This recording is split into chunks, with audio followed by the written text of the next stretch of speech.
For 2 weeks, Honiara has been the beating heart of the Pacific.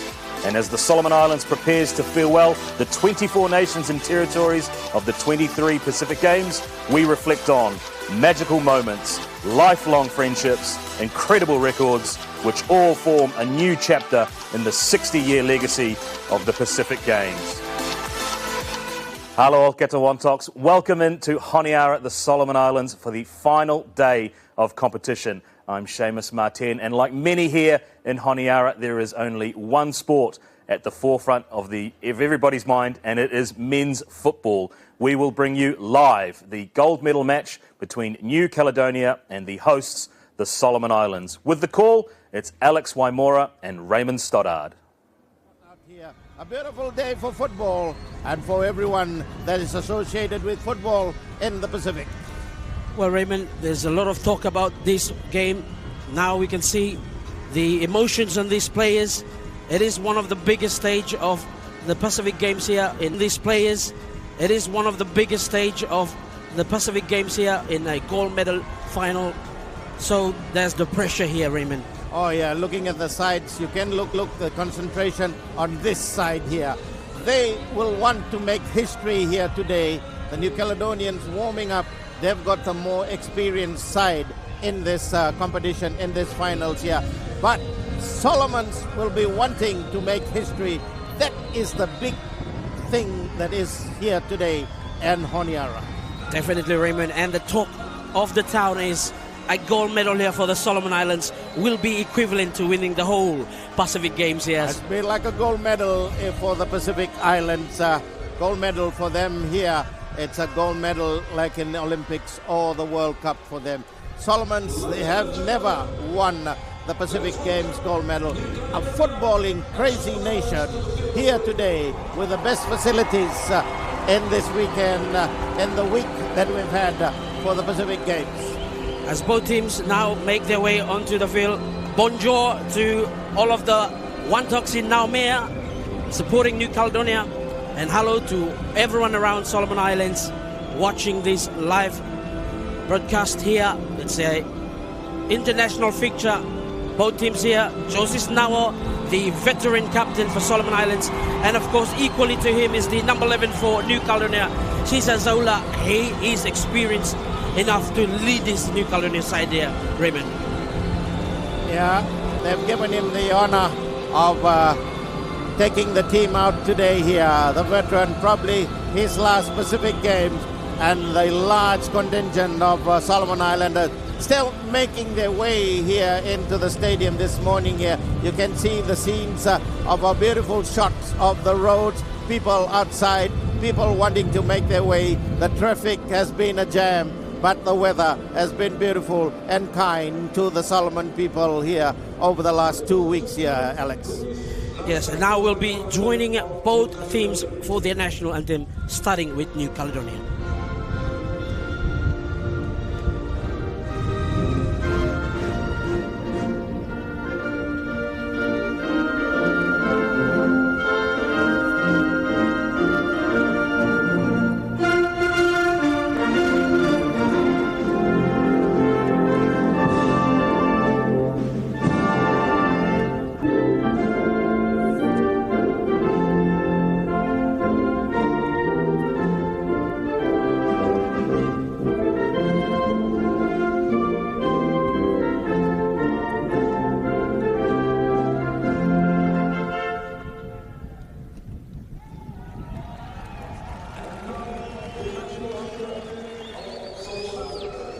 Games, the Solomon Islands.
supporters here in full force.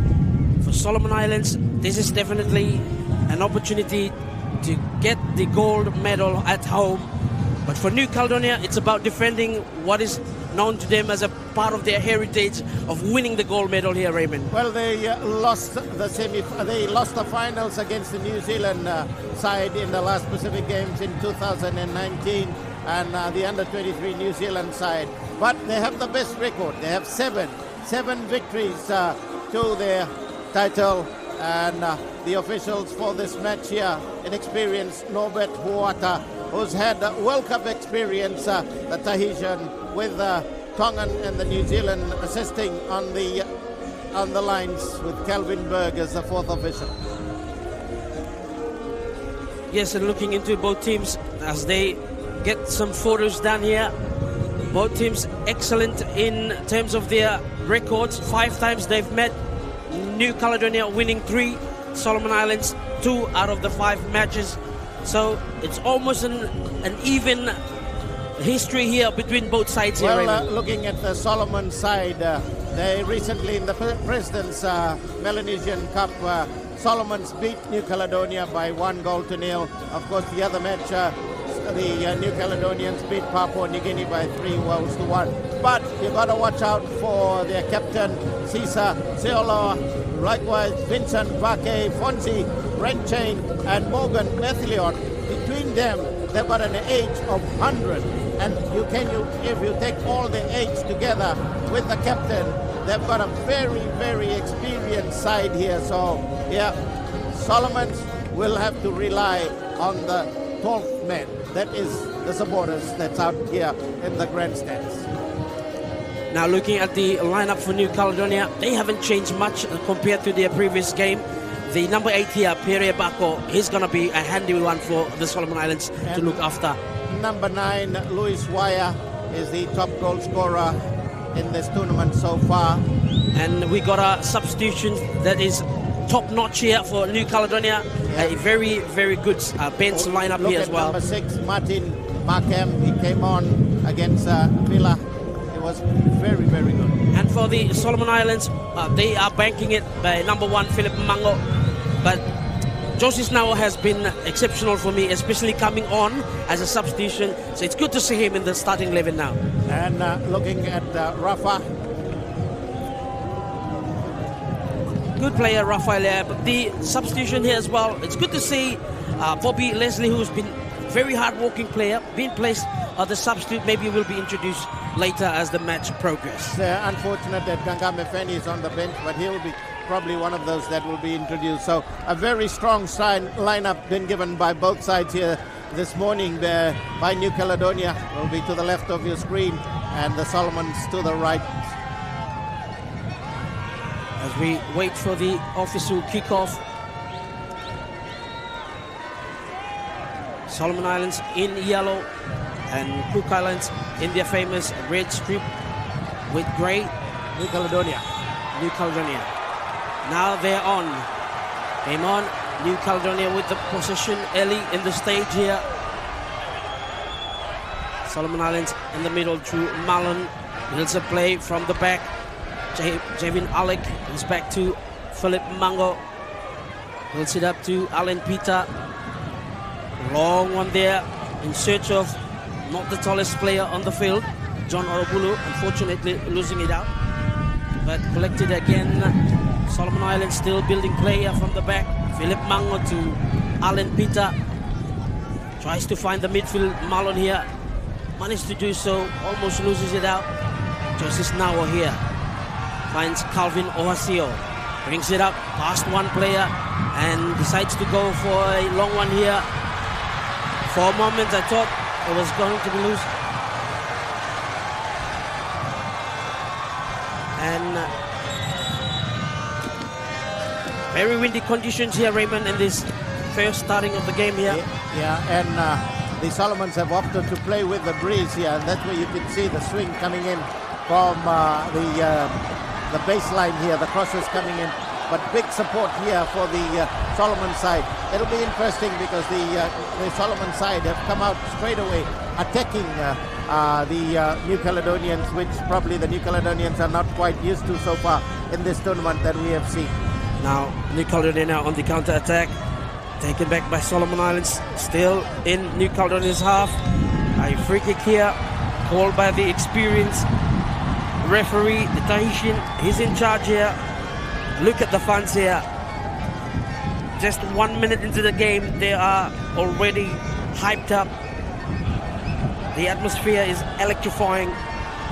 And so will we see a match equal to the support that is being presented here? Solomon Islands here. Outside the area, Komasi probably going for a shot here. Still, New Caledonia building up play. Rather, it's Javin Alec, or Justice Nawa in fact. David Super to Michael Le'alafa. Tries to go past one, couldn't do so. The referee signals for a foul. Any foul here, Raymond, could be dangerous. Yeah, set plays is a big thing, and you don't give the New Caledonian set play. The Solomons have had a good start here. Mika Leafa, the Auckland City player, also already in the thick of things this morning here. The New Caledonians are still at a bit jittery in this early stage of the 2 minutes of play that has gone here. The Solomons look good. Michael Leafa to take this free kick. Ball comes in the 18er box. Still no forwards for Solomon Islands putting pressure. The reliable Rocky Naikin safely taking the ball easy, and New Caledonia builds up play in the middle part, trying to move the Solomons back into their own area. Not a good pass here, and again Solomon Islands cleared.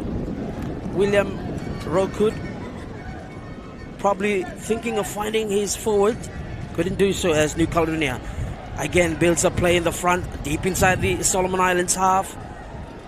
Going for a long one here. Just goes across the front goal of Solomon Islands. And a throw deep inside their own half. The Solomon Islands now have a throw. Calvin Osio will take this one. Javin Alec. Not a good clearance here. And fortunately it's a throw for Solomon Islands again. Still deep inside their own half. Builds up play. The New Caledonia probably would like to see Solomon Islands holding the ball into their own half rather than coming into their half. Well, Solomon Islands build play. Good touch here by Rafael Le'ai. Couldn't get to Micah. Rafael Le'ai and Michael Le'alafa, two combinations that New Caledonia definitely needs to watch out for. Oh, an audacious clearance there by an attempt actually by Javin Alec. And not a good one here, almost resulted in a very dangerous situation there. Yeah, definitely the Solomons look a bit shaky in that defense in trying to clear it away here. The New Caledonians now, William Ruckard, who's been solid in defense. They've got a very solid defense, the New Caledonians. Philip Mango already called to the action here early this morning. Close opportunity for New Caledonia. Almost get the ball through, but Philip Mango was equally up to it. New Caledonia again to receive the ball from a long one there by Alan Peter. Malo now in the center area, tries to find Micah Le'alafa. For a moment I thought that was Rafa Le'ai, but these players love to switch every now and then. New Caledonia from the back building up, tries to go past three Solomon players. Still good ball work here by the New Caledonians. They are now building play, trying to find their danger man here. Couldn't get onto it. It's the number 9 here, Luis Waya. I think he's going to be a handy one here, Raymond. Yeah, Solomon Islands definitely need to watch out. He's the top goal scorer for the New Caledonians here. They'll be the top marksman here in this game against the Solomons here. If they give him a chance here, that will spell danger for Solomon. So experience now, Vincent Vake. Midfield also has a very experienced midfield, the New Caledonians. And now New Caledonia for an early shot and bounce here. And an early goal here for New Caledonia. What a goal here.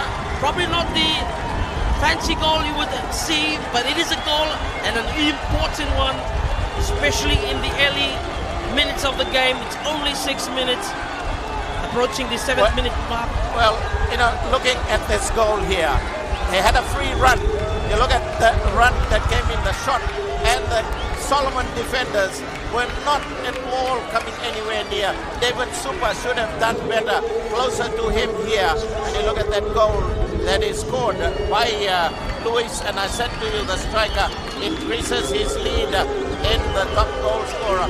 He was lurking inside. David Super should have been closer to him on goal side rather than not on goal side, and that gave a pretty easy goal because of the lack of concentration in defense. Philip Mango tried enough.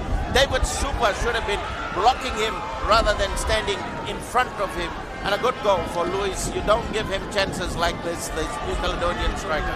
And definitely I think Cesar Ziola also played an important role in pulling the defense for Solomon Islands in. But again, they build up play here through the captain, finds Bako, goes for a long one here. David Super, not a good clearance by David Super.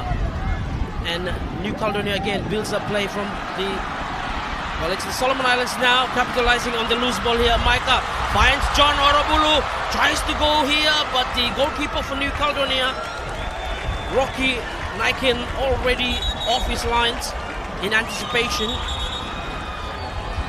Solomon Islands experienced player here, Joseph Nawa. Can he be the one to motivate his team? Yeah, they'll be looking for him. His speed and experience against the experienced New Caledonian defense. And interestingly, Joseph Nawa is the only Solomon Islander who has been in the squad that lost to New Caledonia in the Pacific Games. This is Solomon's top goal scorer, John Orobulu. Equally, he will be wanting to get on the score sheet here today. The two share the lead, but now Luis Waya has taken the lead in the top goal scoring area. Solomon Islands again winning the ball in the New Caledonia half. Clearance here, long one from New Caledonia defense. And again, Bako, the number 8 for New Caledonia, pressuring Solomon Islands defense. Yeah, Pierre Bako is a very strong player. We saw in the semi-finals against Vanuatu, he was solid in midfield. Pierre Bako all over the pitch, the number 8 for the New Caledonians. Again, continuing his game here today, being all over the pitch with his captain, Cesar Ziola. New Caledonia with a throw deep inside the Solomon Islands half. Joseph Nawa collects, keeps the ball in. Long clearance here, not a good one by Calvin. Now they are building outside the 18-yard box. Good ball here for New Caledonia across. A long one here, probably trying to pick a loop ball. Oh, shots coming in from New Caledonia, blocked by Solomon Islands. Now they turn through Michael Lealafa, also collecting a foul in the process. And Komasi probably trying to go for a quick start. The New Caledonians, they are leading 1-0. Yeah, the vice president in the picture is the team leader in the contingent for football. Full of confidence, this New Caledonian team. As we've mentioned, they got the experience here, something that Solomon Islands is lacking at the moment. But can they bank on players like this man here, Micah Lealafa? Tries to find Rafa Leai, managed to do so. He collects the ball, one player to beat, tries to go past him, couldn't do so. New Caledonia now building up play through Waya, who's gonna be very handy for this Solomon Islands defense. New Caledonia in their own half. John Orobulu tries to muscle up with the New Caledonian defender here. Quite tall player here, Bernard Iwa, compared to John Orobulu of Solomon Islands. Very tall player. And also Joseph Nawa fouling, as we see from the replay. The number 19 and 18 battling it out. Yeah, a bit of rough play by the veteran Joseph Nawa. He's probably lucky not to get booked on that occasion. Now New Caledonia builds play again. A ball into the 18-yard box. Calvin Orsia collects, looks to find John Orobulu. Probably not gonna be handy when they're trying to go for the high balls here. It's not the tallest player on the park, as New Caledonia through Bernard Iwa. Goes back to Fronji, run chain, finds Shane Willepane. Now builds a play is Morgan Mathilon. Now Solomon Islands on the counter attack. Rafa Leai, can he find Michael Lealafa? Yes. One player in front of him in the 18-yard box. John Rodobolo left it out. Rafael coming in on the far side, still managed to keep the ball, but probably could have been more clinical there. Yeah, that was unnecessary by Rafa. They had lost possession, and the referee rightly warning Rafa Lea. Frustrations by the youngster. One of the uprising stars, not only in Solomon Islands but the Pacific, as Bernard Iwa recovering from that tackle. The fans are still shouting, chanting, cheering, and Solomon Islands definitely needs to get back in this one, especially the confidence with the New Caledonian side is slowly growing here. You can tell. Well, when you have a goal lead, teams do settle down, and you can see the New Caledonians have settled down well with that early goal. The Solomon side, with some slight sloppy defense, let themselves down here. But once the team scores a goal early, it gives the team chance to settle down, because the nerves would have settled, and giving more time for them to at least play the football that they'd like to play, rather than putting pressure on themselves here. But the pressure now has turned on to the Solomons here. They need to get the goal to get the equalizer in this final. As they build a play through John Orobolu. Running with him is Michael Lealafa. He couldn't go past one player, and fortunately for Solomon Islands, they have a foul. They have a free kick here. A foul from New Caledonian player on the marksman, John Orobolu. Can Solomon Islands find a way back into this game through this set piece? As we look at the replay. This is what they were doing in the semi-finals. Bernard Ewa, the right-sided defender for New Caledonia, but good refereeing today here by Nobet. Now, William Kumasi over the ball. Can he deliver a timely ball for one of the forwards, probably? Solomon Islands putting numbers in the box here. From Kumasi, ball comes in.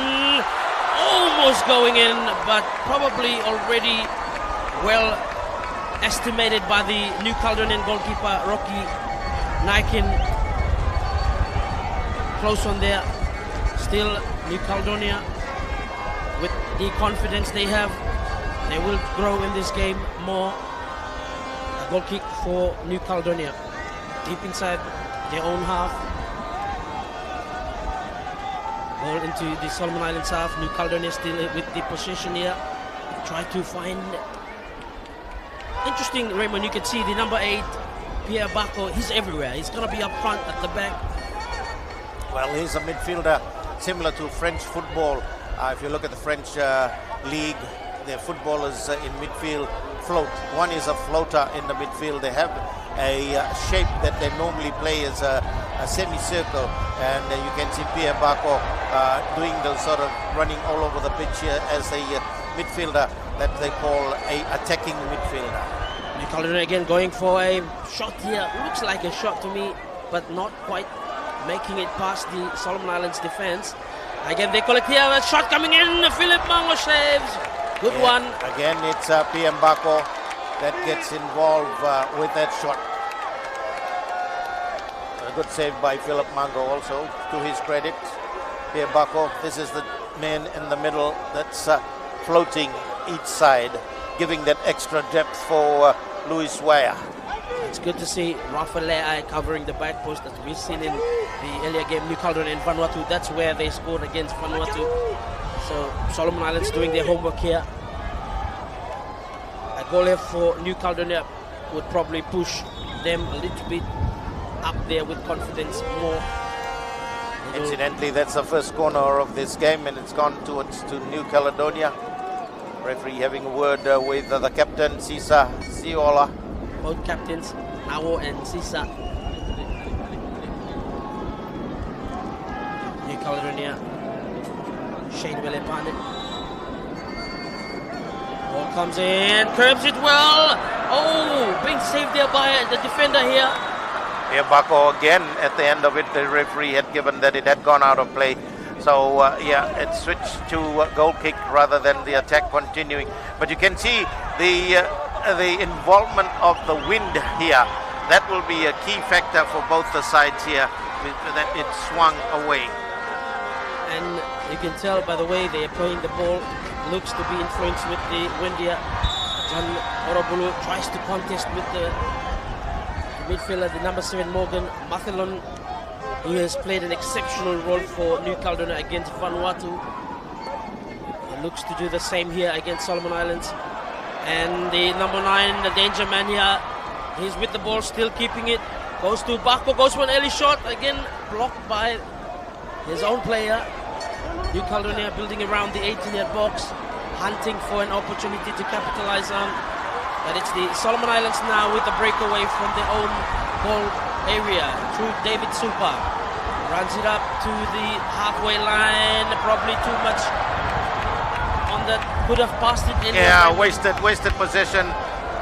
Should have given the ball away earlier, Supa. As New Caledonia again building from the back. Fonji run chain rather. Again, more settled here, you can tell by the way they move the ball. Morgan Mathelon finds Bako on the far side. We're near to us, the broadcasting corner here. The captain back to Bako, still keeps it in play. Calvin Oasia now tries to defend. And a corner kick, second one for New Caledonia.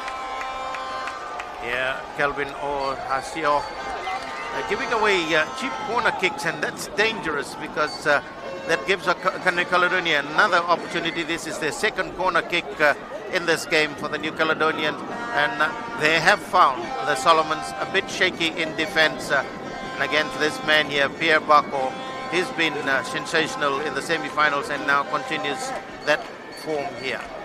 The ball comes in, a good jump from the...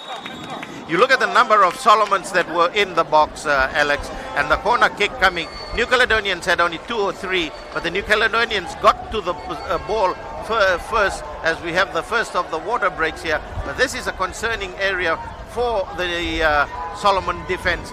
None are coming to meet the ball. You've got to have a man-to-man marking. They're standing still, watching, and the New Caledonians getting ahead. And that can be dangerous for the Solomons here. Well, for a moment, we thought that was going in, especially with the number of Solomon Island defense around.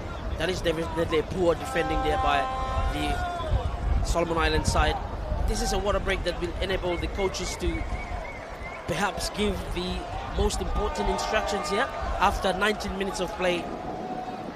Now this is the first. We'll have another one at the 30th minute. So because of the humidity and the heat here, under FIFA rules, you got to give the break to the players here.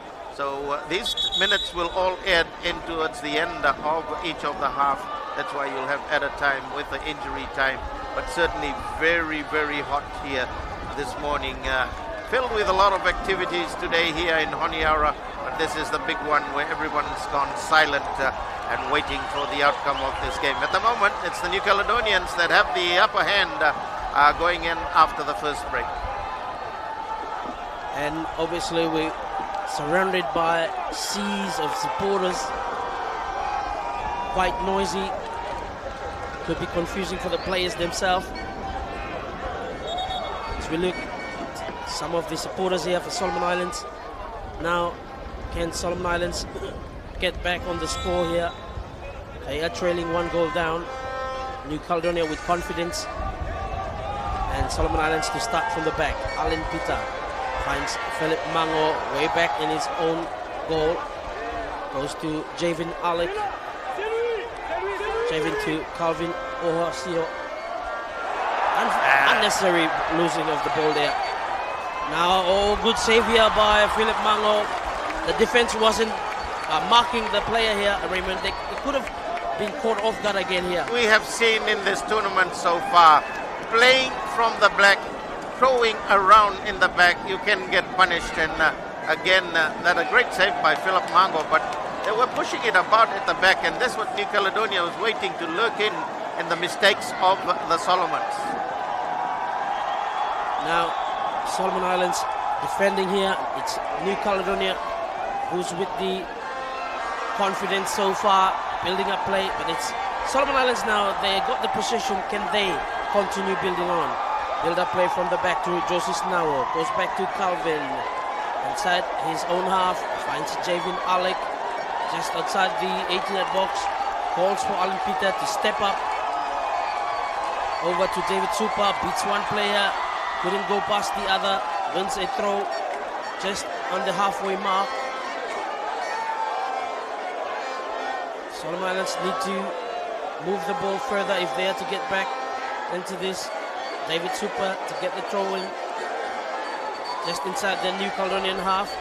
Finds John Orobulu. Decides to 10, goes past two players in the process. Probably just too much weight on the ball. Rafael Lea was expecting it. But these are the opportunities where Solomon Islands need to capitalize on if they are to find a way to get the equalizer here. John Orobulu to put pressure on this one. New Caledonia goalkeeper Rocky Laikin knows that his side is leading and probably needs to get the game more settled for them. Yeah, the New Caledonians have a history of having good goalkeepers, and of course their president Gilles Tavares was a goalkeeper that played for so long, a 6-foot-plus goalkeeper. Now he's the president of the New Caledonian side. They have a lot of good goalkeepers coming through. David Super again, one of those long balls there.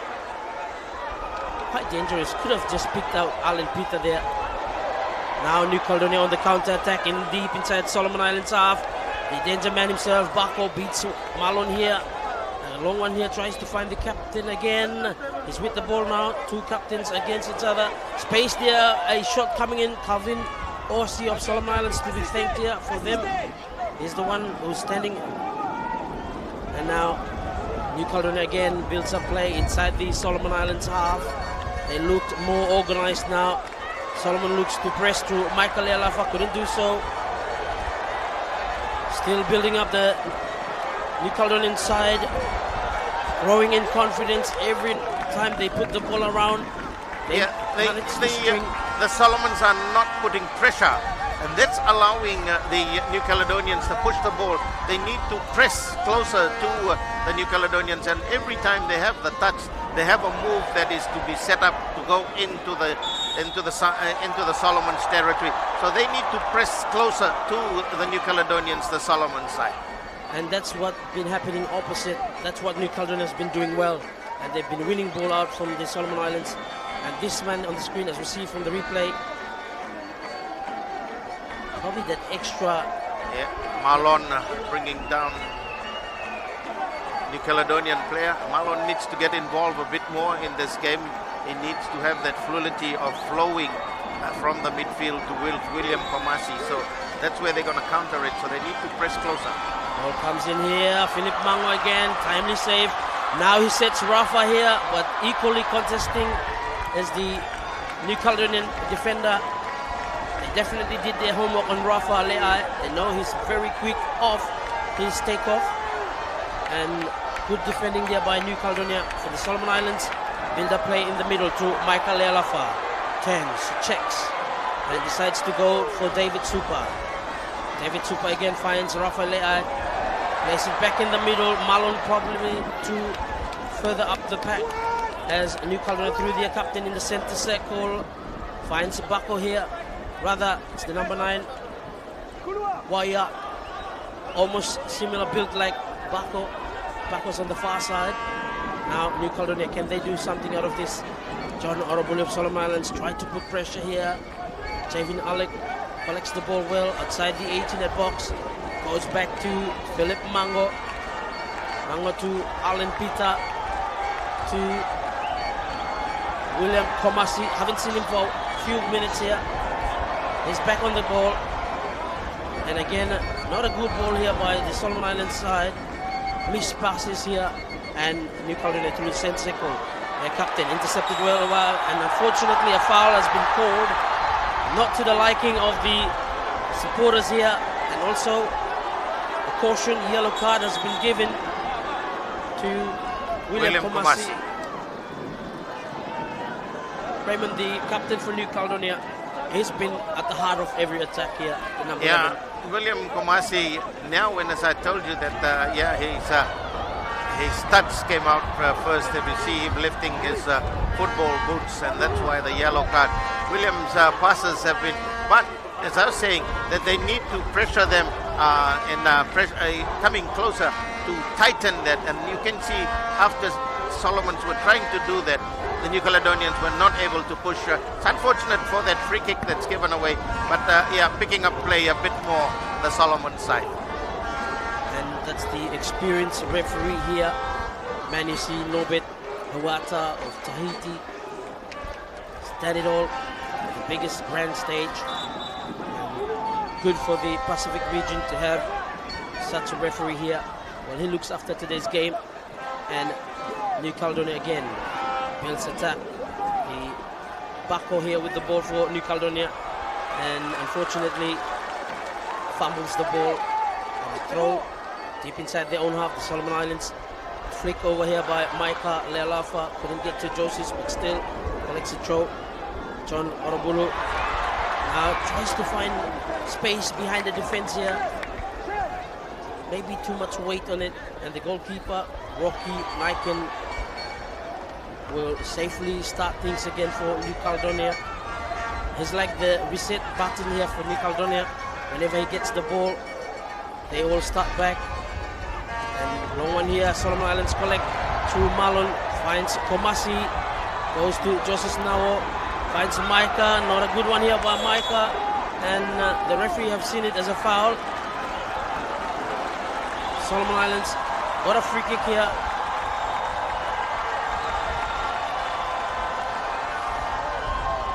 Good atmosphere here, Raymond. The crowd buzzing. Oh, they're loving it here. They're wanting a Solomon's goal. Can you imagine if Solomons do get a goal here? It'll erupt here at the National Stadium in Honiara. And Solomons this morning here, a morning gold medal playoff between New Caledonia and the Solomons side. New Caledonia holding that lead as we head towards the next break that's coming on the 30th minute. Solomon Islands through Jevin Ali. Finds Joseph Nawo. Brings it up, tries to go to Rafael Leai in the box here, tries to go past one, minutes to 10, he's still going, still fumbling, and been brought down. And the referee decides still play on, fair tackle. The New Caledonia contesting for a handball, but the referee, here's the turn, try to turn around. A case to argue here for the New Caledonian players. Yeah, he went for the ball first, so he got the foot to the ball. Swings it in. Again, New Caledonia build up play, but again, Solomon Islands managed to get back into this action here. Alan Peter a little slow on that one, almost caught off guard here by Waya. Javin Ali checks, goes back to Philip Mango. Philip Mango finds Alan Peter on the far side. Back to Mango. Solomon Islands bending from the back to Javin Alec. Baka of New Caledonia is not pleased with his teammates. Probably thought they should have supported him. Not a good ball here by Javin. Probably decided to go for a pass here rather than a long one, but he wins the ball. The central defender tries to find Joseph Nawo, and not a good ball by him. Joseph Nawo was already off his mark. And again, Solomon Islands missed passes up in the front, Raymond. Yeah, the missed passes today is eluding them in their chance to attack here. But you can see here that once the New Caledonians lose possession, they come back into a certain position, if you look properly. So they have got that to fall back. Let's see what the Solomons can do here now. And again, they lose the ball here. Solomon Islands have few of these promising attacks, but they keep on losing the ball. As to New Caledonia, take no credit. Their defense has been the standout for me. They've been keeping Rafael Le'ai and the likes of John Orobule at bay with the Vincent Vaiki, the experience. Well, they quickly come into shape. So their shape of their positioning, then you can see as soon as they lose possession, you'll see them come into shape. So there's always a support player for the defenders, for the midfielders to follow through. The strikers are left loose like just now. New Caledonia training Solomon Islands defense here. Good clearance here by Komasi and timely clearance here. It's a good chance again. Always when they are attacking, the New Caledonia look very dangerous here. And this man here on the screen. Yeah, Pia Wajoka, a former player. He's the assistant coach for the New Caledonian side. Now they have another corner kick here. The famous Haini club in New Caledonia. Corner kick for New Caledonia. A goal here for New Caledonia could put things much tougher for Solomon Islands. Philip Mango comes up and still no one from Solomon Islands to clear the ball here. Big concern here indeed. And another corner for New Caledonia. That's a fourth corner for New Caledonia in this first half here today. So you can see the attacking formation for the New Caledonians look good. This is their fourth corner. Pressure on Solomon Islands. Captain for New Caledonia, Cesar Zola. Goes for a long one here, challenging his Bako. And New Caledonia just outside the 18-yard box. Probably going for a shot here, not a good one. And pressure has been relieved for Solomon Islands. It's a water break. So far, Raymond, your thoughts on the game? Well, we've seen the New Caledonians after that goal that I told you earlier on, that once you score a goal, you settle. Every time they lose possession, they come back into a shape. So every time each player has an assignment to do for the New Caledonians, the instructions that's been given to them. The only player that's got the free will to move is their number 8, PM Bako. He's all over the pitch here. But the Solomon side, if you look so far in this 30 minutes, they made a lot of mistakes. The final crucial parts of the passes that we saw them play against the Fiji side on that semi-finals, they're not happening here. It's just the final decisions by the Solomon side. Again, in defense, they look a bit shaky, not confident enough, and throwing around in the back can spell danger. But the midfield needs to up their game. Malon and William Komasi need to up their game here. They need to get involved more and all around in the pitch here. And Mika Leafa, we know of him. He's similar to Pio Bako of New Caledonia. He can move to the right, can move to the left. He hasn't been doing much of that, Mika Leafa. Yes, Raymond, and I believe the New Caledonian side, they have the experience to managing game. Just like we've seen against Vanuatu, they were only one goal. They kept it, they kept grinding. So it will be definitely a tough challenge for the Solomon Islands side. A very side that has a lot of potential in attack. Can they show it in defense as well, and keeping the score here, and most likely trying to get back on equal terms with the New Caledonian side. New Caledonia going for 8th title, Solomon yet to get one. That's the difference in this match here. Solomons need to be more hungry. Now they build up play to Calvin. Again, lose the ball. Luckily, it's a throw for them. Solomon Islands inside their own half. The man here, Caesar, has been on form of late. He's been the heart of New Caledonian attack. But can Solomon Islands get back into this game? David Super. Urgency is probably the word to use here. Solomon Islands need to find that urgency with accurate passes here. Alan Peter from the back finds David Super on the wing. Goes to William Komasi. Brings the ball up to Malon. Loses it out to New Caledonia midfielder Morgan Mathalon. Now New Caledonia through the center circle, turns and decides to go back. Comes up to the captain Caesar. Tries to beat Calvin, managed to do so with ease. Good defense here by a player known for his attack pros. Michael Ella for running past two players here. Tries to find Malon. Yes, managed to do so. Malon finds Rafael Leai. Tries to go to Michael. Again to Rafael Leai. Cuts in past two players. Looks to go for a through ball here. But again, Joseph Nawo and John Orobulu probably lacking communication in this instance. And referee has signaled for medical attention on one of the New Caledonian players. That's the man in charge here, and full of experience, having been in similar levels as such, even higher, I would say. Rafa putting a bit too much pressure. You remember the wind here, the youngster. And when you look, it came out to this side. No one pressured goalkeeper Ricky Weneke. It would be interesting to see how Solomon Islands capitalize on this moment here. They have a momentum building with them at the moment. We can see through the runs that Micah did. And in terms of the individual players that they have, they definitely have the quality there. But can they do it as a team in front of the goal? It's unfortunate Maya Kulue Oya going off, the left-sided midfielder. Probably will be back, needing a bit of attention. The doctors from New Caledonia having a look at him. There you see at the screen the supporters here, fully coloured with Solomon colours,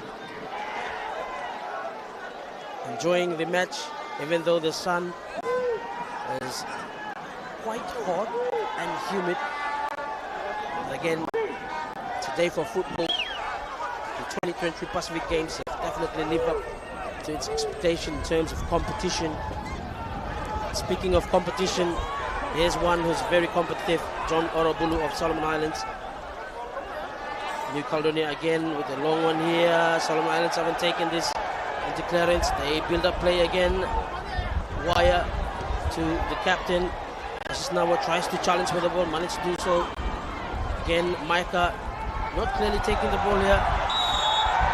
And Justice Nawa been taken down here by the New Caledonian defender. I think it was Bernard Iwa. No, it's actually Shane Willepen. And there's the substitution. Katrawa being brought on for the injured Makalu Zawi. Unfortunate for him, Raymond. He's a good player, but injury. Well, they got an equally good player that has come on, John Katarawa. I saw him come on against Vanuatu the other day in the semi-finals.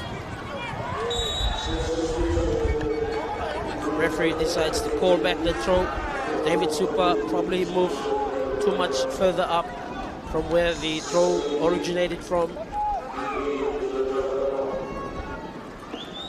Still nothing much between the two sides in this game here, Alex. It's just a single goal that separates them. And Solomons, if they get their coordinations right, they can get back into this game. But they need to make use of the set plays that they've got. They've got more set plays in front of the New Caledonian goal mouth, but they need to execute it. And a yellow card here given to Shene Welapene. Yeah, that's a harsh foul on Rafael on that occasion. And he's just done a foul over this end, and he goes on the other end and he commits another one. So the man in charge, Norbert Hawata, decides that's a yellow card. We're yet to see the climax of this game, Raymond, with the capacity and potential of these players. Will we see it from this part of the game? A goal here would definitely send the fans. They've been urged on by the fans. Micah Lealafa. That's the ball in, and a volleyball save there by the goalkeeper from New Caledonia. Joseph Nawa decides to just get the ball back into the 18-yard box. Tries and go for a header here. Couldn't win it. Still, they got a throw deep inside the New Caledonian half. Calvin Ohasio. That was good goalkeeping, because if he held on to it, would have slipped out of his hands. The breeze, the spin Good play by Rocky, making it look like a volleyball save. And Solomon Islands build up play from the back. Alan Peter to Javin Alec. Finds Calvin Osio. New Caledonia slowly pressing in. Not a good ball by Calvin now. New Caledonians on attack. 3 against 4 Solomon Islands. They got numbers here. Tries to find their newly substitute. His fastest player, the number 17, Jean Saku Katrawa. But again, Solomon Islands defense, not a good pass there. Should have done better from this man here. It's a play, long one. Tries to find John Orobuli and Rafael. Couldn't do so. Malone again flicks it over. John Orobulu with the speed. He tries to collect the ball. Defended well by New Caledonia. And Solomon Islands have a throw deep inside the New Caledonian half. Very experienced defenders, Ponzi, Ranchain. Solomon Islands from the back. Alan Peter finds Michael Elafa. Goes for the first time ball in here. Good defending by New Caledonia inside their own half. And then this man here, can he create something here? The number 8 for New Caledonia, taken back by Joseph Now. Finds John Orobulu, tries to save it up for Rafa Leai. Couldn't do so. New Caledonia again builds play from the back. They are looking more settled after a few moments of attack by Solomon Islands. Now they have an attack moment themselves, but again, Solomon Islands now through Komasi. Tries to find Leai, goes to John Orobulu. He goes to one player, and he goes for a shot! Beautiful goal, beautiful finish. Clinical by the number 13.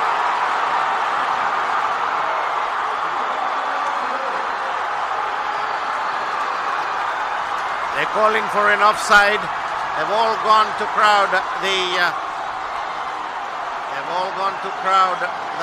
assistant referee.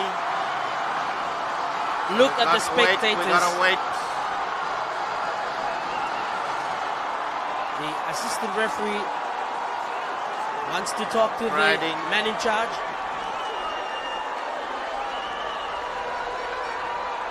Here we go with the replay. This was the through ball, touched on. I think he might still be onside here. No, that wasn't offside. That wasn't. He ran behind.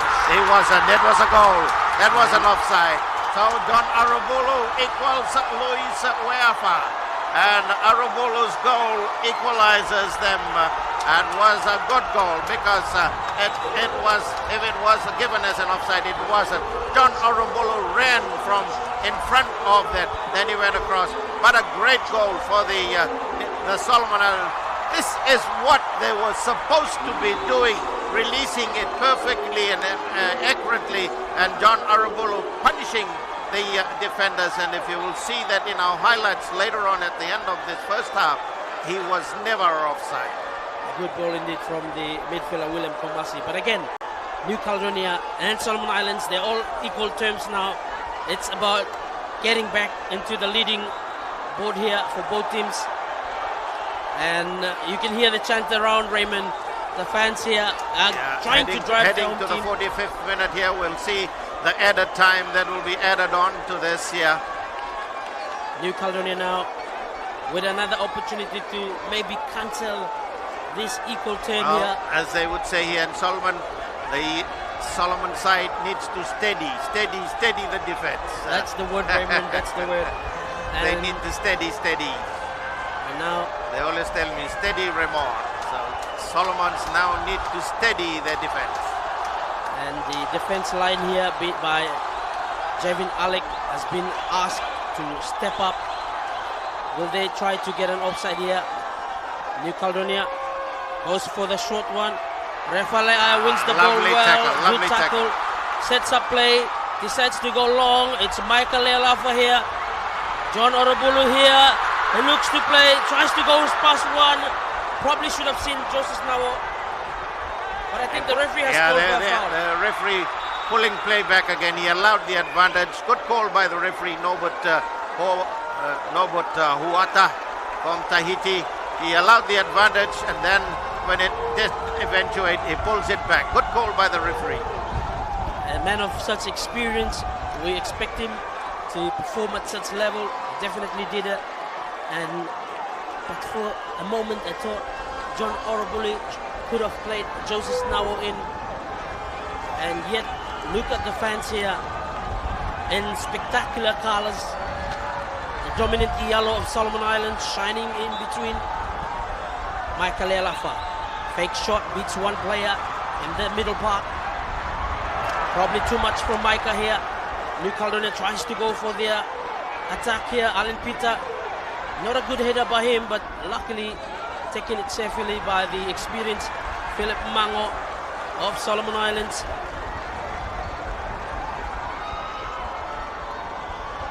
Goes for a long one here. Tries to put the defense in pressure. And definitely there was a good ball by Philip Mango in terms of pressure. They are building Solomon Islands deep inside the New Caledonian half. John Orobulu tries to turn, decides to go to Komasi, finds Micah, early ball to Joseph Nawo, inside the 18-yard box, checks, goes for Rafael Lea, probably a little bit too much weight on that pass. And good defense by New Caledonia, holding on. Well, the Solomons look good when they build up, and this is what he said. The less mistakes they make, the passes to get together. We've got 8 minutes of added time in the second half, the first spell. Yeah, if they get their passes together and keep it simple, Solomons are dangerous, and we saw that occasion. Joseph Nawa to Rafa could have created another goal-scoring opportunity. New Caledonia again. Additional minutes of 8 minutes still on. One of these teams might have a chance here. John Orobulu again, the goalkeeper equally up to it. Rocky Naikin builds play from the back. Fonji run chain, looks to find Shane Willepan, goes back to Morgan Mathalon. New Caledonia trying to get the momentum back here because it's the Solomon Islands who have been exceptional so far in the last 5 minutes or so, but can they get back onto the scoreboard here? This could tilt the whole balance of the game so far. New Caledonia building up play through the newly introduced Jean-Jacques Katrawa. Back in the area, they're still in the Solomon Islands half. Builds up play is Fronji Ranchain to the much taller Vincent Vaki. Back to Fonji. Oh, good ball here to Morgan Mathalon. He waits for his player to move in. Ball comes in, a challenge here by New Caledonia. They are dangerous inside the 18-yard box. Turns the defense well. Captain checks, and a mistake by himself. Solomon Islands now building play, counter-attack. Malon to Rafael Lea, not a good one here. Not a good ball by Malon, and he knows really well. His body language tells the story, Raymond. Again, Solomon Islands, not a good clearance here by Alan Peter. Probably the win has to play in this instant. They are on the counter-attack through Rafael Lea. A clearance there by New Caledonia.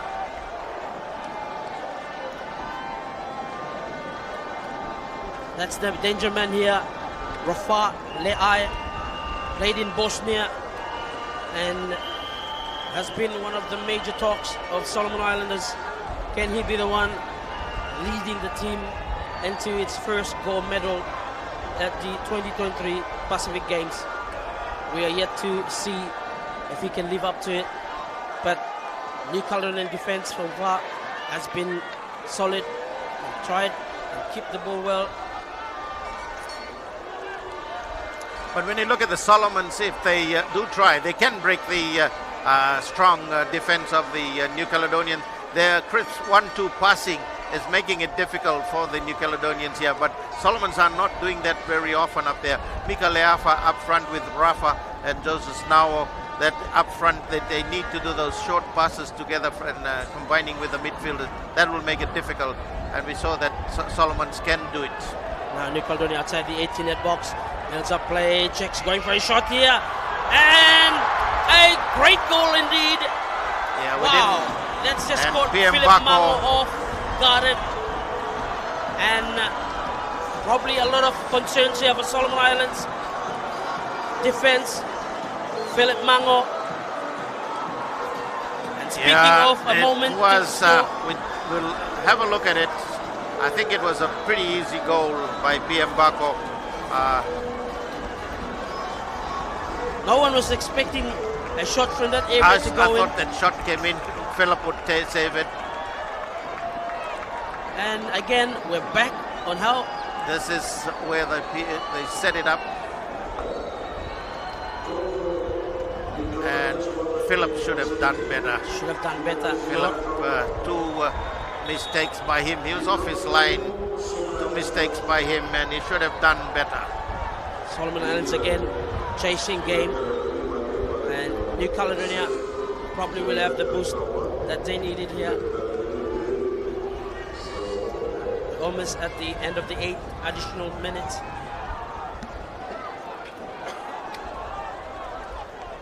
So yeah, 2-1 now here. Solomon's got another mountain to climb here, heading towards the end of this first spell. And with those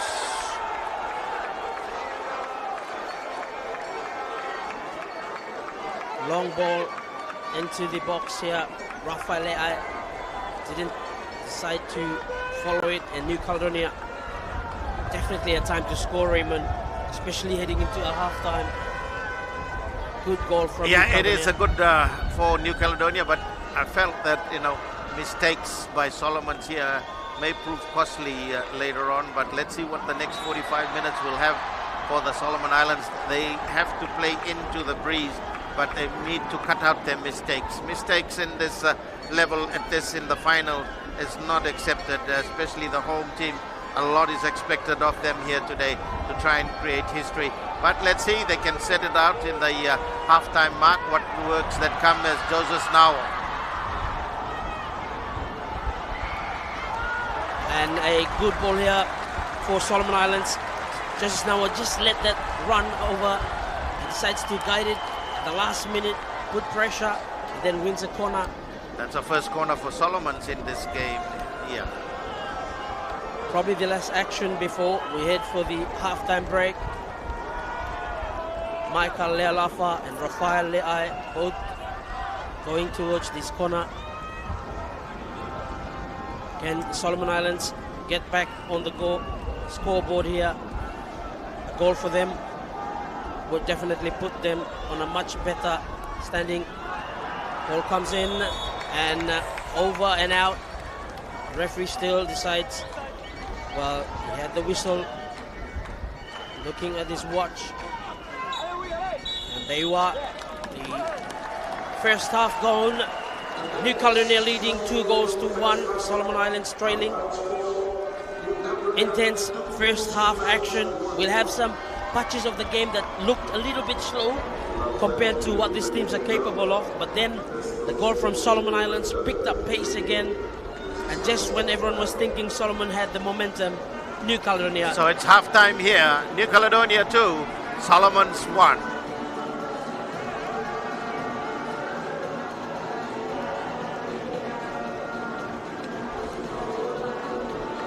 And it has been a first half here. Mistakes that have been costly for the Solomons side here. The New Caledonians capitalizing on them. They've got the experience, and as they say in football, you never let an experienced side settle down. They never gave up. They continued trying, but mistakes this half here, if you look at the mistakes by the Solomon side, that's higher than the New Caledonians here, and that's costly here in this level of football in the finals here. Big New Caledonian support here, of course a bigger support by the Solomons here this day here. But so far, the New Caledonians with that lead, Solomon still can come back in the second half here, but they've got a big mountain to climb. Let's look at what the first half had unfolded for us. And as we look at the highlights here, both teams coming up out of the tunnel, very hyped for this game. The starman here, Rafael Le'ai, and that's the goal scorer, John Orobulu. And the veteran captain, Joseph Nawo. The experienced referee, Norbert Hawata. As we look at some of the actions on the first half, New Caledonia got us underway. First opportunity from Solomon Islands straight into the shot here by New Caledonia. Again, combination play between the front New Caledonia players is outstanding, and this goal here. This is the first goal that went in by Luis Waya, and goalkeeper Mango with the Solomon defense really slow in getting back to to mark Luis Waya. Solomons did try with the effects, and another attempt this time. Philip Mango with another save, but always in the set plays from corner kicks. The New Caledonians look great here as they tried again. Philip Mango this time a bit better play. Solomons did come back to try and attack. Safety first by the New Caledonian goalkeeper, but this is the one that touched on as he turned from behind the defender John Arabulu and got that goal for the Solomon side. Beautiful work by John Arabulu inside the box. Excellent finishing there too by John. And look at that turn, that precise hit on the ball. More like a placement, to be honest. Yeah, and he's one of the top goal scorers in this country also. This but one here. The goalkeeper went sleeping again, Philip Mango, allowing New Caledonia back into the game here. Off his line here. And the New Caledonians celebrate with that second goal here. Again, Philip Mango should have been more alert to it. And we're locked at the scores. New Caledonia 2, Solomon Islands 1. Well, the teams take a break. We'll take a break here. Well, there you have it. New Caledonia looking to spoil the Solomon Islands party here on the final day of competition at the 2023 Pacific Games. We'll have the second half for you live, but before we do, one of the advantages of starting our broadcast at 12 o'clock is that I can get out and check out the sports that take place in the early morning heat of Honiara, and we're going to have a look at one of those sports now. It's the men's super sprint triathlon. The field of 9 starters took on the men's super sprint triathlon. 6 nations represented in the starting field: Tahiti, New Caledonia, Guam, the Solomon Islands and Samoa. Would it be the familiar sight of Tahiti first out of the pool in the 400-metre swim? The National Aquatic Centre is a backdrop which has provided such success for Tahiti and New Caledonia in the first week of the Pacific Games. A swathe of medals for the 2 francophone territories. And it was the 2 Tahitians, Jean-Marc Raymond and Benjamin Zorgnotti, leading the field. And as would be the case in this race, stroke for stroke in the pool, we'll see later on the pair working in tandem. It was Raymond who completed his swim in 4 minutes 55 seconds, who led Zorgnotti by just a second out of the pool. Zorgnotti, who had won silver in the men's 5,000 metre race earlier in the week, lives and trains in Tahiti, but is looking to become a professional triathlete. So into the bike transition would go the 2 Tahitians, and out of that transition in bare feet, biking shoes already in pedals, wasting no time from swim to bike.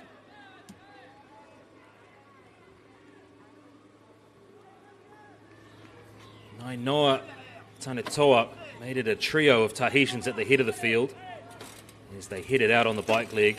Matthew Shalamacha from New Caledonia was the 4th rider to take to the road on the bike. So at the first transition, it was Tahiti 1, 2, 3 with New Caledonia in 4th. Would the New Caledonian make a dent in the lead of the 2 Tahitians? And at the top of the turn, on the edge of the stadium precinct, Raymond and Zorgnotti firmly in control of the bike leg.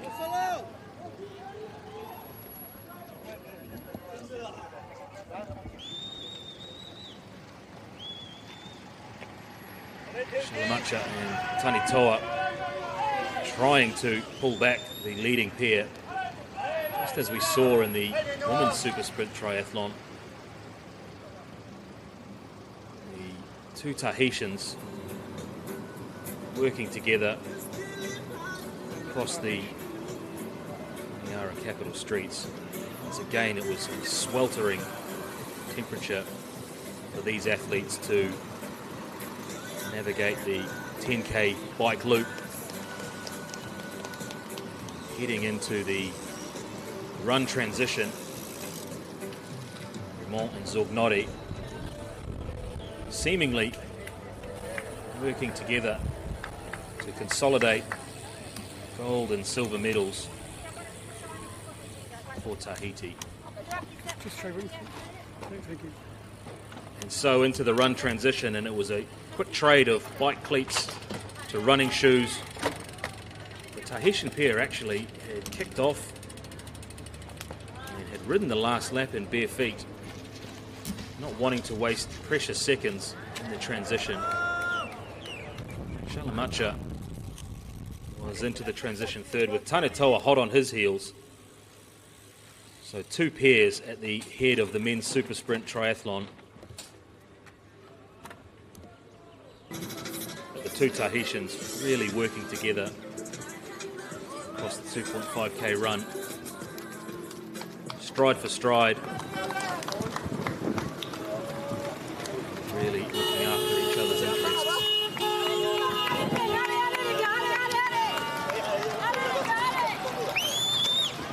Punishing conditions again, as we saw earlier on.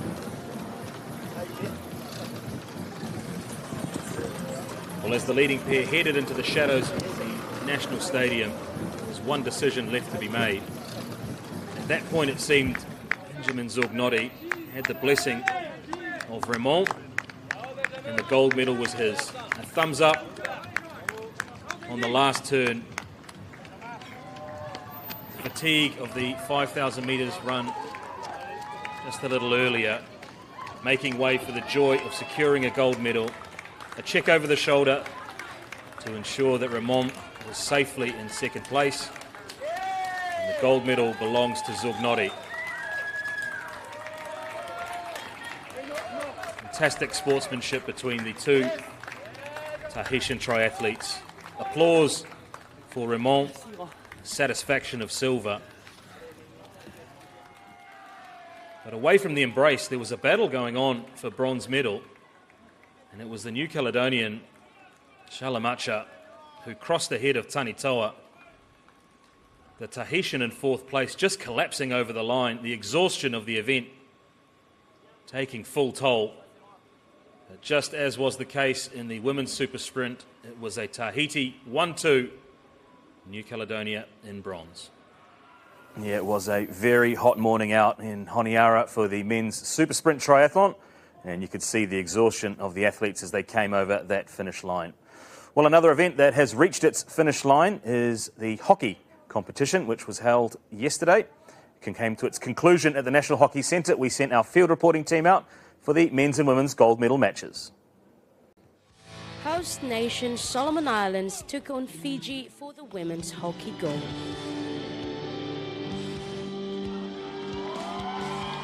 In a scoreless first half, neither of the teams could take advantage of the scoring opportunities.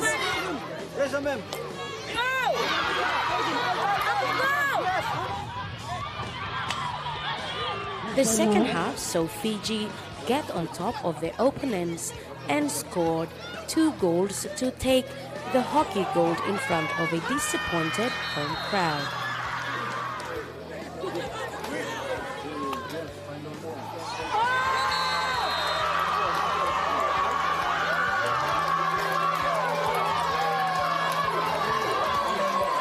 Well, this is my third Pacific Games, and going into this match we were very anxious. We played our last pool match against Solomon Islands and it was 0-0, so they gave us a good run.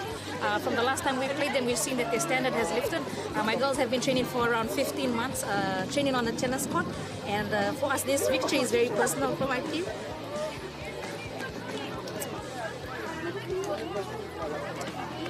I'm a big crybaby. It's okay.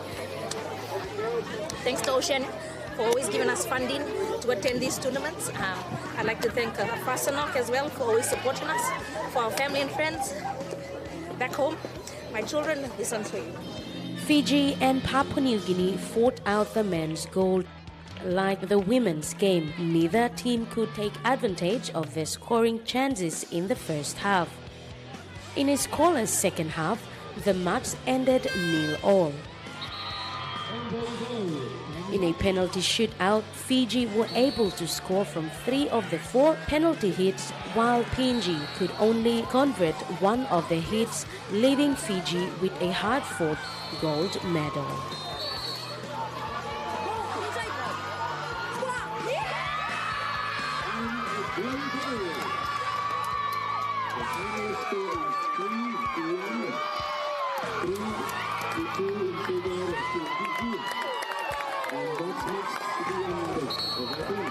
Proud of what the boys have achieved, especially to the Fiji team, Fiji and Fiji hockey, and to all our supporters back home in Fiji and abroad and in all other parts of the world. But also we just want to thank God for His help for both teams here.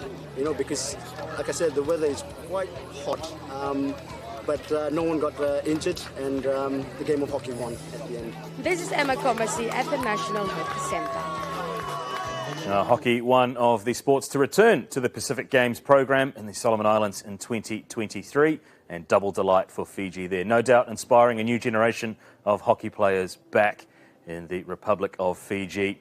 Well, let's head back now to the National Stadium, where the teams are ready to enter back into the pitch. I'm sure there'll be interest in New Caledonia here in the Solomon Islands and all across the Pacific. Solomon Islanders calling New Zealand, Australia, even the Big Apple in New York home. Will be tuning in for this one. Let's hand back to our commentary team of Alex Waimora and Raymond Stoddard. Unsung hero in this game so far, but doing his job as a captain. Yes, and I believe Solomon Islands probably will try and attack on the second half, especially the starting few minutes. But for this man here on the screen here, it's all about managing the game here, and we'll see how they come back strong here. They are leading 2 goals here. Still, we know football, that's a fragile score, Raymond. It is a very fragile score, 2 goals to 1. And Solomon, well, they need to have the intensity and pressing football. They need to press the New Caledonians. You see, when they pressed the New Caledonians in the latter part of the first half, the New Caledonians were making mistakes, which we didn't see early, which the New Caledonians were allowed to do easily in the first half, because the early part, Solomons were not putting press football onto them. Yes, and that's the man here who has been excellent in form, Rocky Naiken. Haven't been too much pressed by the Solomon attackers, I have to say, but will the second half turn out to be a challenging one for him? It will depend on the Solomon Islands attack, and that's the goal scorer for Solomon Islands there, John Orobulu, who has made a significant appearance in the local league here to kick off things. We haven't seen any changes, so it's the same side. New Caledonia 2, Solomon Islands 1. Game on, second half. Can we see something from Solomon Islands? Alan Peter to Philip Mango. Back to Javin Alec. Tries to find Calvin. Not a good early touch there by Calvin, resulting in a free kick for New Caledonia, deep inside the Solomon Islands half.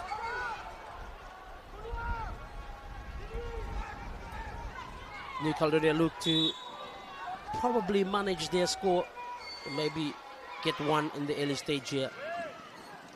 Short ball to the number 9, Waya. Again, New Caledonia, good lunging tackle there by Joseph Nawo. John Orobulu brings up the play, flew halfway, wins a foul in the process. Yeah, he was stopped Solomon Islands with advance. a quick restart. Builds a play, Michael Alafa, Joseph Nawo on his left. Decides to drive in, goes past 2, brought down. The referee signals not a foul. Now, New Caledonia threw their fast man up front. The number 9 here beats Calvin easily. Tries to go past. That's a goal scorer, Luis Waya. Comas, he couldn't get it, and he wins a corner here. Good for New Caledonia in the early stage. The equal top goal scorer with John Arubulu from the Solomon Islands. So New Caledonia now with a corner kick here, and Solomon Islands are feeling the pressure here already. This is the 5th corner kick for New Caledonia in this match. We're just 1 minute into the game, approaching 2 minutes, and New Caledonia already showing some form of pressure on Solomon Islands. Can this be their 3rd goal? Ball comes in the 18-yard box. Philip Mango safely taking, well, now Joseph Nawo set up play here. Goes for the long pass, trying to find John Orobulu. Tends the defender well, not so much on the second ball. A long one here from New Caledonia. Drops into the Mango's territory. He plays it out to Alan Peter, to David Super. Builds a play halfway in their own half. Tries to find Rafael Leai.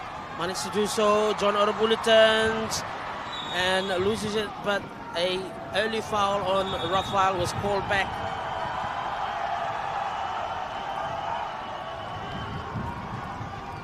The man in charge here, Norbert Huata, decides this is a foul. Morgan Methlon, an experienced midfielder, knowing just what to do to stop the Solomon attack. A goal from Solomon Islands would definitely put them back on strong momentum to try and go and find another. So New Caledonia, can they defend the set piece? Good ball here from Micah. Just now a check, trying to go for a shot there, couldn't do so. And a ball coming, John Orobulu lurking on the corner here inside the middle, but good defense by New Caledonia. Fonji Solomon's second corner kick for this game so far. A sign of attack here. John Orobulu probably goes first, but then comes back on side. But good defense there by New Caledonia. Can Solomon Islands get something out of this corner kick? You can tell by the wind, a good ball coming in the 18-yard box. Calvin rising up to it, couldn't get to it. Michael Lealafa collects the ball. Decides to, probably trying to find the pass here. Not a good pass here by Micah. Luckily, Alan Peter was close by. And long ball back here by Bako of New Caledonia. A throw deep inside their own half. William Rockwood goes for a long one here. Michael Elafa turns it back, tries to find John Orobulu. And calls for a handball. The referee decides to ignore the call. And Alan Peter lets the ball drop. Not a good one here. The counter attack from New Caledonia, and also unnecessary foul here by Solomon Islands. Alan Peter on Luis Waya. This is dangerous here. Solomon Islands need to watch out for this one.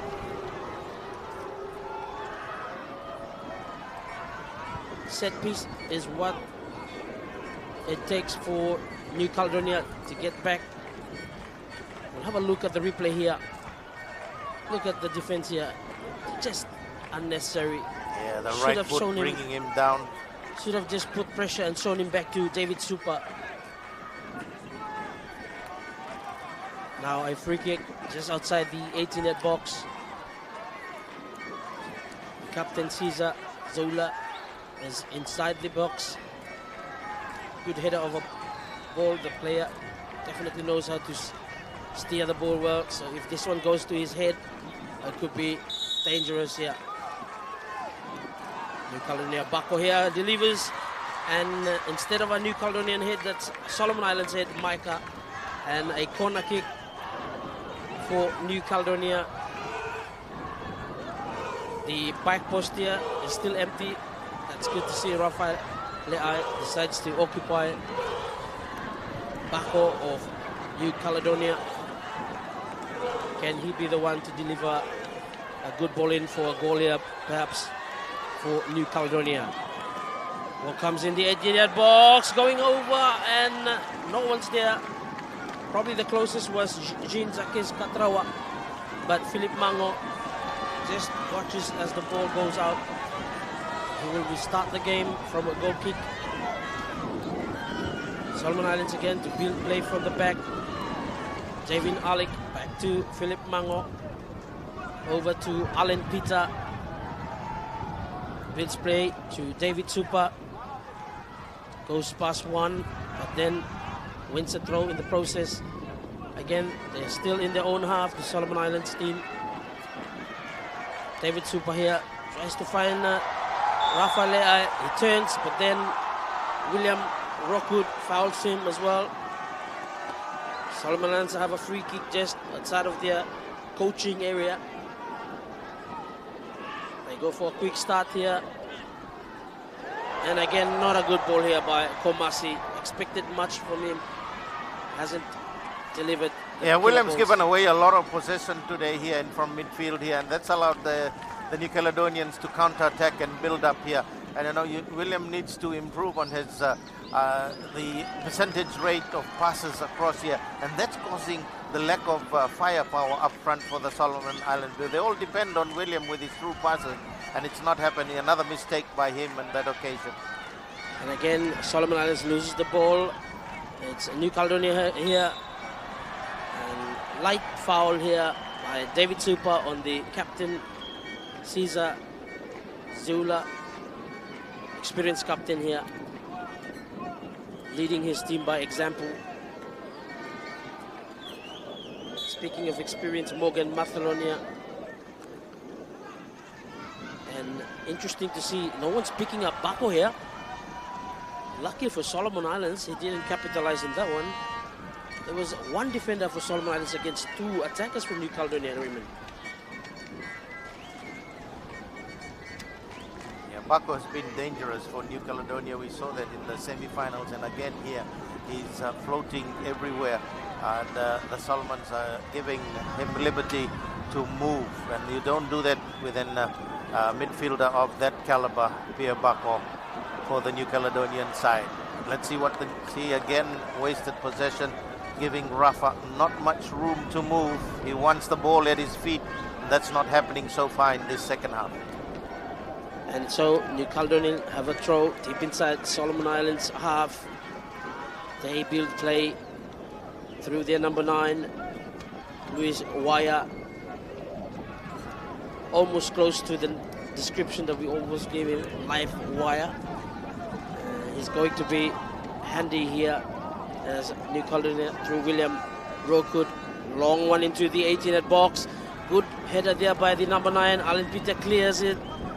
Not too far. Rafa Le'ai picks it back up. Then New Caledonia again. Alan Peter almost miscued this one, and New Caledonians are through. Philip Mango saves. The Solomon players seem to be confused on that occasion. Luckily, Philip Mango did his job well. Now Marlon looked to set play here. Tries to find Rafa. Couldn't do so. New Caledonia again builds up play from the center circle. Finds their captain. Again to Mathilon. Long one ever Bako. Oh, New Caledonia are playing tiki-taka here. And Solomon Islands, they need to get back into this game. They need to find their composure. Solomon Islands still with the ball. Calvin Hoasia running. Joseph Nawa is just in front of him. And not a good ball again. Joseph Nawa collects. Goes back to find Komasi. Drives it in. Not a good pass. And limping there, but then New Caledonia quickly on attack. Javin Alik to David Super. Halfway, the referee decides to call it up for injury to Solomon's William Komasi on that far side. So they'll go across to have a look at him. But again, mistakes by Solomons. But New Caledonians look good, don't they? They've got the wind with them, and the control up front, the experience. He probably kicked into the ground, William Komasi. You can see his right foot kicked into the ground, painful a bit. When Fonji Ranchain probably dropped down, he dropped on his ankle.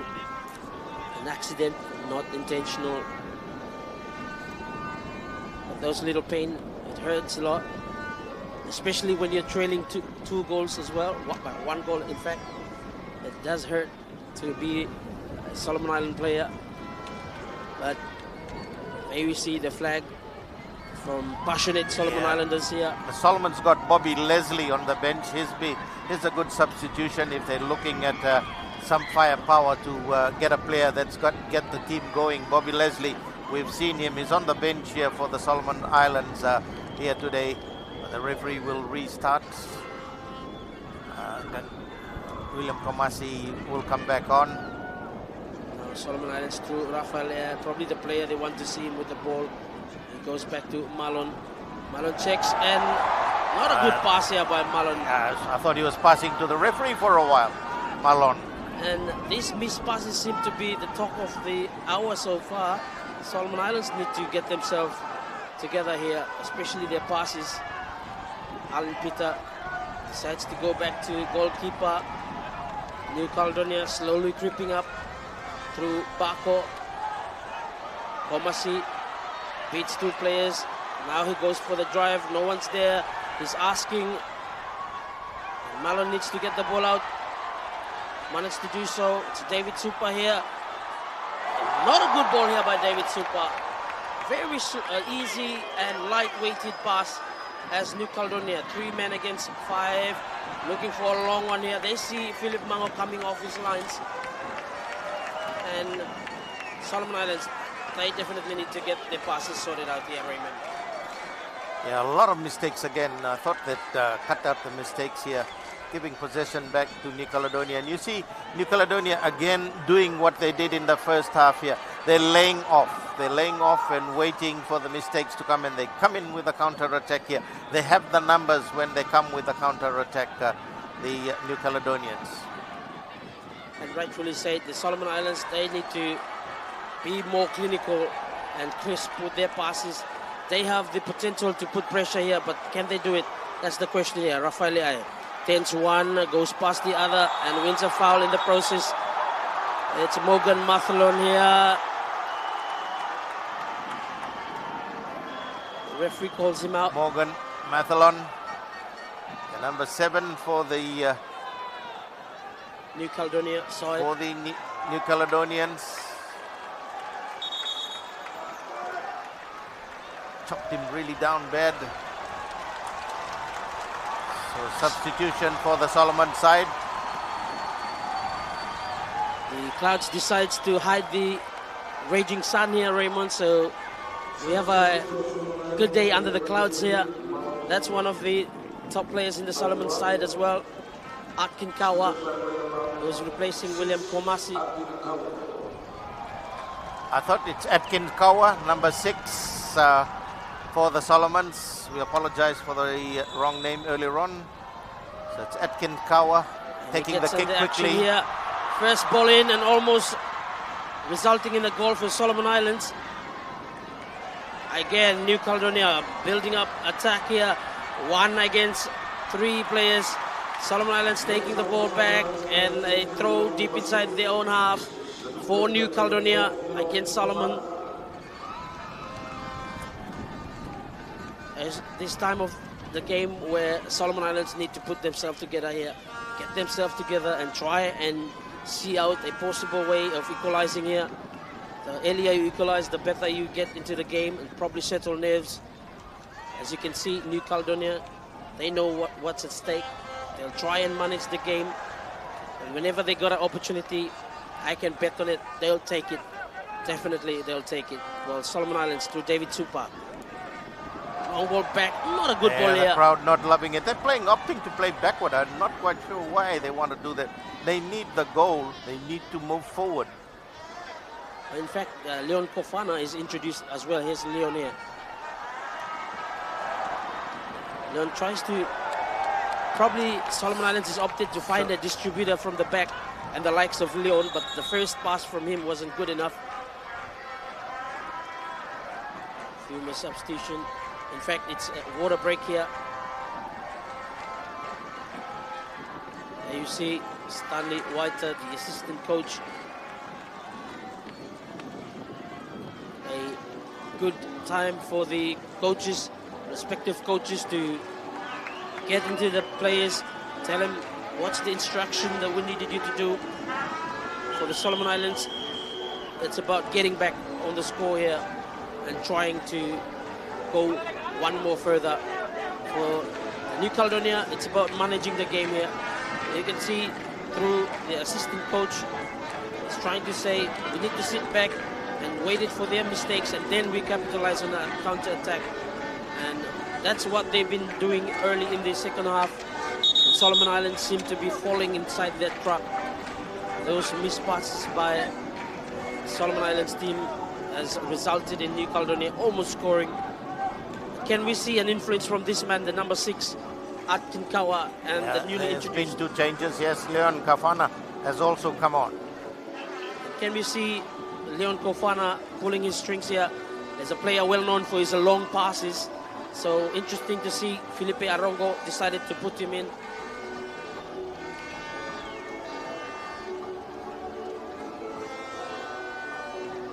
Both teams equally contesting so far, with New Caledonia having advantage on 1 goal here over Solomon Islands.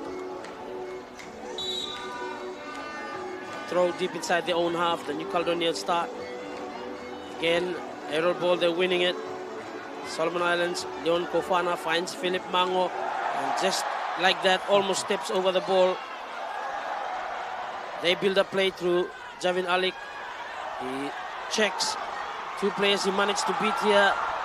Rafa Leai trying to creep past the defender, William Rockwood of New Caledonia, couldn't do so. And he got the ball deep inside the New Caledonian half. Atkin Kawa checks again, decides to go long, and a bad pass by Atkin Kawa here. And New Caledonia now counter-attack. Luckily, Javin Alik there to Philip Mango. Philip Mango finds Leon Kofana. Leon Kofana brings the game, looks to find Michael Yalafa to Rafa Leai. And offside here. Should have taken it further. Micah should have been used as the bait here, because he pulls the defense. And someone like Rafa Leai, I thought he was going to go for it. And look at the space here. Yeah, it was miles offside. But yeah, he needed to walk it in rather than play it onto him. It's all simple thinking in front of the goal mouth here. But again, the Solomon defenders are playing on Sol City live electricity. They're going to get shocked the way they're pushing it about there. Especially from the goalkeeper himself. Yeah. And we'll see if Solomon Islands can learn a few things from a couple of minutes here, and probably better there themselves as they build a play through. The captain, Joseph Nawo, decides to go past one, brings up play here. He decides to say, I'm going to be the one commanding the ball here. And probably communication breakdown between both teams. Here is a result of what's happening. David Super goes back to Leon Kofana. Oh, and a foul here on Leon Kofana. Both players decide to ignore what just happened. Gerard Waya for the New Caledonians to come in.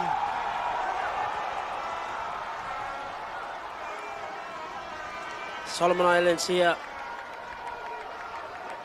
Shanwele Pene off. A goal for Solomon Islands will definitely get things back underway. Calvin Oasia, just now attends, brings it up. There's numbers in the box, gives it out here. Rafael decides to head it back. John Orabulu comes up high, but again, good save here by Rocky Naikene. Is experienced enough to know when to come out, when to just see off pressure. Solomon Islands again collects play. Atkin Kawa to Joseph Nawo. He's been alive here, Joseph Nawo.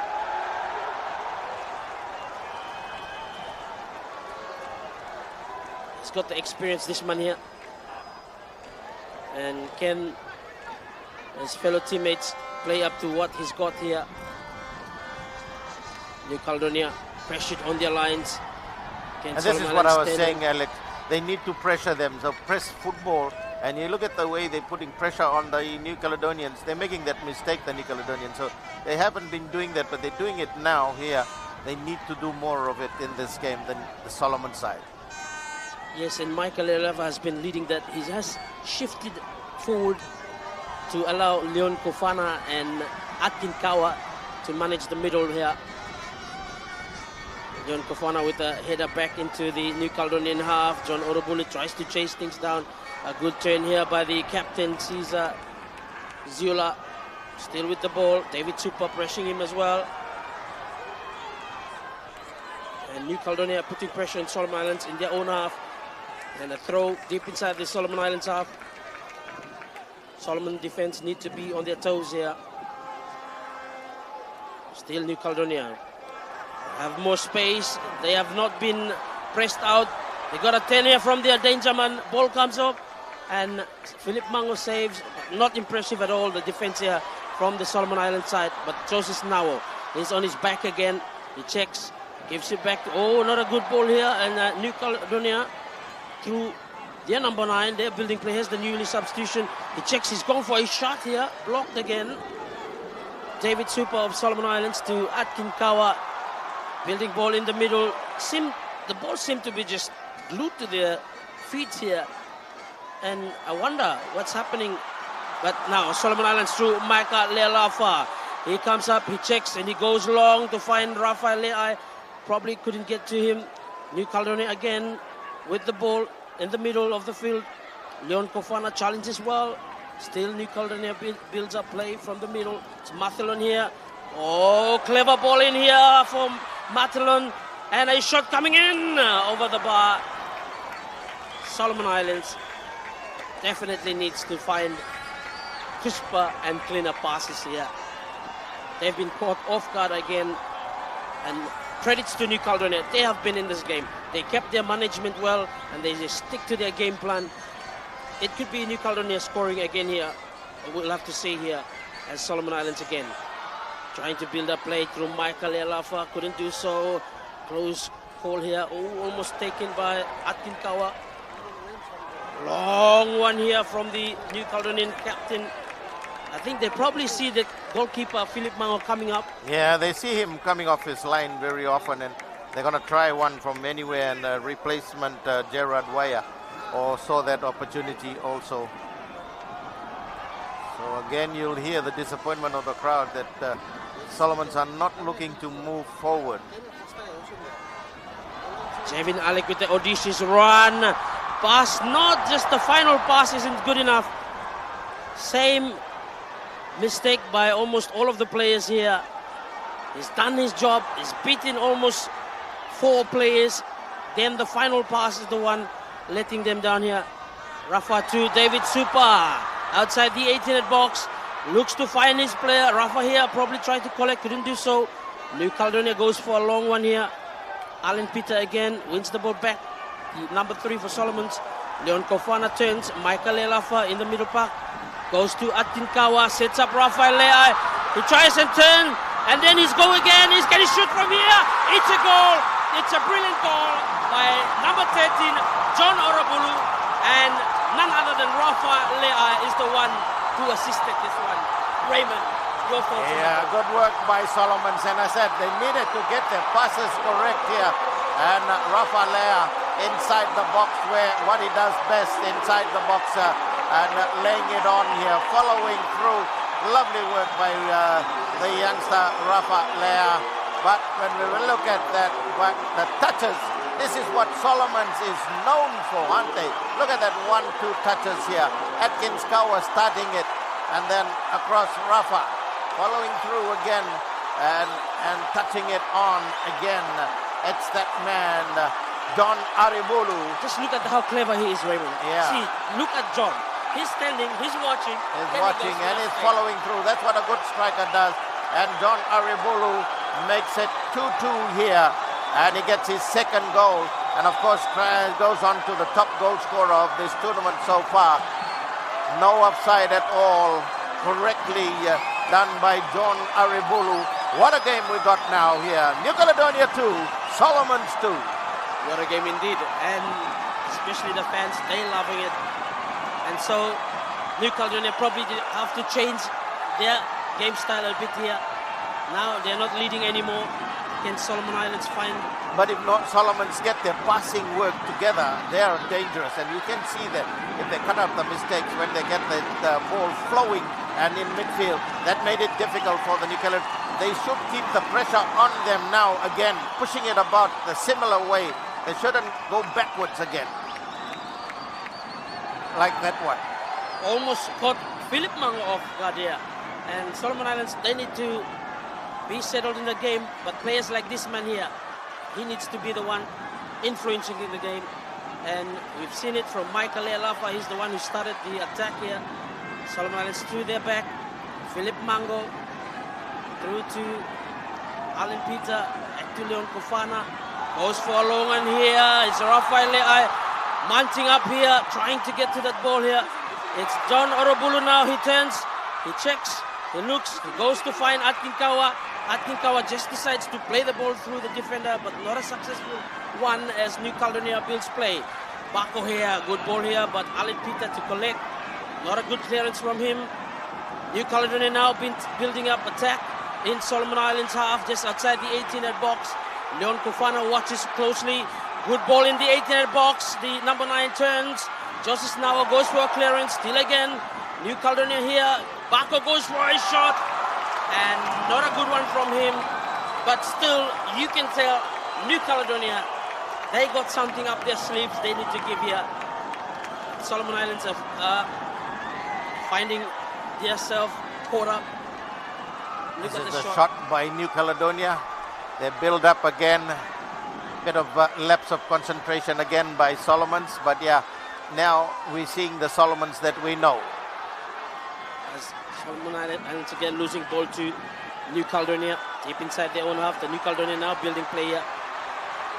Good work there by Michael Lealafa.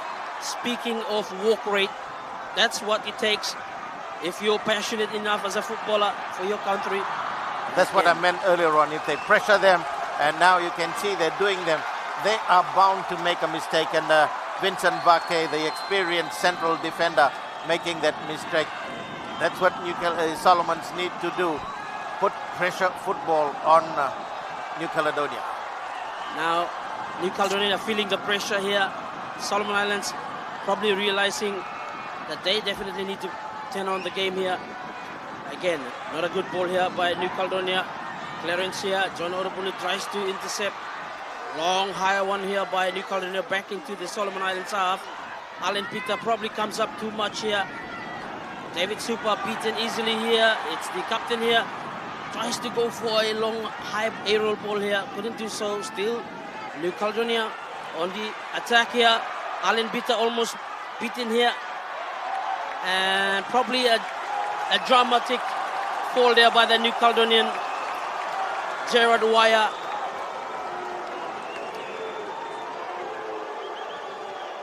For a moment, I thought Alan Peter was going to be beaten. Good The Solomon acting done by Waya. The Solomon Warriors defender playing really well at the back here for Solomons. And again, Philip Mango. I'm a little bit concerned here with the passes here, but can Solomon Islands now make the most out of these chances? Atkin Kawa still gets the ball back to Calvin Ohasia. Back to Atkin. Back to Jevin Alec. Goes to Alan Peter. Over to David Super. And tries to go past one. Not a good ball by David Super. Joseph now is everywhere. This player, he's trying to cover the yards here. And Alan Peter again collects the ball well. David Super to Joseph Nawo. And since Atkin Kawa has come in, he's changed the midfield formation and he's put some stability in the Solomon midfield since Atkins and Lennon Kofana. Their solid work here has really changed the games around for the Solomon side here. This as it's a water break here now in the 76th minute. Look at the colors here from Solomon Islands supporters. This is a time where the coaches probably have to give a different instruction, especially with both teams on 2 goals. And you can see the Spaniard here, the head coach for Solomon Islands, Felipe Arongo Alonso, is getting the players to make more positive passes and probably try and close the loopholes, as well as make less mistakes here. That could probably be the biggest talk here by the coaches. And for the New Caledonia, it's about getting back to that momentum where they can capitalize on the mistakes here. Interesting game so far, Raymond. Yeah, but the Solomons have the upper hand now with that second goal. It's always in football when you score from being behind and then coming to equalize, you have that second breath to at least put pressure. But it's good to see that Solomon's mistakes are cutting down. They are getting their passes and away correctly, needing to push a bit more up front in attack to give Rafa Lea some support, because he's the danger man. He draws 2 people. Every time he has a touch, 2 New Caledonians come close by to him. So they should be capitalizing on that space that is created by him. Definitely, as we look to see what will New Caledonia do, what will Solomon Islands do, especially as we have a restart from the water break here. Solomon Islands to start from Philip Mango to Jevin Wyatt. Joseph Nawo seems to be the free-flowing player here. He's everywhere, working as hard as he can. Solomon Islands through Joseph Nawa, brings a play in the middle here. He runs, tried to go past one, couldn't do so, yet managed to keep the ball to Micah. Micah for the first time here tries to find John Orobulu, couldn't do so. Akinkawa collects here, goes again, still loses the ball out. New Caledonia through Mathelon finds his player here to go from the side. Calvin Oasio equally up to it. Both teams seem to probably put on an extra gear here. They know they are the 80th minute coming up soon, so a goal by any of them could definitely set the pace of the game even further. Solomon Islands intercepts. John builds it up to Leon Kofana. He tries to go for the space here for Rafa. Not a good ball. And the danger man here is Rafa Leai. He's been lurking. Sometimes you think he's not in the game, but he's at the special spots where a good ball from the midfielders will definitely pick him out. Goalkeeper.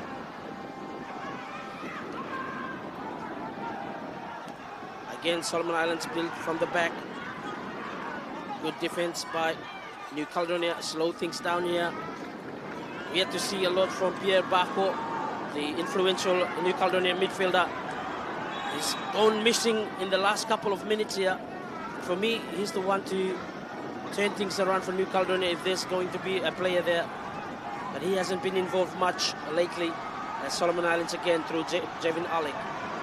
Looks to find player, Justice Nawo on his side. Nawo checks. Not a good ball by Nawo, losing it out to the fast number 9 for New Caledonia, Luis Waya. He could be crucial here. Mathelon goes for a long one here. No New Caledonian except for the number 17 here. It's Jean Jacques Katrawa against David Super, but David Super coming on top on that battle. New Caledonia seem to move forward and press Solomons a little bit. Solomon Islands again trailing for attack here. It's New Caledonia now through their captain outside the 18th box. Checks, fails, and go for another check here. Good timely defense here by Leon Kofana. Akinkawa to Joseph Nawo. Decides to go long here. It's John Orobuli. He goes back to Akinkawa and then loses it. New Caledonia through this man here, Bako. He's the one who's been missing for a bit. They've been springing passes here. Oh, not a good one here by the midfielder. Probably should have been a better pass by him, but still New Caledonia looking dangerous in the 18th box. Swings it in. Good save by Philip Mango. Again, both teams seem to just lose energy a little bit here.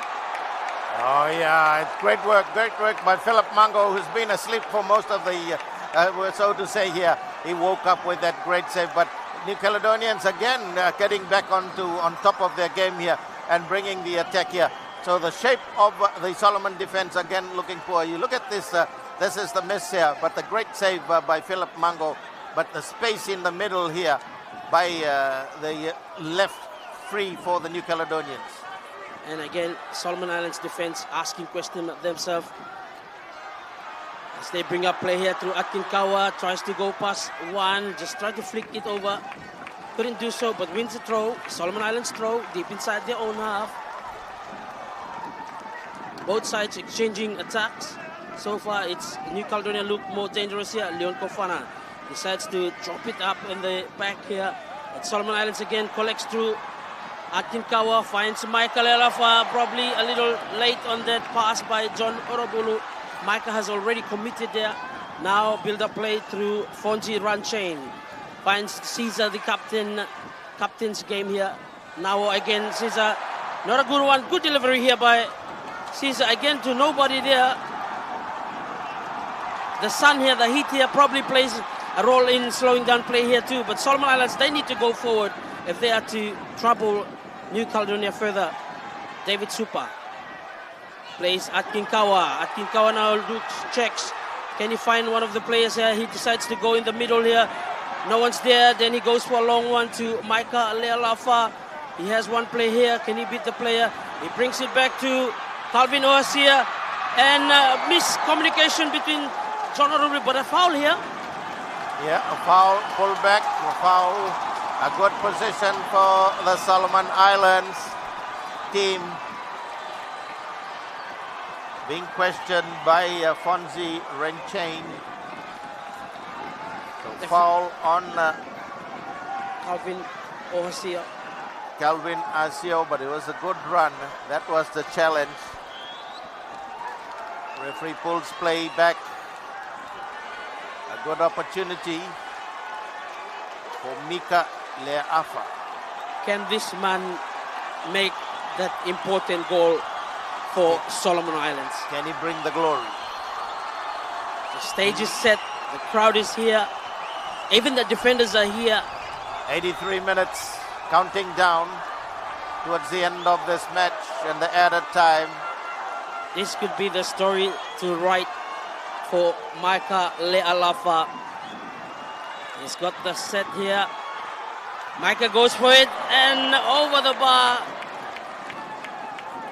Too much power in his body position, not looking good. Lifted, tilted a bit back.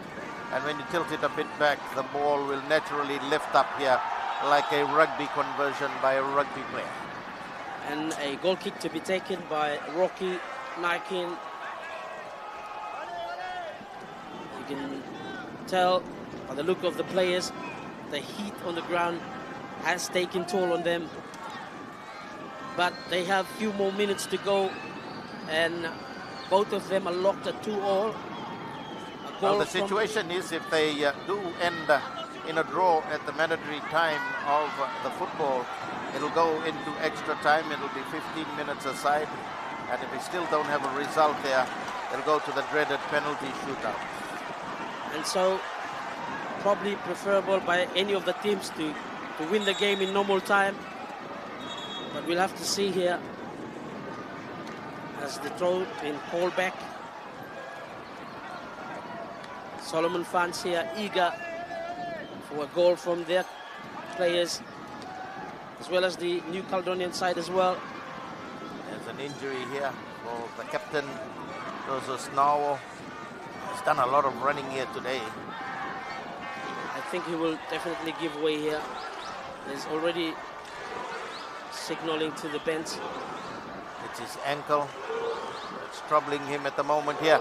So yeah, with less than 5 minutes, with some added time to go here, it's certainly if Solomon are losing their captain.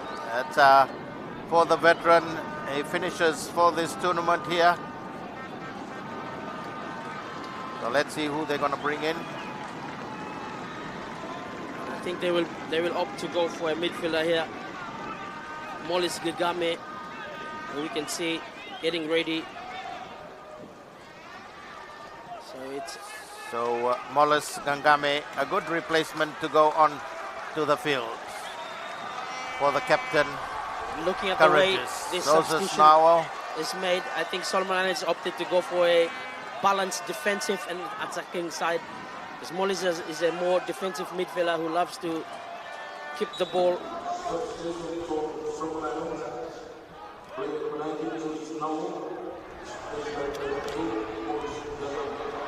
Now Solomon Islands again with the ball. David Super to Rafael Leai. Oh, we've just got confirmation. There'll be no extra time.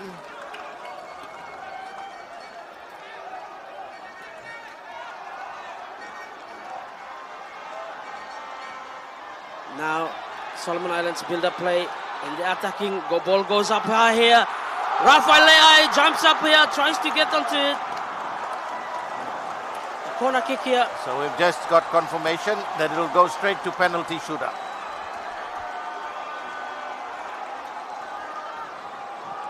Close one here from Rafael Leai. Can Solomon Islands find something out of this set piece here? A corner kick here.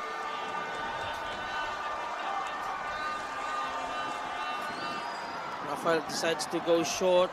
Akinkawa still with the ball, drives it in the 8 box, tries to win a foul here, couldn't do so. And again a corner for Solomon Islands. Deep inside the New Caledonian side half. Can Rafael Leai deliver the ball that will result in a goal here? Sets up play, swings it in, low one here, running in, and Michael Elva, what a strike here. Again blocked, no one to follow up. And on the other end, that's the attack happening here. Alan Peter, Philip Mango decides to take it calm. Brings back play here, 2 minutes out from the full time. On what has been an equal affair, much to Solomon Islands, a lot of mistakes.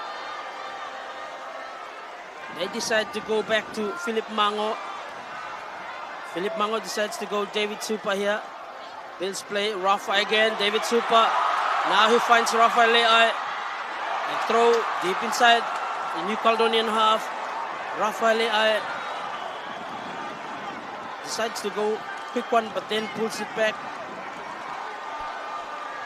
Well, they're looking at Rafa here to use him. New Caledonia again builds up play here. It's Atinkawa who wins it back. Leon Kofana checks, decides to go on the outside, finds Michael Lealafa, plays it to Calvin Oasia. Calvin decides, checks, dances over the ball, decides to go for Micah. Early turn here. It's Rafael Leai here. Goes for acrobatic stuff here, but then... That's a good attempt. Good attempt. Already been pulled for a foul here. By John Aribulu.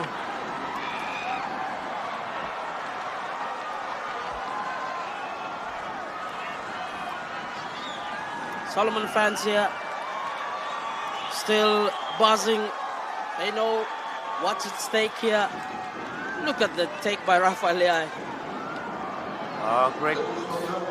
Great shots, but unfortunately the free kick was given. But you can see now the New Caledonians are making mistake. 10 minutes of additional time here, still a long way to go.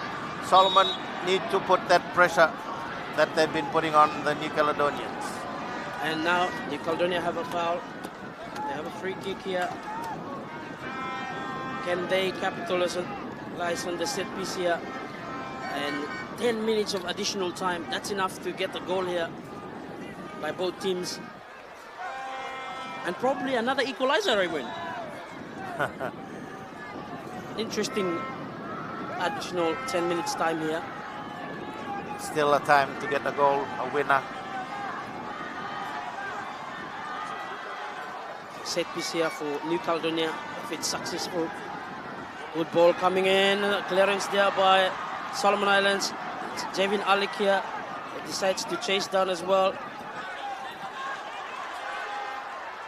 New Caledonia got a throw deep inside the Solomon Islands half. Two players here in the screen who have been battling out respectively in the opposite corner. William Rockwood for New Caledonia to take this one. Ball comes in. Clearance here. Rafael picks it up. Decides to go for a long one. It's John Orobulu here. Finds himself just under the dropping or flying Fonji run chain. And John Orobulu is voicing out his innocence in this. There you see the injured Fonji run chain, who has been formidable and strong, solid defender for New Caledonia heading into this grand final. And equally, the man standing there, Michael Lealafa for Solomon Islands, has been instrumental as well.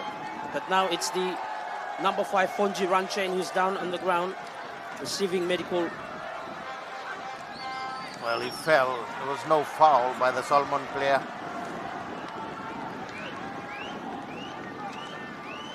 As the New Caledonia team make use of the moment to get some water, rejuvenating themselves. We're 7 minutes out of the additional 10 minutes. Raymond, your thoughts here? What are we expecting in this last couple of Solomon minutes? should still keep the formation that they've been going on attack here. There's a substitution now for Richard Tito Richard for the New Caledonians. A youngster getting a break in the finals. Probably they're looking at the penalty. I'm not quite sure. Yes, as we've confirmed, after the final whistle here, we'll definitely go straight into penalty shootout. And so both teams probably will need to save themselves a little bit. But it would be better to score here now than to put another pressure on. A long one from the goalkeeper here, Rocky. Sends the ball just outside the 18-yard box. 2 Solomon defenders here. Not a good clearance here. Oh, and miscued here by Paco. This is the man I've been talking about who's been silent, Raymond. Yeah, he could have been the winner for them, wouldn't he? If he had gotten that one, that could be the change. And Michael Lealafa brings play. Again, Michael Lealafa checks, try to find Rafa, couldn't do so. Handball here from Atkin Kawa. I would assume New Caledonia probably opted to go for another long one here. They sure will.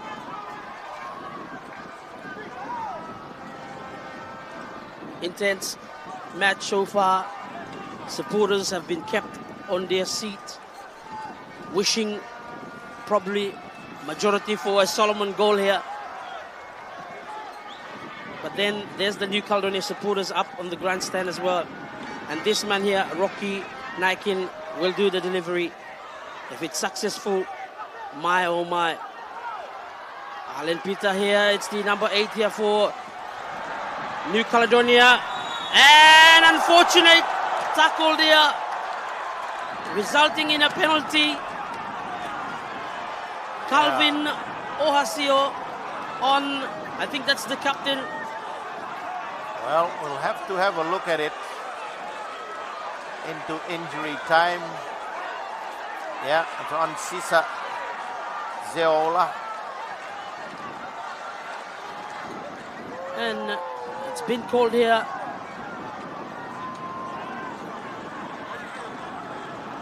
It's a penalty here. Oh, he chopped him down, yeah. Just the way the momentum he's gone into it, it's to me Needed to be calm. He definitely needed to be calm. And The this is captain a moment- himself will take the penalty. moment for the captain. But again, if Philip Mango saves this penalty, he would be remembered in the Solomon history. But this man here is the man of the hour, Cesar Zoela of New Caledonia. Comes in, sends the ball and saved by Philip Mango. He's the hero. He's the hero, isn't he? Philip He is Mango. the hero, Raymond. And much to the smiles of all Solomon supporters here.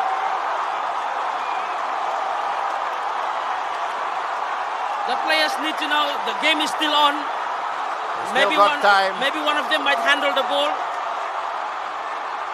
John Orobulu turns, Atinkawa brings a play. Tense again, checks, goes to find Micah, far up there. Not an offside, the line assistant decides it's play on. Michael Alefa dances with the ball, two-player to beat. Decides to try and not make play, couldn't do so. Again, he's being kept far outside. That's the man who misses here. Brings the ball back. Solomon Islands now have to walk their way here. Philip Mango again, from sleeping to be the hero here. Hero Raymond. here, yeah. Talk about fairy Obviously. tales. This is one here. Leon Kofana checks, decides to go to John Orabuli. Finds Rafael Leai. Again, New Caledonia build up play. They win the ball back. Can they go on their own counter-attack? John Orabuli of Solomon Islands is down. Again, Calvin Hoasia, who's been saved by Philip Mango. Could have been the number one enemy there for Solomon supporters. Yeah. And the game has Tired just players taken out us. there. New Caledonia, they got the chance to kill the game there, Raymond. Injury here now. Toll mounting. Cramps.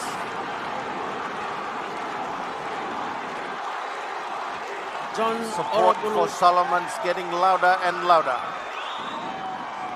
You can see from the screen the support here, waving the Solomon flag. They know that this is a closer opportunity at getting the goal that has eluded them for many times. Yeah. The John Arabulu, they'll be needing him if it comes to penalties. Javin Alik, still a minute and a half. I think the referee decides to tell Javin Alec to go on the fast outside before coming back on because he was being treated by the medical staff. Should have played Micah here. Not a good ball by Mollis Gagame. New Caledonia on the counter attack through the captain. Ball comes in, three defenders, and not gonna get to the end of it. Yeah, Bako can't quite get to it. We can see he's feeling the strain now when counting down to the 10th minute mark of the added time of the 90 minutes here today. Solomon Islands, a goal here would definitely be memory for everyone, but then New Caledonia, they look very organized as well in their attack here. It's Alan Peter here, brings up plays, delays the ball. He needs to get back immediately. Now, New Caledonia through Bako, goes for the first time, a long one here. No one's there to collect. We're seconds away from the end of this match. Alan Peter of Solomon Islands brings the play almost halfway, then decides to go long. John Orabulu rather, tries and calls for a foul, not given. And Solomon Islands again through Calvin Oasio, plays it back to Philip Mango. Philip Mango decides to keep the ball. And for a moment everyone thought that's the end of the game. No, it's not the end of the game. There's injuries. That's the man in charge of the Solomon Islands national team, Felipe Arongo Alonso. And Javin's been nursing an injury earlier. And that's Stanley Whiter, one of the former national players. He's now the assistant coach. Yeah, he played in Nandi in Fiji also, Stanley Whiter. Now we're a policeman here in Solomons. Brilliant player in his prime days. He could have been useful in such situation like this, especially just commanding the midfield. But again, it's for this generation of footballers. Clock comes back on to wear the time down. Only a few seconds away here, but the referee has to decide here. Ball still on, and everyone's not happy with this one here. Calvin Oasio almost losing the ball out. New Caledonia. Looking at Kelvin Oasio, he could have lost that possession again. That He's in the woods today in the latter part, giving away a penalty, and that went, if that did go away, but is relieved with a whistle. You can see from the bench here, everyone's eager, probably wondering what's going to happen next year. We're running 1 minute extra of the 10 minutes. It's on the referee's clock now. The Javin Alec is actually still limping, and already they've called for it. Not too pleased the way the supporters are urging. But Solomon Islands now, they have a chance here. Can they capitalize on it? It's Rafael Leai. He's brought down, he's still going outside the 18-yard box, and again another foul here. It's the double yellow cards here. A red card against Morgan Mathalon of New Caledonia. And yellow the referee card decides again to Vincent Vake. So a red card here and a yellow card. Can for the New Solomon Islands Caledonia. find something out of this? Listen to the boo from the crowd here. You don't want to be standing in the middle of the field. Yeah, he's being booed off Morgan Mathalon. He wanted to come back on to Mika, I think. Red card for the New Caledonian. And a yellow card to Vincent Vake. Rafa getting charged. He's trying to set himself for a shot here, Rafa, but then fouled by Morgan Mathalon. We still go into the referee's time. 2 minutes of added time. These fans are waiting. We wait here for the free kick just outside the box. An addition between Michael Lealafa, Rafael Leai, and Atkin Kawa. And listen to the chants around the National Stadium. It's go Solo go. And everyone's with their phones ready as well to capture the moment. Could this be the moment for Solomon Islands? Yeah, it'll be a dream come true. The referee calling the New Caledonians back, their defenders, their wall. Who will it be? You've got Mollis Gangame in the front. Have we? No, Atkins Kawa. And Rafa Lea. Interesting. Rafa Lea goes for a shot. Oh, saved at the line. Drove it well, didn't he? That was a beautiful drive there by the Solomon Island superstar. What a save. Good save What a also save. for Rocky. As we look at the replay, what a save here by Rocky Naikin. And this match has just turned into an even... Has had everything. Definitely, as Leon Gofana of Solomon Islands does as well in the middle, goes back to find Javin Y. Javin Y beats one player, checks up, and the referee has signaled that's the end of the 90th minute. Well, we went over 90 minutes. Now we'll be looking forward to the penalty shootout. It's New Caledonia 2, Solomon Islands 2, here the 2023 Pacific Games men's football final at the National Stadium.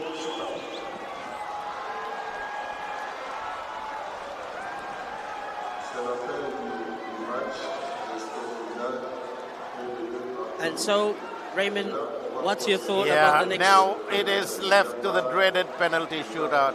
It is not a nice way, but it is a way to finish here.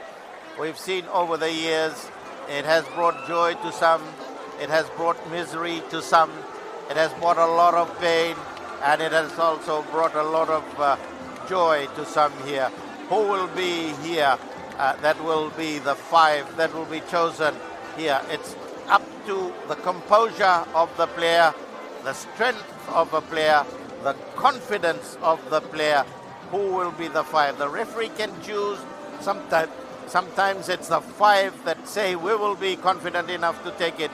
But the mammoth task, beside from the keepers, is on the goalkeepers here. What is on their mind? Philip Mango earlier on, a great save to keep Solomons in contention for a goal.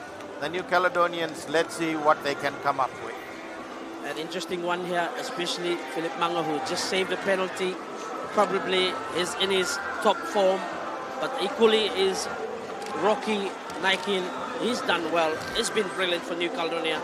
And so it all comes down to the penalty takers as well as the goalkeepers. Big shootout here for both teams. And the fans are loving it. Probably most of them would want it, the Rafael free kick to go in, Raymond. But we are here now at the penalty shootout. Yeah, if that did go in, he wouldn't be a hero. He's got a pretty good kick, but unfortunate that didn't happen. So we'll see, the referee will call the two captains shortly. Yeah, they're being called here, the two captains. So Michael Lelafa is the captain after Joseph now was being subbed off. This player here, he has been a good defender for Solomon Islands. Playing through injury, still going on. Equally is the number 11 for New Caledonia, Cesar Ziola. So they will toss.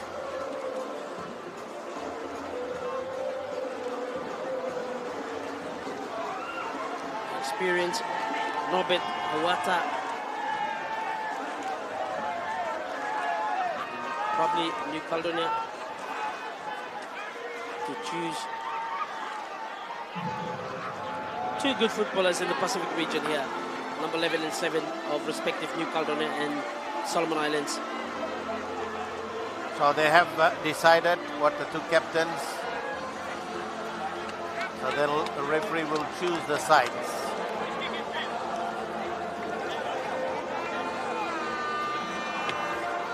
Anticipation from everyone around the stadium here. They're choosing the road end. Choosing the road end, which has a lot of people behind on the roads, in the buildings, all packed to watch this historic moment here. The New Caledonian team with a final team talk perhaps. They'll all have to come to the middle of the pitch.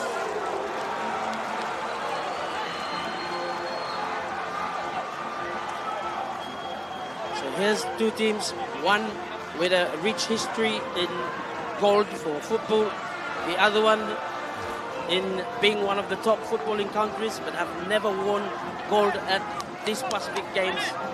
So interesting, and a history will be set today if Solomon Islands get the gold here. Well, it was in 1991, the penalties eluded Solomon Islands. Fiji took their first ever gold medal in Leh, in PNG. Let's see if this time around the penalties don't haunt them. It is a Saturday though this time. The last time was a Friday afternoon. Could be the details of the days could change the history.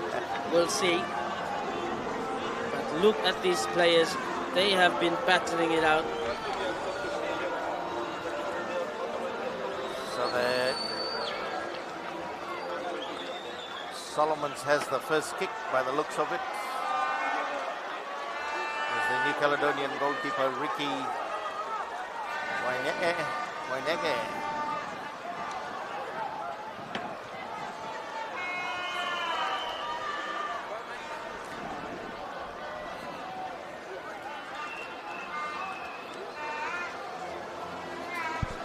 And both teams with a lot at stake here. Well, you can see these players have done their bit in the 90th minute. Now it's up to the penalty shootout. Oh no, it's Solomons. New Caledonia has the first shot. So it's experienced Fonzie to take the first kick.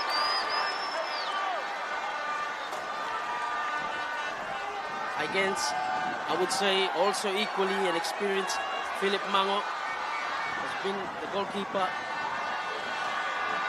and New Caledonia, Fonzie Ranchain. He checks and saved. Saves. Brilliant save there. Again, he dived the right side again, Philip, with that save, like he did earlier on against the captain. He's probably spent the whole game just resting for a penalty shootout. We'll see. Solomon Islands now has the task of scoring. It's their main man, the captain now, Micah Le'alafa. Yeah, he's a good finisher, Micah. A futsal player, a good opportunity for the stand-in captain. A goal here would definitely put confidence in the Solomon Islands penalty takers.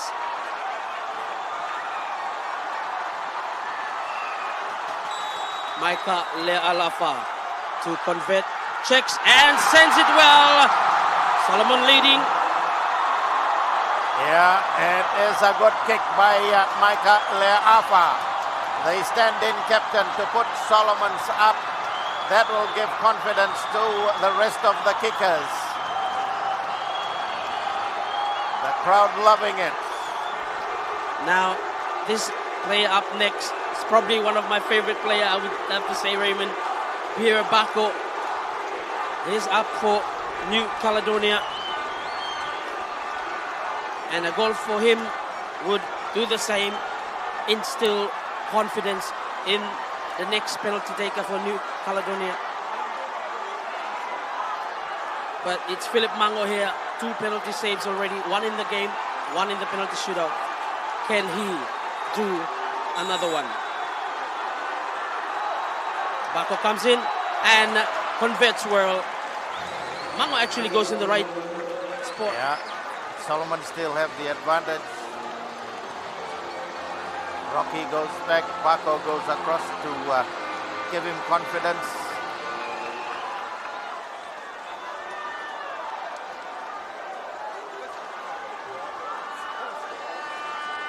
So David Super. Interesting choice of penalty takers. From a right back, probably he has the confidence here. So here's David Super for Solomon Islands. Can he convert and put 2 goals to Solomons? Oh, and hits the crossbar. Hits the crossbar, and we're back. And a poor kick by David Super has made it equal now. It's 1-1. It is painful. It is painful, a miss like that. To put too much power, as you said, he's a defender. And a defender's shot that he did take. Interesting choice there. And you speak of young players coming up. This is one here. And you've mentioned when he was substituted on as probably for the penalty shootout. He's definitely up on the line I there. did say they probably brought him for the penalty shootout. There's Philip Mango again.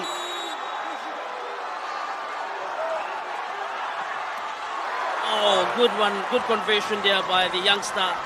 Philip Mango was going the right way, but good. Richard, yeah. As I said, he probably were brought in for that penalty, and he's made it count. Now Solomons. Atkinkawa Atkinkawa. plays in Fiji. Raymond would know. Korewa He's got has the task to get now. this in.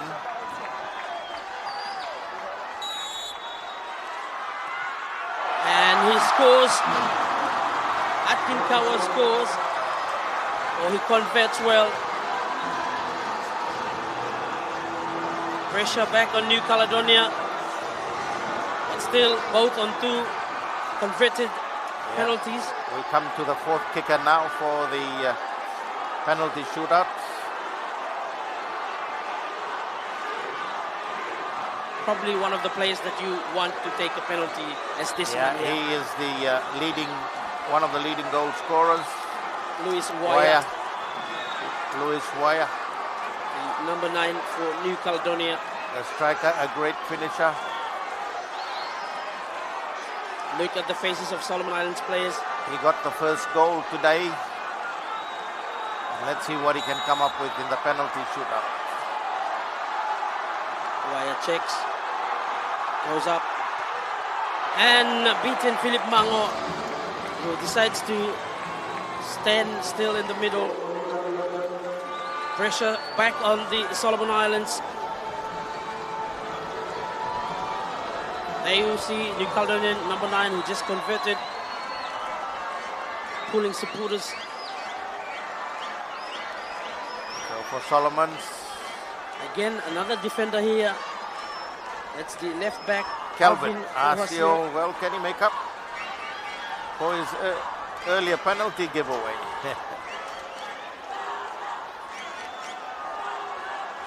Pressure at such level is intense. So for these players to execute, it's a task.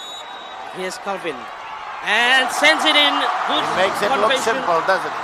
Definitely makes up for the penalty that he did earlier on. Pressure back on New Caledonia. The crowd here, something about this national stadium that tells you the intensity and passion for football. And if there's one man to rectify his mistake, that's this man here. Is this man here, or will he be the zero again, from the zero to the hero, the captain? He's back in the same spot where he was a couple of minutes ago against Philip Mango. Can he send Philip Mango away? And he scores. Philip Mango caught off guard. Good goal by Caesar. Yeah, this time he makes it count, the captain. Pressure is back on Solomon Islands here. That's their last one here. Well, we'll have to see. And it's the star man, Raphael Le'ai. Look at the crowd standing. And just the feel, the vibe that you get around here. And Both sides have had one miss, and it's this gentleman here who's the darling of the Solomon Islands, their star player.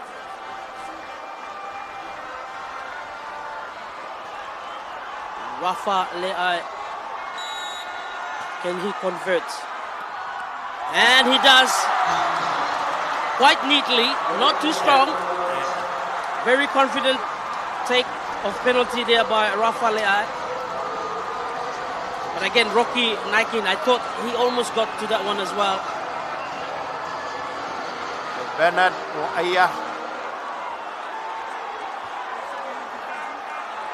Can Philip Mango do one more magic?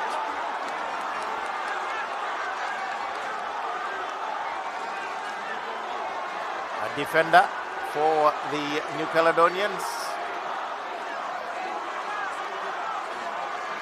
Bernard Iwa or Iwa. Can he convert? And yes, he does. Sending Mango the wrong way. Solomon's opportunity now.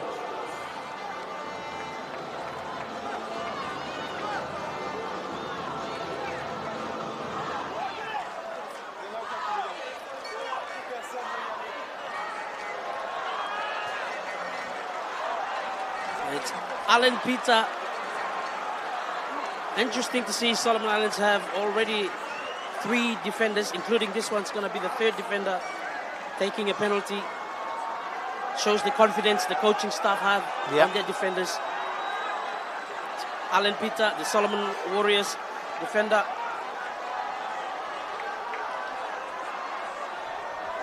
The New Caledonia goalkeeper Rocky Naikin probably wants to add a little bit pressure on this taker. He sets himself up.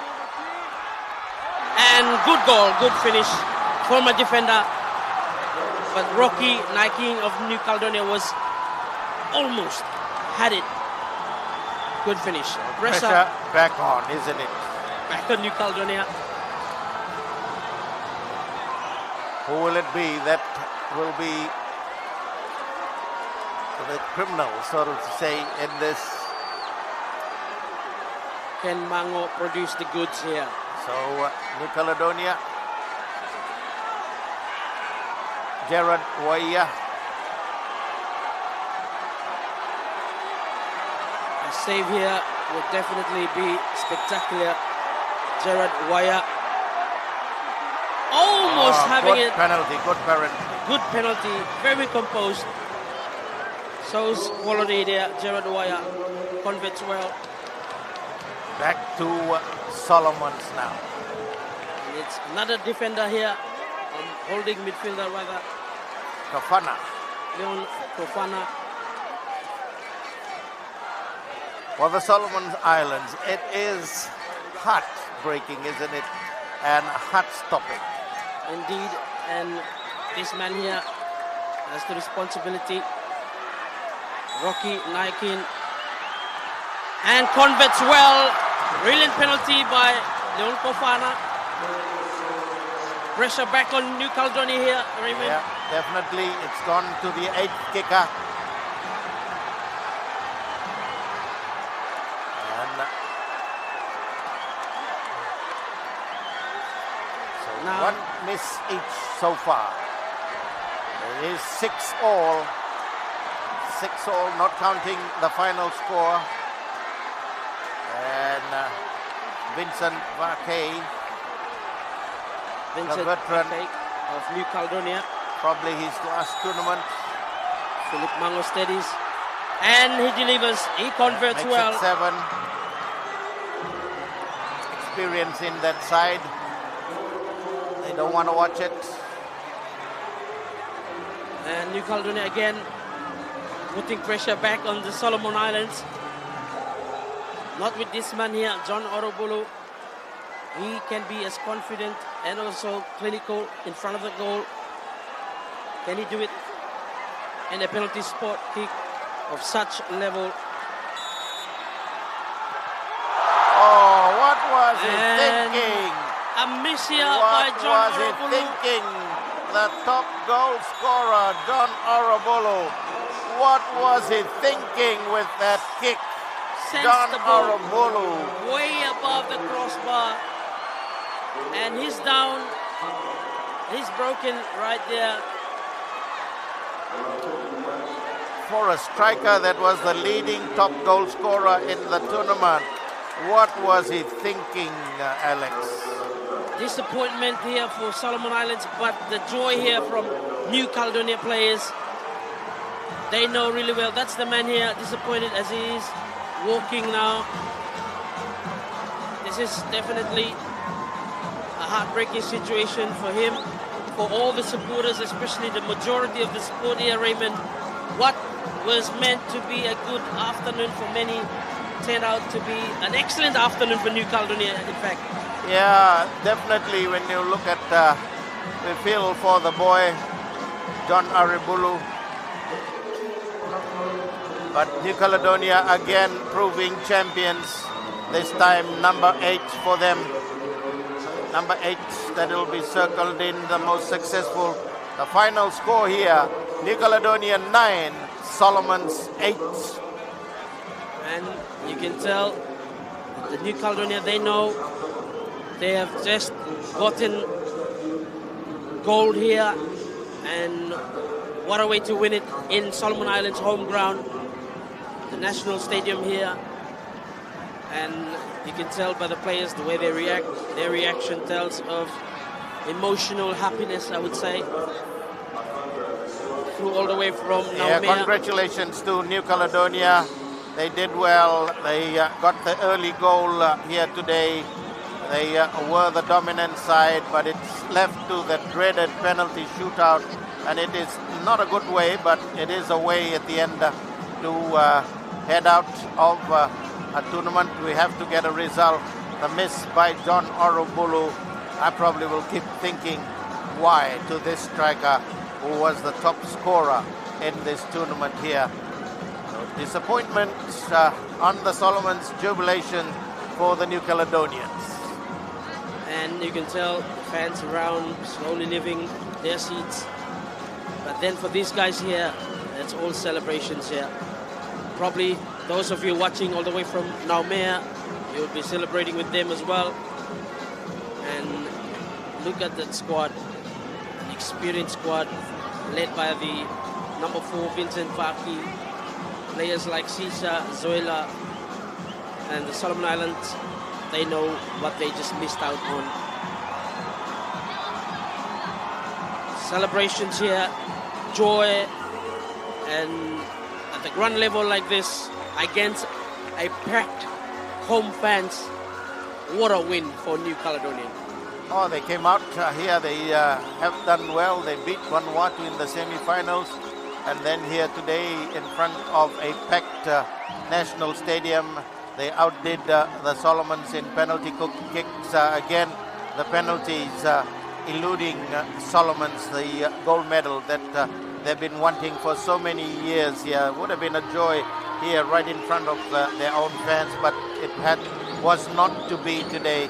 This the Solomons that missed by John Arumbulu in the penalty, but they could have finished the game in the normal time here. They're gonna get back now 4 years later to come back in the next Pacific Games to try and get their first gold medal.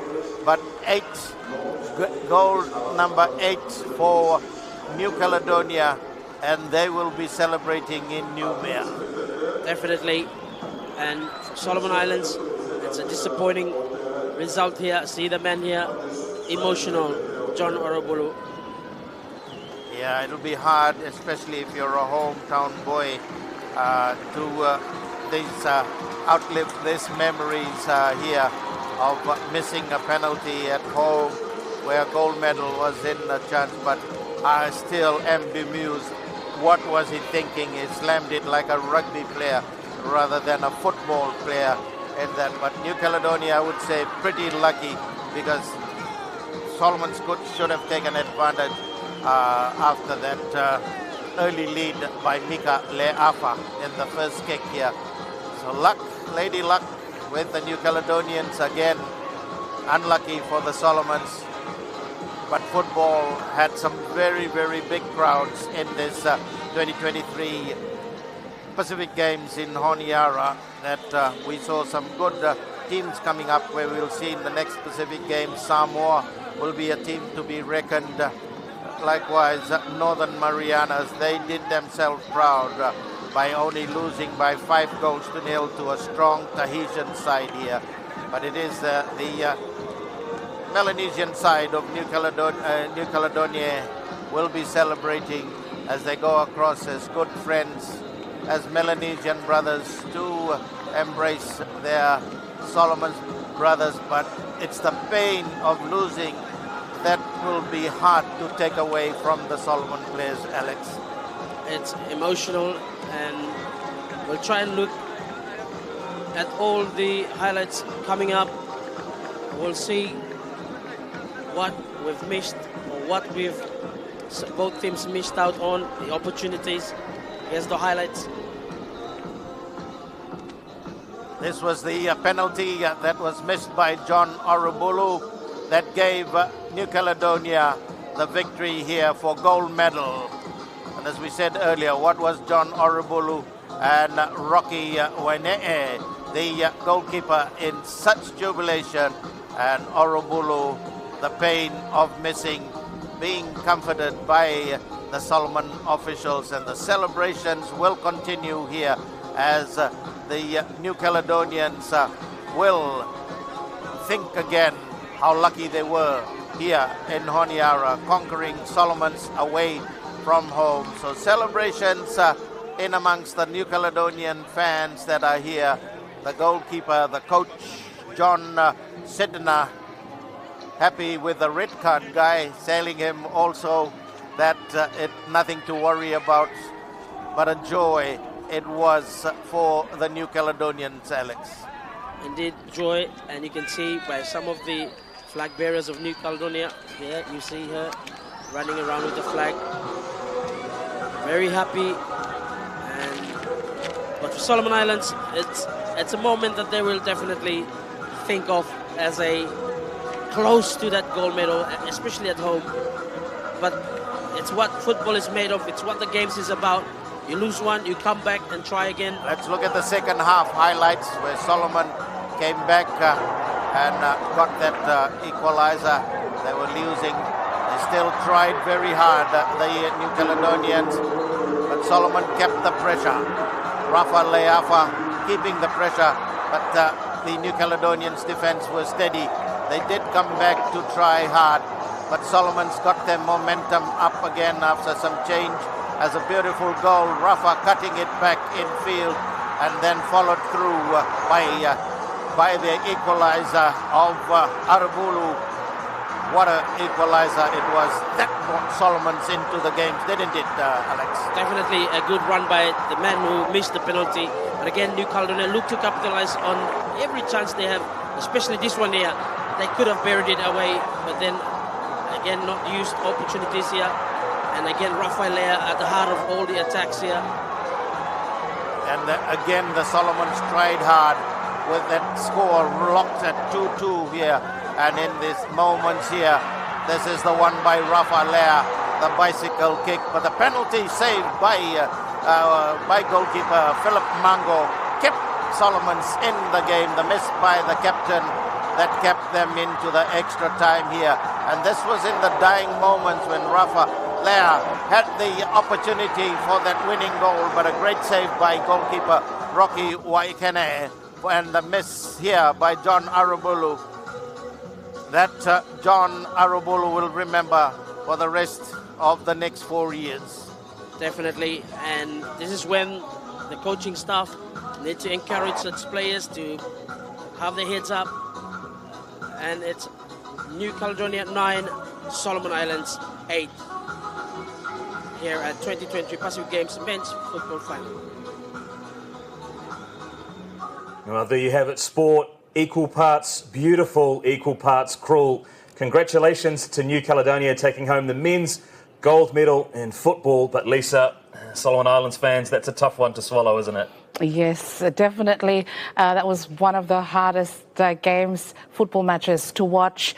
The 90 minutes really got us both sitting at the edge of our seats, especially at the 90-minute end and going into the penalty. No, some could watch, some couldn't watch here in the studio. I'm sure it was the same for you out there in the audience. But fantastic, and congratulations again. New Caledonia taking the gold medal, Solomon Islands with the silver, and yesterday it was Fiji with the bronze medal, a 4-2 win over Vanuatu.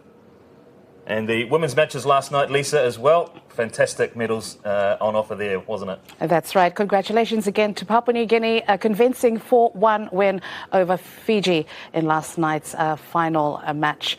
Was a really, really good game as well by PNG. Good performance. Yeah, that's right. Well, we've had a chance to update the medal table, and that gold medal in men's football takes New Caledonia to 78 for the competition. 189 total is 7 more than they achieved 4 years ago in Apia. Still medals on offer in the rest of today's action, which we will be bringing you. Tahiti, 51 gold medals. They are up from 35. And Australia in the bronze medal position going into the last day with 48 gold medals. Papua New Guinea still in 5th place, 28 gold medals and a total of 100. Fiji, 21, total of 86. Solomon Islands at 7th position, 12 gold medals. Yeah, Papua New Guinea, 11 gold medals yesterday. It was a real golden day for them. Marshall Islands, their 10 medals total have all come in weightlifting. And Wallace and Fortuna, Stephen Mailagi adding a shot put gold to the discus gold he won a day earlier. They go to 3 gold medals. Tonga, just the 1 gold so far in the 2023 Pacific Games. They achieved 9 golds 4 years ago in Apia, so not the return that they were hoping for, but maybe 3x3 basketball, touch rugby or sailing is one of the sports on offer. We had the half marathon as well earlier today. A double gold medal to Tahiti in the men's and women's competition there. Well, we've had the men's football gold medal match, but that's not the end of the day. We've got a whole afternoon of coverage beginning right after this. Yes, we've got on the menu today netball, Fiji versus Tonga. That's a gold medal match. Beach volleyball, that's the women's Solomon Islands versus Australia gold medal match. And for the male beach volleyball, it's Tuvalu taking on Australia. And a little bit later on, we will have all of the gold medal bouts from the boxing at Friendship Hall. And then we will be at the closing ceremony, which we'll be bringing to you live as the curtain comes down on the 2023 Pacific Games from the Solomon Islands. Well, last night, we didn't have the option to bring you the gold medal bouts from the Friendship Hall. We're going to do that right now. So let's head back to 24 hours ago. It's boxing at the Friendship Hall. We have Yamashita also from PNG.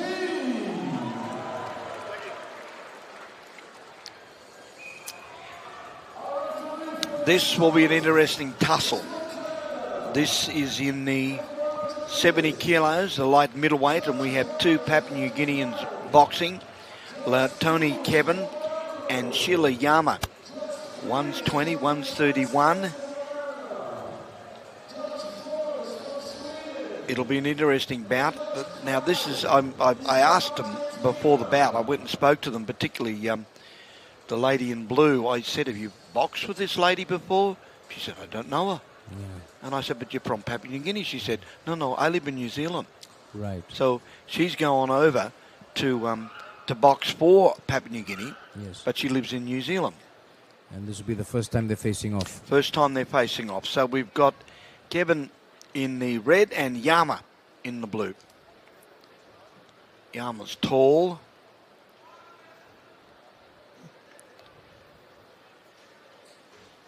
I think the ring has really, if you look at the surface of the ring, it's been outstanding. I mean, we're going up to 111 fights tonight by the end of the night. You said you had a test run with the ring on the first day, and it's really... I know, and I fell over. I didn't do any good. I still can't fight. All right, well, we got to back the Papua New Guinea here. We can't lose here, can we? For sure. So Yama in the blue. She'll throw some big right hands, and Kevin... Ooh, comes back with a nice... Yeah, she does, but this is going to be interesting because both girls, as I said, I mean, this is like a national championships. Yes. But you're fighting on a different home shore. So Yama with rights and lefts and beautiful. Nice little right hand, that little right hook. It's a good punch. It scores. So she's the southpaw. And Kevin, Leona Tane, Kevin. Oh, she got hurt. She got caught. She got clipped. Again. That time she didn't get clipped. Oh, hang on. Hang on. She's going to the body as well. Yama's got very confident very quickly. That's the way the referee get in and break them up. That's the way you do it.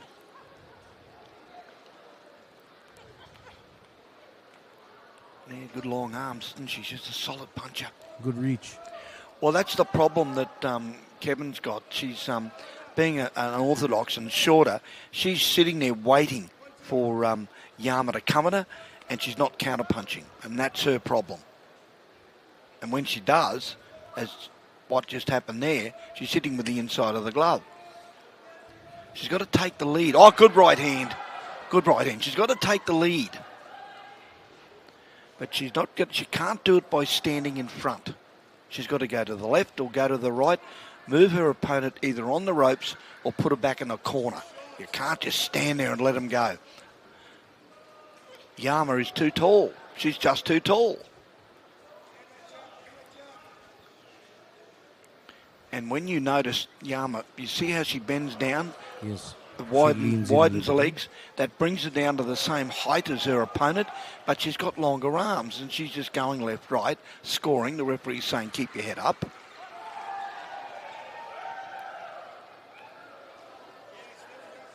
Yama landing with those left hands. They're a bit lazy, but they're scoring. They're scoring.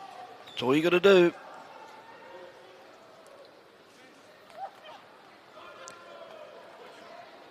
I suggest that Kevin is a little bit nervous. First time. She got a bye in the final. To get into the final. Yama fought the Solomon Islands girl Kiyaka. That was a good bout. That was a retirement, of course, but it was a solid punching. She's a big hitter. Oh, hang on, left hook. Referee right on it. Oh, there's the bell. Not a very exciting first round, but there was some good punches towards the end. But I suggest the tall lady, Yama. That was a good left hook, huh? Oh, it was a great left hook. We might see that on the replay. There we go. There's a right hand. There's that left. The left hook will come after this. There's a right. goes into the body. That's a good shot. But there's a good comeback. Kevin comes back. Oh, there's that left hook you're talking about. Oh, yeah. Kevin. Got her. She bounced off the ropes.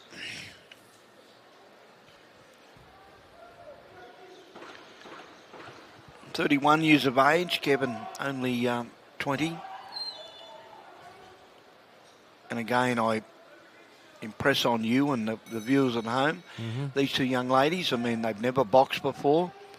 And you say, oh, Benny, they're both from Papua New Guinea. But one lives in New Zealand. She got selected into this tournament on her performances in New Zealand, where she did win a couple of the big events. And that's how she made the team. But being the Pacific Games, one of the rules were they allowing 2 boxers in a division. And that's why we're seeing Solomon Islands, Papua New Guinea, a couple of other teams, Tahiti, adding 2 players. Oh, hang on, left and right. There's a count. Got it. Yeah, she got lazy. As soon as she dropped her hands, eh? Oh, yeah. You don't drop your hands in boxing. Even you know that. 101.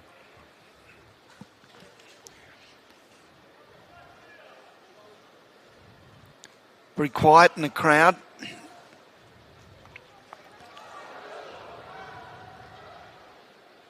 Inside of the glove again. Yeah, won the second time. So Yama's just waiting.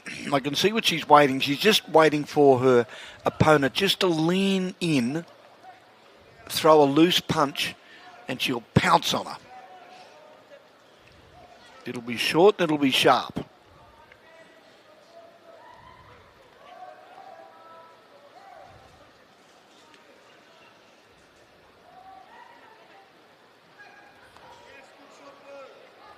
Both throwing right hands, both missing.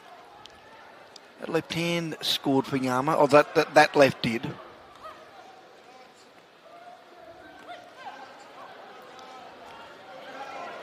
Oh, yeah, she's back on the attack now. Caught her with a right uppercut. Now she's on the attack. Gets her against the ropes. I thought the ref would get in there. He's not game enough. Punches coming from everywhere. Kevin just throws a beautiful right hand over the top. But Yama, look at those right. Oh, there it is again. There's the count. Yama must have hit her with 3 left hooks. Yes. Sorry, make that right hooks. She's throwing so many punches, I can't keep up. Yep. It's over. Yeah. It's over. Yama's won the bout. Referee stopping the contest. I'm not sure whether it's RSCH or RSC outclass. I don't know. We don't get that coming up on the screen, unfortunately. But those are the rules for the IOC. Just having a look at the replay here. There, got her. Yep. That left hook again. Yep. Doing the damage. Came in with the right to the head. That counted as a point for sure. That's 3 out of 3 for the Papua New Guineans. Good start. Well, that's a great bout. I mean, this young lady in the red, I mean, this is a big moment for her. She's won a silver medal. She has. And she's helped her country to win the country of the championship.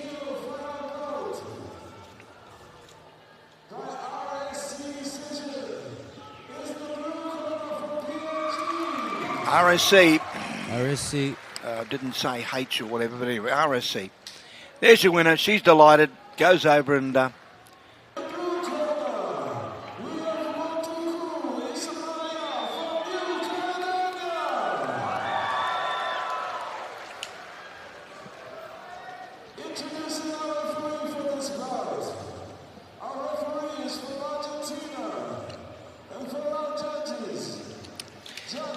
as the ladies move into this bout, the last of the women's matches tonight, women's 81, light heavyweight, and I'm very proud of this one, very emotional for me. The lady from Papua New Guinea, her grandfather was the head prefect of my boarding school, the Toowoomba Grammar School back in the 60s. So it's a delight for me to see and call his granddaughter's bout.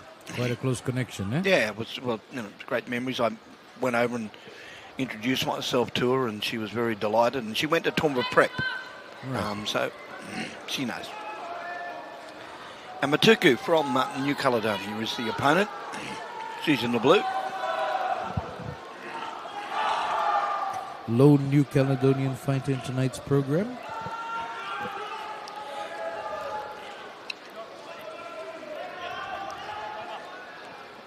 Kidu, and of course her grandfather was also the Chief Justice of Papua New Guinea as well. Not a bad rugby player either. We can always find a connection in the Pacific. Both orthodox. Kidu, the shorter of the two. Oh, good right hands from both girls. Both great punches. My apologies for forgetting that we're moving on to the ladies, and men are going to be next. Kidu goes to the body, goes with the right hand over the top. That's scored.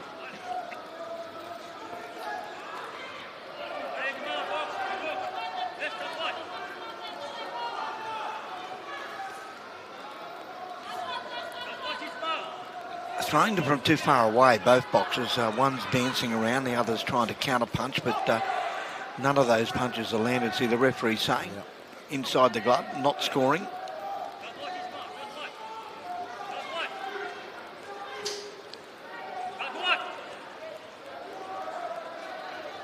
Kidu, I'm sure the coach was in her ear, would just say, throw a bomb over the right hand, that left hand she's holding out. It's a very feeble defence.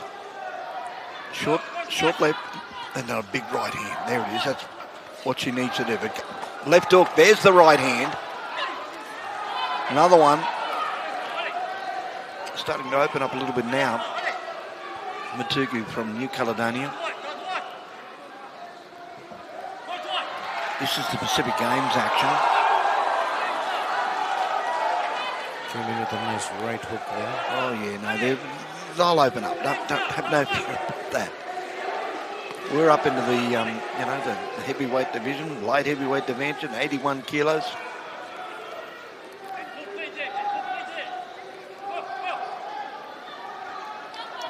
Now Kidu, she's got her opponent on the rope. She's got to go to the body and then hook. Left to the body, right over the top, or right to the body and left hook. If you've got her on the ropes, she can't move. Did exactly that. Right to the body, left hook. But Matuku isn't... she's not going to hang on the ropes and say, here, have a go at me. She's going to move out in the middle of the ring. She's a better boxer out in the middle of the ring because she's taller. She knows. Oh, left and right. There's a terrific. Wow. She dropped the left hand and Kidu just said, here we go. I'm just having a look. She's having a look over at her corner. I don't know why she's doing that. The only New Caledonian fighting tonight in the finals. There's the belt. Well, now, I'm sure we're going to see the replay of that, but that certainly, I would think, would swing the bout towards the red corner in that first round. Here we go. Let's have a look and see if she gets it. The right hand, a little short. Just well, a bit of a clubbing punch. There's the left hook. There's the right hand. There's the right. There's the left hook. There's the scoring points, and that's probably put her in front after the first round. I'm just trying to see what. Okay. The cornermen are basically saying, go to the side, don't stand in front of her, because she's taller and she's throwing a longer arm punch. So the only way you're going to beat that, you're not going to get over the top of it. You've got to either go underneath it or you go to the side and you come in with hooks. Normally they go through the side. This is not normal. This is the Pacific Games. You've got over 1,000 people here cheering. Anything can happen.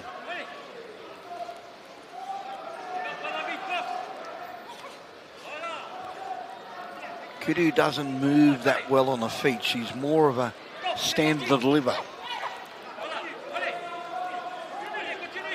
Tuku just landing there with a good right hand. There's nothing in this. Into the second round,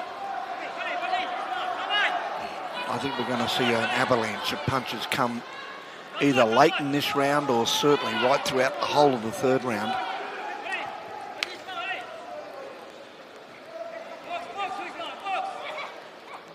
Isn't it terrific to see ladies boxing? You go back and think of the 2012 when women were allowed into the boxing, and outstanding, and it's just wonderful. But here they are now, and the opportunity, maybe, well, not these ladies, but the other ones we watched this morning, and then again tomorrow, maybe fighting in Paris next year at the Olympic Games. The ultimate dream. Well, it is, and the Pacific Islands and Australia have never won a gold medal at the Olympic Games. Never have won a gold medal. Ted Morgan, the New Zealander, welterweight, 1928, won the gold medal. Australia's won 2 silvers. Snowy Baker in 1908, and Graham Cheney, Spike Cheney, he won in a silver medal in 1988 in Seoul. And the guy Wolfgram in Atlanta. No, but he's not an Australian. We'll come back to him in a moment. My apologies. Yeah, we'll come back to him in a moment. Yeah, he was a great silver medalist. No problem there. He lost to the marvellous Vladimir Klitschko, who went on to become the world heavyweight champion. But right now, Matuku's starting to open up a little bit. Left hands, scoring punches.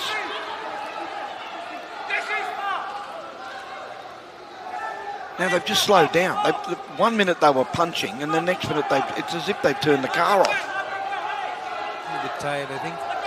Well, I mean, in their defence, it's their first bout for the week. I mean, it's supposed to be pretty hard to come to a tournament to see your friends or your enemies or whatever boxing, and you're just sitting there doing a bit of cheering, wondering how you're going to go, and you've got to then try and keep that fitness all the way through the tournament. And let me assure you, it's not hard. You can't just get out and start sparring with anybody. It's a difficult encounter, particularly in boxing. And believe it or not, boxers love to box. So we'll go into the replay here, and we might see some sort of an angle. There's Kidu, missed with a left hook. She got caught with a right hand. There's that right hand over the top. Kidu missing. No, the left hand got through there. That was a good punch from the New Caledonian. She opened up a little bit there. Some great punches, but so did Kidu. Don't underestimate the shorter, stockier. Those two guys that are in the corner have been involved in New Caledonian boxing since I was first involved in 1973. They were boxers and now coaches, of course. And isn't that great to see? We come to the third round. Kidu in the red, Matuku in the blue, and I must say I don't know who's in front. I really don't. For mine, it's just that standing 8 count in the first round. Well, yeah, that may have been a swayer, maybe for the first round. So what you're saying is probably the third round is going to win it. So who's going to pick up the pace? Kidu in the red, Matuku in the blue. They're both orthodox. Kidu wants to get her on the ropes. That's what she wants to do. Matuku wants to stay it in the middle of the ring. It's safer out here. Now watch Kidu. She's going to throw a right hand. It's going to come. There it is. Little short one. She's just putting her head down when she throws the punch. She's losing the sight of where she needs to throw that right hand. See that right hand there? It went over the back of her ear. That's sort of scoring point.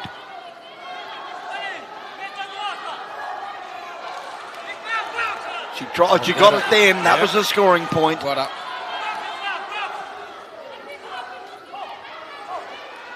Now the referee's going to have to step in here. One's holding, one's pushing. We're closing in on a minute and a half to go. And look at them, they're out on their feet. And I'm not saying they're not fit. It's they haven't had a bout. And the nerves, they're really feeling it, I can assure you. Look at Makuku, she's dropping her hands. Kidu comes in. There's another right hand. Maybe the Papua New Guinean can win this. Gets caught with the right hand herself. Oh, look at this. She got caught there with 3 and another one, but she did counter with the left.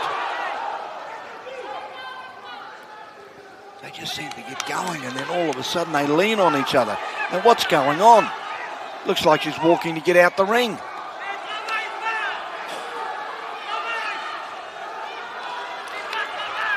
Right hand, that scored. 2 or 3 more of those, and she might take home the gold medal. Just as they pick up, they start to drop off. Oh, hang on, Kidu didn't. She just landed with the left and the right, straight through the guard. And again, they're scoring points. Another 2 or 3 of those.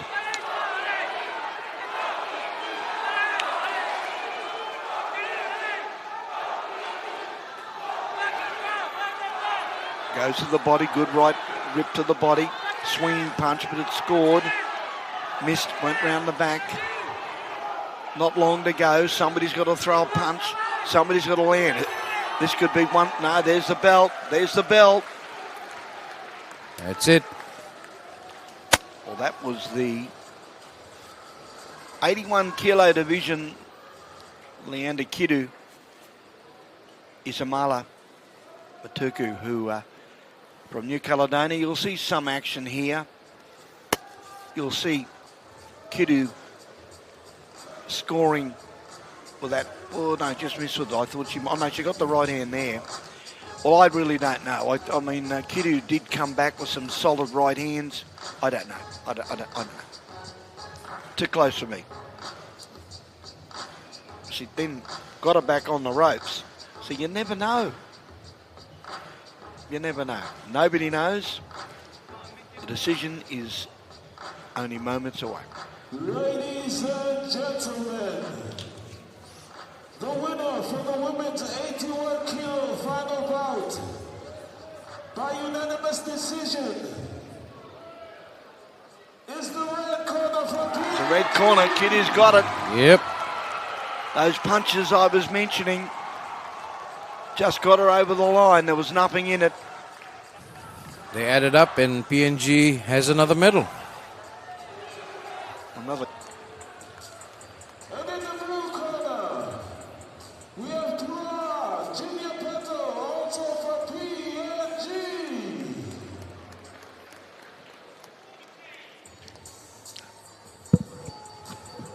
Introducing our referee for this bout. Our referee is from Kyrgyzstan. And for our judges, Judge Leon is from No, that's the wrong. That's the wrong title. This is the men's division. We've got Kenti Aoki from Papua New Guinea in the red, and we've got Petra Tarura from Papua New Guinea as well. He's in the blue. This is in the 46-48 kilo division. Both light. But again, what a nursery. Papua New Guinea. Look at these boxes. They're coming out of everywhere. And it's just very impressive, the amount of boxers that they're bringing to the Pacific Games and the talent that they're bringing. So they're building nicely for the future, Papua New Guinea. And of course, with these 2 Papua New Guinean boxers have a bright future ahead of them. Well, Tatura went into the first round with a bye and then fought a Pikako from Solomon Islands. You were a bit of a fan of him early in the piece. Yep. He was his first time at the Nationals, and he did very well. He's very, very proud of his country. But Tatura won that, and then of course now he's fighting Aoki, who's had 2 fights. He won his first fight against the Vanuatu boxer, and then defeated Chan, Ronnie Chan from Fiji, in the semi-final. And that was a bit of an upset because Chan's got a pretty big rap. That's okay. We'll stick with the boxers. It's Aoki. There he is. He's in the red. And Tura is in the blue from Papua New Guinea. There we go.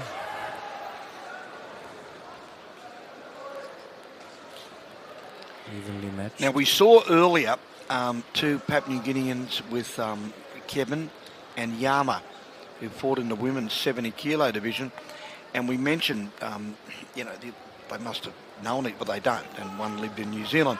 I wonder if it's the same with these 2 young men.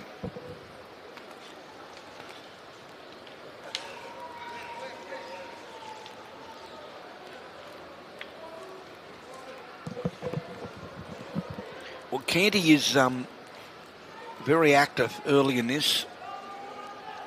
He's a southpaw. But I notice his opponent, Tura, is opening up with that right hand. He's leading with the right hand. See that? He's just about to cock it.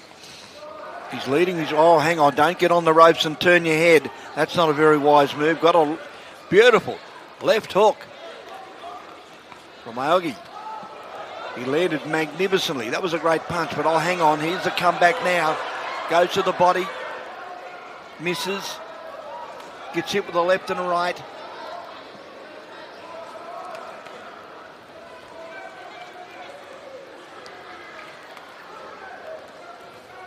I'd like to have $10 for every time there's been a southpaw and orthodox boxer.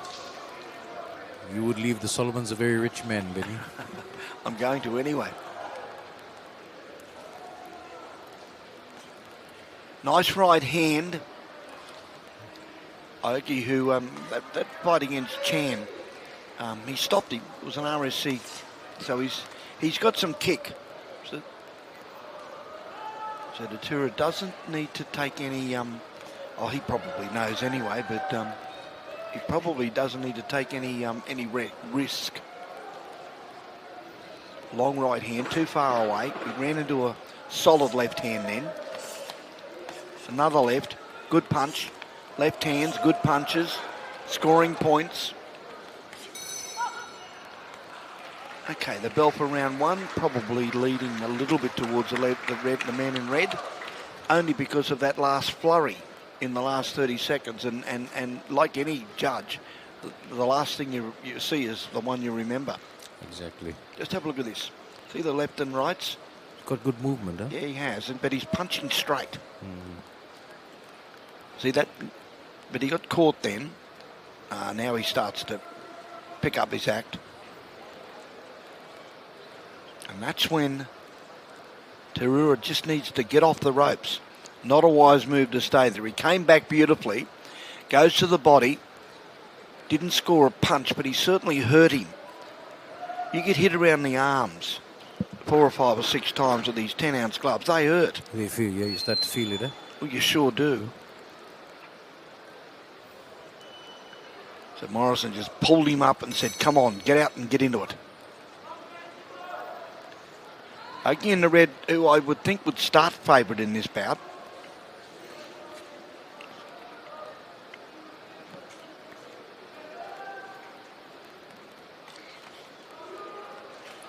"22 years of age, is the national champion."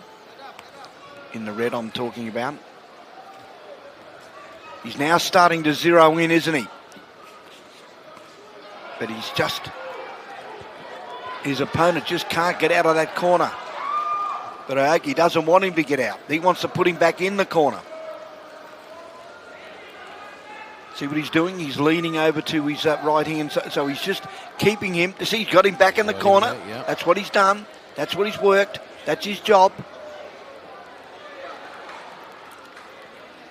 Good tactics.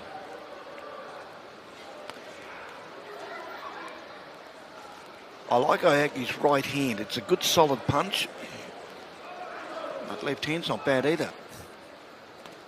Southpaw, remember that, leads with the right hand, came back with a beautiful left. Oh, and a good right hand, left and a right, goes to the head, good punches, 3 or 4 in a row. They're all scoring.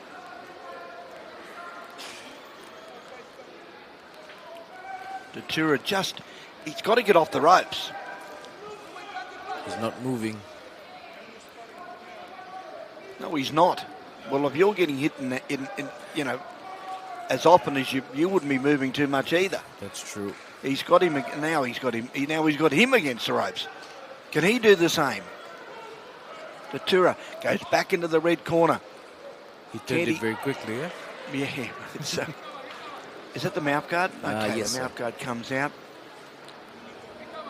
So quick. Now, of course, the time doesn't deduct. The referee will say box on. We've got a minute left in this second round. The man in red may be carrying on from what he did in the first round. Here he comes, lefts and rights. Right hand missed.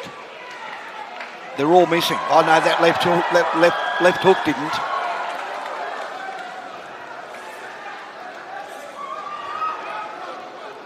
He's starting to counter punch now.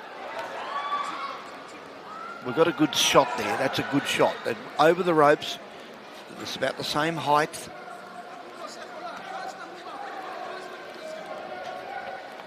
Datura just trying to... He's got caught back in the ropes again. He doesn't want to get in there. Don't let Candy at him. Ioki comes in, rights and lefts. There it is. Right hand over the top, left. Oh, that's a good punch.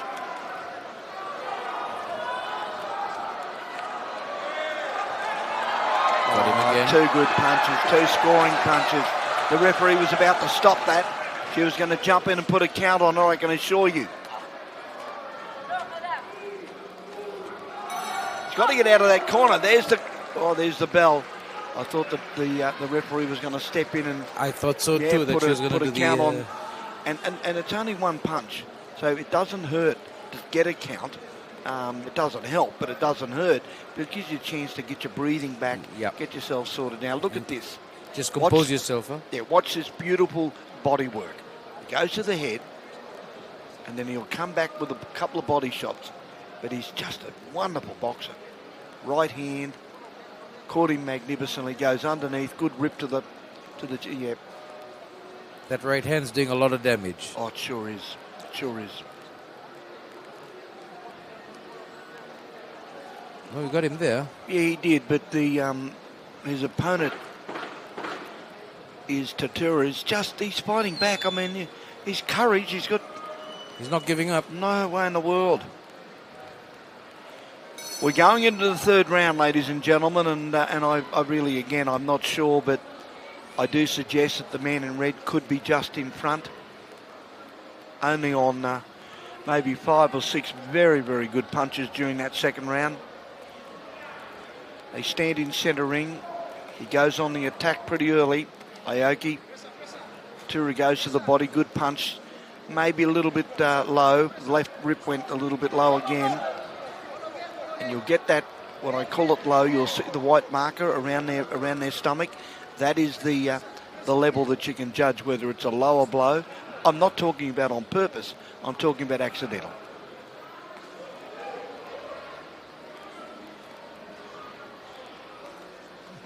He comes in, doesn't land. Datura just trying to do something. He's trying to be busy. But he's just getting caught in that neutral corner. And let me tell you, that's one place you don't want to be. Not with a gentleman who's throwing rights and lefts at 100 miles an hour.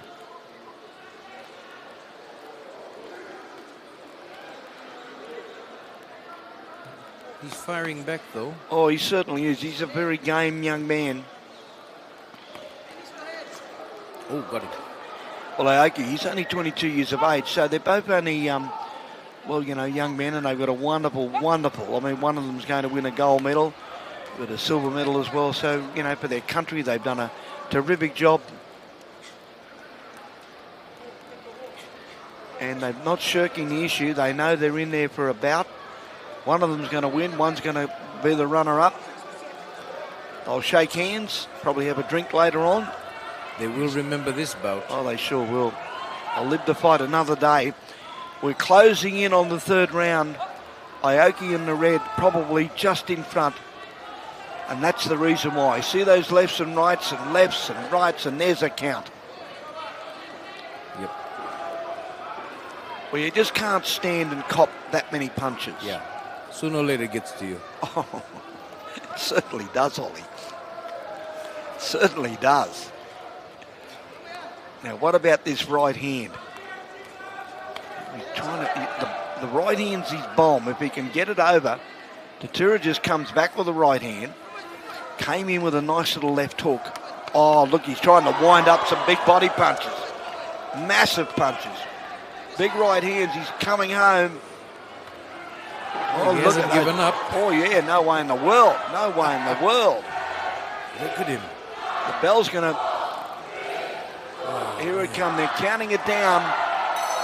Oh, yes. Great Well finish, done. huh? Yeah. Great finish. Great I'll finish. stand up and applaud that. That was a wonderful bout. Yeah. Really was. Look at him. Hey. I'm guessing they know each other quite well. Oh, I don't. I'm not sure. Both from Papua New Guinea. The one thing we know is that Papua New Guinea are now... This could be their fifth, well, it will be their fifth gold medal in tonight's Pacific Games Championships. They've been outstanding. They really have. They really have. Scoring punches, huh? Oh, yeah. That's what it's all about. We'll go to the decision now, but I'm fairly confident we all know who's going to win this.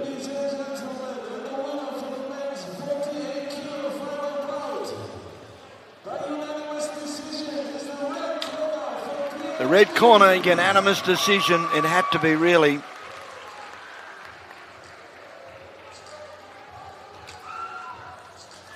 Oh, look at that. Huh? They weren't as friendly as that when I was playing rugby against them at Toowoomba Grammar School.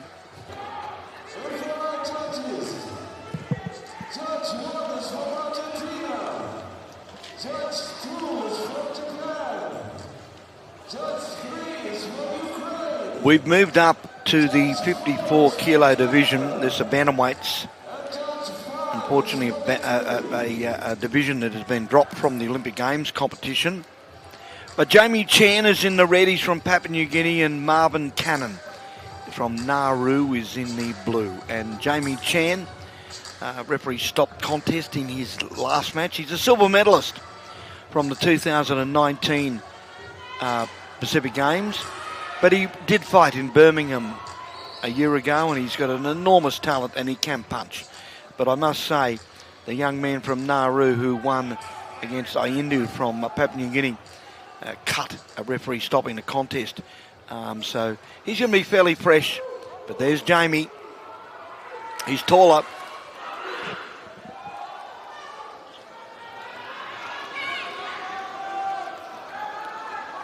So Chan in the red, he's a southpaw.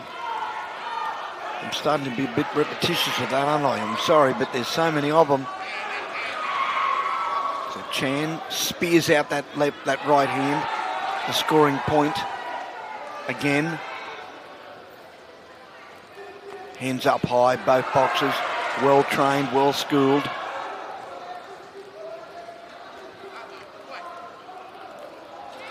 Nauru, their only opponent, boxing tonight. So he's got a chance of winning a gold or a silver.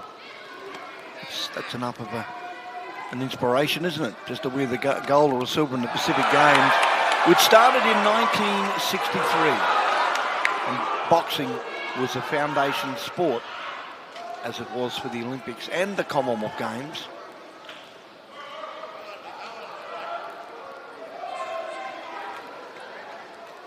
Thank you for that observation, Mervyn.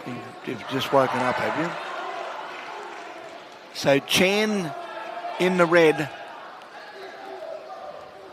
Got 1,000 people, and I'll tell you why they're here.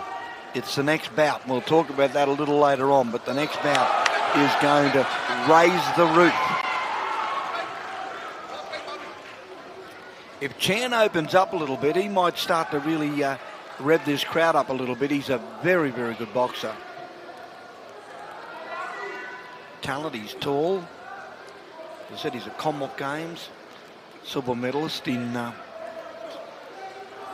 2019 when Samoa dominated the proceedings. They had 13, 7 gold, 6 men, 1 of the ladies. Now Cannon, he needs to fire up. And here he comes.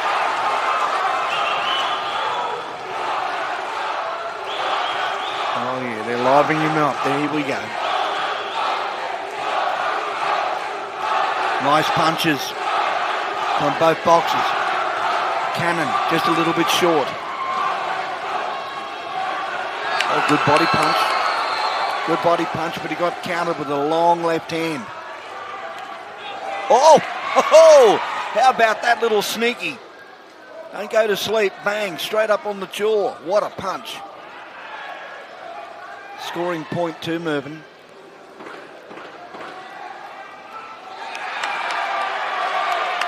Cannon coming back, but Chan. He's only opening up. He's only starting to warm up.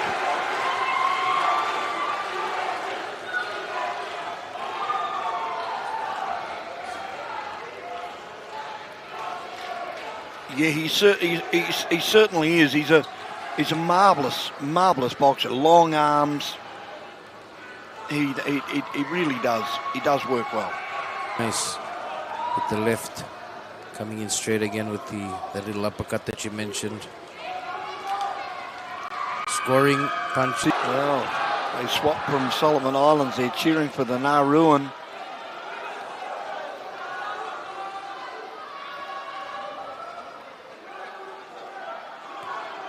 Chan hasn't really thrown a striking punch, you know what I mean? Like one that makes you sit up and take notice. Yeah. His left and rights are just over the mark. He caught him then with a good left hand. And again, Cannon comes back. You can see he's trying, he's just can't connect. Well, I think if Cannon's going to really fire up, he needs to be a 21 gun salute. He needs to really be a cannon. Here he goes, left hand. Got caught with the right, needs to get his hands up. Chan's nasty. Now, Cannon, good left.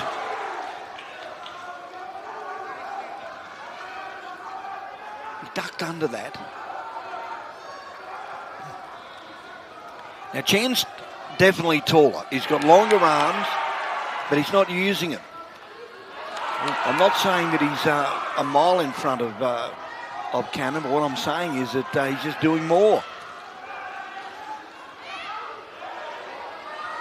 There's a really lazy left hand from Cannon. Comes back but misses. Yeah. Oh, look at this. Look at this. Oh, that's nice. Yeah, keep your head up. So we're going into the last minute of the second round and there's still nothing in this bout. Nice body shot. Long left hand. Oh, look at the rights. Look at the rights. He's already put a count on him. Can he do it again? Oh, he did. Good punch. He hurt him. That was a solid punch. The right hand. Now here comes the left. The referee's about to jump in. There's a left hand, a right hand again. He hooks over the top and he misses. The referee there, he's ready. He's ready to pounce. He knows. What about that little left rip up the inside? Oh, the right hand. What a punch. He goes again. He's on the ropes, 25 seconds, and he comes back with a right and a left. Cannon is waiting. Get your hands up. Don't let this man, he's so tall and long, and he's scoring with stinging punches.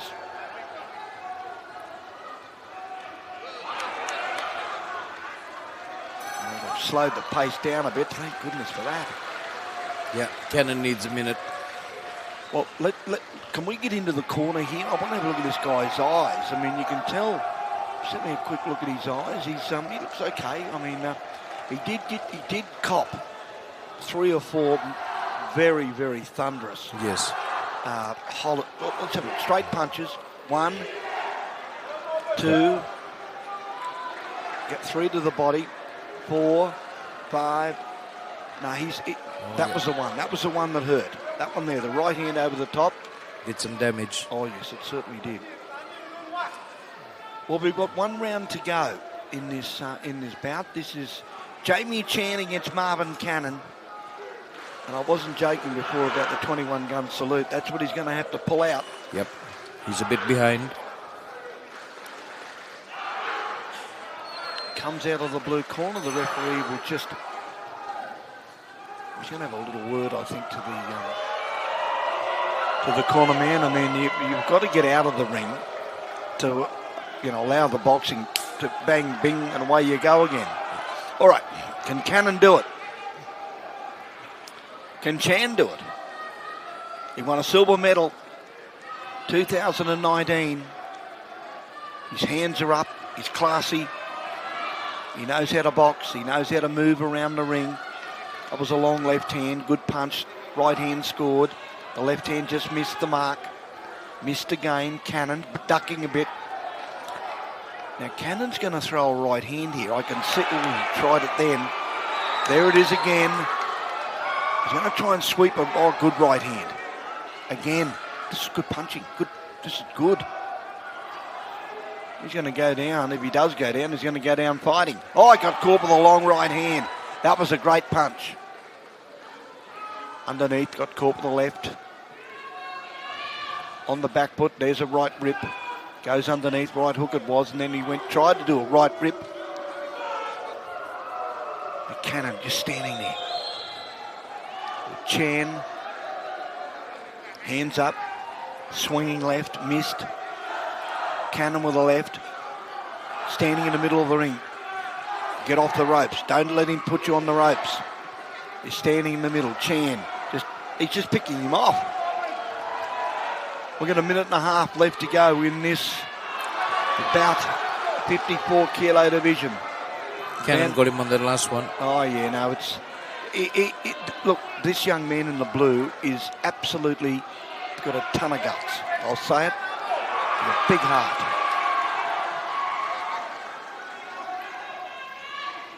Oh yeah, good punch underneath. Oh, left hook and a right punch.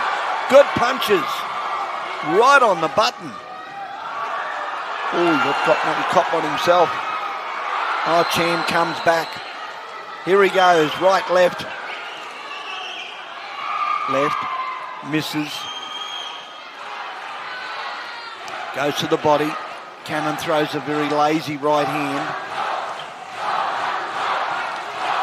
They're starting to loosen them up. They're trying to liven them up. No, they're either that or they're warming up for the next fight. You'll soon know why. To Cannon's credit, he's hung in there. Oh, absolutely. There's no argument. No question of that. No question of that. This is boxing. It's not ballet. This is boxing. Left hook. I remember a swimmer once said to me, swimming's the hardest sport. I said, really? I said, we've been hitting the bridge of the nose with 3 rounds to go. All right, they're going to count it down. There it is. Jamie Chan against Marvin Cannon. That was a good fight. Oh, yeah. Marvellous Marvin Cannon. He goes back to his corner. Look at Peter Morrison. He's got a smile on his... Cannon does have guts. Oh, no argument there. But the Papua New Guinean boy, there was 2 right rips there. Look at him. 1, 2... Well, they were hooks then, but he went to the body... and they're very good scoring points, both boxers. And I think that if Chan wins, which I think he will, Cannon will go away from this tournament with an enormous experience. All right, let's go to have a look at Cannon. He's about to sign autographs already.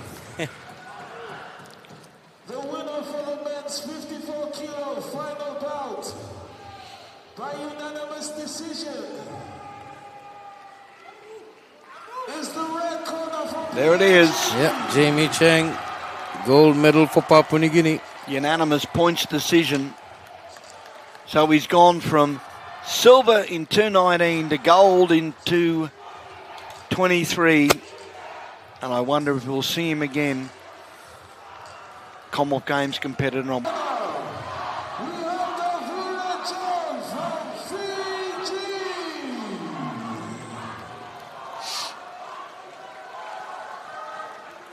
Introducing our referee for this bout. Our referee is from Japan. And for our judges, Judge 1 is from Sweden. Judge 2 is from Botswana. Well, 10 boxers weighed in for this division.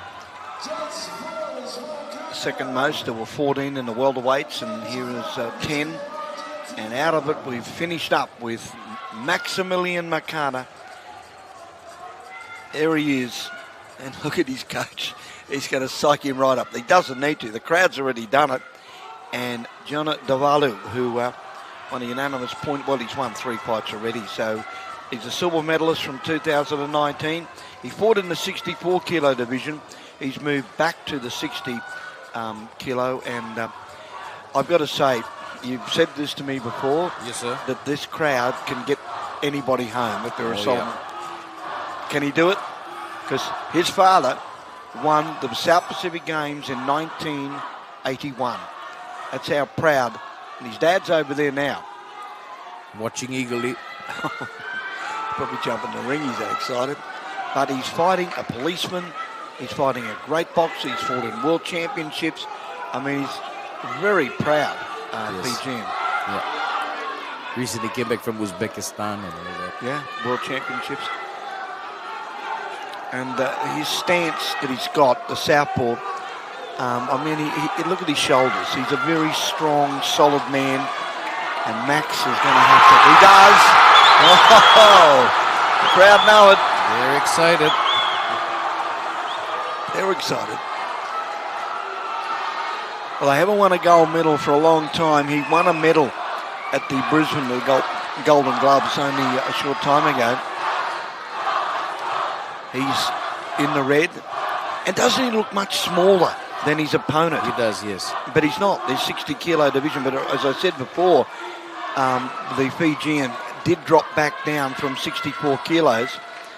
But he has fought all over the world. So it's a big night for Maxi. But let me assure you one thing. Max won't die wondering. That's true. The Vuli just trying to keep him at bay. Oh, he will. But the Fijian will just try and, keep that right hand going. Keep him at bay. He knows that the Solomon Islands box is going to come at him. So he knows he can pick him off. But he's just going to have to watch. You know what he's saying? Get on with it. Yes. Don't just stand there and pose. Let's get on with the fight. That's exactly what happened there. And so they should. The crowd paid to see some action. Every move that the Solomon Islander does, the crowd just goes crazy. They paid to get in too, so let me assure you. It hasn't changed around the world. And if this fight goes what I think it's going to go, there'll probably be a shower of money go into the ring after it. So Davuli is highly credentialed, probably the star of the, would I say, the Fiji he would team. Be the pick of the Fiji fighters coming to Solomon Islands. Well, he did a little flick punch, and they're not scoring punches. That little flick with his right hand, not scoring at all. Now, there's no need for that. Bit of wrestling. There's no need for that. No need for that. What Davuli's doing, he's setting the pace. Now, he knows Max is going to charge at him. You can guarantee he's going to come at him in the second round. And Davuli is just casually, every now and then he's going to open up like he is now, go to the body, with some hooks. Just slowing it down. He's slowing it down to his pace. However, I'm knowing, let's go into the Solomon Islands. We'll go to the Solomon Islands quarter in a minute. Okay, so look how calm he is. He's a policeman. He Never does seen bring a a lot of policeman that calm. experience.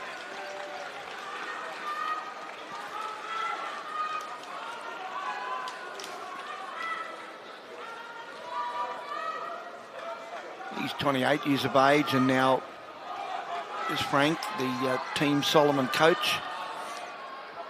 I saw him earlier. He had a video of his opponent, Right. and he was showing the boxer Max Right. what the mistakes that that Johnny was doing in his fight. So Okay. he's trying to encouraging him, and Peter did say that, you know, these guys are, well, Mull of the Islands, they don't have proper coaches. Yes, They yes. need proper coaches, That's true, paid yes. coaches. But let's go back to this bout. Could be the last of the evening. I do believe the next bout has been not called off, but one of the fighters is unable to meet the requirements of his health. You're right, Benny. Maximilian is just trying to unleash. Oh, he is. He's a swinging puncher.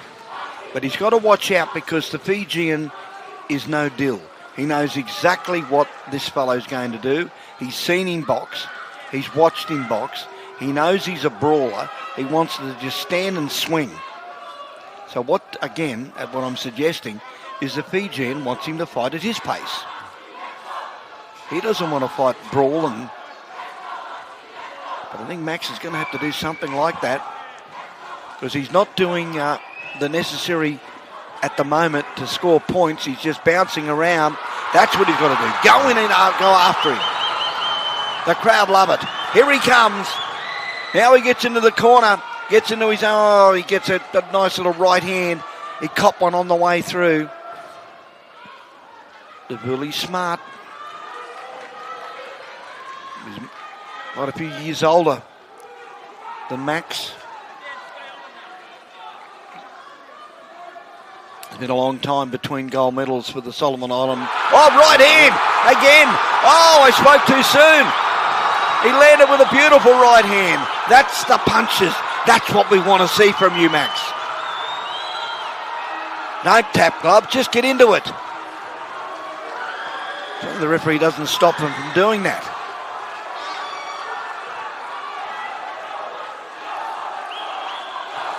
Here they come. Here comes the crowd. Can they lift him? Okay, Max is now starting to do his normal little bit of a jiggle. He goes left and right, then he just lets them go. Oh, he nearly threw the right hand then. It missed. Just pulled it back. He needs to throw those punches.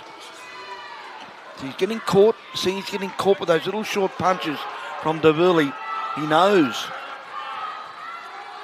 that once Makana stops throwing those wild swings, he stops. And then Davuli just goes bang, bang. He just picks up points. That's a point, that's right. It sure is.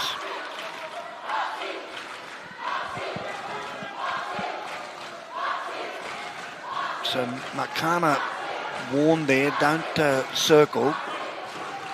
Face your opponent. Couple of right hands, they didn't score. Oh, hang on. Here comes the Fijian. He's starting to say, well, listen, let's get on with it now. Yeah. Okay, there's the belt for round two. Nothing in this. Nothing in it at all. Now, what will the coach... We'll see Makana then go on the attack. That's early in the round. He did land. That was a good right hand. Another one. Got him down. Another one. So they were good punches, but they're few and far between. Yes, yes. I wonder if we can go over into the corner of the Solomon Islands. What's he doing? Hello, he's just given Max a bit of a spray because Max just took his eye off him. And he's saying, look at me. I'm trying to explain to you what you can do here. Yeah, see what I mean? Yeah. Okay. What he's saying is, come in with your left, step across, and then throw a right.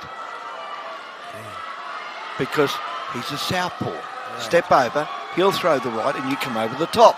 He opens up. That's right. That's what he's trying to get him to do.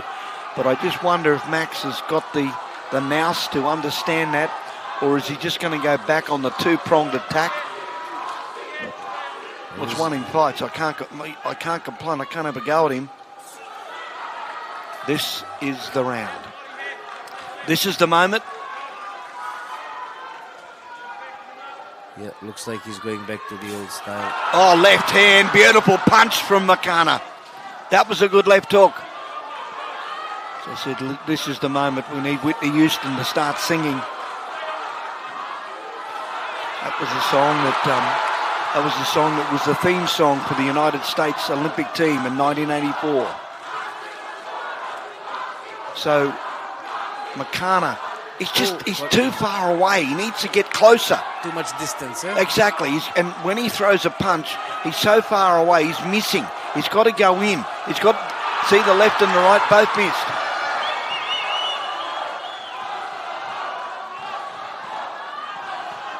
Just under 2 minutes to go in this. Tries again. The 60 kilo division bout. It's a lightweight. Oh, yeah, got him. And there's no doubt that the man in blue started a red-hot favourite, and so he should have. Still nothing in it. It's a too close. Oh, it is too close, but Makana can win this. He still can win it. He's just got to open up, and the crowd will lift him. They'll take him to the roof. They both throw punches wildly. Like you said, but he's too far. Eh? Yeah, well, they're both throwing punches wildly now. Makana, here he comes. Oh, he got caught with the right hand.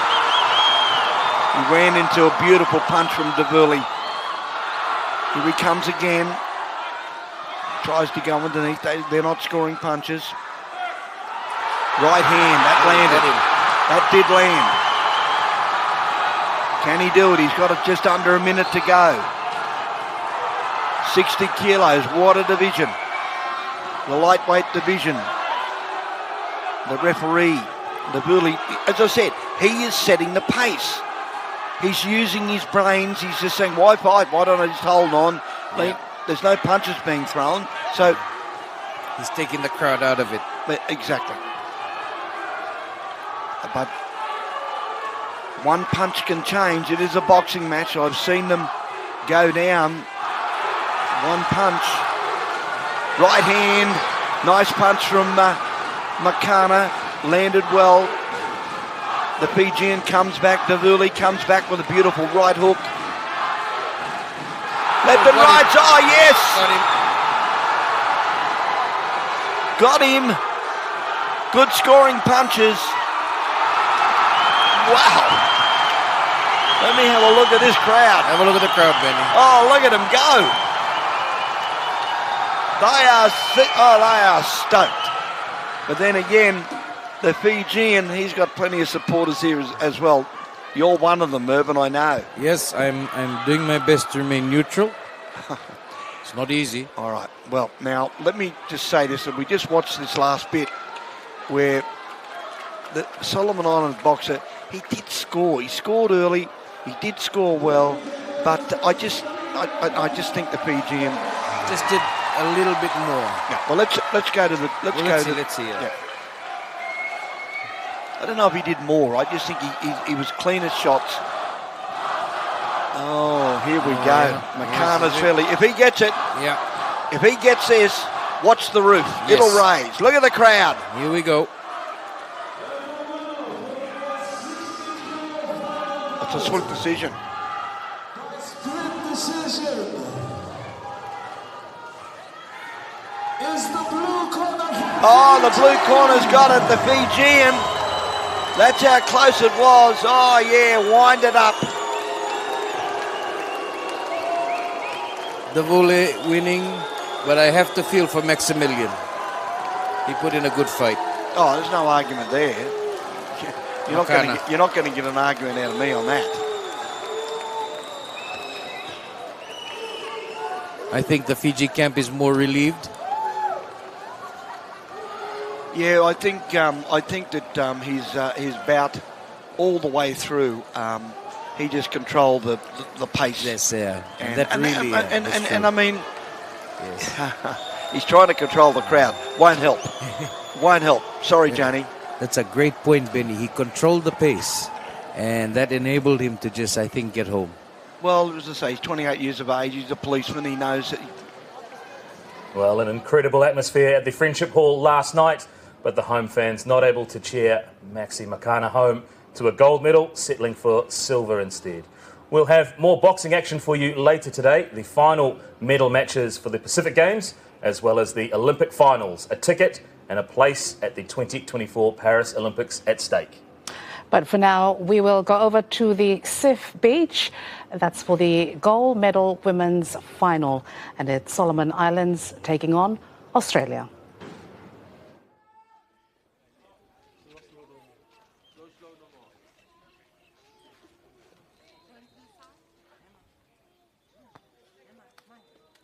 So we're ready to go. And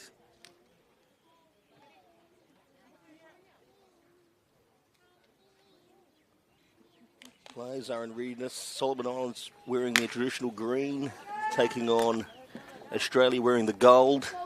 We're set to go.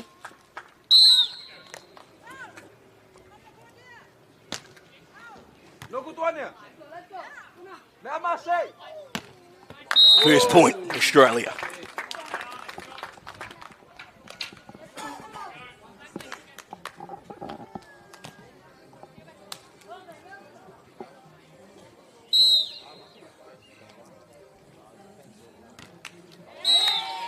One all. This partnership of Australia, Stephanie Fayesh and Jana Milutinovic. They are the best Australian youth beach volleyballers going at the moment. A good point for Australia again. As I mentioned before, big favourites in this final. But as a nation, at the Pacific Games, this is the first beach volleyball gold they're looking for at the Pacific Games for the females. As that goes into the net, it's 2-all.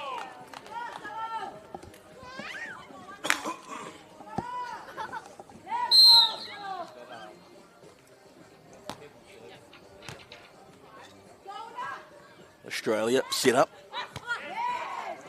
Good defence at the net, but Australia put that one away. So 3-2, first set.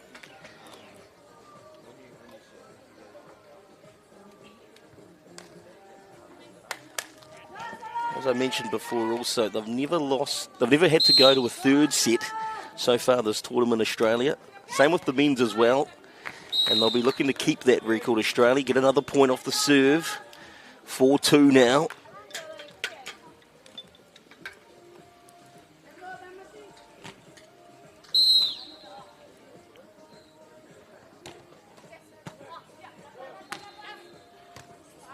Chance for Australia to set, attack, and put away.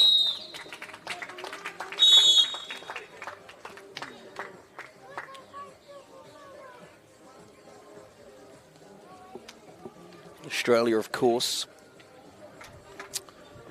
beating Vanuatu in the semi-finals yesterday, nearly 24 hours ago now.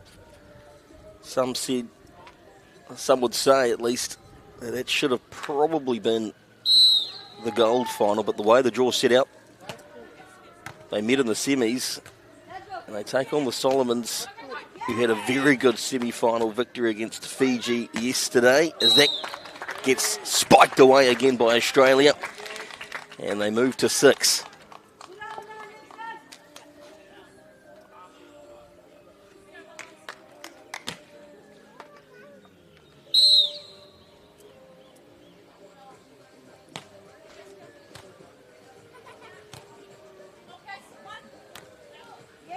Oh,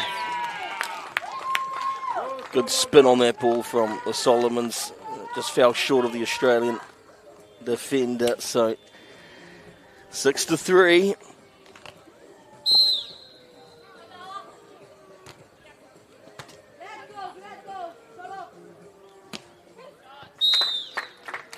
Australia go back to a lead of 4.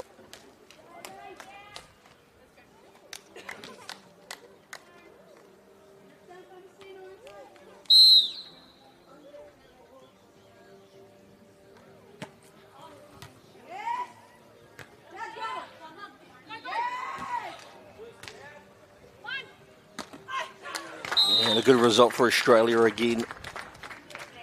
asking questions all over the sand. 8-3 at the moment, first set.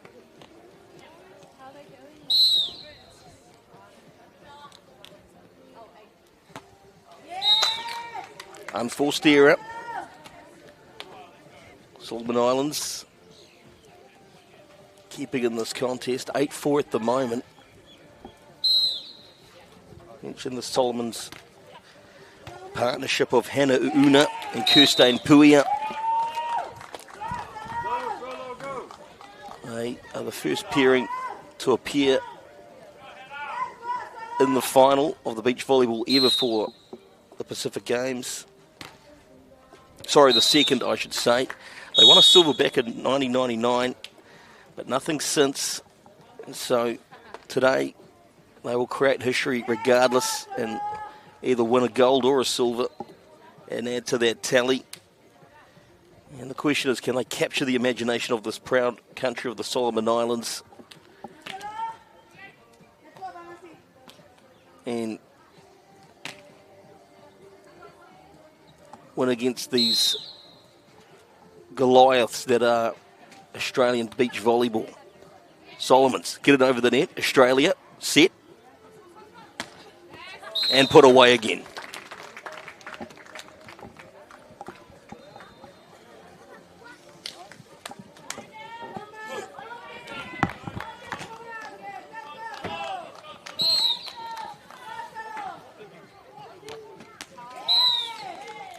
Another unforced error from Australia, so 10-6. First set, possibly a few gold medal final nerves from both teams, trying to play maybe a little bit more conservative than usual. Australia dig it up, and good response from Solomon Islands as they ask questions as well. Australia again at the net, and a good result for the Solomons. 10-7.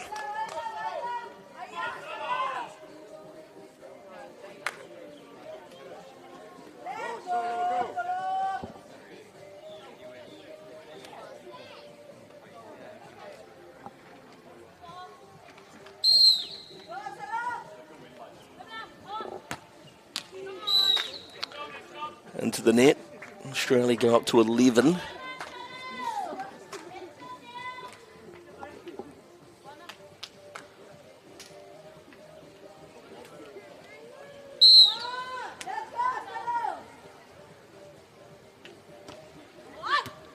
That's a good serve. Brilliant serve. Australia take that advantage.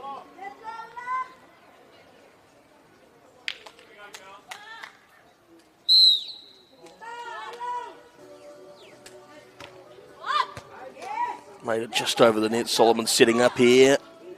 And that's gone into the net from the Solomons as well. So Australia go out to 13 now. 6-point lead, first set. And some time off.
Solomons respond to that. Now a chance here for Australia to attack.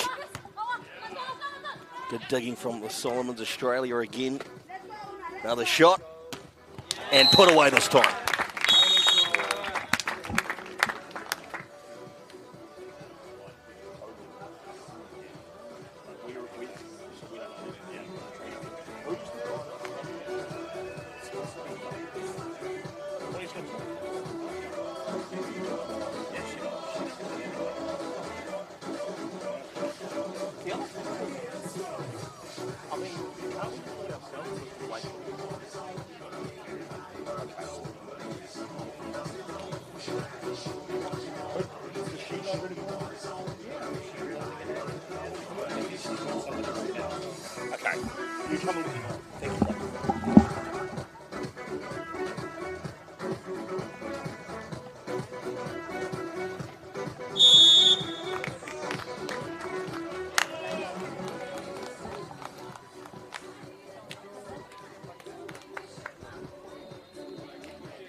So 14-7, Australia get it over the net again. Solomon Islands setting up, and a good block from Australia. Puts them to 15.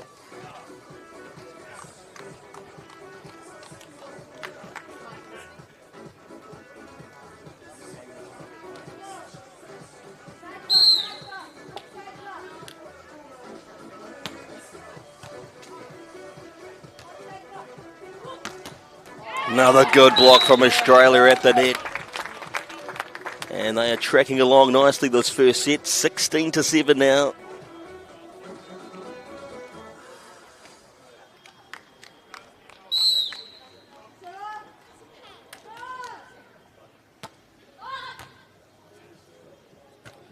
Solomon's looking to reply. And a good spike into the floor. Finding some space at the front.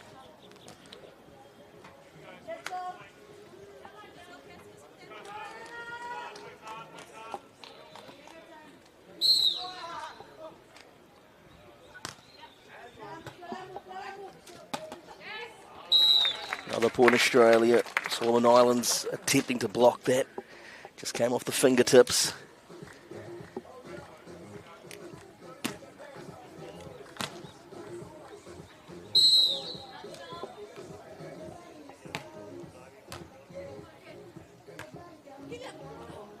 Oh, smart little play. Australia somehow get that over. And now a chance here for Australia to attack, and they win another point.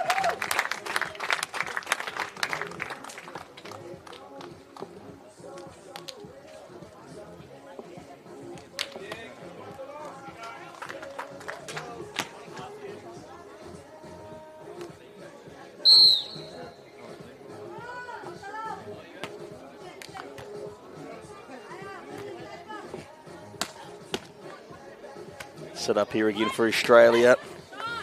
And Justin, yes.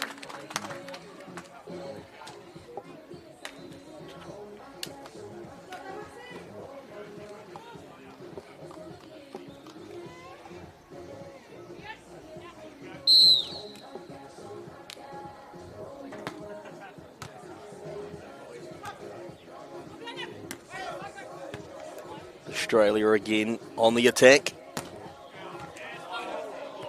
Good work from the Solomons, good desperation. And that's a good result from the Solomons on defence at the net. And they get a point back.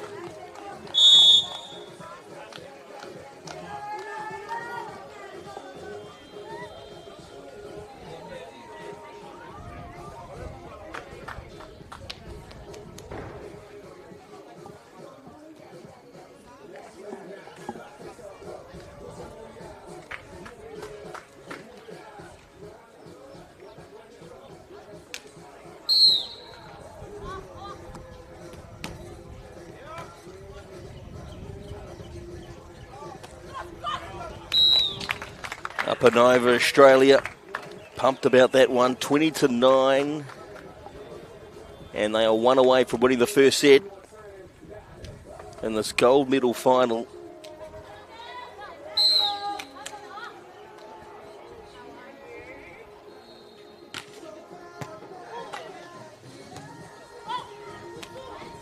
Good block. And that is the end of the set. And Australia lead the Solomon Islands 1-0 in this gold medal final.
Okay, second set underway. Australia are just one set away from gold medal glory here at the Pacific Games, and that's a good start. They go 1-0 up.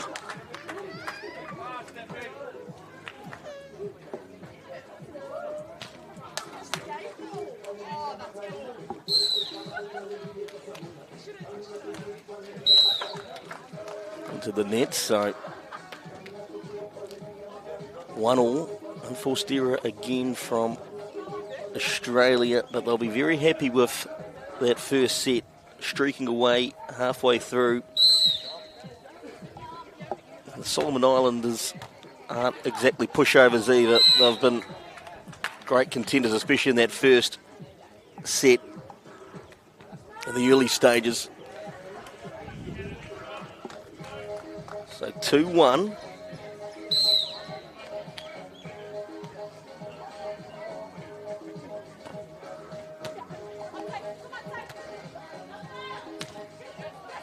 Good defence at the net, and Australia win that point. Outstanding work.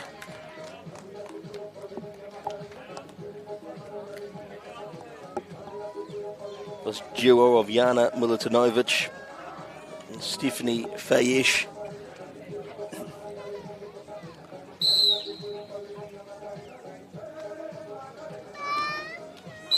Let's go into the net, so 3-2.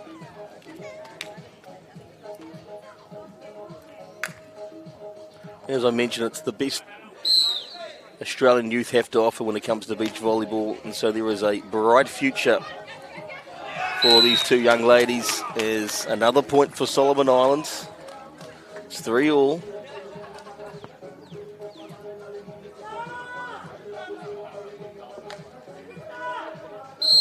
And what a great achievement also from the Solomon Islands to make this gold medal final, doing their nation absolutely proud. And another point for the Solomons, and all of a sudden they have the lead, 4-3.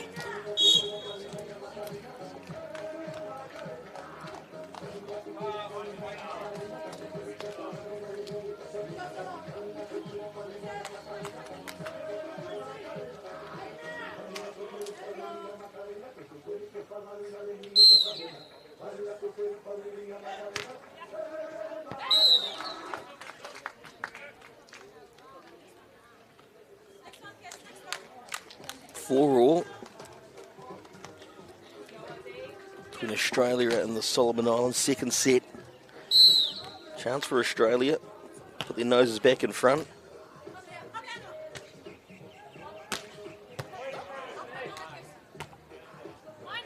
At the net, and lovely spike 5-4.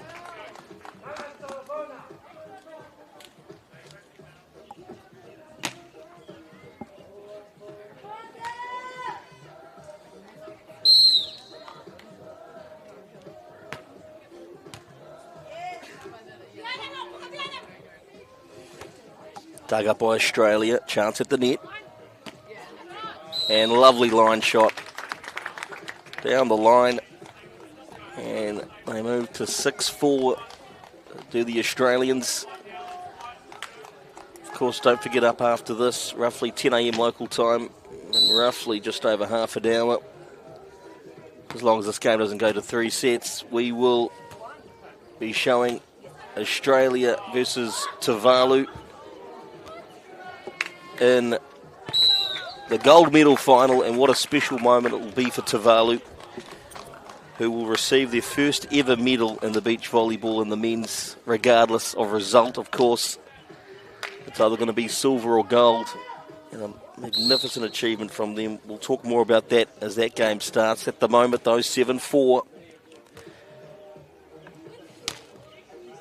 Australia try to put that away, and they do in between the two defenders. So 8-4 now.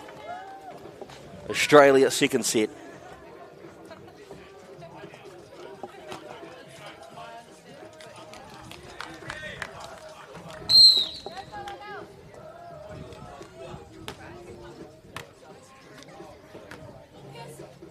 Solomon's chance to spike, and a good block at the net. That height an advantage for Australia. 9-4 now.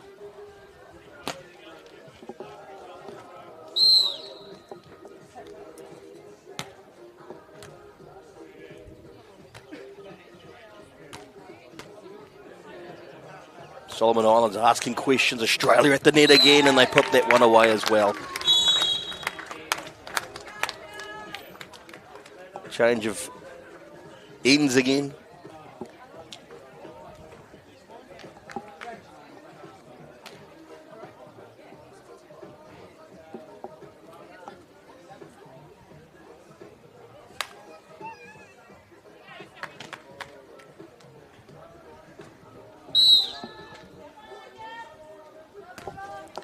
Stephanie Fayesh serves and can't be controlled by the Solomons.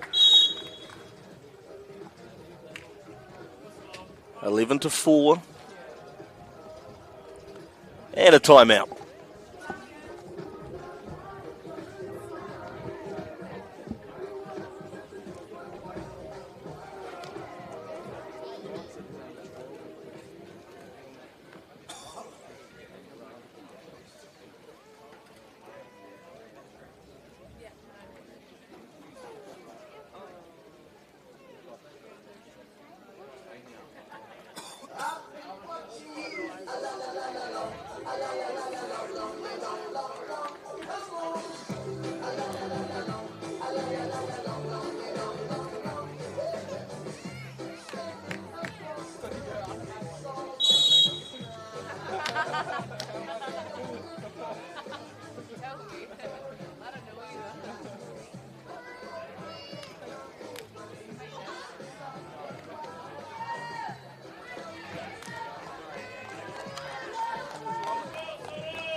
Trying to chip it over Solomon's. Australia attacking. This is a good rally. Solomons might be able to punish here. Australia again. And, well, you've got to hand it to both teams with the rally. Never giving up. Determination to keep that ball off the sand. And just unfortunate for the Solomons. Australia pick up the point. 12-4 now.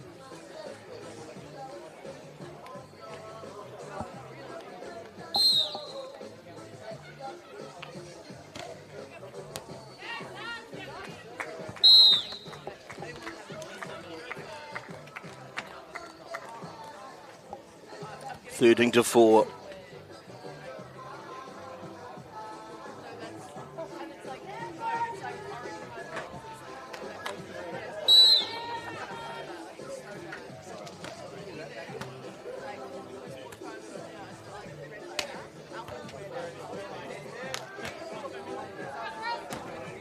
Oh, nice line shot. Again, Australia with the angle as well. 14-4.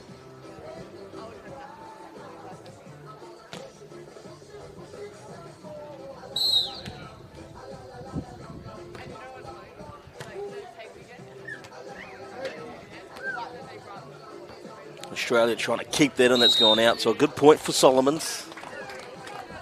Not giving up in this contest. Putting everything in for their nation. And that's all you can ever ask for.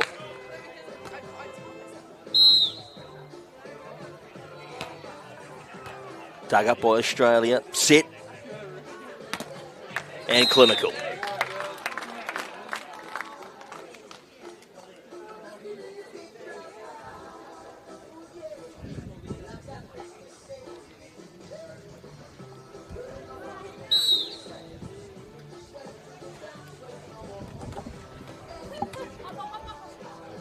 Solomon Islands struggling with that serve, but they've responded well.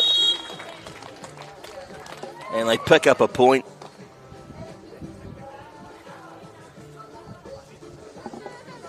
(15-6), timeout.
Solomon Islands will be happy with this little stanza at the moment where they're slowly edging their way back into this contest.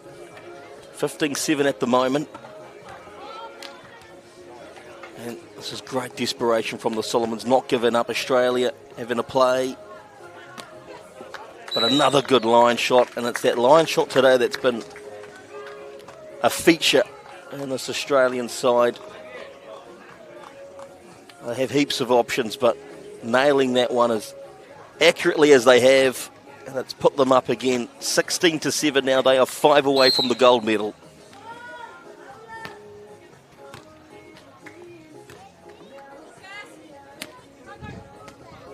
Dug up again, Australia. Set.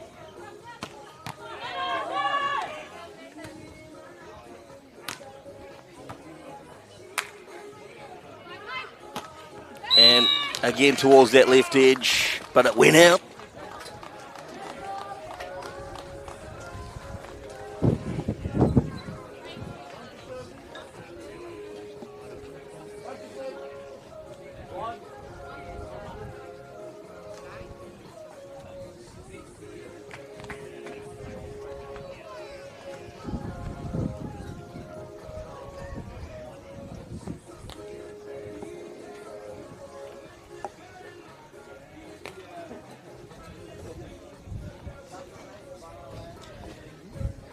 Bit of a debate to see whether it went out or not. Looks like the call will stand. 16-8. No. Point awarded to Australia. What a result for them. So 17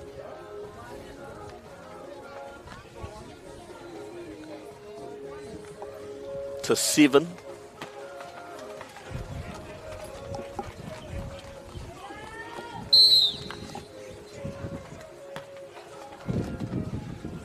Solomon Islands struggling to control that serve again. They get it over. No, they don't. My apologies, into the net. So Australia move to 18. And they're not too far away now from gold medal glory, these two. Stephanie Fayesh and Jana Milutinovic. That's gone into the net.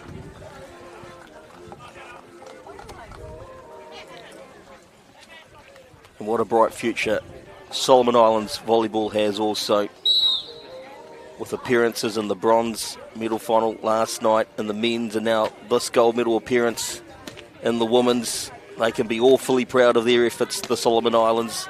Australia, another point for the Solomons, and they slightly close the gap.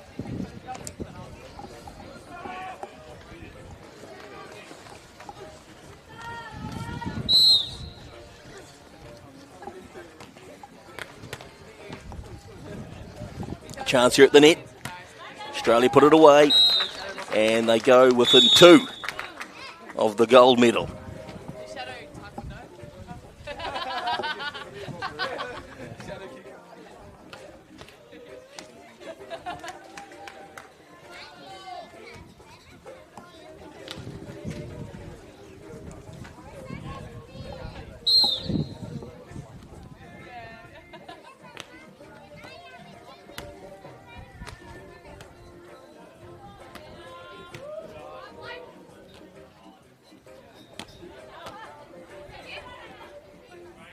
This is a very good rally. Australia put it away though.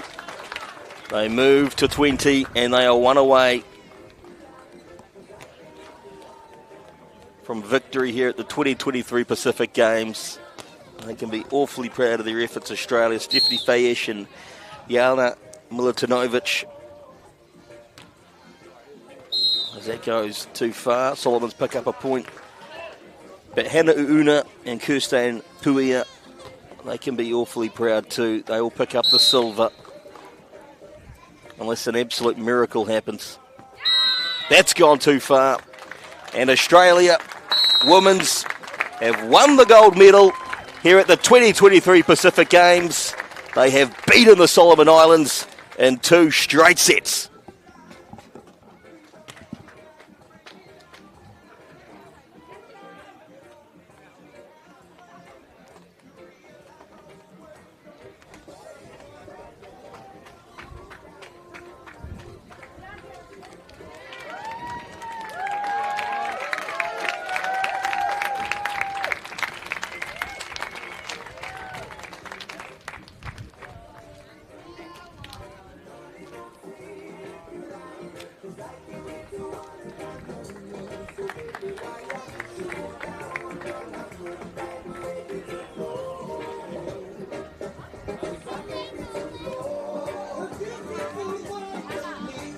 On behalf of the 17 Pacific Games, Tiara Haro, Miss Solomon Islands, will present the medals to the winners of the competition. Au nom des 17e Jeux du Pacifique, Tiara Haro, Miss Solomon Islands, remettra les médailles aux gagnants de la compétition. Ladies and gentlemen, dear spectators, receiving the bronze medal representing Team Vanuatu. Recevons la médaille de bronze et représentons l'équipe de Vanuatu, Mayabel Labak.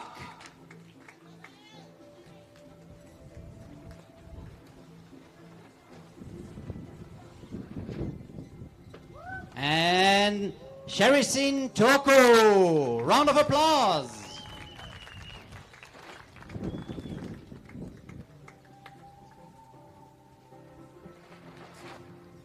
Ladies and gentlemen, receiving the silver medal representing Team Solomon Islands. Recevant la médaille d'argent et représentant l'équipe d'Île Salomon, Honiara and Kirsten Puya. Round of applause for Team Solomon Islands.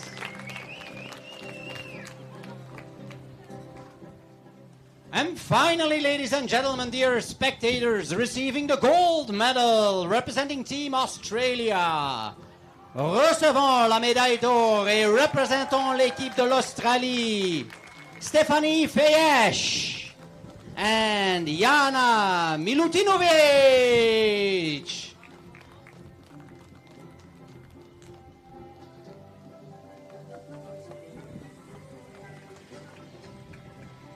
Dear spectators, your medal winners of the women's beach volleyball competition. Chers spectateurs, vos médaillés de la compétition de volleyball de plage féminin.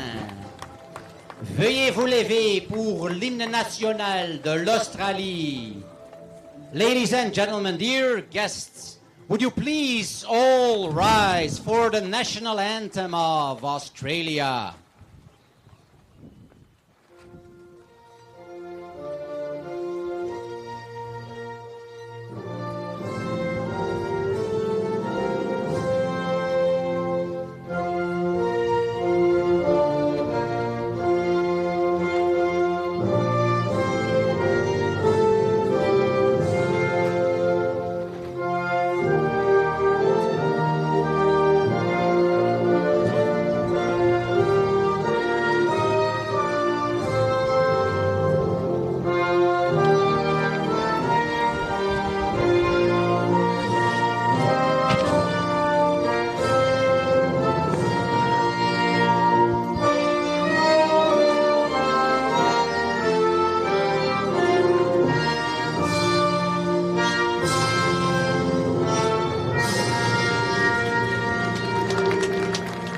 Congratulations to all of our winners.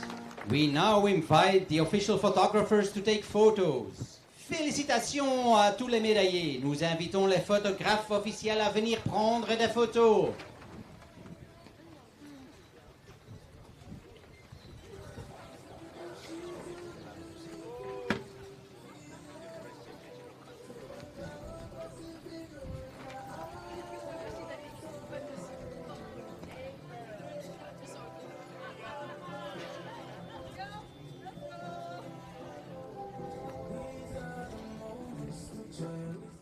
And the gold medal champions of women's beach volleyball, Australia with gold, Solomon Islands silver, and Vanuatu with bronze. Will be taking in the men's beach volleyball finals later on. It's also Australia taking on Tuvalu. Well, we will be welcoming a new netball gold medal winner in the final between Tonga and Fiji just a little later on. But before we take that match in, let's have a look at the bronze medal match. It was an early start for Samoa and Papua New Guinea, 8:30 a.m, and we pick up the match in the third quarter. Third quarter about to get underway here, as Lahari likes to call it, the championship quarter. This is it. It is the championship quarter. I don't care what people say. The third quarter is what it's all about. Chance early here for PNG Barreto. Kala Ali back to Barreto. Taviri's at wing defense in this third quarter for PNG. Kala Ali had the sack. Sevia's back on at center. Good pressure from Asiata. PNG. Kadlasak finds Avoa in the circle. Confident start for PNG in this third quarter. Yeah, first turnover by Samoa, and Papua New Guinea now to see if they can level things up. Start of the third quarter. Barreto, Sevia, Kadlasak, pass going out. It's 28-26.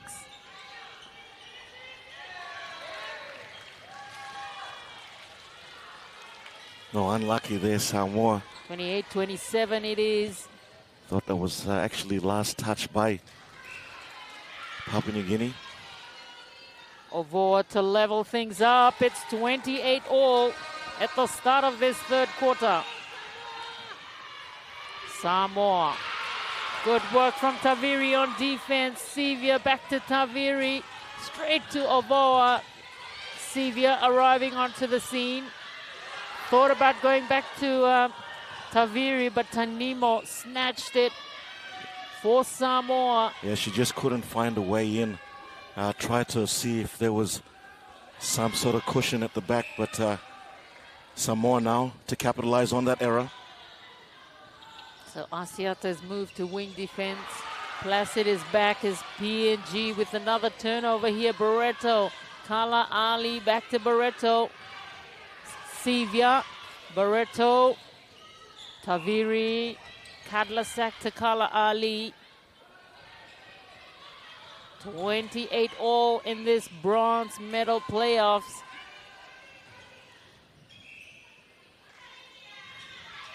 Kala Ali.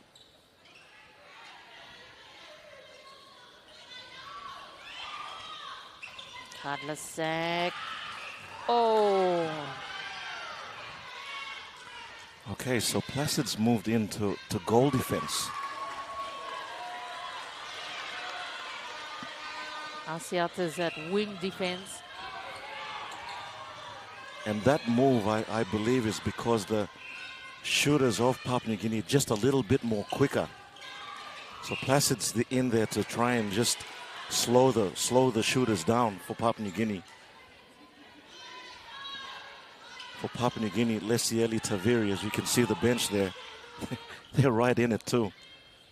Lesieli Taviri, I believe, is much more effective as a defender.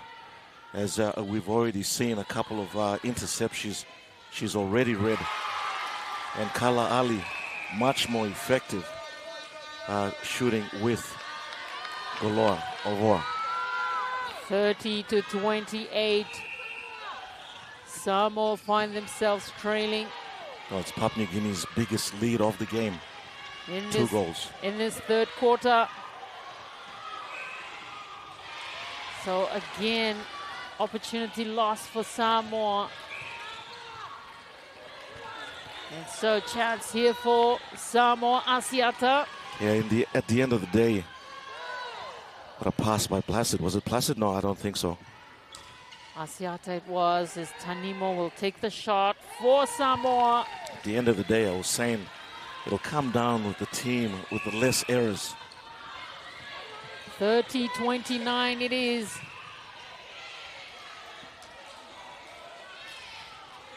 Taviri goes across to Kadlasak, and again Placid read that beautifully in the circle, and that's why she was planted there by Samoa. Yep. The much more quicker, mobile, agile defender. Asiata. Nice work to Tanimo. There's Numata for Ala Alatoa.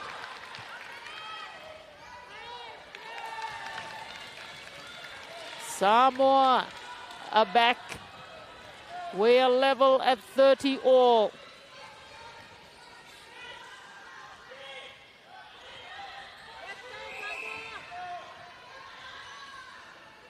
Ala Alatoa is also on the court. So the two Ala Alatoas both on the court for Samoa. Tulapi, Sevia, Barreto, Taviri, Kadlasak, Kala Ali, back to Kadlasak.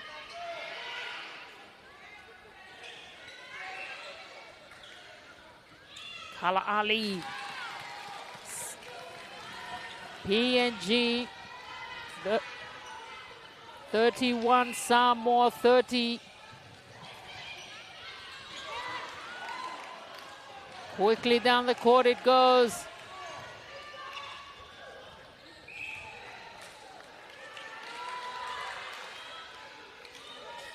Ala Alatoa.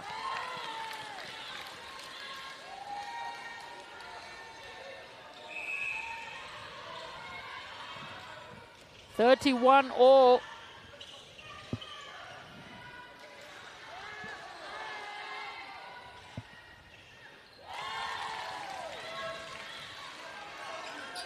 Less than 9 to go in this third quarter.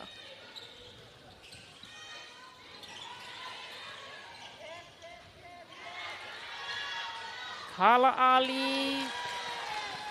Yeah, she just forced that one. She knows it.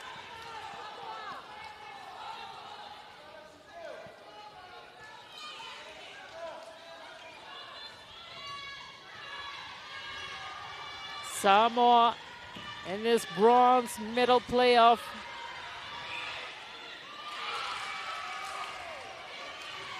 So a couple of decisions already.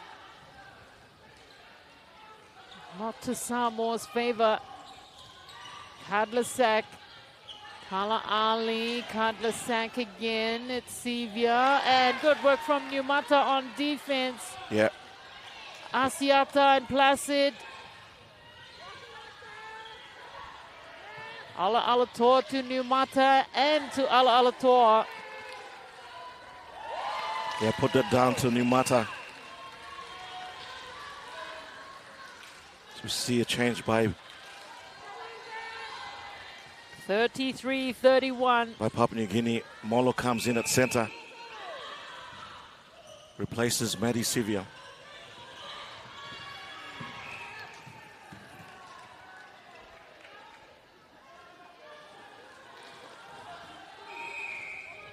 Numata's okay.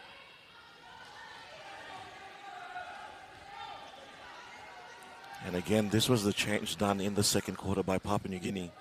Eves Chi came on just a bit more taller to get that option in.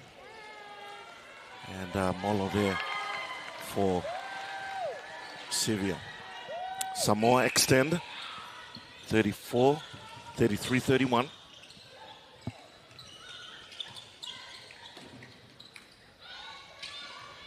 Galore from Molo. Galore just short and Placid comes up with it for Samoa. Manua down to Asiata. Ala Alator straight to Tanimo. Taviri almost got that one. Yeah, you can see the shooting circle. First Ovoa missed, and then first Kalali missed, and then Ovoa. So important that shooters get their shots in. Reto, Kala Ali, Taviri, Kala Ali, Kadlasak, Taviri, Molo finds Goloa in that circle. It's 34-32. 2 goals the difference at the moment in this bronze medal playoff. Numata.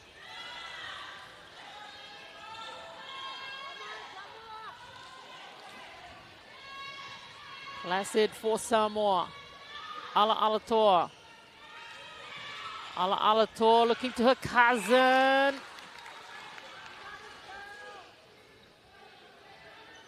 Happy Ala Alator sends it in for Samoa. To see she still has a smile on her face, enjoying every bit of this bronze medal game between Papua New Guinea and Samoa, down to the last 5 minutes of the third quarter. Molo. It's there for Kadlasak, Kala Ali. Molo.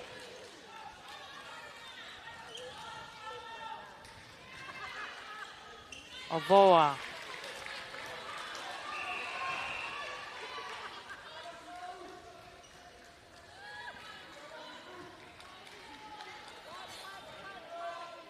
(35-33).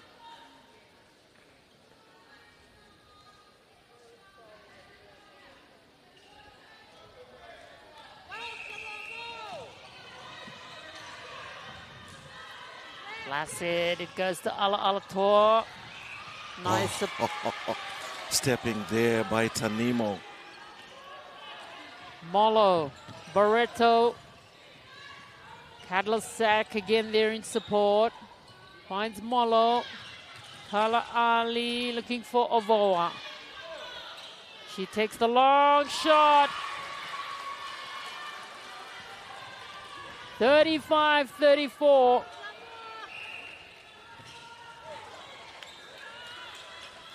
Taviri, Molo, who's moved to center for PNG. Kadlasek, Ovoa, oh. Molo Barreto, Kadlasek, Molo, Ovoa.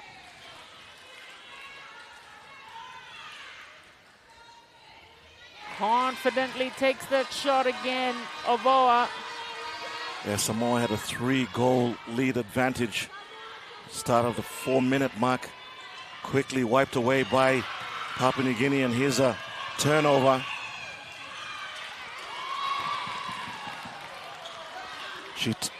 She stepped. Had the momentum there. Koloa Ovoa stepped right at the end there. Less than 3 minutes to go. Third quarter.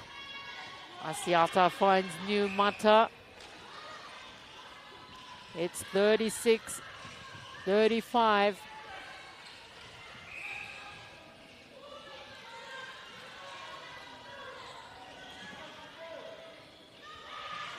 Alator, New Mata.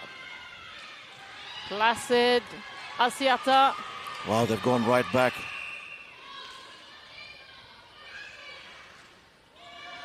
And change again as Placid goes off. Misa will come on.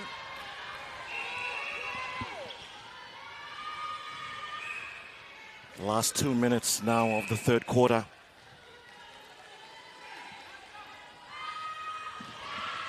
I said it at the start of the game. It is not how you start, but how you finish off the quarters. So important for both teams to get that momentum leading into the last quarter. And none so important than this third quarter to get through to Kaloa gets a rebound. Strong rebound. 1 minute 20 remaining, third quarter. 37-36 it is. As Samoa, Numata, Tanimo with the ball for Samoa.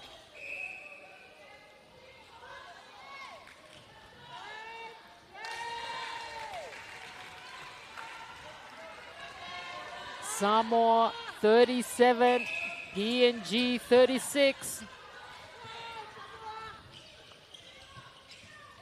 A slender lead for Samoa at the moment.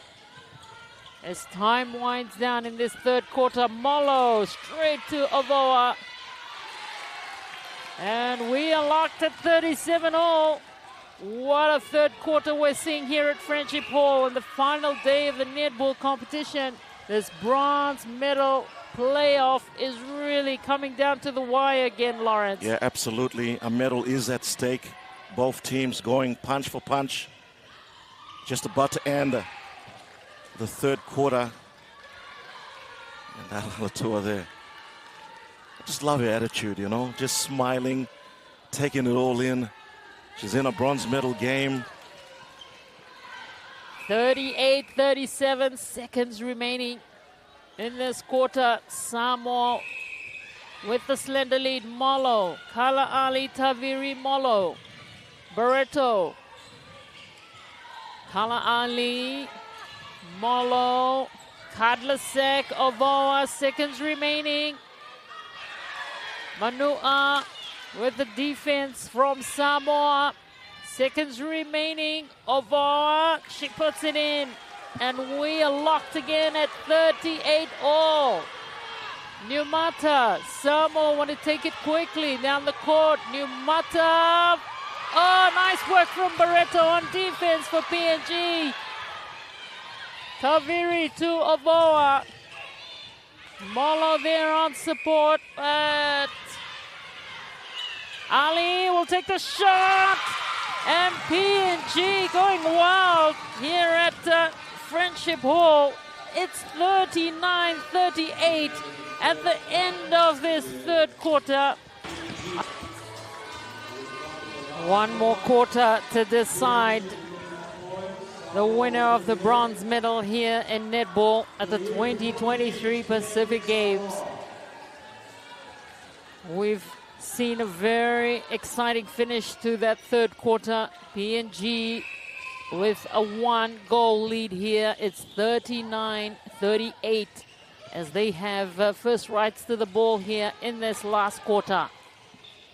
Kadlasak, Molo finds Goloa. 40-38.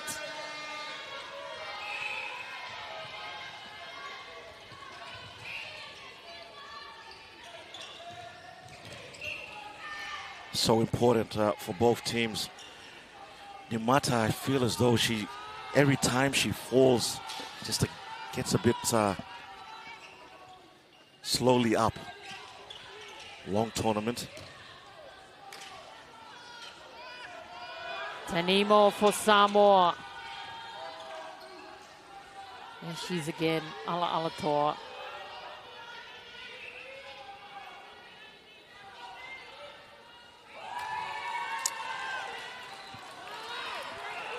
We're sitting on this side, Asinata, and you can just see the physicality of 40-39 it is. PNG in the lead. Yeah, lucky there for Papua New Guinea. Loa missing that, but they were able to get it back. Papua New Guinea.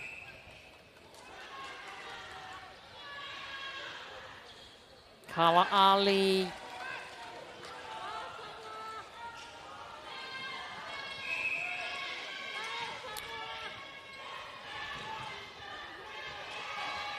(41-39), PNG in the lead.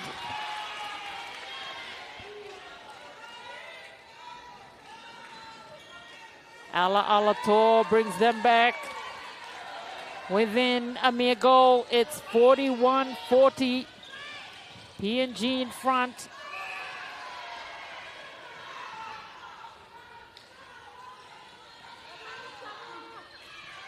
Ovoa.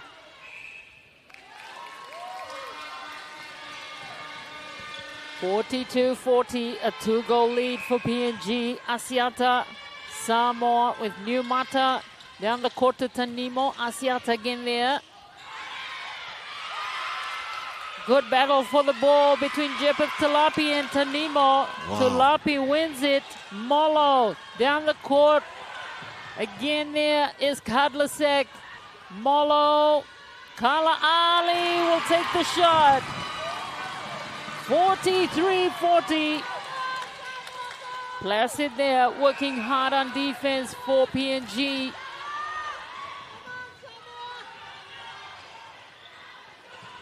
Has to go all the way back.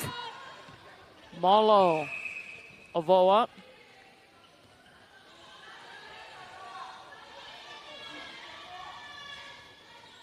So the umpire just reminding Molo that her center beam was down on the court. Oh, okay. So she gets sit back on, and PNG, Barreto, Hadlasak.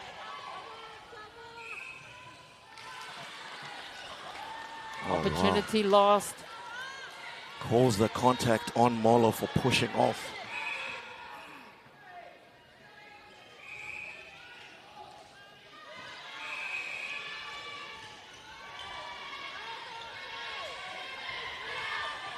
Nice ball there again for Numata. It's Ala Alatoa.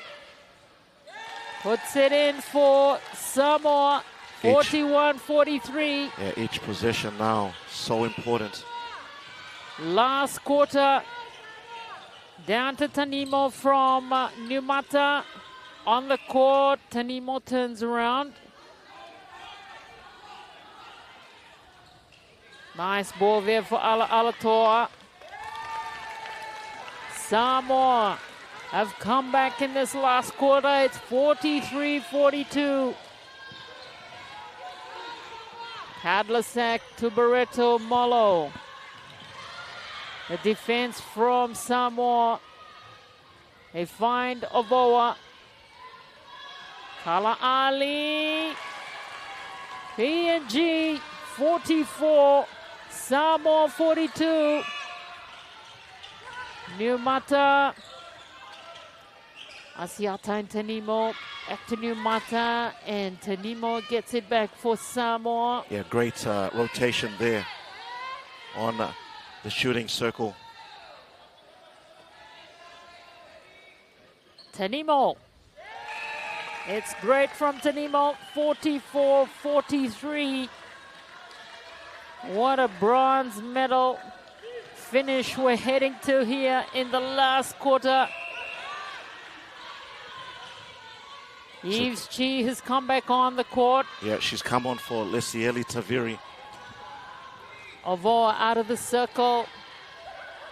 Kadlasak there finding Ovoa again, and it's gone in. 45-43. It's goal for goal at the moment. Numata.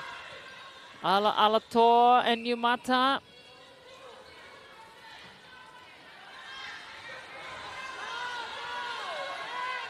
Barreto working hard on defense. And she puts pressure in that circle, Barreto. Talapi. Good work from Numata, who read it well. Asiata to Tanimo. Wow, I was going to say, Numata, what a save for Samoa. Still in their possession. Tense moments on the Samoan bench from their coach. Manua. It's 45-43. We're seeing similar scenes to the semi-final clash yesterday between Tonga and Samoa. Less than 9 to go in this last quarter. 45-44. Samoa fight back. Manua did so well on defense that time for Samoa. Goes back to Manua. And it's so important to just play to the whistle. Alator. The expectation to call the contact wasn't there. And Samoa capitalized on that small little error of Papua New Guinea. We are locked 45 all. It's Samoa's center pass, but good pressure on defense there from PNG. 45 all. Placid down to Tanimo. Back to Placid.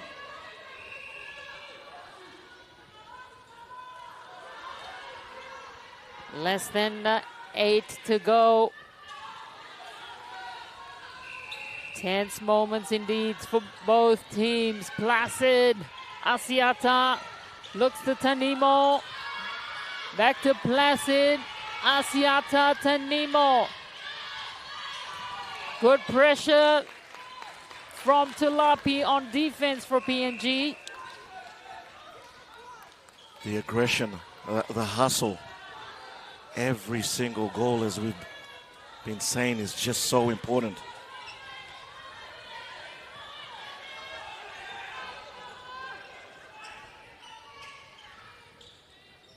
So they're just wiping down the circle.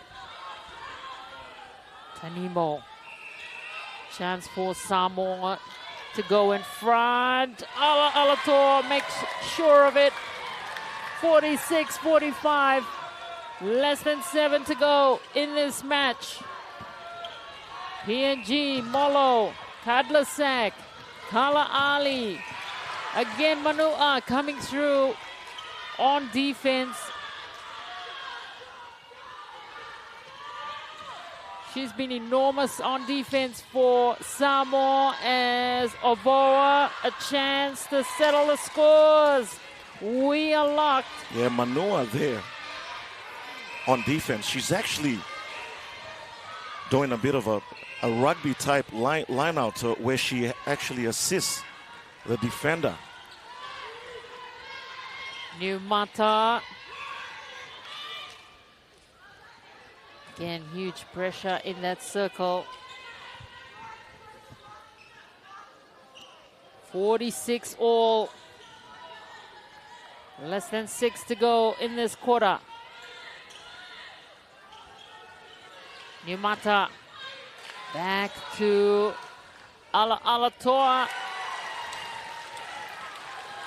47-46, Samoa in front. Yeah, great patience there by Samoa. Ball in. Avoa. Short. Yeah, short from Avoa. Kala Ali. Able to jump on the loose ball though. So pressure moments indeed here. Long shot missed. Still though, Papua New Guinea. Hadlasak. This is their second Avoa. chance rebound. Sorry, Asimati. Toa.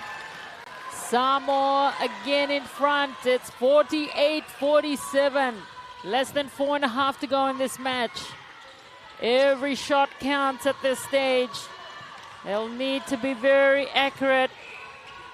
Every shot, every pass needs to be on the money. As we head into the last 4 minutes of the quarter, this is the bronze medal game. Straight after this, we'll have the gold medal game between Fiji and Tonga. We haven't had a chance to talk about it, Asina. 48 all it is. We haven't had a chance to talk about it, Asina. 48 all it is. And what a match we're seeing here in the bronze medal playoffs. Oh, Alalator just couldn't hang on to that ball. About 3.5 to go in this match. Barreto. She was expecting it to come just a bit more closer, Alalatua. Talapi down the court. Molo finds Kala Ali. Yves Chi. Kadlasak. Avoa in that circle. Good pressure from Placid on defense for Samoa. Yeah, Placid's gone into wing defense. We didn't call that. Oh. Huge play from Misa. Manua down to Asiata Tanimo. Back to Manua. Asiata is Tanimo straight to Numata. Alatoa gets it for Samoa. And they take the lead. Yeah, and that was the one that she's been waiting for. She's just not ready when the ball comes in quickly to her. She just needs it to move around. She gets her spacing. 49-48, and that pass from PNG goes right out. 2 minutes and 30 remaining.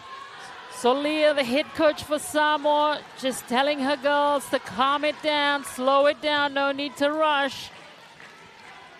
Tipped away there by Michaela. Misa for Samoa, Asiata. New Mata, the pass goes astray. Talapi gets it instead for PNG. A change here for Papua New Guinea. Molo. It's Taviri that comes on at wing defense, and Yves Chi will move to center. So a strategic change here with about less than 2 minutes to go in this match. It's Samoa with a slender lead. It's just a mere goal, the difference at the moment. Avoa, Kala Ali, Taviri, Kadlasak. 49-48. Tense moments indeed. Kala Ali gets it for PNG. We're locked again. It's 49 all. 90 seconds remaining. It is the bronze medal game. New Mata down to Tanimo. 49 all. Time winding down in this match. Who will it be? PNG or Samoa? Good pressure from Tilapi on defense. She knew it. That was the risk she took. It nearly paid off into Papua New Guinea's favor. But Samoa, they still have it. Seconds remaining. Tanimo gets it for Samoa. Tanimo will take the shot to give them the lead. She does, Tanimo. 49 seconds remaining.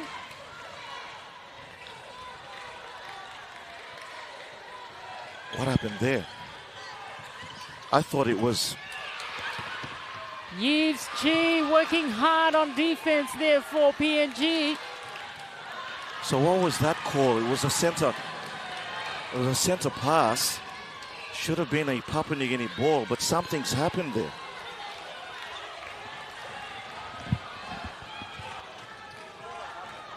$50-49 it is. Manua down to Numata. Tanimo with the ball. Looks to Asiata.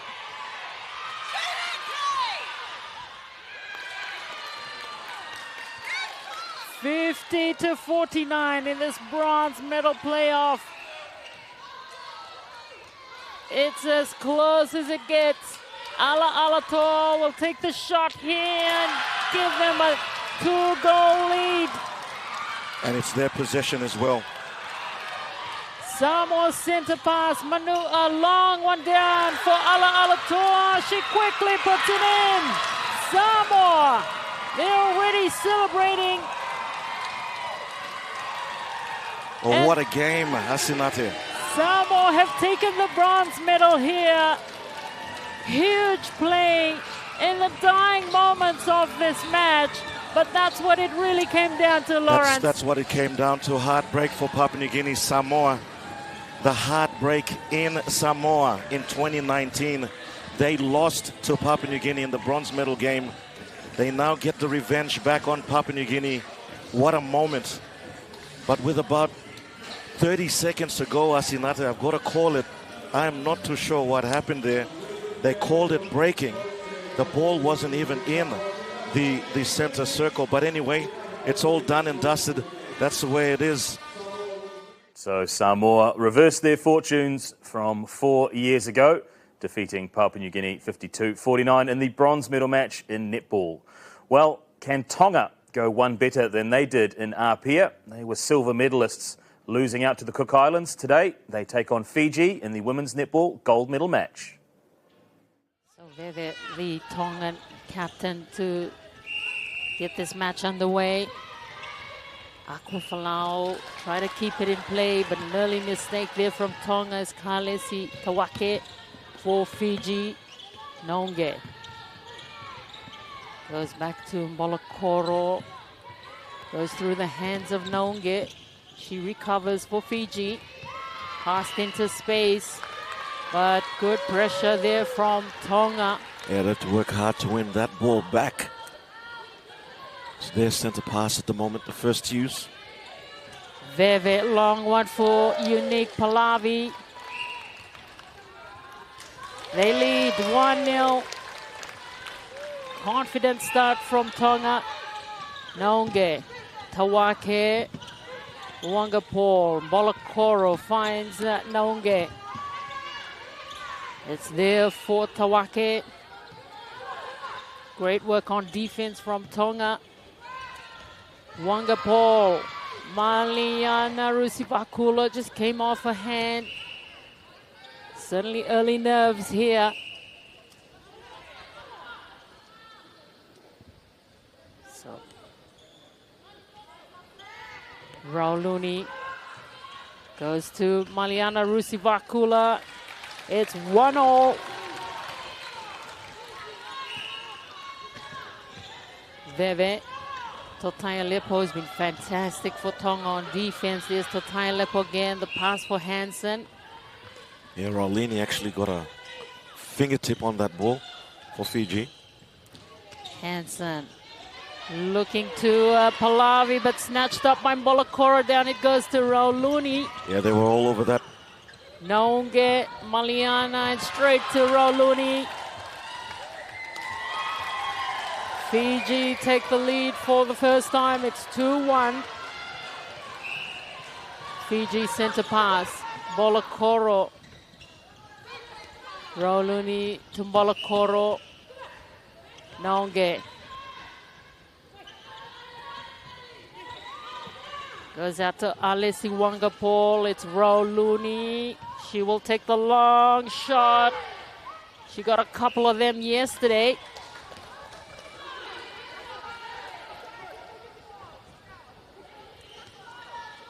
That's it. Still early on in this game, though.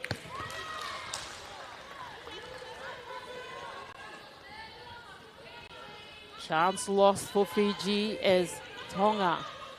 Totai Aleppo. Veve. 2-3 it is. Veve. Hansen looking for support. Veve's there. Hansen to level things up. We are locked at 3 all. Veve, it's Tonga's center pass. Oh, she's called for stepping there. Turnover by Tonga. 3 all. Early minutes in this gold medal playoff. Rusivakula, Alisi Wangapol, good play from Tonga on defense. Fainga Anuku coming up with some big play on defense there for Tonga. Down the court, Totai Aleppo, Hansen, stepping called on Hansen. Wow. Maybe some gold medal game jitters. There's another pass. Thrown all the way. Overcooked it. The captain. Nawai. And so Tonga with another opportunity here. Totai Aleppo. Totai Aleppo. Akofalau. Totai Aleppo. Tonga. Rauluni comes across and wins it back for Fiji. Tawake. She was just hanging there, thereabouts. No, Naunga to Rusivakula. Naunga again. Wangapol. Good pressure from Tonga again there. Fainga Nuku. She got the turnover earlier on for Tonga. Oh, she's playing very well. Start of the first quarter. Rauluni. Fiji go ahead. 4-3 it is. Naunge. Bolokoro. Tawake back to Bolokoro. Tonga coming through quickly there again. Hansen. Yeah, she actually got the tip. Wasn't able to control it in the play though. Fainganuku again. Huge play on defense. Fainganuku read it well on defense for Tonga. Veve. Hansen. Akafalau looks for Pallavi's out of the circle. Back out wide for Veve. It's Pallavi. 4-all. Yeah, Hansen and Pallavi actually moved at the same time at different directions. So Veve had two options there. Totai Aleppo. Wow, Veve, long one, Nawai challenging for it. yeah, I thought that was outside actually. Unlucky by Fiji earlier on in that play. Tonga go ahead. It's 5-4. Naunge. Rauluni. Goes to Bolokoro. Tawake. Looking for support. Naunge is there. Tawake again. It goes to Rauluni.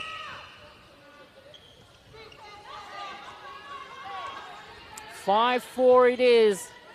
Wanga.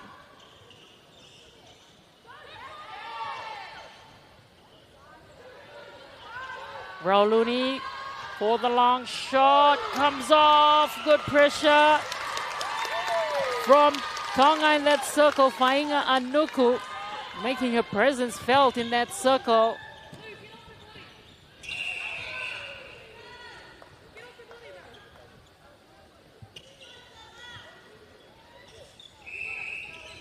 Veve looks to Akafalau. Nice pass there for Pallavi.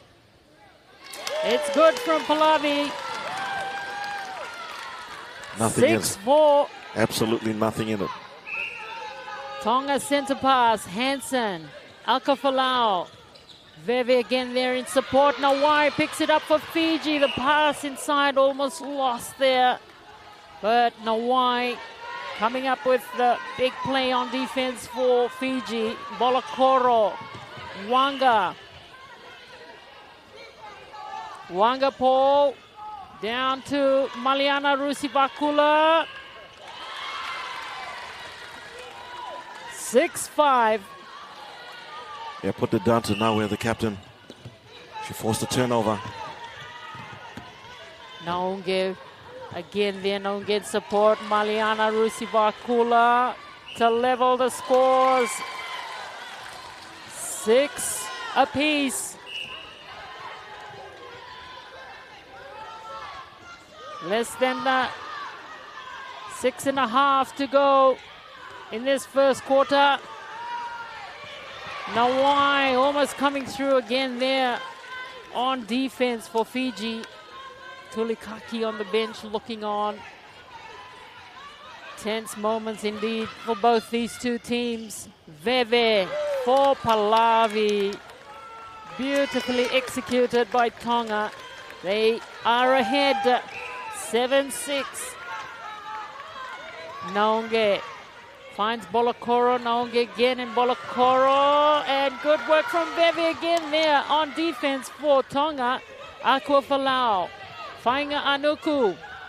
Across to Fa'anuku. Tries to keep it in play. Good pressure, but Naunge comes up with the ball. It's straight down the court. Wanga Paul. Back to Rauluni. Maliana just shifts out of the way. Rauluni. It's 7-all. Not a lot between these two teams. They're going hammer and tong at the moment in this gold medal playoff. Pallavi outside of the circle gets back in quickly for Tonga. Tonga through Pallavi. Lead 8-7. Wanga Paul. Down to Rauluni. Oh! Overcooked it as Fainganuku gets it back for Tonga. Down to Hansen it goes. Totai Aleppo. Alkafalau. Pallavi. Hansen. Long one and Naunge tried to contest that, but it just went out. The tip there by Naunge as the pass went in from Veve. Hansen just actually hit it out. Just those small things, you know. It means a world of difference. Wanga Paul. Aulini uncharacteristically missing a couple of crucial shots there. Here she is. Rauluni. She's taking her time. The Calder held ball on her. Raulini. Chance lost for Fiji as Kawake comes up with a big play down to Maliana Rusivakula. And we're locked at 8-all again. Yeah, the wing defense, Tawake. What a play by her to stay in it, stay in the fight. Hansen looking for support. Oh, and that's just overcooked on that occasion. Unbelievable. The amount of turnovers already. Only the first quarter. Tawake, Nawai in support. 8-all it is. Bolokoro for Fiji. Tawake and Bolokoro down to Maliana Rusivakula. Wanga Paul there in support. Looking for Rauluni in that circle. Rauluni gives Fiji the lead. Yeah. It's 9-8. Get a confidence booster for her. She'll need that. And breaking there, just caught by the umpire. Less than 3 to go. As Unique Pallavi looks to equalize. She does for Tonga. 9-all. The Tongan Minister for Sports also in attendance. Oh, wow. No. He's been here in every match for Tonga. Okay. Right from day one. Such is the support for them here at the Pacific Games as Pallavi looks to give Tonga the lead.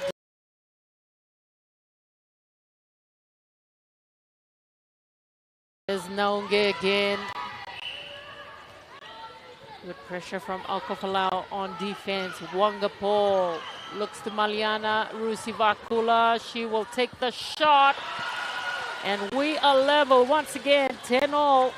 Yeah. Less than 2 minutes to go in this first quarter. Yeah, Vakula, she's playing well.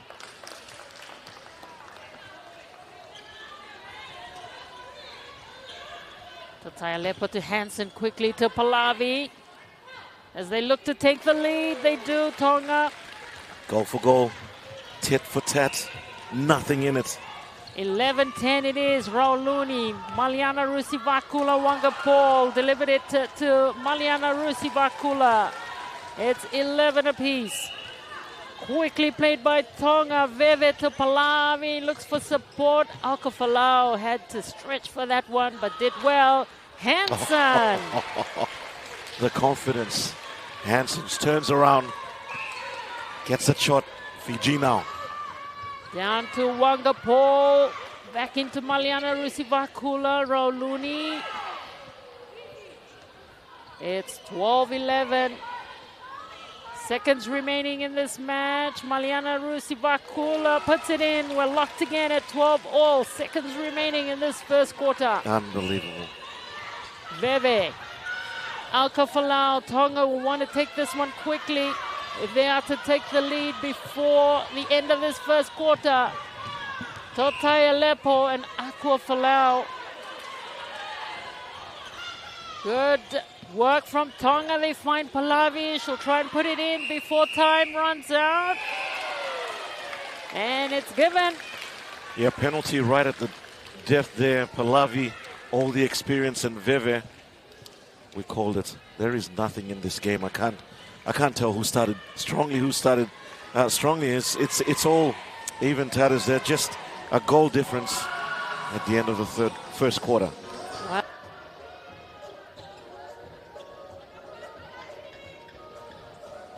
Second quarter about to get underway. It'll be Fiji's center pass. Tonga with a slender lead here. 13-12. Rauluni looks to Wangapol. Maliana Rusivakula.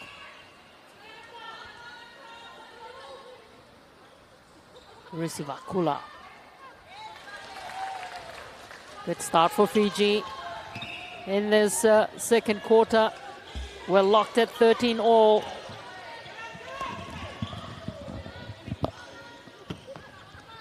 Paunuku down to Pallavi. Veve. Pallavi outside of the circle. There's Pallavi again. Oh, I missed there. Second attempt is good for Tonga. 14-13 it is.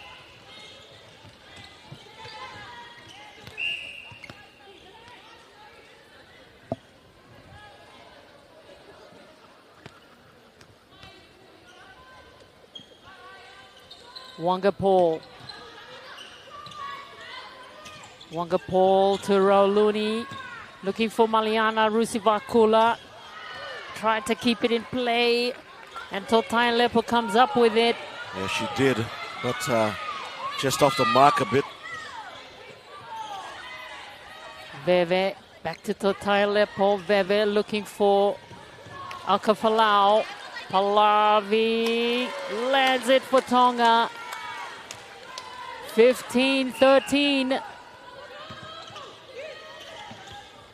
You're hearing the background cheers there.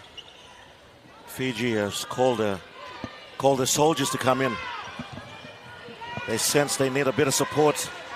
Bolokoro quickly down to Wangapol. Rauluni. Out to Naunge again. Rusivakula takes the shot for Fiji. Yep. 15-14. Down for Rauluni. Maliana Rauluni looking to equalize. 15 all. Yeah, she needed that. Raulini started off a bit shaky. Ako Falau for Tonga. Veve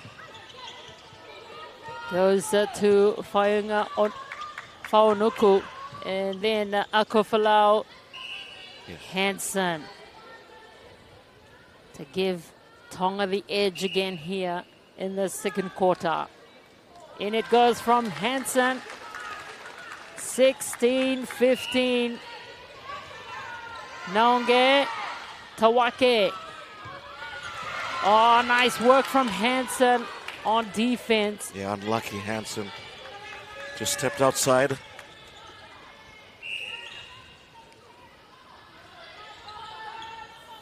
Balakoro for Fiji. 16-15 it is. There for Tawake Wangapol. They go to Maliana Rusivakula. Wangapol looks to Naonge, but hands there from Fainga Anuku. Yeah, she's reading that play really well. Jumps out. Nearly got it back for Tonga. Elbow. Wow. So pressure from Tonga mounting. 16-15 it is. Fainganuku, Tataya Lepo, down the court it goes. Faunuku to Hansen, Pallavi, back to Hansen. Nice play from Tonga at the moment. It's Hansen. And as we said, Hansen, when she needs to shoot, what a quick release she has. But works well with Pallavi inside. 17-15 it is. Tonga with a 2-goal lead advantage. Back out to the edge. And Unique Pallavi will take the shot from out wide. Just misses it. So a rare miss for Tonga. Yeah, rare miss. Good defense, though, by Fiji. Molokoro, Wangapol again. Good pressure from Tonga on defense. Pallavi and Akofalau. Faunuku did so well to anticipate that pass for Tonga. Yeah, got a substitution coming on. Naonge moves to wing attack. Alessi Wangapol leaves the court. Chimai Makete will move to center for Fiji. The change is made.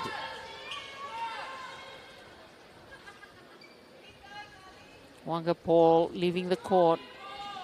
Looks like she may have just hurt her hand. Yeah, it looks like a dislocation of her fingers there. Just didn't look good.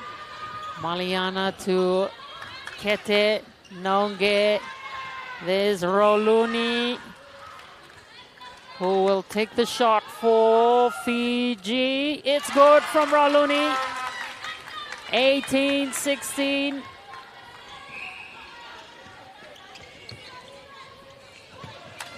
Good defense again there.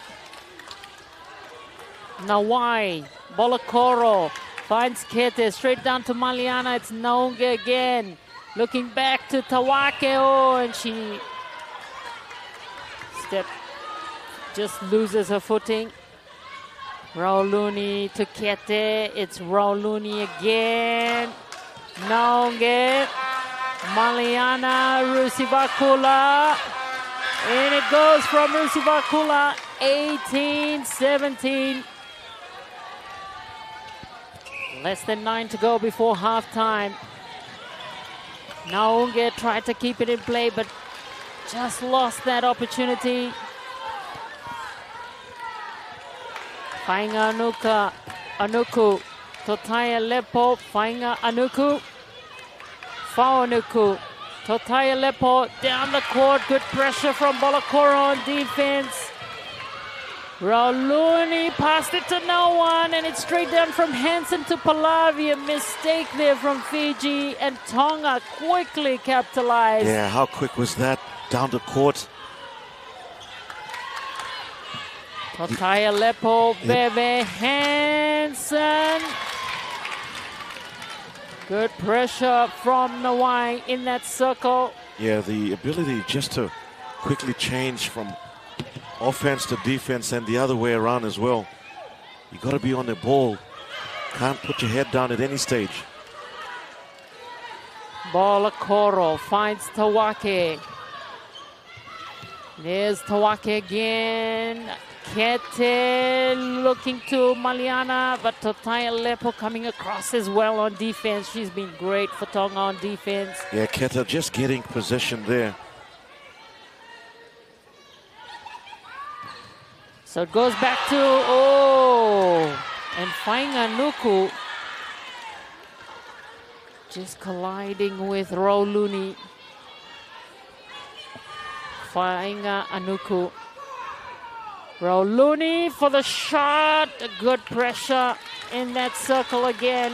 Yeah, Rauluni definitely shook up by that bump. Just needs to take her time. Maliana Rusivakula brings Fiji back within the mere goal. 19-18. Kete, Tawake, Bolokoro, Maliana Rusivakula, Bolokoro back to Maliana. There's Nonge and Rauluni. Yeah, great work Levels there. It up. Rauluni. Could hear the chant for Fiji, go Fiji. 19 all it is. Aquafalau. The urgency from her at the moment, looking for someone to pass to. Hansen is there. Good pressure there from Fiji on defense in that circle. Yeah, it was Hansen's just hesitation. She didn't really know who to pass to. And the over third by Fiji.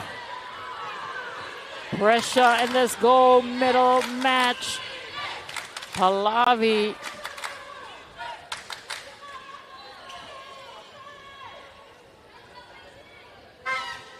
Pallavi to give Tonga the edge again. She does.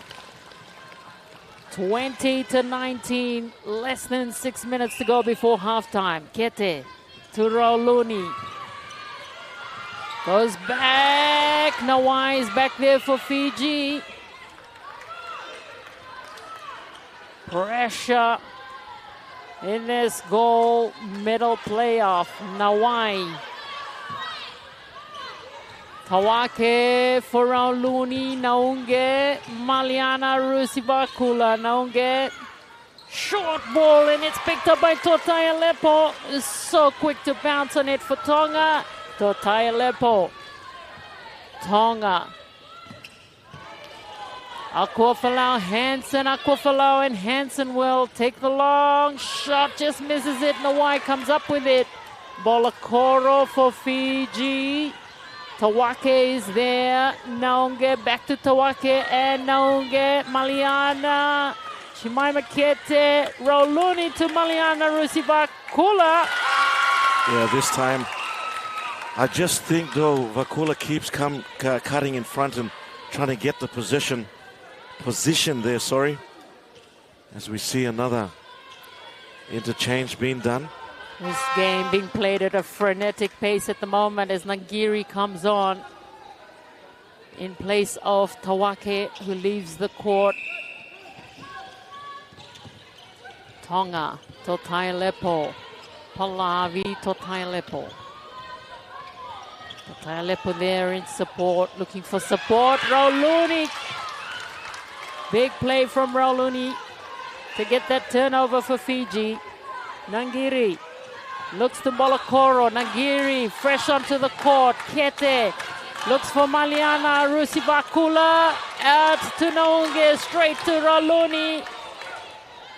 Yeah, Rauluni, she's got to take that shot. She's close enough. She's at point blank range. I can just sense just a little down on confidence. She just needs to turn around, take that shot. It'll do her a world of good. Rusivakula gives Fiji the lead in the second quarter. Less than 3.5 to go. Bolokoro.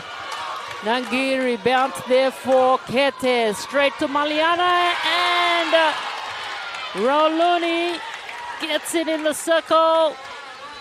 Yeah, she snuck in. She snuck in on the back door. They go up by 2, Fiji. 22-20.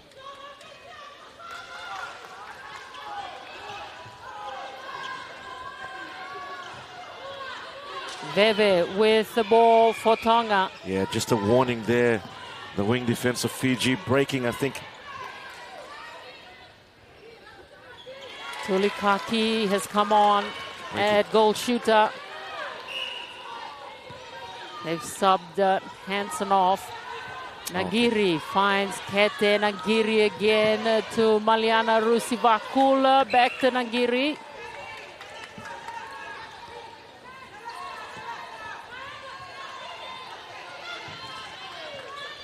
Naunge, stepping from Rauluni. Yeah, it took one too many there, Raulini. Don't want to say it, but yeah, she's just down on confidence at the moment. Tonga now, see if they can equalize. We've got 2 minutes left. Second quarter, gold medal game. Totaya Lepo, Paunuku, Totaya Lepo, Pallavi coming out of the core of the circle. Nice ball delivered there for Tulikaki. We are locked again at 22-all. Yeah, so Pallavi's gone into the goal attack position. Tulikaki playing the main goal shooter role. So the difference in attacking modes, you had the quicker Hansen on. Tulikaki gives Tonga the lead. 23-22. Less than 1.5 to go. Bolokoro, Naunge, Maliana Rusivakula.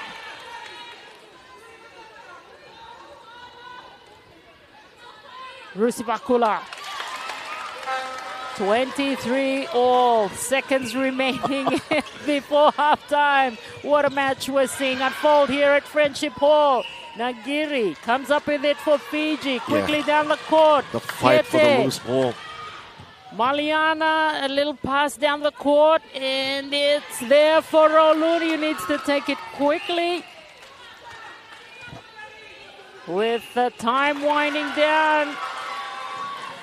24-23, Fiji center pass. Rauluni looks straight to Maliana Rusivakula, but again, Fainga Nuku great on defense on that occasion for Tonga. Veve. She looked to be all gone, but still got that tip. Seconds remaining. Totai Lepo to Pallavi. It's Aqua Falau. Looks to Veve. There's Pallavi. Seconds to go in this second quarter. We're moments away from halftime. Pallavi will take the long shot.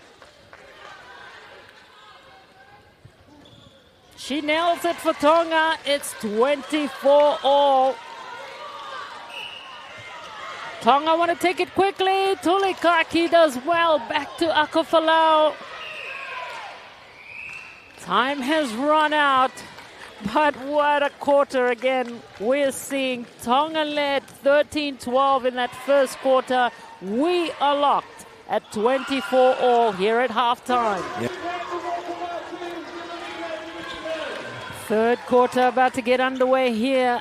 Tonga led in that first quarter 13-12. At the end of that second quarter, it was 24-all. The battle for the gold medal here in 2023 is as tough as it gets. Jemima Kete to get this third quarter underway. Down it goes to Rauluni, and Kawake loses her footing. Oh, wow. Paula stepping on her. Asinate, it's the third quarter. You know what I call this quarter? The championship quarter. That's right. Totai Lepo, Pallavi looking for support. Totai Lepo there.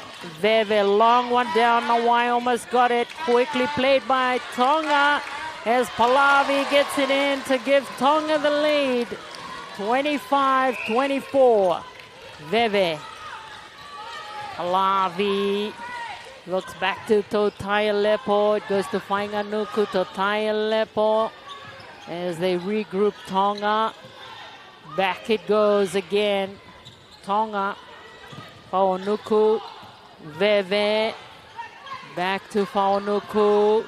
Hansen. Bounce there for Pallavi.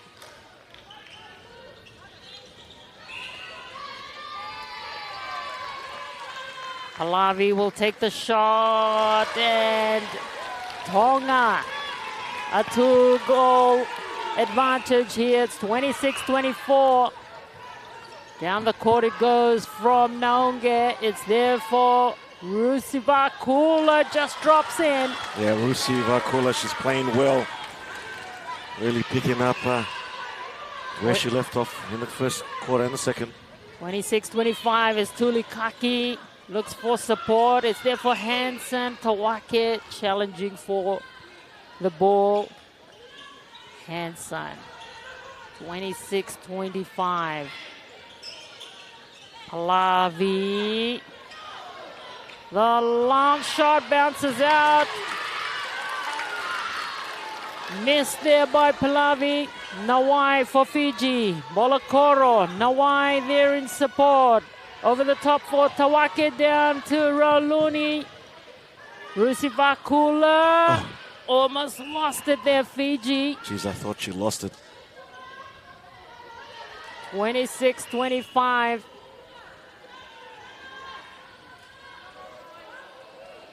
Rusivakula will take the shot. We are locked again, 26-all. Kete, Bolokoro, Tawake going down the court for Fiji. Bolokoro there in support. Good hands from Pallavi on defense. Bolokoro.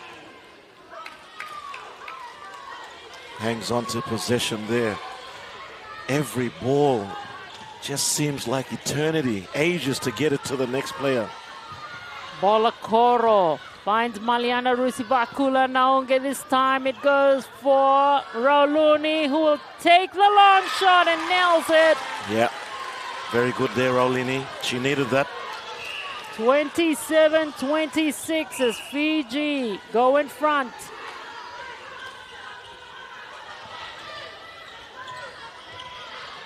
Long one for Pallavi.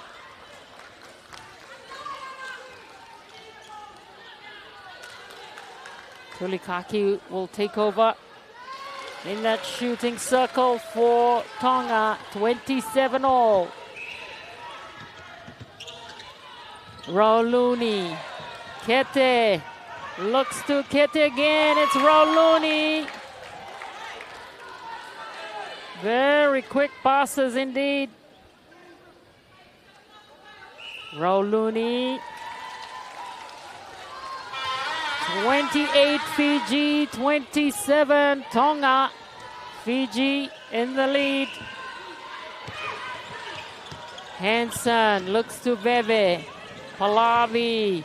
Here's Veve again and straight to Tulikaki. 28-all. 28-all it is. Kete. Totai Aleppo. Contact call. Kete. Long one there for Naunge. Rusivakula.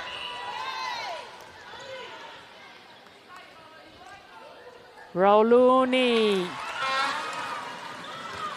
29 Fiji, 28 Tonga. Veve. Faunuku, Hansen. Good pressure on defense. Contact called on Tawake. They couldn't get hold of it. Pallavi tried to keep in play. Good play from Tonga. Yep. They recovered quickly. And that's the of staying in the game.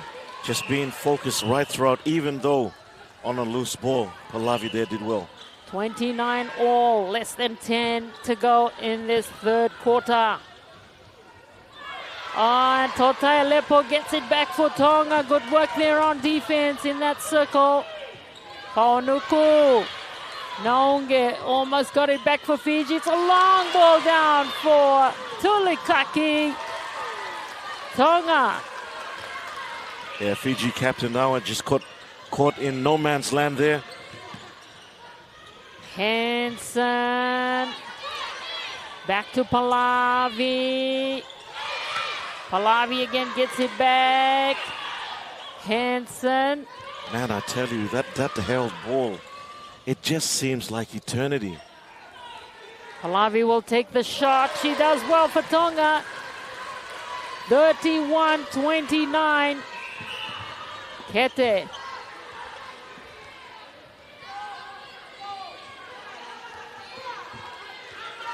$31-29, less than 9 to go.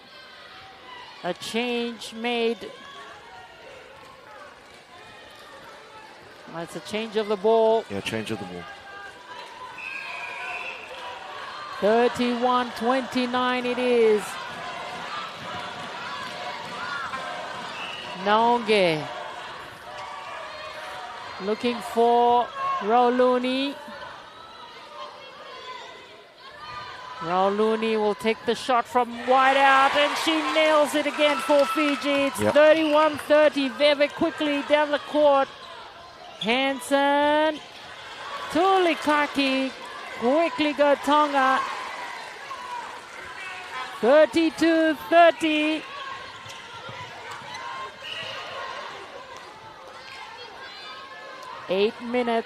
Less than 8 minutes to go. I can't believe this. In this third quarter.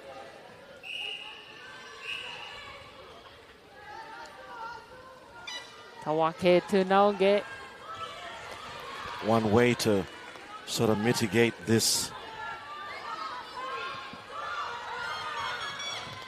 Good pressure from Tonga, but Fiji. Yeah, offside called. Maliana Rusivakula just gets that pass from Naunge. Yeah, they get up just down by one Fiji. And good tip there, unfortunate. But the way to sort of mitigate so no one gets a roll, if Tonga are going to stay in front, they need to have a quick shot. Totaialepo, Faunuku, Totaialepo, looking for support. Hansen is there. Tulikaki. Great work in that circle from Tulikaki. 33-31 in favor of Tonga. Rauluni. Long one down for Maliana Rusivakula.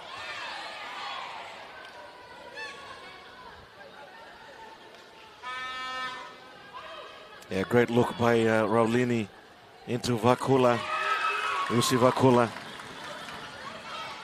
Only one in it. 33-32. Nawai almost got in there, but Tulikaki again just manning that circle really well for Tonga. Yeah, Nawai there. You can see her tactic trying to get that pass before it gets into the circle. That pass from Bolokoro picked up by Veve. Down the court, Faunuku to Tailepo, Faunuku. Faunuku again goes to Totaialepo. Long one down the court for Tulikaki. Yeah, I was just tracking Nawe there. She's really trying to get that one. I think she needs to stay on Tulikaki. Long one again for Tulikaki. And they're coming up with the passes that matter. Yeah, now we're there. I'm just looking off camera here. She's just too loose on Tulikaki, and they're making them pay. 36-32 as Tonga start to stretch away. The players on the bench cheering them on. Almost stolen there, but Rauluni gets it quickly. 33-36.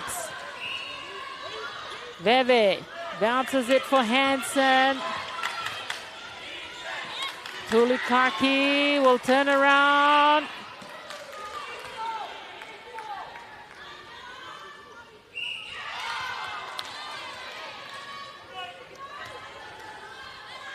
Tulikaki, another attempt here.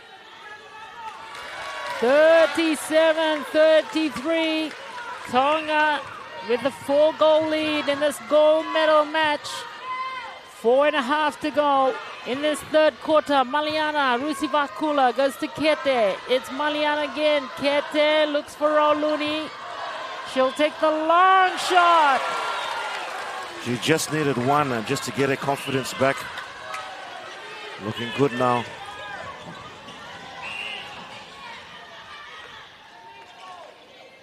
Tonga 37-34.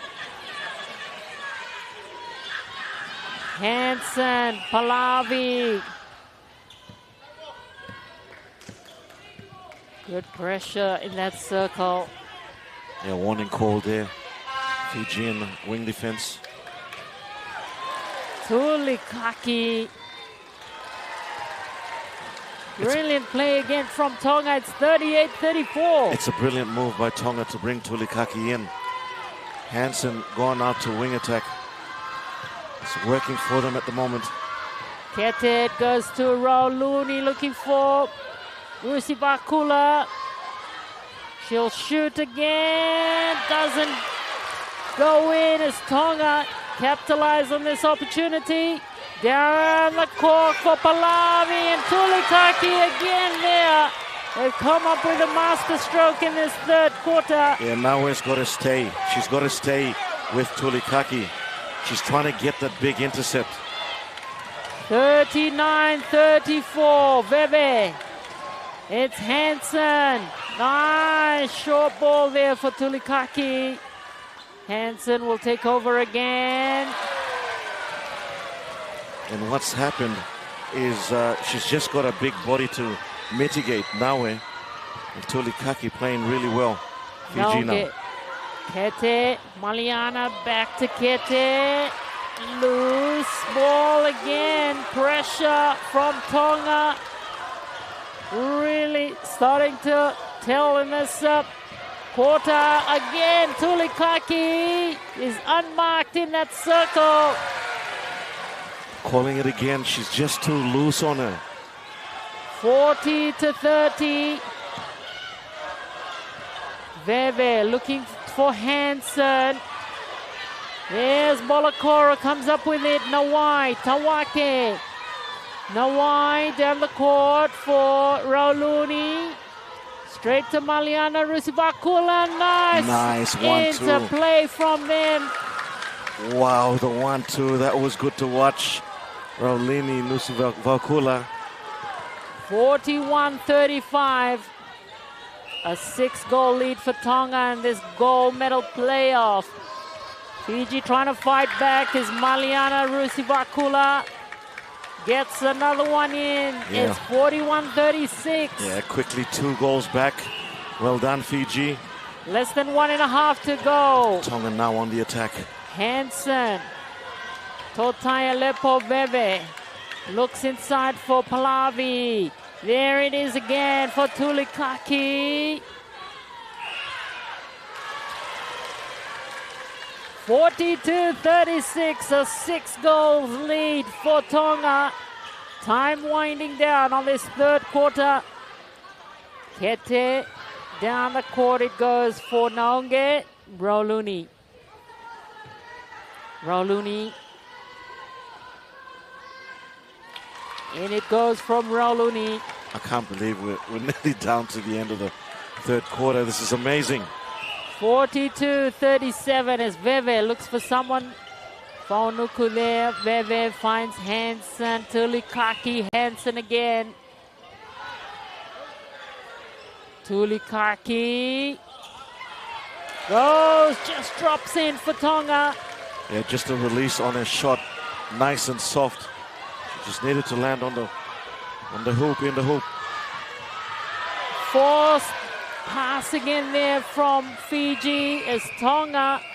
And the time here in this third quarter. What a fascinating battle for the gold medal here. It's Tonga. After they were locked with Fiji at 24-all in that second quarter, they lead this third quarter, the championship quarter. Yep. Tonga 43, Fiji 37.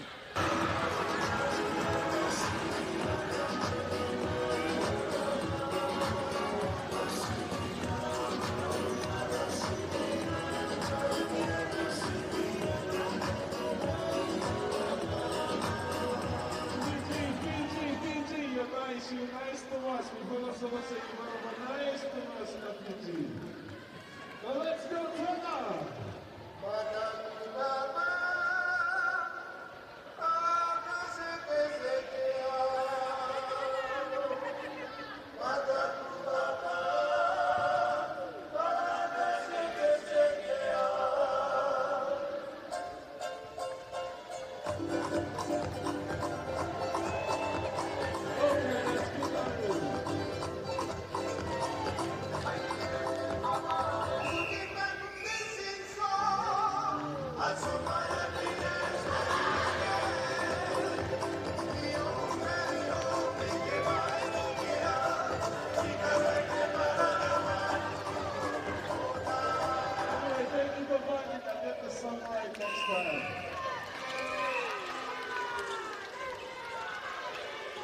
Let's give a big hand to all our teams today.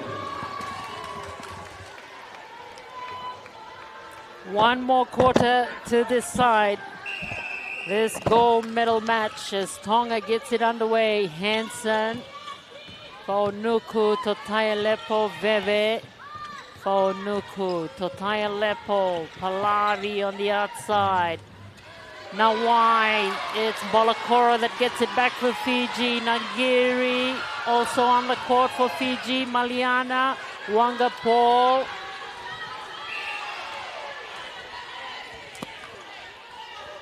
Straight to Nonge, and therefore Rauluni. Yep, Fiji needed to start off first. They needed to start off strong. Got the turnover. 43-8. Fiji going back as they regroup to try and get themselves in good position in that circle. The defense from Tonga has been absolutely strong. Maliana Rusivakula just drops in. 39-43. They've come back within 4 goals. Palavi for Tonga. Veve. Hansen.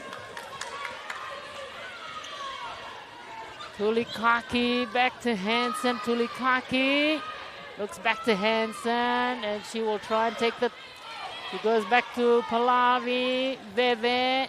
Palavi to take the shot here. It's Tonga. Yeah, Tulikaki, the patience not to take that shot and the awareness by the rest of the team to expect that pass.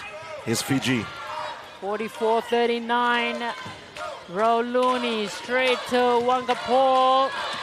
It's there for Rauluni.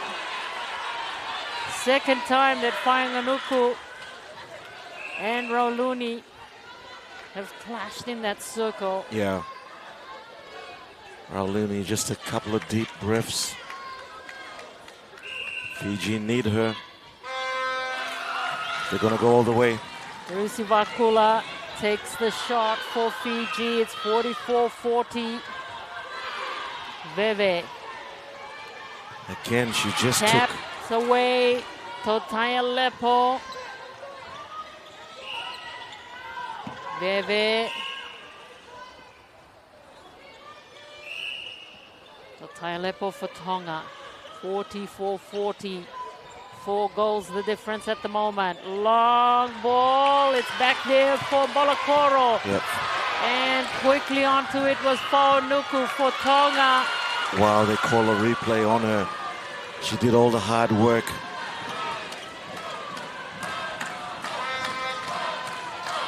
Fiji Nagiri, Wangapol again, bounce there quickly for Maliana. Rusivakula.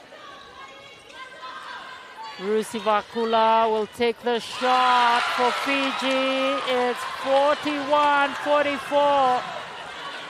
Coming back within 3 goals. It's their center pass again. Hand in there from Tonga. Yeah. Small ascendancy here by Fiji. The Fiji crowd striking up a cheer here at Friendship Hall. Maliana Rusivakula. Down by 6 at the start of the fourth quarter. They're only down by 2 now. 44-42.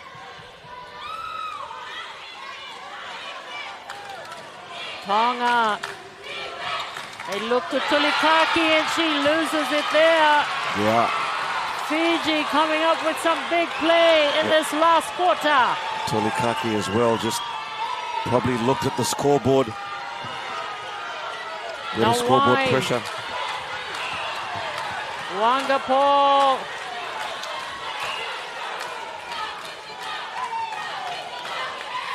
(44-42). Wangapol.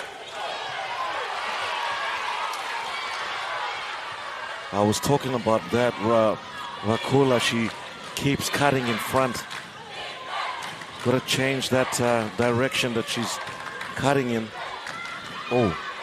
Tulikaki and Hansen. Is Tulikaki who will take the shot. It goes in from Tulikaki. 45-42.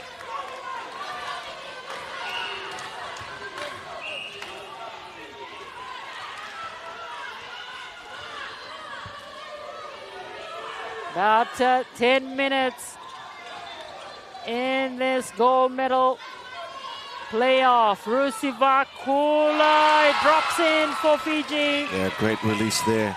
43-45. Less than 10 minutes to go in this match. A change for Tonga. Yeah, Hansen's going to go back in. Tulikaki goes out. Hansen moves to goal attack. Yep. Alessi Wangapol on your screen right now for Fiji. Hansen there with Nangiri.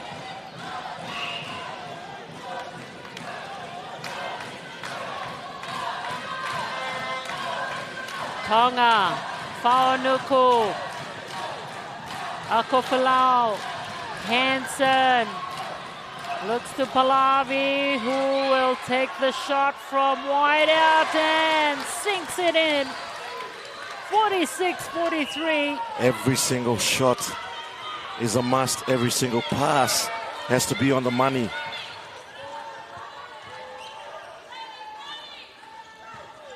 So Maliana Rusivakula again there for Rusivakula. 46-44. Even though Tonga have a slight 2-goal lead, the pressure's back on them to ensure that they score this. 46-44, less than 9 minutes to go in this gold medal playoff here at Friendship Hall. Pallavi. Oh. Wow, that was a really long shot there. 47-44, Nangiri looks to... It was Naonge. There's Rusivakula. Rusivakula. Yeah, the quickness just to get closer. Again, I say it. The pressure is not actually on the defensive team, but it's actually on the shooting team to make sure they get it in to stay alive. 47-45, less than 8 minutes to go in this gold medal playoff. The last match here for netball. Oh, nice play there from Tonga. They wrong-footed the defense and opened it up for Pallavi. Oh my goodness. And one there by Faunuku for Tonga. Akofalau. Pallavi. Oh, she sends it out. Just tipped away there by Fiji, but again, the lapse in concentration. Everyone's got to know their job, know what they're doing. Pallavi will take it for Tonga. It's 49-45, less than 7.5 to go in this gold medal playoff. Veve looks around. Totai Lepo's there. Wanga comes up with a big play for Fiji. Rauluni to Naonge. Wangapol. Straight to Naonge. It's there for Maliana Rusivakula. Straight to Roluni. 49-46. Less than 7 to go in this match. Back out wide from Bolokoro. It's there for Naonge. Rusivakula down to Bolokoro. Wangapol there in support. Nangiri. And it's there for Roluni. 49-47. We just saw Maliana Rusivakula. Bodies flying all over the place. Yeah, go down on the court. Halavi looks back to Veve. Thought about passing, just held on for a wee bit there. Halavi goes back to Veve as they try to reset. Alkafalau goes to Veve. There's Hansen. In it goes for Tonga. 50-47. Nearly down to the final 5 minutes of this gold medal game. Netball at the 2023 Pacific Games in the Solomon Islands. Maliana Rusivakula, it goes in, 48-50, about 5.5 to go in this gold medal playoff. Tonga goes back. Paunuku, Akafalau, there's Veve there in support. Out wide it goes, Akafalau. Nice work to Hansen. Hansen for Pallavi. In it goes. Tonga 51, Fiji 48. Less than 5 to go. Bolokoro leaves the court for Fiji. Naonge. Rauluni goes back out to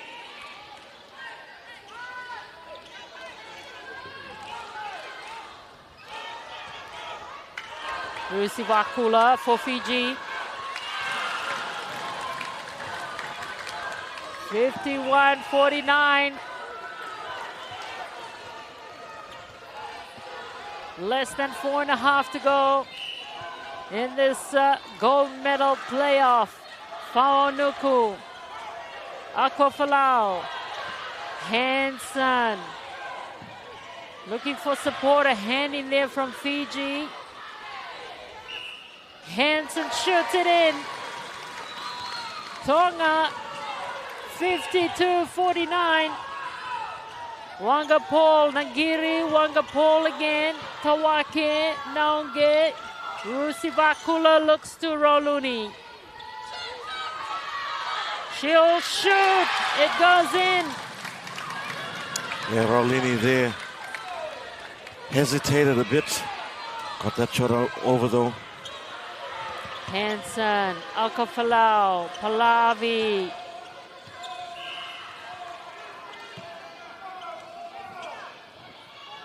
Pallavi Nawai challenging for it.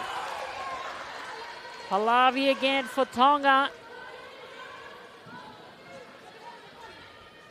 Pallavi doesn't miss.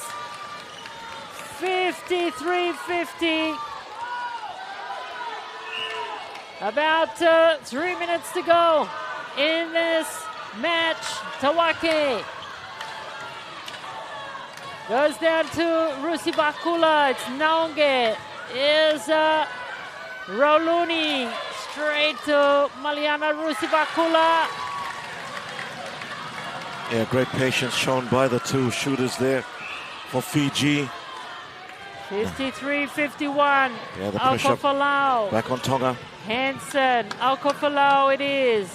Goes to Veve. 2.5 to go in this match. Tonga have the gold medal in sight. Good pressure in that circle. They're just really playing so patiently, Tonga. Pallavi again sends it out to a 3-goal lead. Rauluni Veve. Again, great on defense from Veve, the captain, coming up with some big play here. Totayalepo, Faunuku. Veve it is as they just slow it down. They know they're in the lead. Fainga Nuku. Back to Veve. They've really just slowed it down. Tonga. Less than 2 to go. Just patiently making their way up the court. Nawai. Tense moments on the Fiji bench. About 1.5 to go. Pallavi again for Tonga. 55-51. Change. Naonge leaves as Kete comes back on. And so is Bolokoro, replaces Nangiri. Well, here we go. Asinate, 1 minute left in this gold medal game. Tonga, they lead 55-51. Chance here again for Tonga. They look to Pallavi, is out of the circle, goes to Veve. They're so patient as they try and set up in that circle. Pallavi. Hansen goes to Pallavi again. Brilliant from Pallavi. 56-51. And you can put a circle around it. Yeah. Seconds remaining in this match. Tonga on their way to their first gold medal here. They're just seconds away. Tawake for Fiji. Just those little tips there, getting to the loose ball, and the percentages on the shooting circle as well. Wanga Paul. Kete. It's there for Rusivakula. Goes to Rauluni. Needs to take the shot. She lands it. 56-52. Time winding down here. Tonga. The gold medal well within their reach here. As time winds down on this match, Pallavi for Tonga. Yeah, they'll just need to keep possession. Bebe. Alkafalau, Pallavi. Bounce there for Alkafalau. It's Pallavi that will take the shot, just misses it. But that is it. In this gold medal playoff, Tonga, their first gold medal here at the Pacific Games. What a monumental moment for them. Yeah, absolutely. Well done, Tonga. They stuck at it. And what a way to finish off the year. It has been a long campaign for both teams, Tonga and Fiji. The final score there, Tonga 56. They hold on to beat Fiji 52. Well, great camaraderie from the two sides. A lot of respect for these young ladies. The Tongan crowd here absolutely ecstatic. This is the one they wanted the most, Tonga. They've won everything in the Pacific All Sports Netball Series. They've won the World Cup Oceania qualifiers, and they had this elusive Pacific Games gold medal that they were waiting for. And finally, they've done it here in 2023. What a moment for Tonga. Fiji, of course, can be absolutely proud of their performance here. They came so close in that third quarter. And, of course, it really, really was a very close game in the end. But Fiji can be very proud of the way they've had their campaign here in 2023 at the Pacific Games. But Tonga, as a coach, Una Rokoura, as well as Sirai, the manager. But the day belongs to Tonga. A gold medal, the first for Tonga. Yeah, they'll be proud of that moment. That elusive gold medal, we spoke about it. It is finally with them, and they'll be celebrating well and truly into the night on this final day of the 2023 Pacific Games here in the Happy Isles, the Solomon Islands. Absolutely, and the celebrations can begin in Tonga. I can imagine back home, in Tonga and Nuku'alofa. Of course, there'll be celebrations all around. One of the last medals to be decided here at the Pacific Games, the last day of competition. Tonga have prevailed over Fiji 56-52 in what was really a close encounter.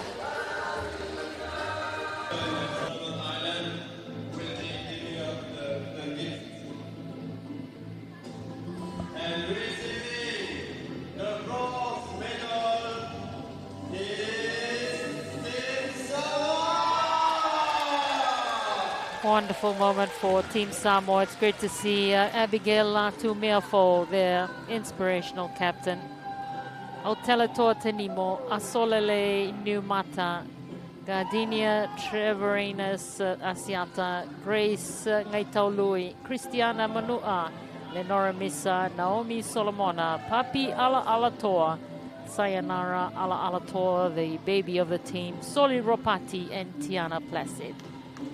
And as you can see on screen there, Meafo got injured early in that bronze medal game. She was an important, integral part of the Samoan team. They had to do it without her. And they came out on top against Papua New Guinea to take out the bronze medal here at the Solomon Islands 2023 Pacific Games. Here's Asiata. And Manua also about to receive her medal there. She was fantastic on defense. Yeah, just a great hustler. Never gave an inch. And what about that girl? Papi Alatoa. Wonderful moment for the young lady. She was fantastic in the shooting circle for Samoa. Solomona. Emotional moment. Ngaitaului there. And Placid. What a great player. Yeah, she defender, wing defense, goal defense. Just as aggressive. Emotional moment indeed. I mean, they missed out 4 years ago in front of their home crowd in Samoa. But here they are with the bronze medal in 2023.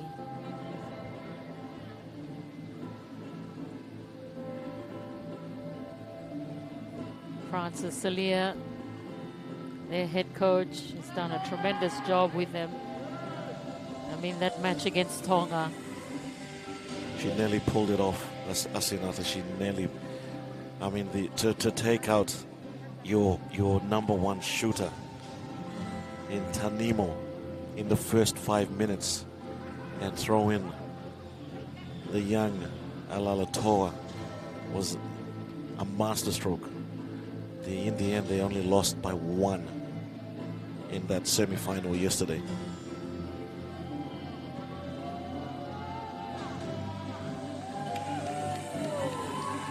Oh, absolutely proud moment indeed for Samoa with a bronze medal here for netball at the 2023 Pacific Games. Silver medal, Lady Joy Carey will be presenting the medals, and Miss Rita Wall will be giving the gift.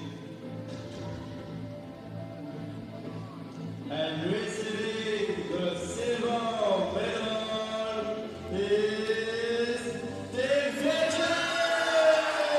Alisi Nagiri, Afa Rusi Vakula, Anaseni Nonge, Alessi Wanga Paul, Chimai Makete, there's their captain Nawai, who is fantastic on defense. Kalesi Wanga is Wanga Paul, Maliana Rusi Vakula, Unaisi Roluni, Vakoda Bolokoro, Navinia Sivo, who unfortunately was injured earlier on in the week, and Reama Verakauta. Bolokoro there for Fiji, Kalesi Kawake. Her sister plays for the Drua rugby team. Wow. And this girl came up to you, Asinate? Yeah. I know her family is watching in. The Naonge family in Nakasi be very proud of Anaseni Naonge. how quickly these girls grow up, huh? Vera Kauta,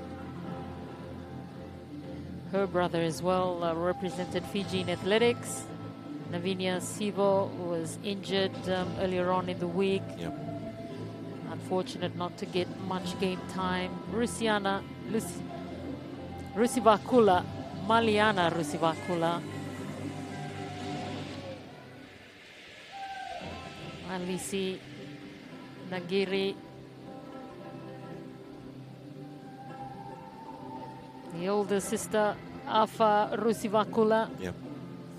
Also shoots. And Unaisi Roluni.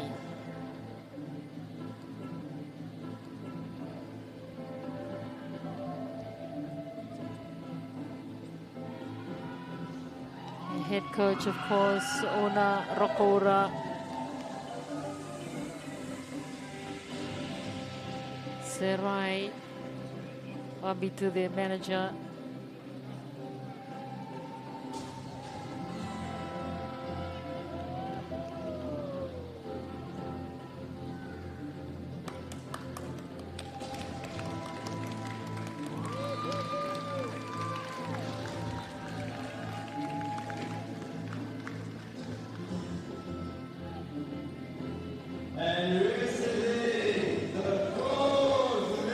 Fiji with the silver medal at this netball competition in 2023.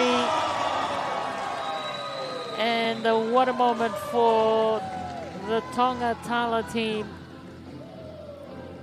Their first gold medal for their country. Wow. Monumental moment for Tonga. Sure, the celebrations have begun back home in Tonga. Ulita Veve, she's been such a great leader for them. Unique Pallavi, so dependable in that goal circle for them. Totai Aleppo, her work on defense, Yeah. absolutely outstanding.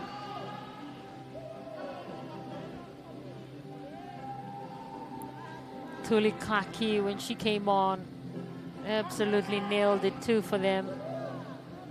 Marie Hansen, Beyonce Pallavi, Unique's sister.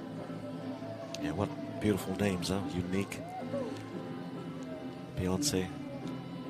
Peti Talano, we didn't see much of her in the latter stage of the competition, but she was huge whenever she was on for Tonga. Mateo, one of the new inclusions in the side with Tulikaki, and to be here with the gold medal, fantastic moment indeed. Faunuku.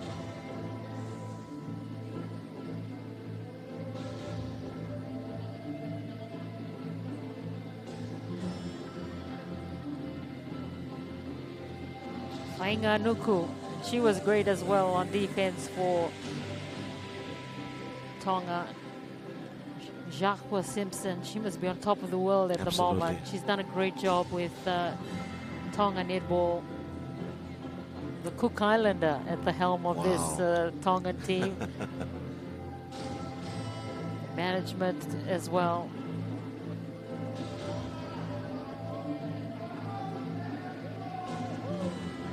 Oh, they're the 8th ranked side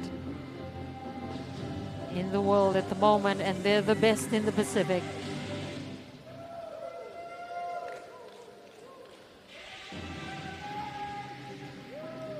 Yeah, great year for Tongan netball. There they are, the gold medalists. Dear spectators, your medal winner of netball, please rise for the national anthem of Tonga.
Congratulations to all winners. Beyond this, please remain at the podium for the official t-shirts. That also wraps up our coverage here at Friendship Hall. It's been a fantastic 6 days of netball action. And Tonga are the best team in the Pacific with their first gold medal here at the Pacific Games. Congratulations as well to Fiji with the silver medal and Samoa with the bronze medal. Cook Islands finishing 5th, Norfolk 6th, Niue 7th. We had the home team, Solomon Islands in 8th, and Vanuatu in 9th place in the netball competition. It's been a wonderful week of netball extraordinaire from the 9 teams that have been part of this competition, and the very hard-working team here that have been part of the broadcast. It's been an absolute pleasure for us to bring you 6 days of netball action. On behalf of the hard-working team, as well as Lawrence Lahari, Amasinati Wanigolo, it's been a wonderful week, and we've been absolutely grateful for your company to bring you all the action here in netball for the 2023 Pacific Games. Well, there you have one of the last team sports medals to be handed out. It's netball gold for Tonga, capping off a fantastic 2023 for the Tongan Tala. Fiji with a silver medal and Samoa settling for bronze. So a brand new gold medalist in netball. Let's see if they can defend that title in 4 years' time in Tahiti.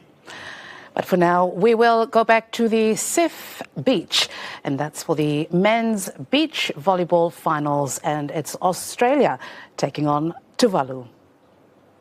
The 2023 Pacific Games, it is the gold medal final now of the men's. And we are set to go. Tuvalu taking on Australia. Tuvalu appearing in their first ever medal final for the beach volleyball in either the men's or the women's, so a special moment for them as they go for the gold. Australia to serve first. The combination of Hood and Potts versus Tuvalu's combination of Malosa and Isaac. And we are set to go.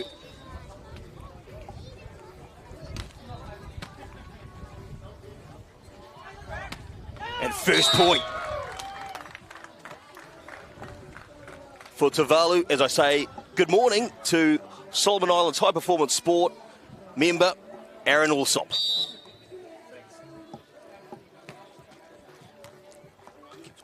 Oh, great. Thanks. Yeah, thanks for having me. Exciting day here down at the beach volleyball gold medal matches. Australia previously in the women's game there, also being represented, and the boys are being undefeated right the way through to this gold medal game. So great to see Tuvalu representing their country in the final tonight as well. Absolutely, Tuvalu, a nation that's daring to dream in this gold medal final. As Australia continue on this rally, this is a very good rally. Tuvalu at the net, and a good point. They go 2-1 up. Yeah, it's a great confident start by both teams. The wind's picked up here now in the last sort of 20 minutes, so it'll be interesting to see how that's changed the strategy for the athletes.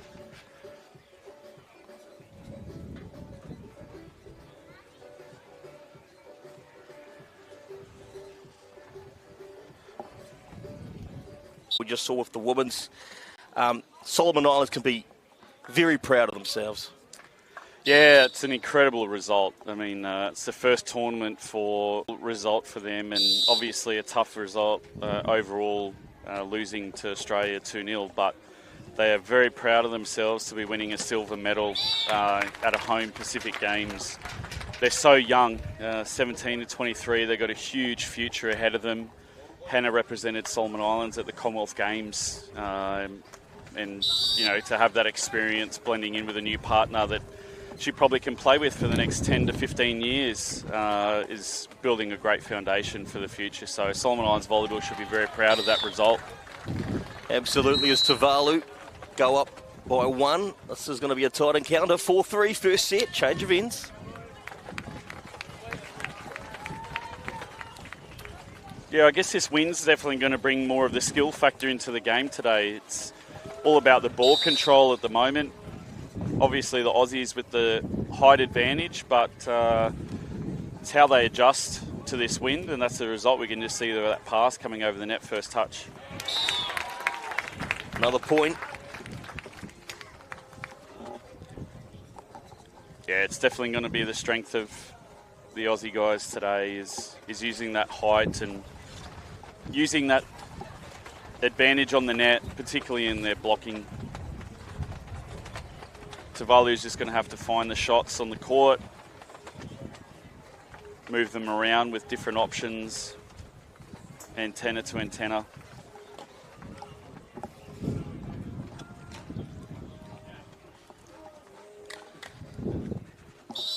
So Australia, 4 at the moment.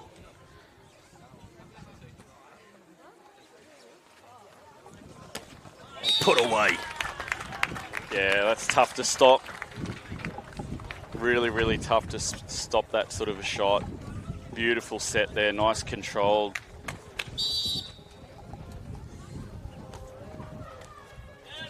Yeah, there we go. This wind's really going to wreak havoc today. I think moving that ball around so much then, saw it deviate and catching the passer off guard. Actually, it's been the ongoing motif over this tournament. About this time, all the way through to about 2 o'clock in the afternoon, there's a strong wind coming from the back ends of what's coming from the right of the court, as you can see it on the screen. Is that normal for this part of Honiara, or is it? It is, eh? Yeah, well, this is a new facility. So we're at the SIF Academy, the Solomon Islands Football Federation Academy. It's a new facility. So we've literally only had this facility operational for 2.5 weeks. So even the local teams haven't had a lot of time here. And because it's a very open venue, to the east of the beach courts where the wind's coming across, we've actually got quite a number of football fields there. So there's no obstruction to that wind coming through. So it is pretty strong. That obviously has created some issues in the morning games. It's pretty hot this morning as well. So it will be important for the teams to adjust when they change end to end. And there we go. We can see that wind's push that serve long. So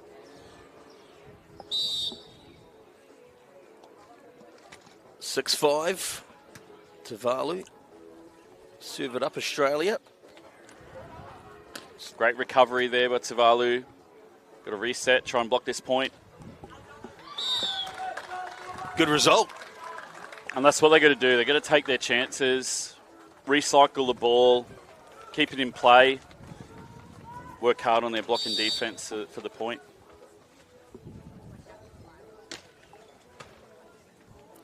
So Australia at the net, attack, and they win the point. Yeah, it's incredible power. Just amazing the height that the Aussie boys are hitting the ball from. It creates different angles, and unless you've trained against some sort of players that attack the ball that way, it's something they're going to have to learn and adjust to as the games go on.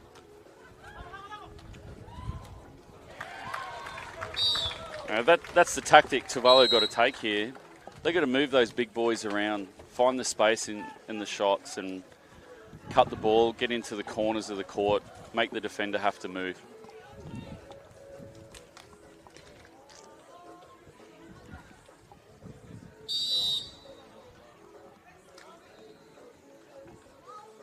Seven all. Australia dispatched that. Yeah, first time they've run that play. Hitting the second ball option, certainly when the block's not in place there. So really, really great to see that they're taking an aggressive approach to their side out.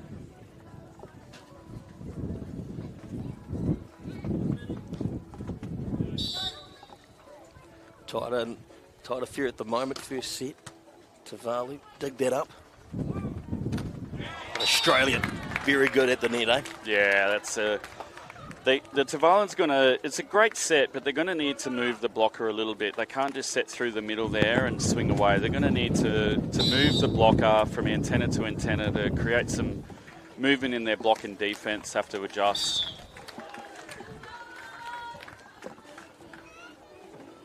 So 9-8. Back and forwards at the moment, isn't it, Aaron? Yeah, it is pretty even contest at the moment. Both teams siding out okay, but also creating some errors. And there's another one, the wind pushing that serve long. The teams are going to have to learn to adjust pretty quickly here. This wind's certainly building up and changing from end to end. They have to learn to adjust that.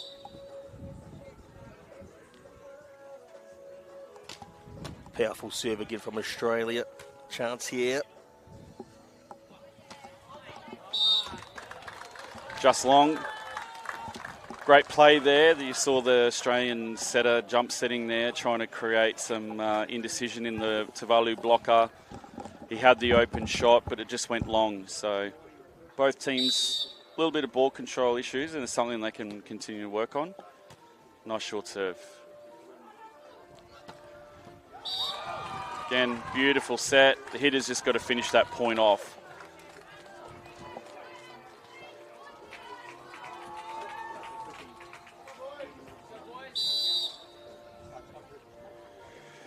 Back even, 10-all. Nice pass, tight set. Oh, beautiful shot. Really tough there for the Tuvalu blocker to put any pressure on the hitter there. Pretty even. 11-10 to Australia here. Technical timeout.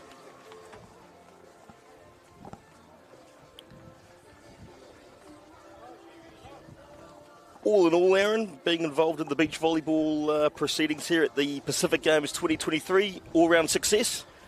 Yeah, I think there's a lot of people to thank for such an amazing tournament. Obviously, the Pacific Games Council and the government of the Solomon Islands have done a tremendous job supporting the Games Organising Committee, led by the CEO, Peter Stewart, and all of their amazing staff that have built some incredible facilities, done a great job in obviously working closely with the International Federation, so the Oceania Volleyball that's here, technical delegate and all the referees have run a really amazing job, and I think sometimes the volunteers that work hard behind the scenes don't get the recognition, so I'd like to shout out to all of the local volunteers that have been supporting the sport. It's been a tough few days with the heat, but they've been out there all day supporting the athletes, running the balls and setting up all the equipment around the facility here. So great job by everyone involved. Well, still a tight affair, 11-all first set. Back and forwards at the moment in this gold medal final. And that's a good result for Tuvalu. Yeah, again, that serve definitely looked like it was going long, and then with the wind pushing across the court from right to left, forcing that ball to drop in. It's a great pass. Australia reply down the line. Very confident side out. Great way to respond from the previous point. Well, before this games in all sports at the Pacific Games, Tuvalu had only ever won 2 gold medals, 4 silvers and 6 bronze. And so that stat will change with this match regardless of the result. Yeah, it's wonderful to see actually. On the back of one of the boys that's out there playing for Tuvalu was involved in the team that went to the Commonwealth Games, supported by an Australian coach, Marty Collins, and who was involved with them at the Mini Pacific Games as well, and certainly seen that program develop around some of those younger athletes. So it's nice to see that they're getting some rewards now at the bigger events. Well, it is a special moment for this small Pacific nation who dared to dream today as Australia put that one away. Yeah, I mean, it's going back and forth here, and Tuvalu aren't unfazed at the moment by the way the Aussies are siding out. They've just got to stay patient here, create some opportunities, see who's going to get a run of points. Oh, there smart we go. play. Excellent ball control in the win. Smart option, saw the defender retrieving. It's really up to any team right now to take ownership of the game. It's an incredible fight, 14 all. It's business end of the set now.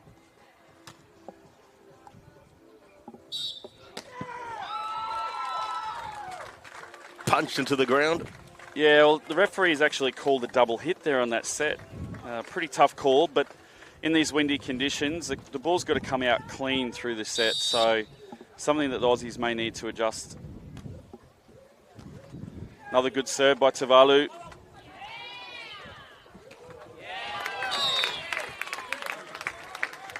And that's what can happen under pressure, right? Tuvalu popping the ball over. They still had another shot. Could have set it up for an attack, and the blocker on the net from Australia was too smart. Saw the open space, finished the point.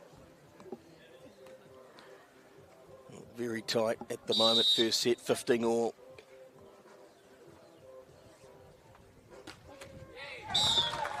Unforced error.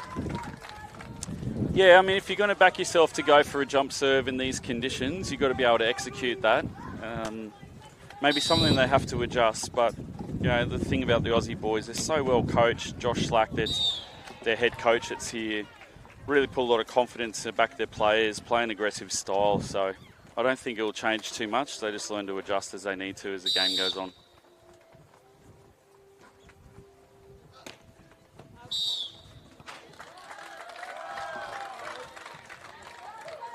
I like that. Tuvalu 17-16. First set in the men's gold final at the Pacific Games 2023. Australia dig. And that's gone out of bounds.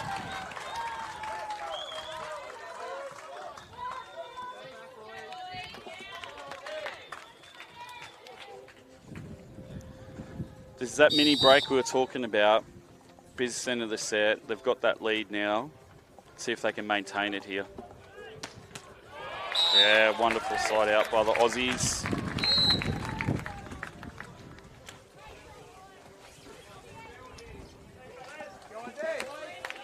(18-17).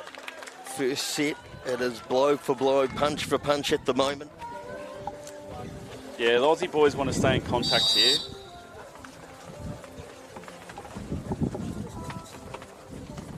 Nice serve. Out of... Oh, no. Was it touched? Yes, it was. Yeah, it was. Smart play there by Tuvalu hitter. Blocker reaching high. Hitter tooled him off the outside of the hand. Really smart play.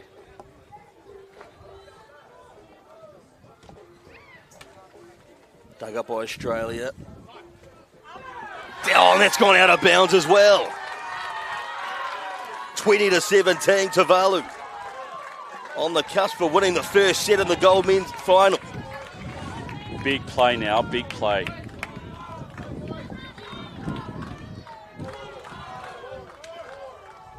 Chance for Tuvalu.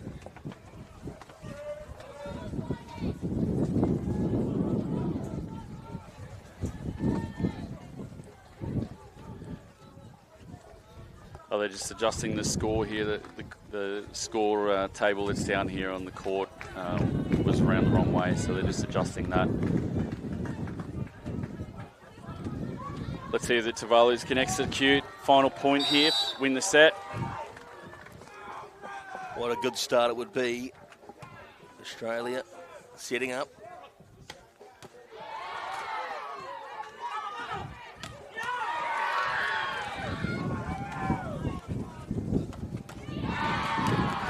This is a good rally. Chance for Australia to attack. And put away. The Aussies just keep controlling that ball in defence and having a really good swing away. And that's something that the difference between a good up and being able to get an attack away on the third shot made all the difference there. Still set point for Tuvalu. Absolutely. Oh,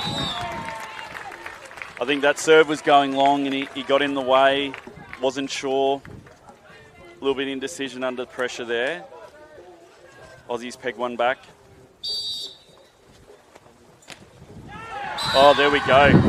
There it is. Would you believe it? Tuvalu has won the first set and the gold medal final for the men's in the beach volleyball. They lead Australia 1-0.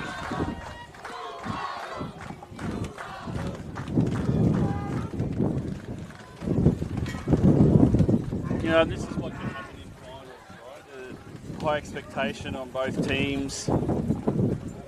Being able to execute under pressure when the moments came, and what we saw then right at the end of the set there, the Tuvalu got that 2-point break, 18-16, and they were able to maintain that lead, and that's what was the difference in the end.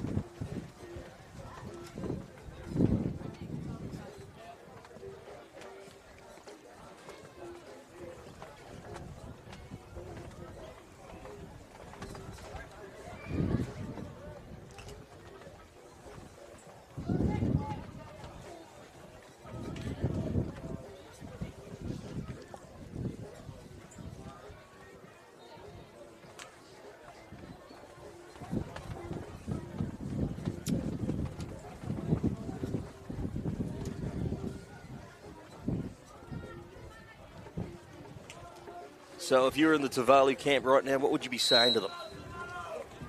First set, outstanding. Yeah, I think, you know, they've probably not necessarily shocked themselves, but it's just such a handy thing to have in the bag is that first set. Now they probably can settle and keep playing. I mean, what's been working for them has been great, and they've got to stay patient where their opportunities come. So time for them to resettle, refocus, and start again. And in the Australian camp? Well, I think they've got to keep a positive body language. They've got to keep a positive mindset. You know, in the end, it was only the 2 points. They were certainly in control there, and it was only that one opportunity that came late in the set that got Tuvalu that lead. So they don't have to change too much, and that's what we've seen there. Really strong start, side out. They control the ball well. They just got to manage the conditions at the moment.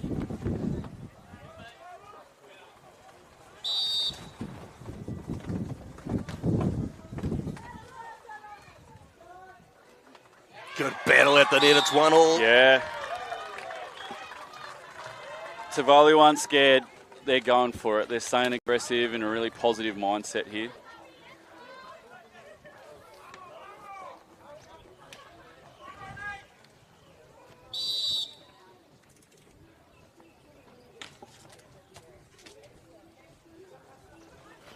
Australia on the attack. 2-1. You know, and the Aussie coaches want to keep seeing their players positive play, you know, and that's what they've been doing there. Nice ball control, really great pass and set to be able to execute the point. Great shot. Outstanding play. He's just so comfortable in these conditions and being able to have the confidence to go for that shot. Saw the space. Not many can do that in these sort of windy conditions, so well done to Tuvalu.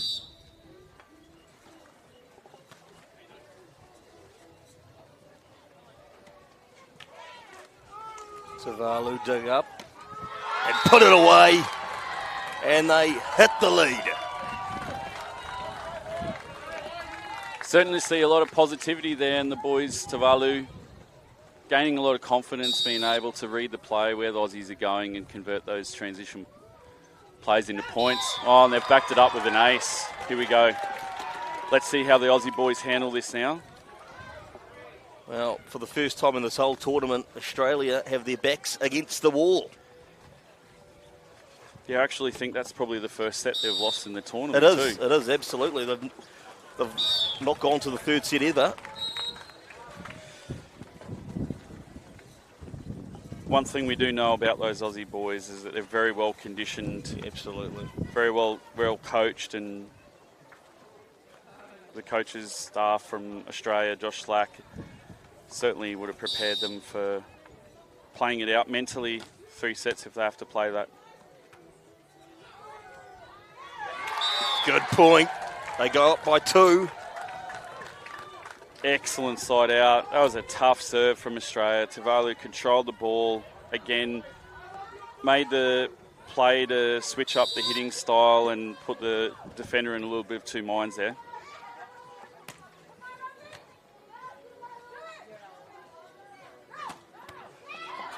Great touch.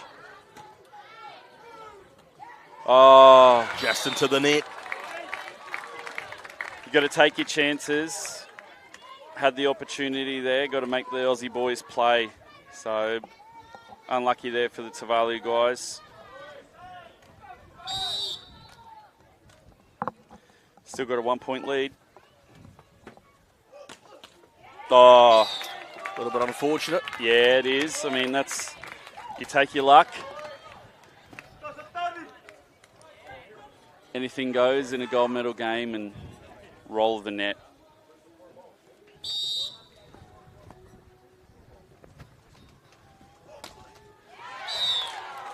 Not this time, though. No, definitely cut that ball a bit short.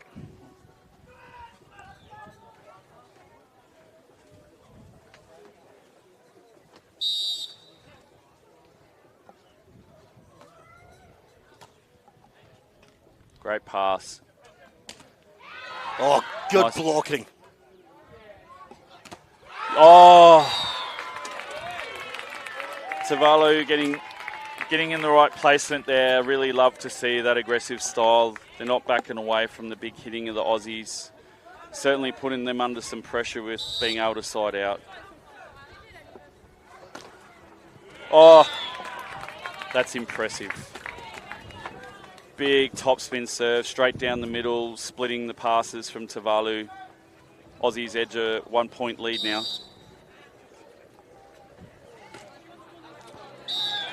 On this play, Coach Killer. Yeah, you want to back up that ace with another point.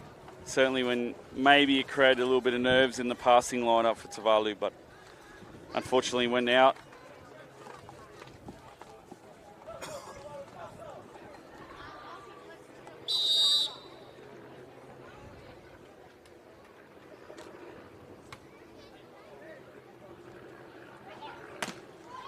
Oh, great touch on the block. Yeah, good call by the referee. He certainly held on to the ball there. It wasn't a clean touch. I really have to commend the referees this tournament, having been involved in volleyball in Oceania now for the last 12 years. It's been incredible to see the development of the beach referees. So nice to keep that standard.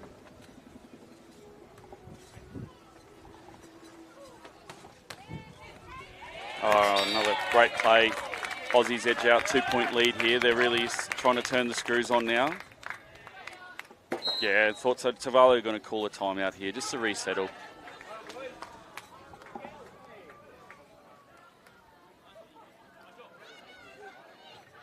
Civic games in beach volleyball, knowing that we've got to work to a new level and being competitive. And we saw the last Pacific Games in 2019 that some of the teams that were successful against the Aussie guys and girls,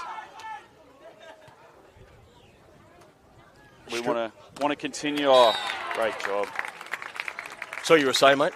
Oh, it's just lovely to see that the Pacific countries have embraced their inclusion and realise that it's just going to help everyone lift to a new standard. So. And as we can see here, Tuvalu aren't taking a backward step. Such a great achievement for them. 10-7 at the moment, Australia. Second set. That'll help Tuvalu. Again, number 2 for Tuvalu. He's just really calm and controlled on that touch. He could see the blocker retrieving there, and he went for the open space. Moving the big guys around. This partnership of Sa'anga Malosa and Ampex Isaac for Tuvalu. Just 2 down, second set. Australia put that one away, though. Yeah, the blocker's got to make a decision here. If he's called his line shot, he's going to have to move a little bit wider there so his defender is in that cross-court position there. The Aussie boys are really hitting on a high angle, and they're able to cut that ball back down the line. Another serve, again, just edging away a little bit here. Up now by 4. They've realised that they've got to take a bit of pressure away from the end of the set, get a bit of a cluster of points here, create a lead.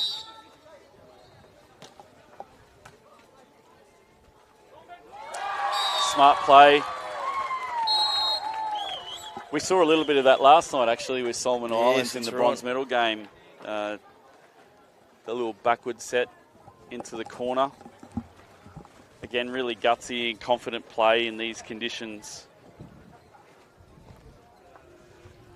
Something that you probably see through the different styles that you've observed here. The Aussies and the Micronesian teams with American influence there, very structured, disciplined play, very systematic sort of play, where the Pacific teams have got a bit of a unique blend in how they approach the game, sometimes a bit unorthodox, and if you don't coach against that different style, you're not probably as aware of it as you normally would be. So if it comes off, it certainly can create some frustration in the other team. So nice to see they're changing up a bit.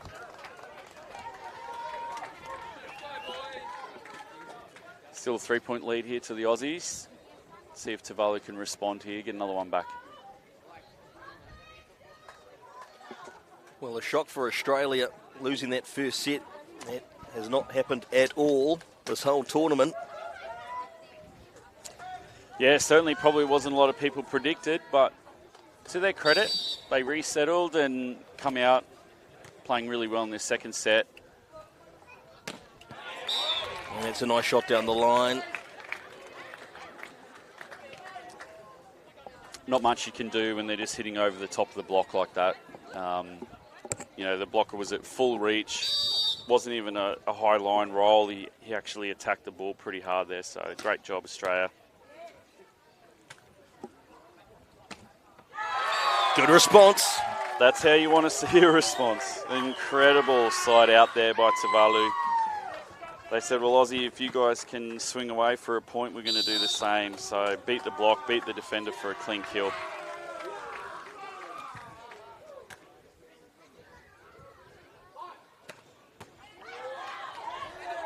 That's better.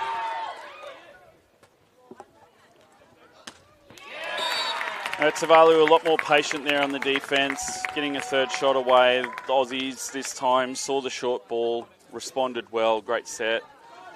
They get back to their 4-point lead. Tuvalu really need a side out here.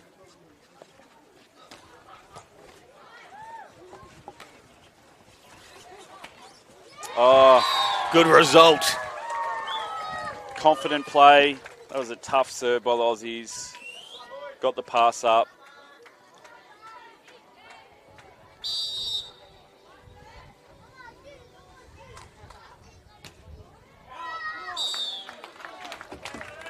That's the coach killer.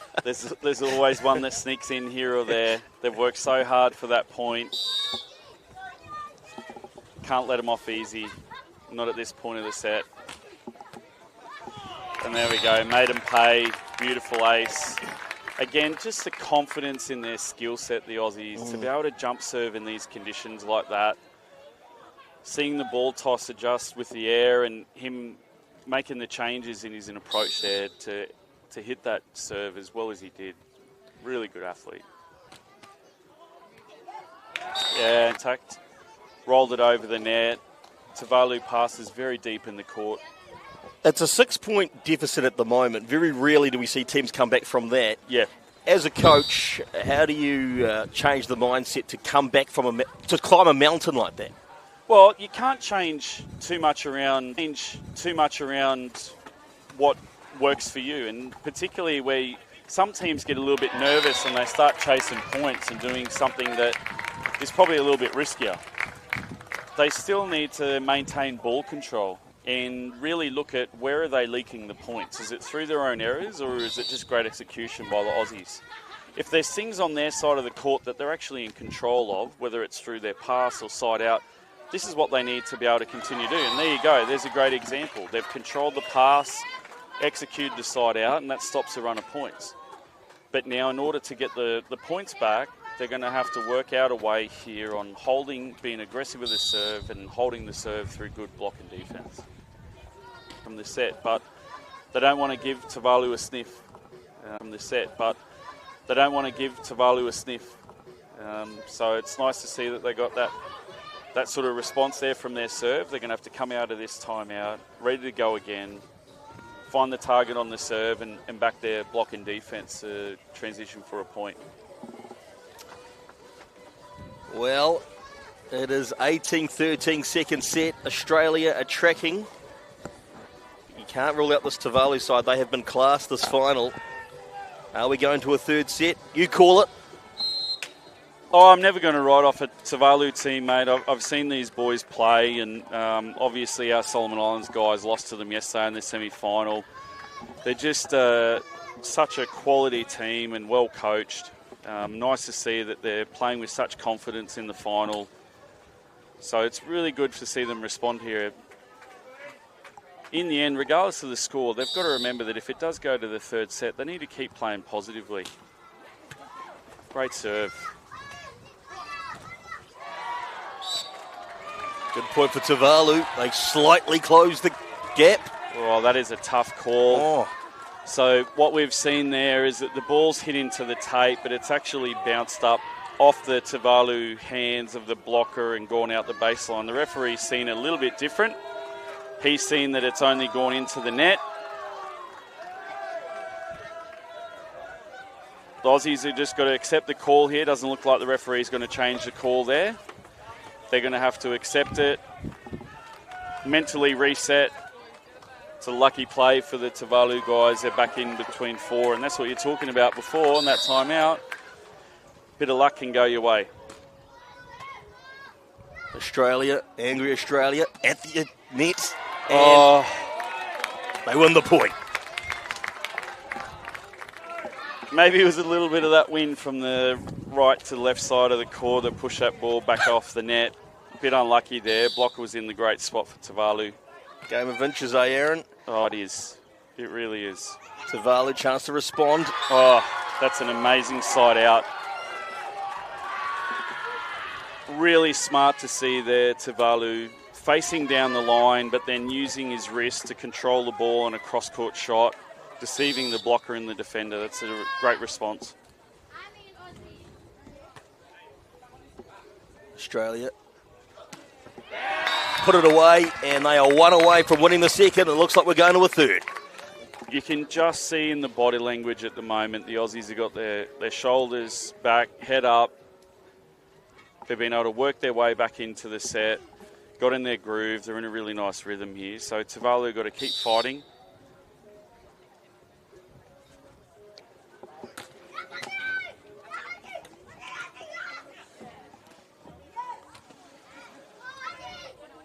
Oh, great rally back and forth here.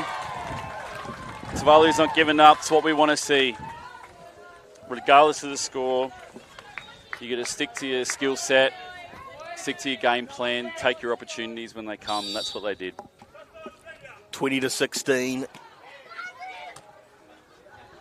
Australia chance to finish it. Oh, there we block. go. This I was saying before, like, regardless of what the score is, we know we're going to probably go to a third set here. Tuvalu have just got to keep playing positive so that it gives them that confidence to get into that next set. They're not giving up here. They're down a set point. They're certainly fighting for it.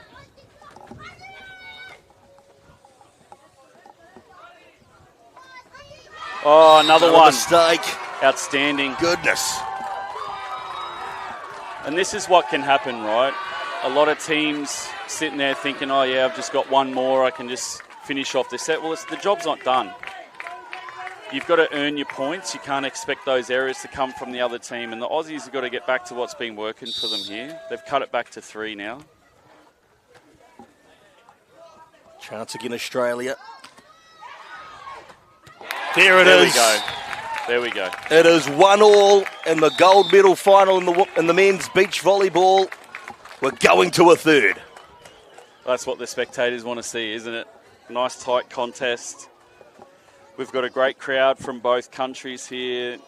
Aussies on the east side of the court. Tuvalu's gathered here on the west side of the court. Very vocal supporters. We saw that last night in the semi-final against Solomon Islands.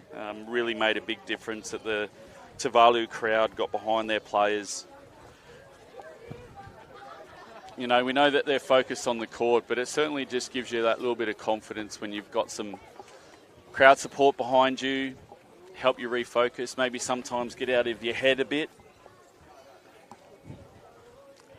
The Aussie boys did well then to fight back there.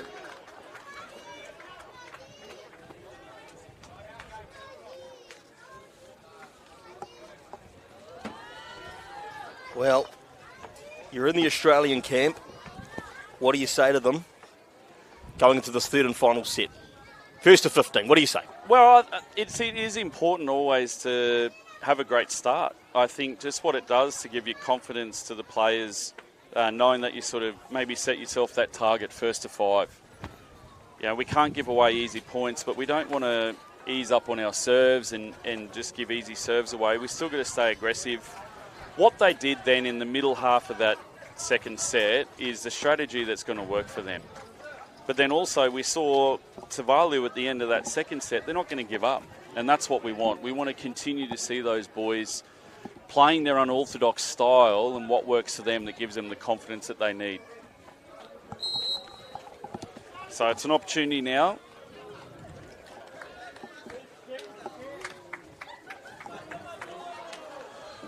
Well, players return to the sand. It's the third and final set. Who wants it more? Tuvalu looking for their first ever medal, well, first ever gold medal in the beach volleyball, but they'll get their first ever medal regardless. So history will be made for them. Australia looking to go back-to-back gold medals at the Pacific Games. Australia won in 2019, and these two are looking to make it gold medal number 2 in a row for Team Australia.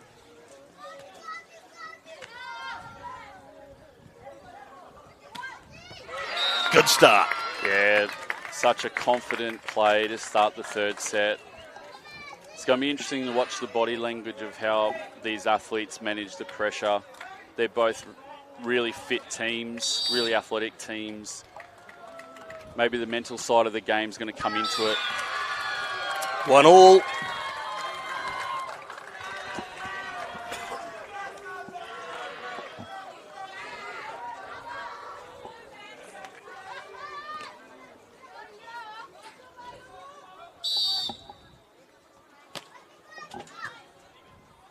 Australia set. Yeah. They're siding out really well here. Tuvalu got to maintain that side out pressure as well. They've got to stay with them, not let them create a mini lead. Oh, what a jump serve under pressure. Controlled the ball, dropped it in front of the passer of Tuvalu. Mini break, 3-1, Australia's up.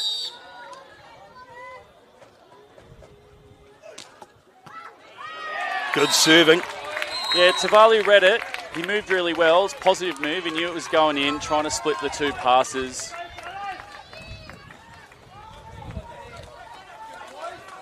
Just got to make that decision a little bit earlier before the ball crosses the net so he can get into the right positioning with his feet, get his platform behind the ball.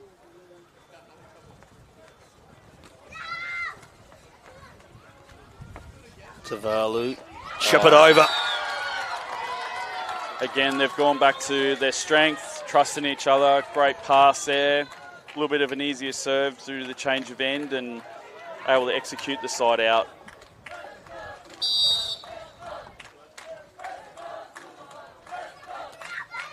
Oh.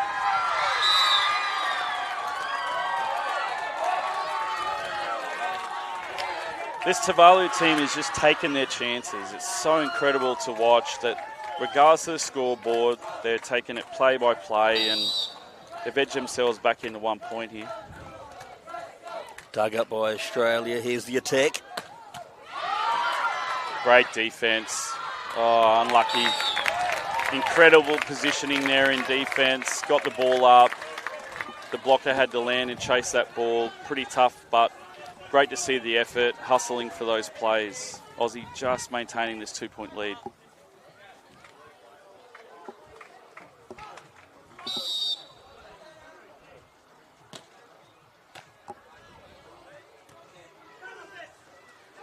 Smart play. How good is that, Aaron? Oh, I was a bit worried about when that set went tight. But Tuvalu continued to find the space on the court, particularly those sort of roll and drop shots that they're putting in behind the blockers, making it really tough for the big defenders to be able to cover that space. They're pulling out all their shots at the moment to side out.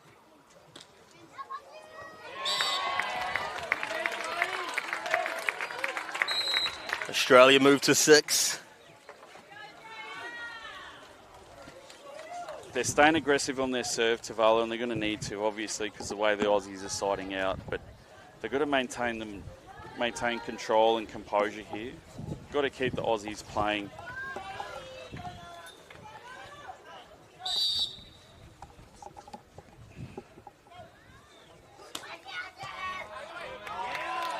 Yeah. This is what we've seen all tournament for the Aussies. They've maintained service pressure. The passers know that it's coming in heavy and they're going to have to be able to control that pass.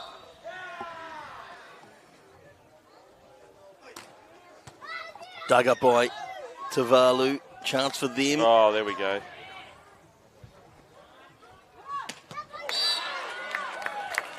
In. Only just. Such a confident transition play. Great defense. Attacking the ball over the top of the block like that. Tuvalu got to maintain good passing here.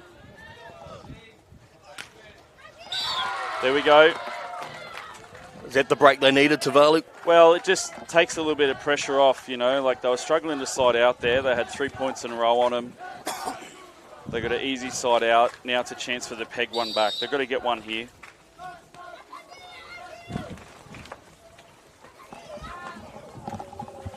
Oh, probably a little bit hard to see with the viewers at home there, but we've lost an umbrella as well. The wind is really, really picking up here, and as the Aussies set that second ball, the ball drifted way off the net behind the hitter's head, and he was just able to reach behind him, and he had to change his shot while he was in the air.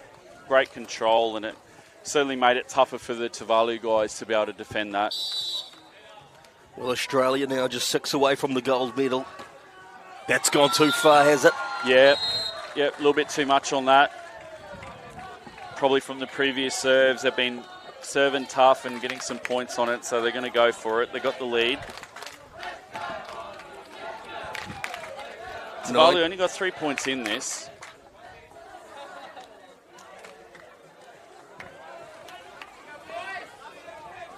Need to adjust their serve now that they've swapped ends. They're facing into the wind. And they've done that. Great serve. Yeah, excellent. The blocker took the cross-court shot out and had to go down the line. The defender was there and it's pushed the hit wide. So great tactics there by Tuvalu. So 9-7 in this third and final set. Australia. Oh, they might get another one here.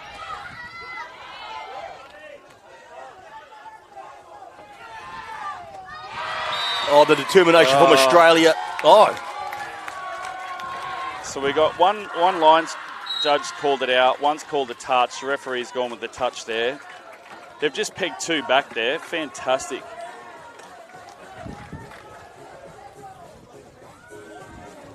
So just like that, a 3-point lead's vanished back down to 1 point just by 2 really good plays there on defence for Tuvalu. Aussie boys taking the time out just to resettle.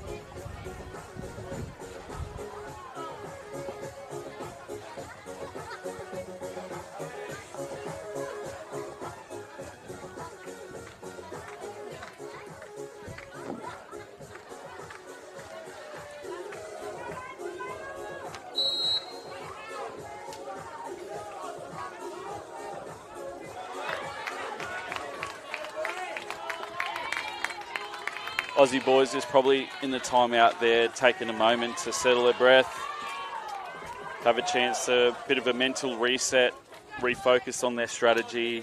They got a side out here. Interesting to see a Tuvalu target here on the serve. Yeah, there we go. Great change-up play, but he's hit it out. Goodness. It is 9-all. That's what can happen. Like we spoke about in the second set, Tuvalu just stayed positive in their actions and the things that they're in control of, and that's what they've done. They're forcing the errors on the Aussies, and they've taken that 3-point lead back to break even. Australia on the attack. Don't make a mistake this time. A little bit of miscommunication there on Tuvalu guys. Both the blocker and defender went line. The blocker needed to stay cross from the previous play. Aussie saw the space, massive side out, alleviate a bit of pressure. This is going to go down to the wire, everybody. Australia serving. Oh, just into the net. A little bit unfortunate for Tuvalu. The wind really threw the toss off from the server there from Aussie, and he had to adjust and just scraping over the net. Very difficult to pass that shot. Got a 2-point lead now.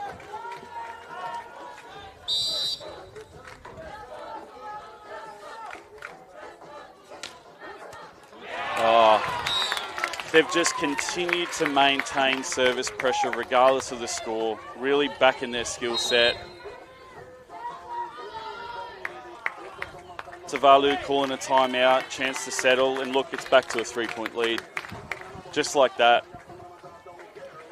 Well, some more timeout. Tuvalu, they're 3 down. What would you say to them? Well, I think what they just showed to us in the previous cluster of points, that the 3-point lead is something they can achieve, but we're only playing to 15. They don't have many opportunities to keep letting the Aussies get a lead like this. They're going to have to tighten it up, side out well here, obviously, to not let the Aussies get another point, but then start to maintain some pressure.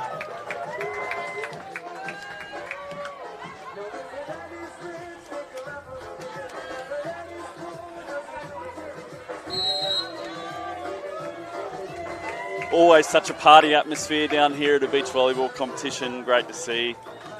Oh, absolutely.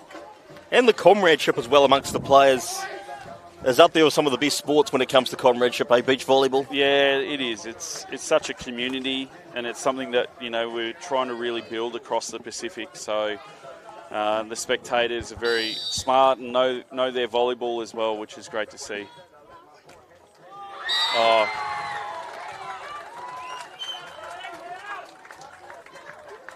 Into the net. Yeah, and that's what can happen after a timeout. You reset, you got to refocus, and for the Aussies, they need to make a play, whereas Tuvalu, they've earned that point. Let's see if they can peg this one back.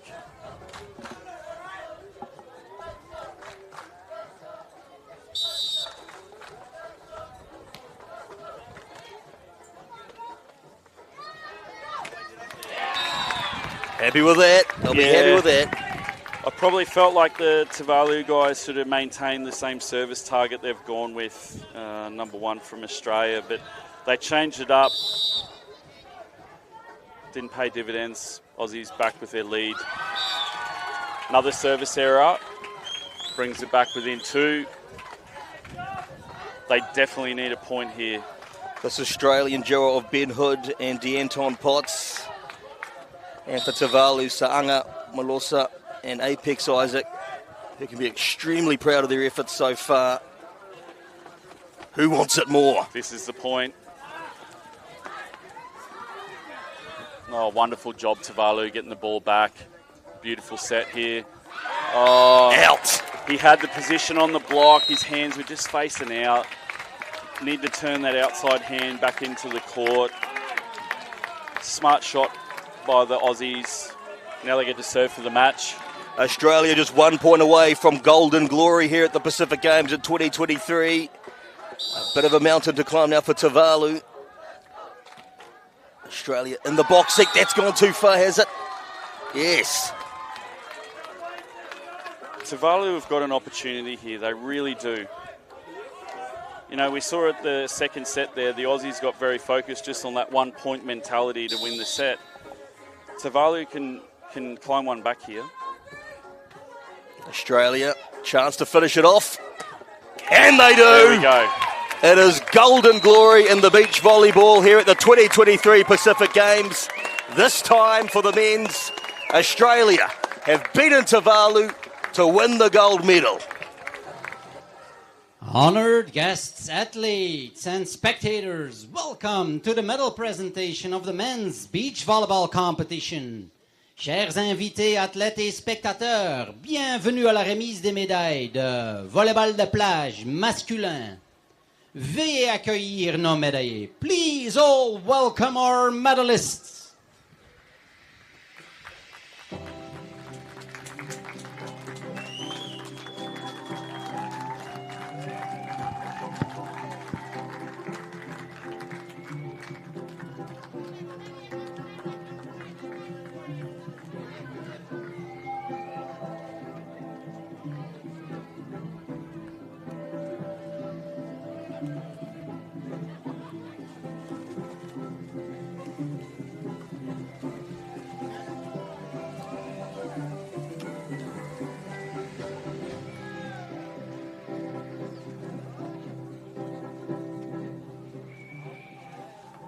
On behalf of the 17 Pacific Games, Hugh Graham, president of Honiara Volleyball, will present the medals to the winners of the competition. Au nom des 17e Jeux du Pacifique, Hugh Graham, president of Honiara Volleyball, remettra les médailles aux gagnants de la compétition. Receiving the bronze medal representing Team Northern Mariana. Recevons la médaille de bronze et représentons l'équipe des îles Mariannes du Nord. Andrew Scott Johnson and Logan John Mister.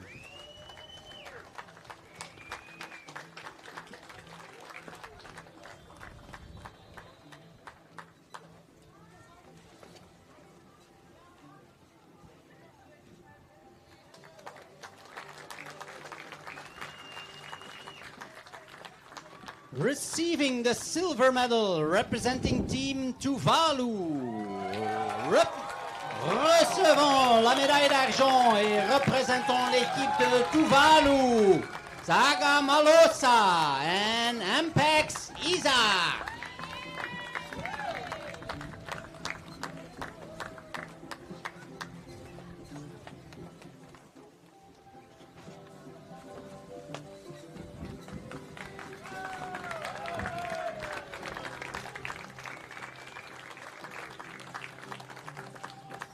And finally, ladies and gentlemen, dear spectators, receiving the gold medal representing Team Australia.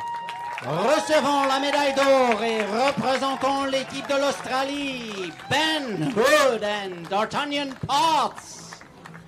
Round of applause for all our athletes.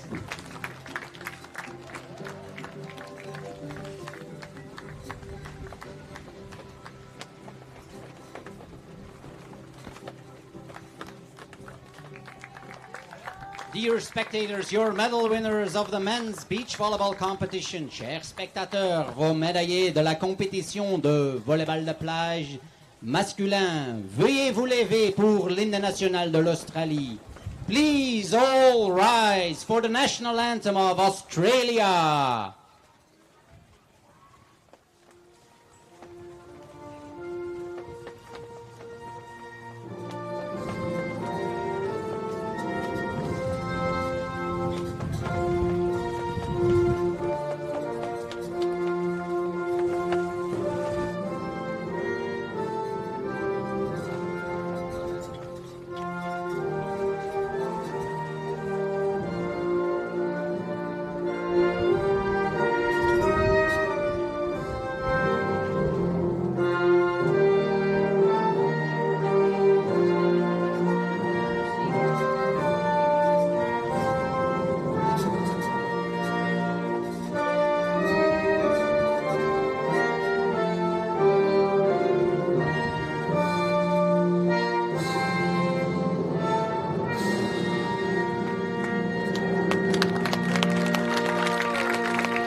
Congratulations to all of our winners. We now invite the official photographers to take photos. Félicitations à tous les médaillés. Nous invitons les photographes officiels à venir prendre des photos.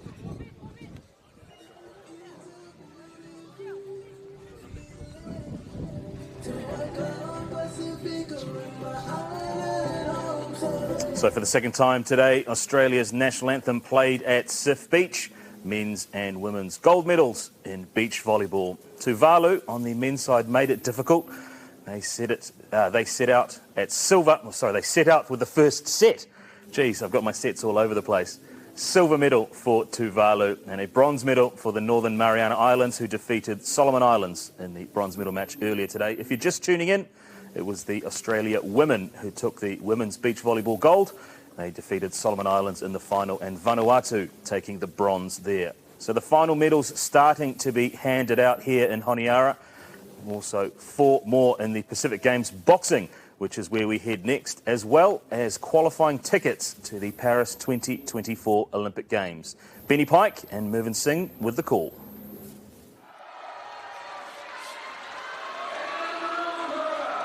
Well, this is an amazing moment. Here's a chance for a young lady, a Muslim, who's took up boxing just for fitness and didn't even know what the Olympics or Commonwealth Games was. And here she is, a chance of going to Paris.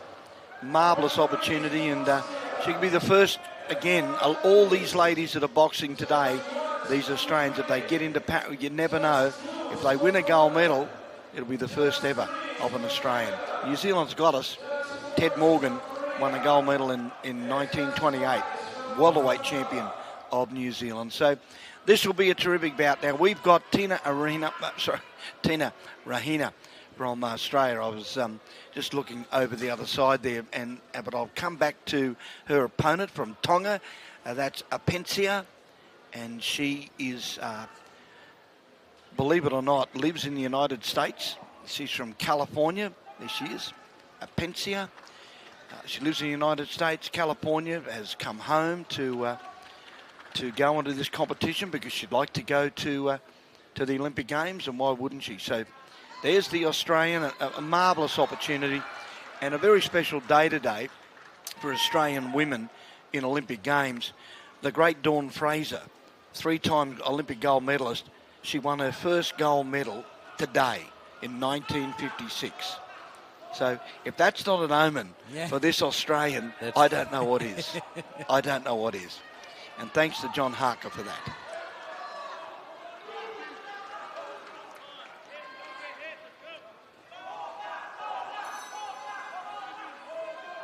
Both orthodox.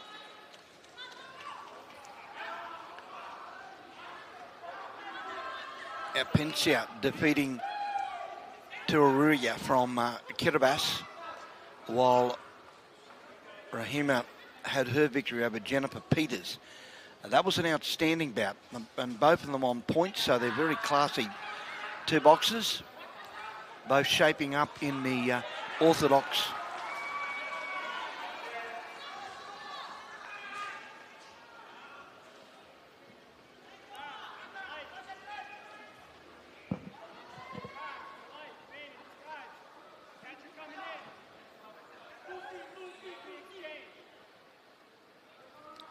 In middle of the ring, the Aussie is very capable, but I've got a feeling this Tongan is going to start to explode. I mean, she's fighting and living in America.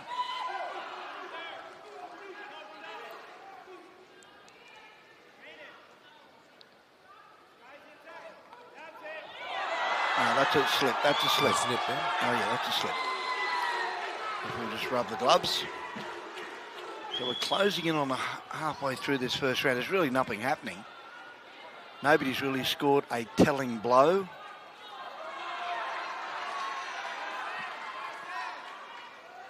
Tina won a bronze in 2032 in Birmingham, so she's a class act. But this young lady from Tonga is starting to make her presence felt, isn't she? Yeah, starting to warm up. Oh, yeah, she's, the left hand and then the right following has been deadly. And this is what Tina's got to be very careful of.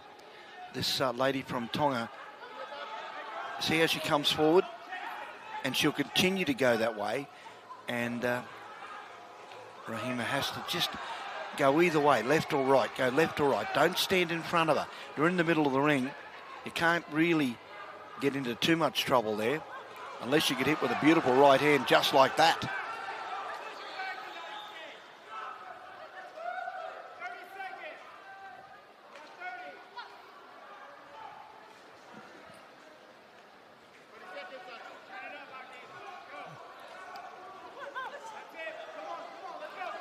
Long way away. Yeah, good punch, good left rip to the body. It was probably the scoring point of that encounter. Yeah, another left hook. They're good punches. They're not hurtful, but they do score. And that's all you've got to do. Hit and not be hit. 10-9 is the scoring system.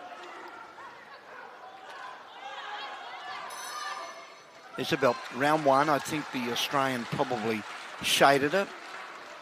Now, that's a coach that's in America as well. He's come home to be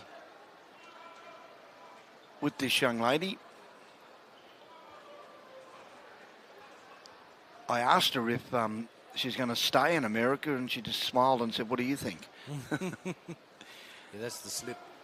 Yeah, there's no problem there. No problem whatsoever. Now, both girls landed with trading blows there. They both landed with scoring punches, so that they nullify each other out. That was a good right hand. That was another left hook.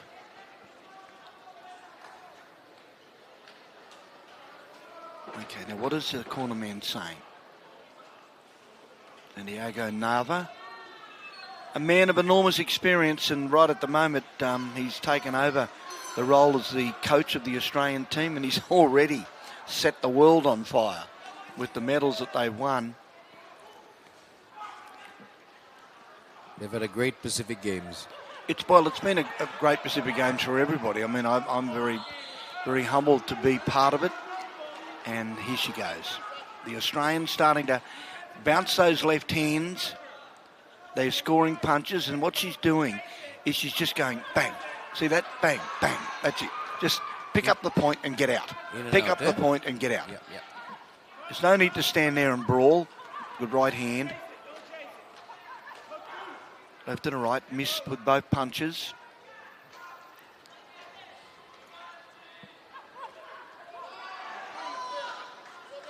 Long left hand. Ah, yes, the Australian comes back, just drills her.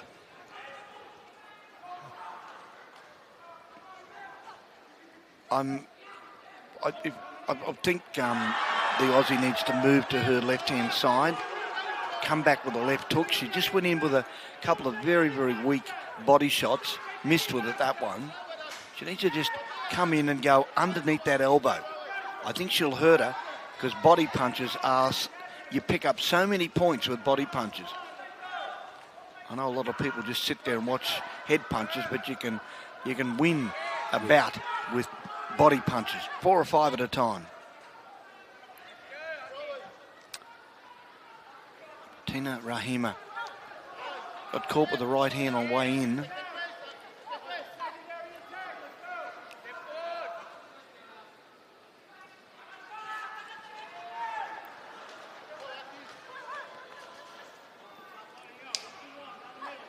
Again in centre ring, this is, you can tell, a good right hand, that landed. You can tell by the crowd's emotion, which there is none, that the bout is just not living up to expectations, and I would think that the crowd would be suspecting that the Tongan would be going in on the attack. She's got nothing to lose. Nothing. She's fighting the hot shot. She's fighting a lady that won a bronze medal at Birmingham. So she's got talent galore. World Championships. Oh, yes, there she comes. There's a nice right and left. Both scoring punches. Rahima just comes back and says, "Thank you, cop this." Again.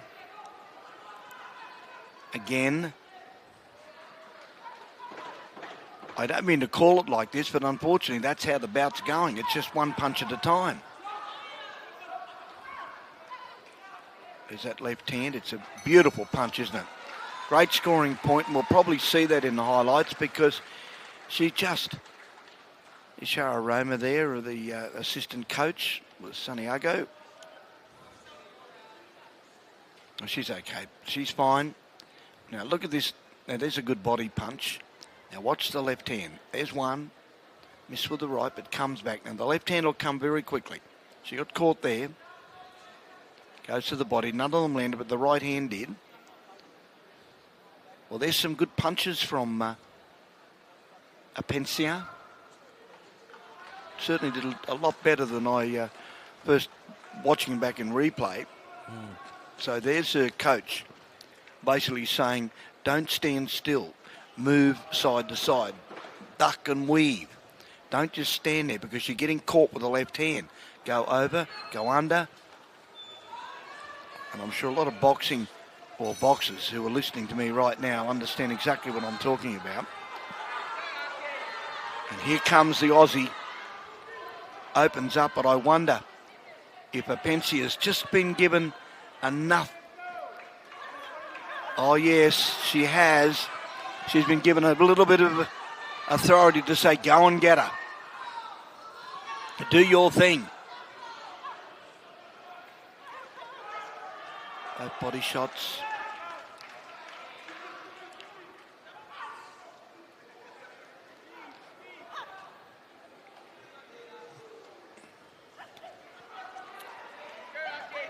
Right hand, good punch. Right hand again. Apencia just with a leaning left hook, just didn't score. She landed with the right hand there. Warning to the Australian, don't hit on the side. Is that left? Didn't score, but just keeps her at bay. Another left hand.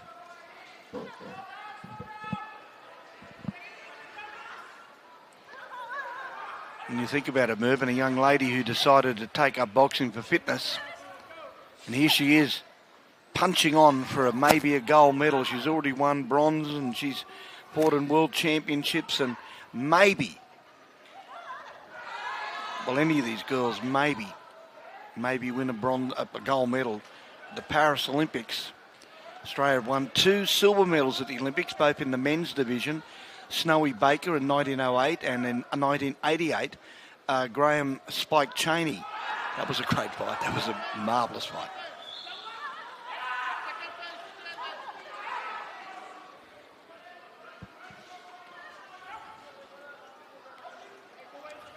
She's just picking her off at will, isn't she? Yes, she's using her reach. She certainly is. But I think the other point is, as you just saw, the Apencia is just not on balance. No. And when she throws punch, see how she's falling? Yes. See how she's falling? That's because she's not in balance. And the Australian... Apencia's not moving a lot too, eh? Side to side. Oh, yeah. Well, the Australian's just picking her up. I mean, she's... she just egged her on and said, come on, let's do it. Let's do it. Closing into the third round, and I really suspect we're going to see Australia continue on their way. She's just bouncing around. The Apencia she just can't get into the rhythm. And some days you have that. Yes. I mean, that's what boxing's like. One day you can be magnificent. Another day, it's it can be very tough, particularly if you're fighting or boxing over 4 or 5 days and you have 3 to 4 fights. You certainly usually improve by the end. But we'll see some highlights here. There is a long right hand, but the Australian, who will be very, very proud, and I know that Nova Peris, the first Aboriginal to win a gold medal in hockey, was inducted into the Hall of Fame. So it's a big day for the ladies. I know Dawn Fraser will be listening. She was hello Dawn, she was a wonderful representative and a great supporter of boxing. Great supporter. She had took a lot of interest in a boxer called Tony Madigan, a Sydney boy who won gold medals. Anyway, let's go to the decision. Ladies and gentlemen, the winner for the women's 57-kilo final bout, by unanimous decision, is the red corner. There she is. Look, she very knows. happy, yeah. She knows. She's going to Paris. Oh, yeah. Well, that was unanimous points. No hesitation there. And congratulations to her. It means a lot to her, ladies and gentlemen. Look at her. She's so happy. Oh, well, but think about it. A Muslim has her first major international gold medal. There's Callum Peters with others, Australians, standing up and applauding. Oh, yeah, she's a bit emotional myself. Yeah, over the moon. Oh, it's just wonderful. It's just wonderful.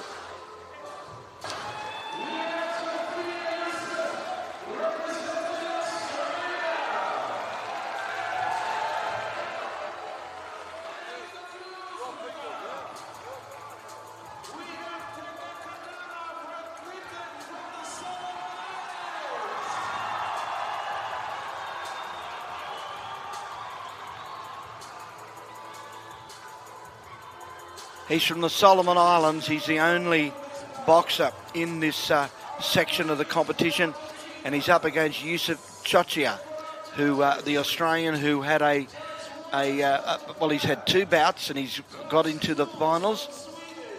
A wonderful representative, a young man. He's from Perth. He's had 20-odd bouts. Went to the World Youth Championships. And there's Frank, the Australian coach, who's done an outstanding job. Yes, an outstanding job with the Solomon Islands. I mean, Papua New Guinea, as we know, won 8 gold, 3 silver, 3 bronze to win the Pacific Games Championship for boxing. Just terrific. It really is. Now, I wonder if Yusuf is going to turn it on today and get on the attack, because his couple of bouts that he has had, he's been a very classy boxer. He's won on points. There's no argument there. But I think that I'd like to see him just get a little bit more in that right hand, because he look how balanced he is. Very well balanced.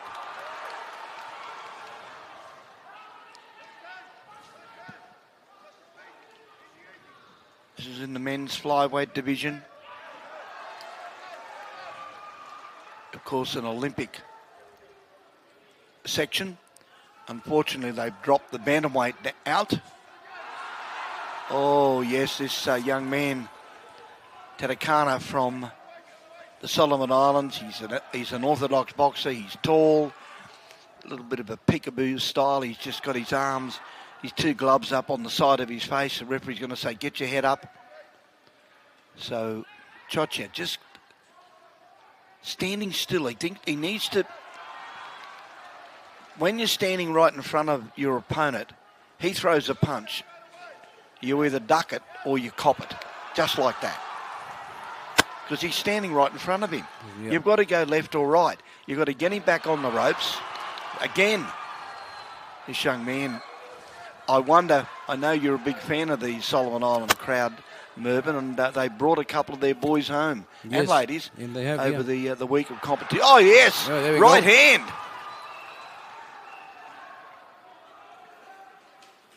I would suggest that Chochia will get his hands up in this second round.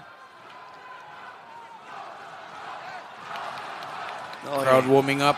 There they go, building up. Right hand, and he landed beautifully. He is on fire at the moment. This young man, he's listening to his loyal supporters, and there's plenty of them.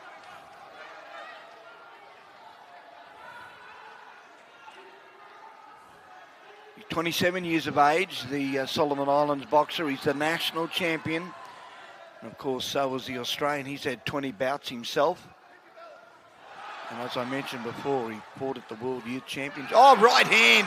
Oh, what a punch. Terrific punch from the Australian. And again.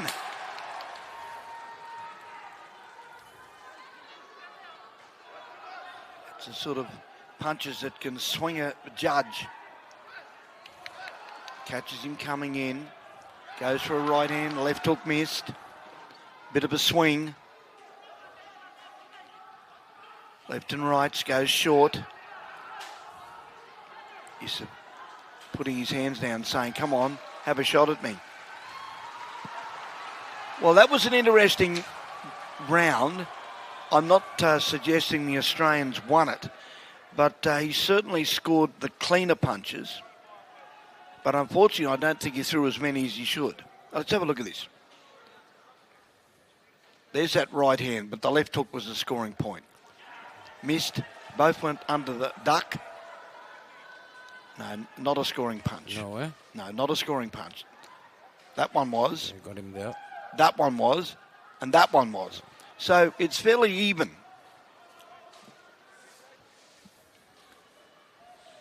But I like the Australian style, in and out. Yeah, he's, but again, my only suggestion, and it is a suggestion, is just don't go in and out, because you're doing the same thing. His opponent's going to say, well, I know what to do next, and throw a big right hand. Yeah. Sometimes you've got to change a variety, and that's the thing that a lot of people don't understand. When you're boxing, you've got to change. If you're getting hit and you're getting hurt, you've got to do something. You can't just stand there and say, oh, it's going to work out, because it ain't going to work out. Never does. Left hook, good punch. Too far away. He's got the right idea. Tadakana, he just ducked his head a little bit when he came through because he's throwing his right hand from a long way away. Oh, he landed with the right hand then. Jumping in, both of them. They're going to get warned, the pair of them. Well, with the inside of the glove. That was a right hand, but Tadakana did score. He's pretty sharp, this young man.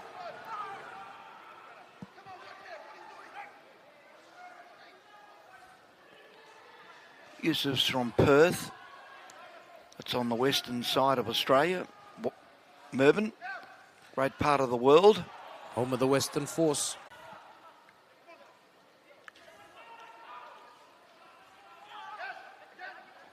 Well, what the Australian is doing at the moment, he's just sitting back on his back foot. And he just comes in every now and then with a big long right hand or a big left to the body. But I think Tadakana is going to start to come in and stay in. Don't let the Australian... Oh, left hook! Did he go down or not? I think the crowd think he did. Yeah. No, ref says it was a slip.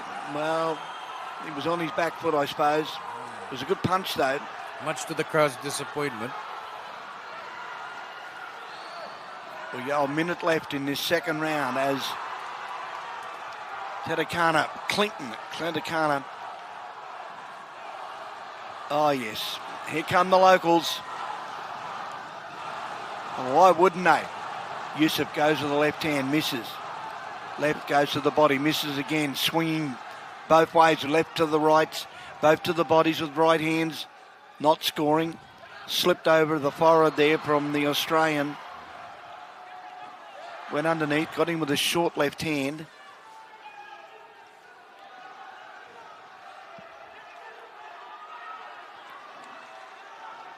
Well, Tadakana had his right hand ready to go then, but he just missed.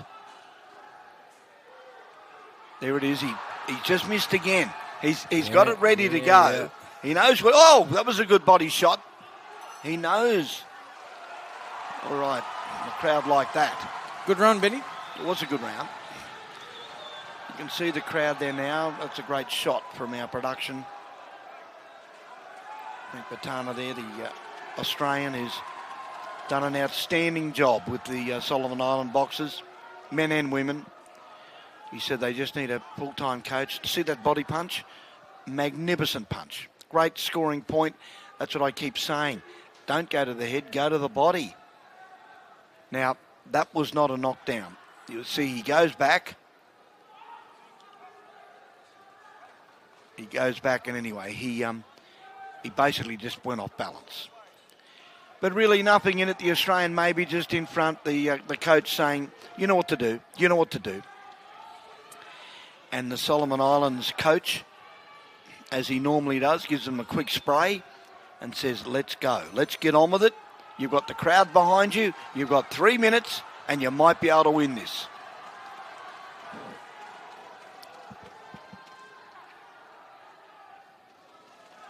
Chocha missing. Again, they're both standing middle of the ring, standing right, looking at each other. Long left hand, didn't score, neither did that. I think Chocha's going to come in with a left hook in a minute. He seems to be shaping up for it.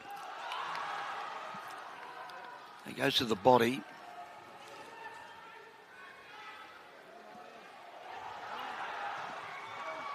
Go. The referee, I was going to think, he's going to pin the Australian not to push the head down over the top. Again, this is Yusuf this time. He had to, he put his head down. Goes to the body. That's not a bad shot. Well, I suppose a moving target is a little bit harder than somebody standing still. And that's what this Australian's doing. But he lands. Whoa, whoa, whoa. Hang on. Hang on. Hang on. Here comes the crowd now. Can he turn it around? Oh, yes. The Australian says, right, let's go. Let's go.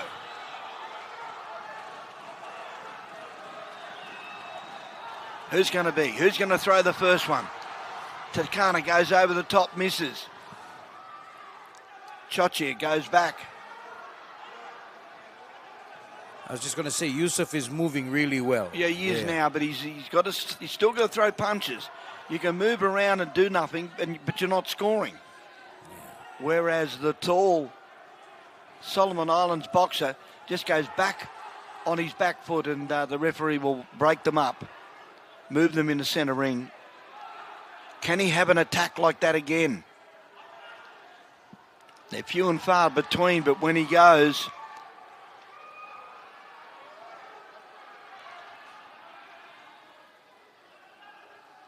Yusuf just changing stance. I think he's fairly confident that he's in front. Yeah. Oh, yeah, he's confident. I think he thinks he's already got a cafe latte already. He needs to watch out, though, because this kid can kick. He's got a good punch.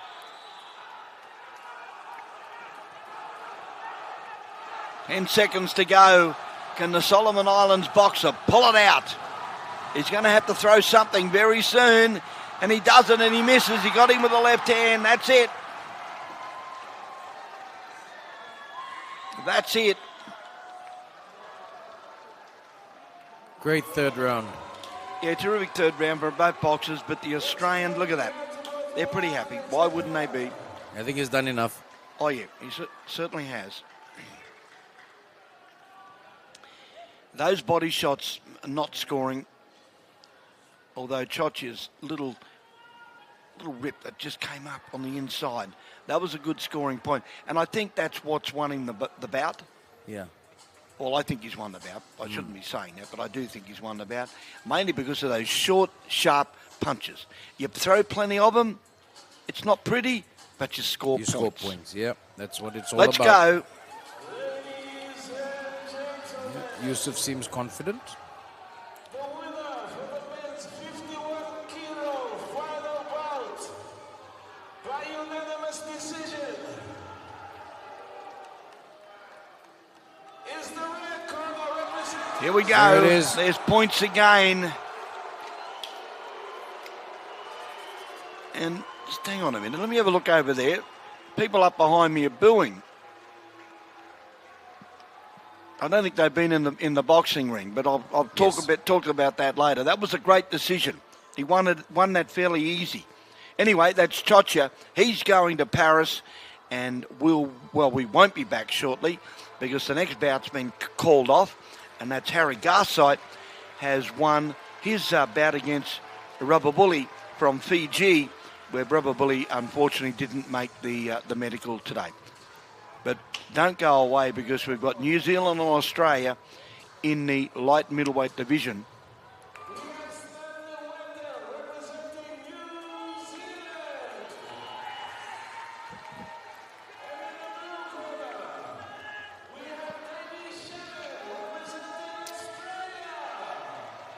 This is the bout that I've been waiting for. I think it's going to be I think it's going to turn it on its ear. This is going to be magnificent. We've got Stanley, Wendell Stanley from New Zealand, and we've got Shannon Davey from Australia. And by gee, these two combatants have got enormous talent. Where it's just outstanding. Wendell, 22 Commonwealth Games, 6 times Golden Gloves winner, the Jamison Belt champion. Oh, the Harker, it's all happening. Yeah. He's the Jamison Belt champion, and he's up against Shannon Davey, who a Queenslander, Bundaberg, had a knee injury a couple of years ago. He's had 50-odd fights. Now, Stanley defeated the Australian in New Zealand late last year. So, but that doesn't mean anything. Both orthodox, both tall, and both very talented boxers. Nice right hand from Stanley.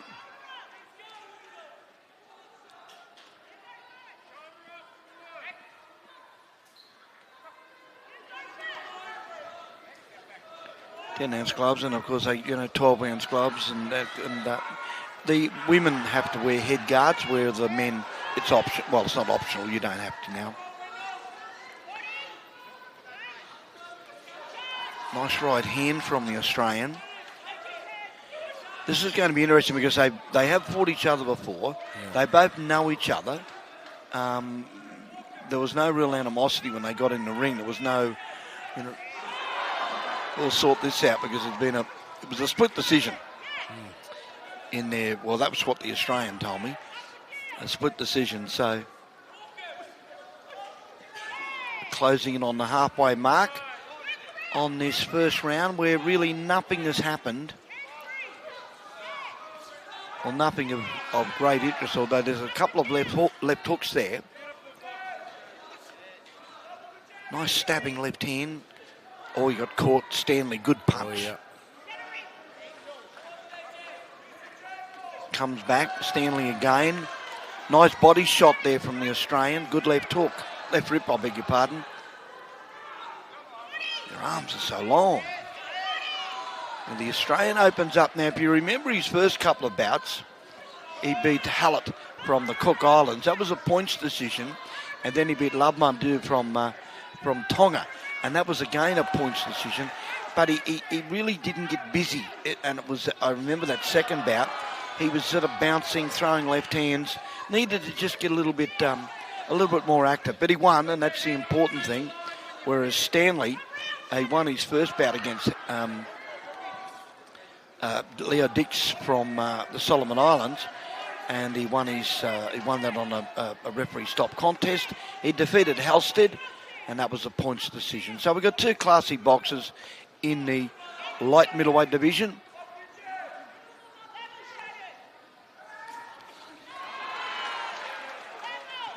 Light middleweight has been back included in the Olympic Games.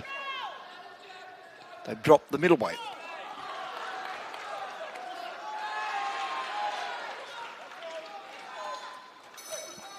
Oh, that was a good right hand from Davey. Good punch. Very subdued, both boxers.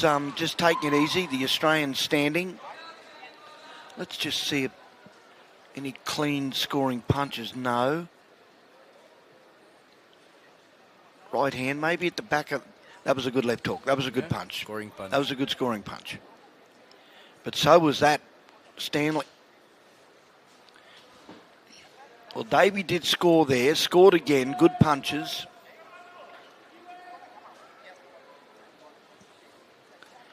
I think we're going to see a much invigorated second round. Okay. He's basically, talking about the exchanges. And you need to just get a little bit more busier rather than just throwing one punch, another punch. But Stanley's doing the same thing, and so I wonder if his coach has probably given him the same advice. And so we could be set for a terrific 2 rounds. Stanley's about 6'2", and I don't think Davy's far off that mark as well.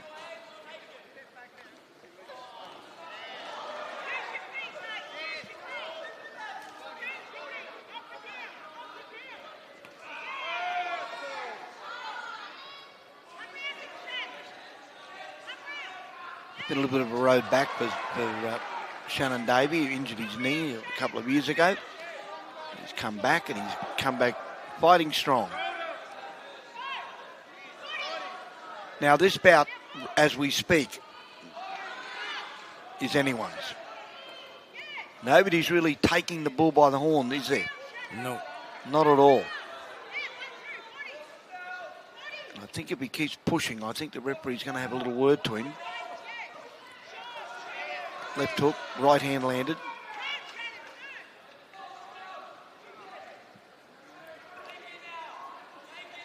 That's a wise move. He just stepped back and then got a bit of room, and then he started to offload a couple of lefts and rights. There they are again, but he just misses. Good, got with the left hook. That was a good punch. Goes to the body, good shot. Left and rights again. He's starting to get busy. But here comes Stanley. And remember, he can punch. He won on a referee stop contest. And Halstead from Nauru, he was pretty tough, a very tough man.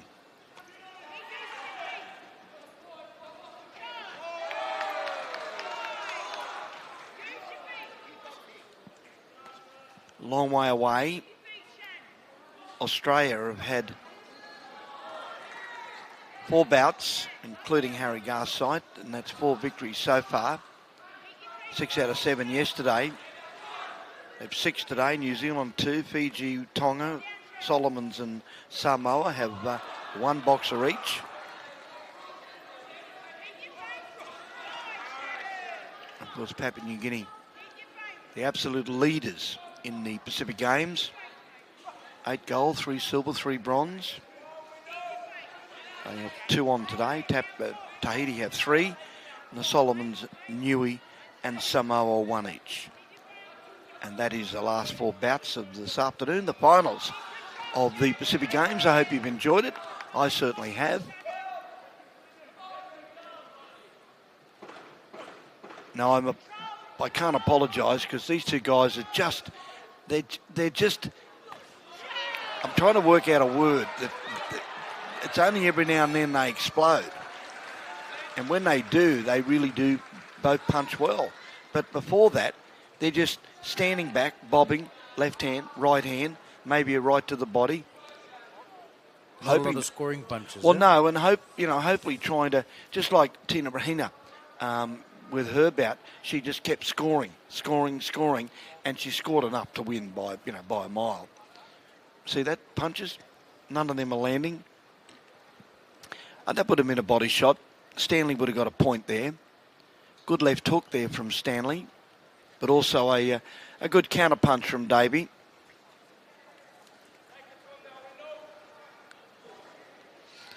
All right, we go to the 3rd round. There's nothing in this bout. Can New Zealand upset the apple cart? We had the Samoan yesterday, Paletti, being defeated on that golden rush where he got beat on it. A tough decision, but he won a silver. That's important. So we're into the 3rd round of this light middleweight division. They're 2 outstanding boxers, 2 great representatives of their country. And there's nothing more better than a trans-Tasman test. Stanley goes to the body. They're good left rips. And as I keep saying, you can score plenty of times on the body rather than just punching every now and then to the head. Stanley got caught there. Davey got him with a nice straight left. He needs to do a bit more. That was a good left hook. Jab was good. The referee's going to warn Stanley in a minute, I think. He's just sort of holding and then punching, goes to the body, not scoring. Rip underneath, that may have scored. Davey, both pushing. They're like billy goats, aren't they? Yep, they they both do. go left to the body, right over the top. Good left hook.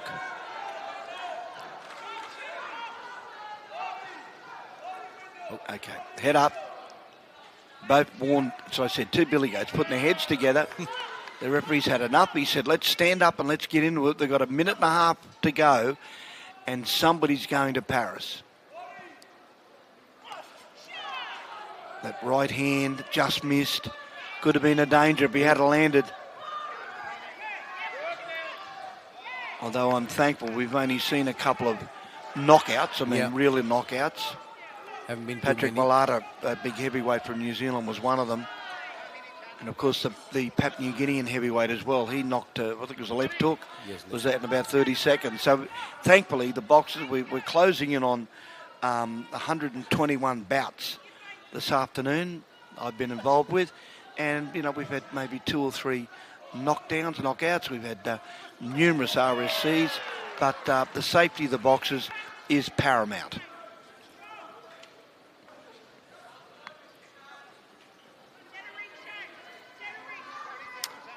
Into the last 30 seconds, and I don't know. I know probably Australia want me to pick somebody, but I just can't at the moment. Although Davey landed with a beautiful right hand. Somebody needs to get busy.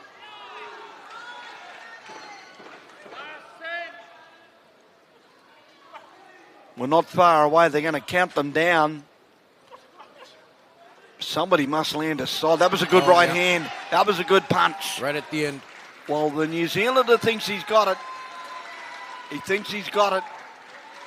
And I've got to say, I'm not going to argue with him. I think he may have just shaded him. But good bout. They have fought before. They boxed before.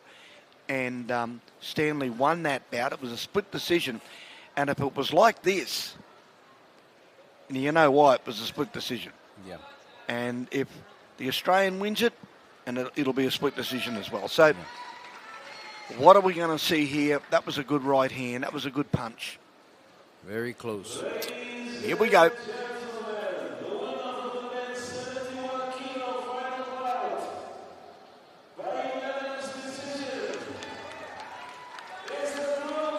The blue corner. Well, Davey's got it. Oh, yeah. Well done, young man. Have a look at him. He's leaning out to his Australian counterparts. His teammates are here. Points decision. Oh, yes. Oh, there's the corner. Yep. They're pretty excited. I think they may have thought that it was close. There's no doubt. It was a very close bout. And good luck. Congratulations to Shannon. And I tell you something, I look forward to the third time those two get in the ring to each other.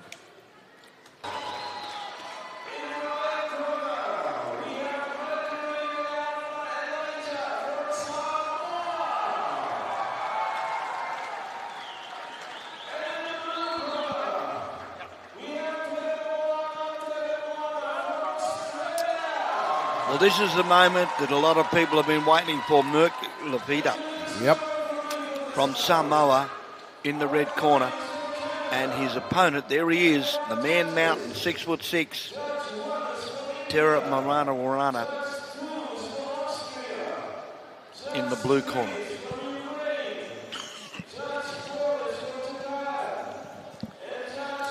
Warana turned pro, has come back to the amateurs, has a startling, he's only 25 years of age, 6'6", and the man from Samoa who won his first belt over Rabina from Kiribati. He won his second bout.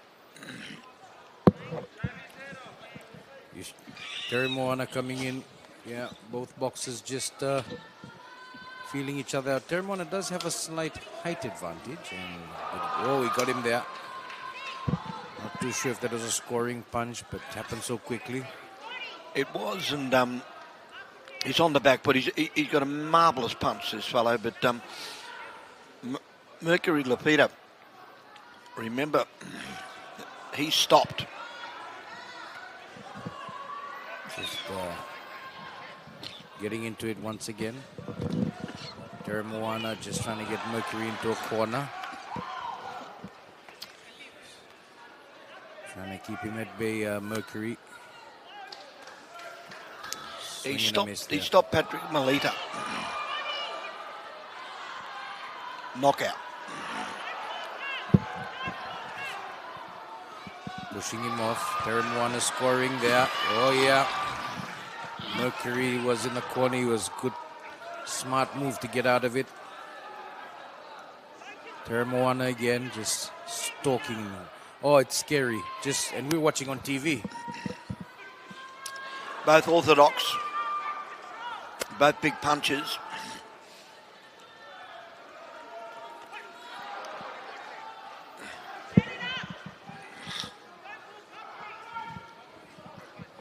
Termoana just forcing Mercury into a corner. Trying to keep it moving. He's got him. Well, Mercury needs to get out of there. Well, he's going to have to get out by punching. Yeah, he's not throwing a lot of punches. The Australian beat the Solomon Islands boxer, outclassed him, and then he defeated Melita. So we're really seeing Sayer, I beg your pardon, he defeated.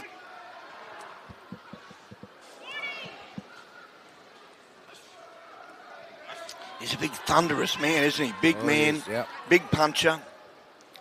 And he'll zoom in with this right hand. It's been lethal, either to the head or to the body. There it is, left hook. Got him. He hurt him. Left hook again. Oh, yes. He's in a bit of trouble. Again. There's a count.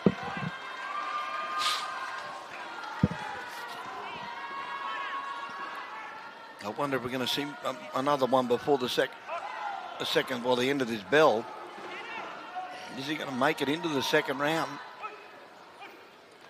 When the big Australian starts to loosen up with that big right hand, he is dangerous. Well, there's the bell, and look how casual he is. Sits down very comfortably. We'll see some of the highlights here. You can see the Australian coach just having a word to him saying, come on, let's left, right. Let's start throwing 2 punches rather than just 1. See that right hand? What a punch. The referee, good left hook. Now the referee, it was in a great position. See how close he is? And he was leaning over towards the Samoan because he's watching him because he knows how hard this Australian can punch.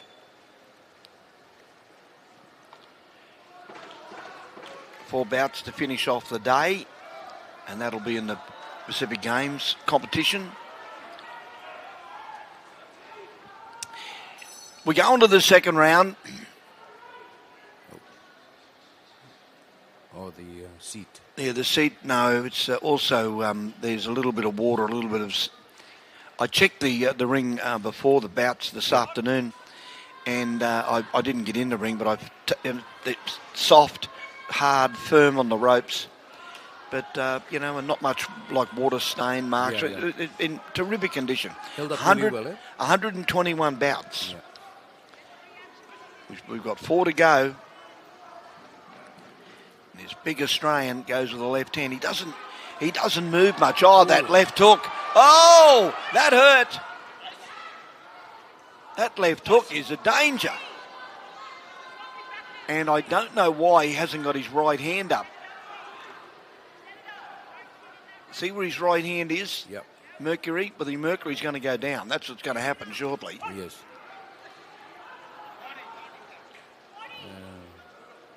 He's going to get right hand. There's that left hook. Oh, he's in trouble. He's in trouble. He's in all sorts of trouble. You called it, Benny? Well, he's a massive man. And the thing that he's doing, is he called it off? No, his hair tie thing is. Okay, his hair, okay.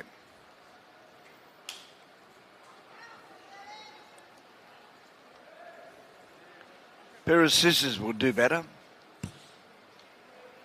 Certainly save time. I said, just box on. Let's get on with it. Come on. Taramwana Moana, he good solid left hands, but he's going to open up. And you've got to remember when he goes to Paris, if he does go, boxing in the super heavyweight division, I mean, you've got to think of the greats that have fought in that division over the years, Lennox Lewis and Riddick Bowe, and I'm just watching his left hands. They're going to the body. I can feel it from here. Let's put a count on it.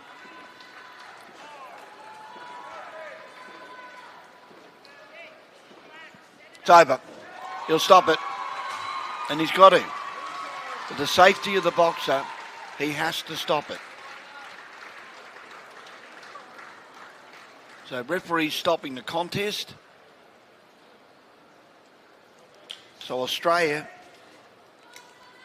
finish off their day with another 6 medals.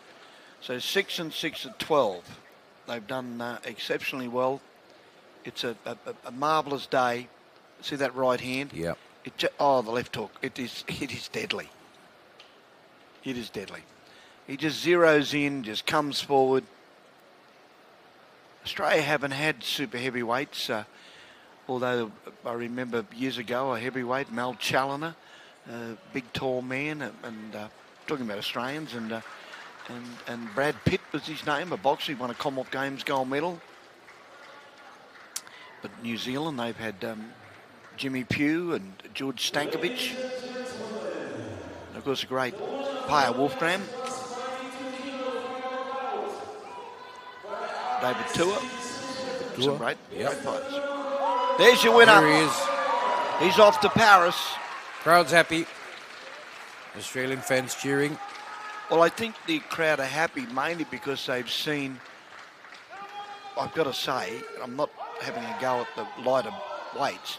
Most amateur boxers, most supporters of amateur boxing love the heavyweights. Of course. They love the big super heavies. Here he does his own. Yep. He doesn't need anybody to help him. He's doing his own haka. There he is, Taramwana Moana. He is on his way to Paris, and we're on our way to the Pacific Games with 4 bouts to finish off the day.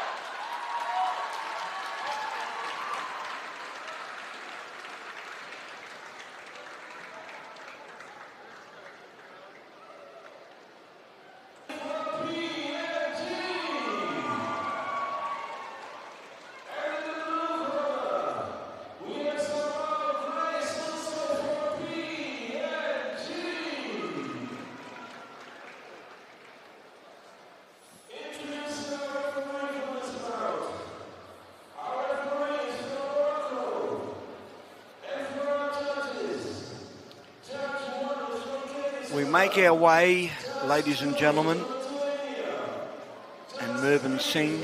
Yes, sir. We make our way now into the Pacific Games, part of the competition.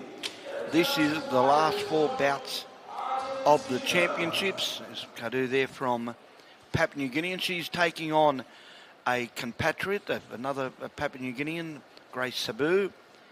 This is in the 52 kilo division. 3 3-minute rounds, 10-ounce gloves.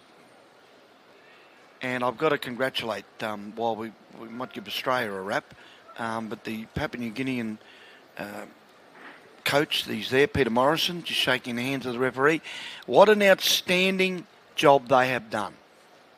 For the Pacific Games, they've marvellous, and they did that in 2015, but they have been just terrific. And what I would like to see, as far as the Olympic Games is coming up in 2032, here is a golden opportunity for Queensland particularly, Cairns, Townsville, Rocky, to have boxing matches, international tournaments with New Guinea, Fiji, or they can just fly in to those, they're all international airports. Yes. They can fly in and throw in our Sun State Boxing League people in Queensland, not just the Boxing Queensland, and let's really get everybody working and helping each other to try and go for that gold medal. And lift that standard of boxing. Eh? Paris, and then we go to Los Angeles, 28, and then in 32. And Queensland, I can assure you, is open for business. So 2 Papua New Guinean young ladies, Kadu there in the red and Sabu in the blue. Both orthodox.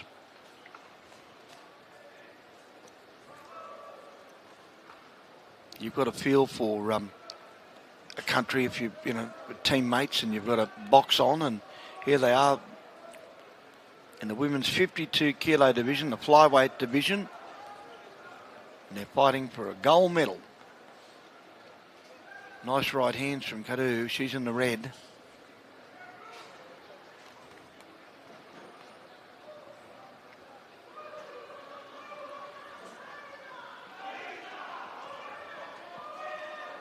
Well, there are plenty of still.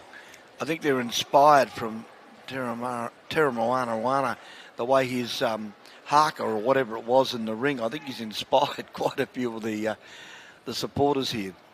We've seen a couple of New Zealand hakas. Yep.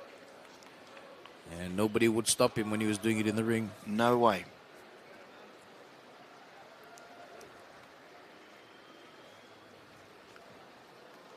So the crowd very quiet. They're subdued, these 2 boxers.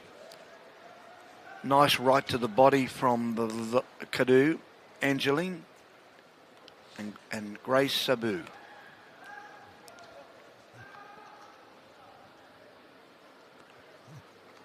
A wonderful country. They've got a great connection to Australia, particularly with the Kadota Trail and the Fuzzy Wuzzies. When the Australian Second World War, it's still a wonderful ornament that both countries are glued to. It's just great. Well, Sabu is landing with right hands. They're a long way away, but she is scoring every now and then.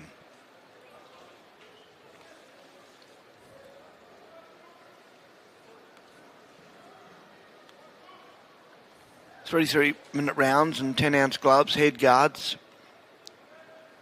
They're all brand new. All that equipment is all sitting over there beside the ring. Yes, it's just at the back of where the referees and judges are. So it's all brand new. So everybody, they turn up, they get their gear, they box, and they go home. So,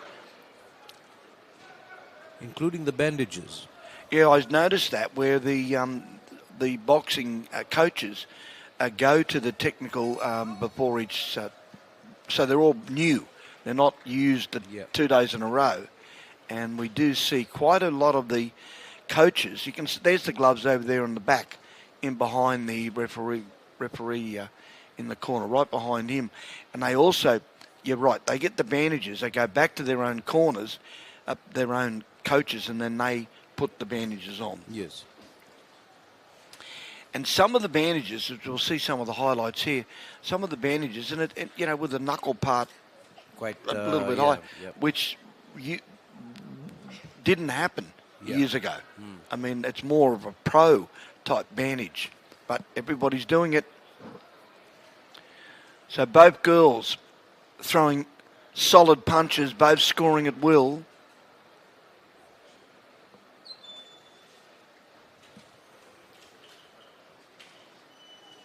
The bouts I'm looking forward to this afternoon are the 2 Tahitians. In the last 2 bouts, the 2 brothers, Raphael Dolphin and Gabriel Dolphin. They're going to be 2 wonderful bouts. It'll really top off, I think, put the cream on the cake. It really will.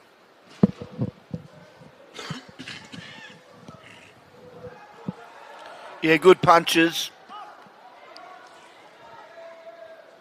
Okay, inside of the glove.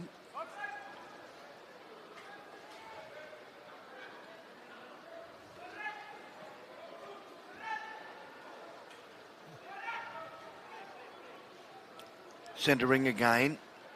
We've seen a lot of the bouts today have been, have been domiciled in the centre ring. We haven't seen those, onto the ropes, body punching, hooks, rips. We haven't seen any real brawling, or it's been more of a, I suppose that's just the way it is. They want to just score points. But like you said, a body punch will get you the same point as a head punch. Absolutely.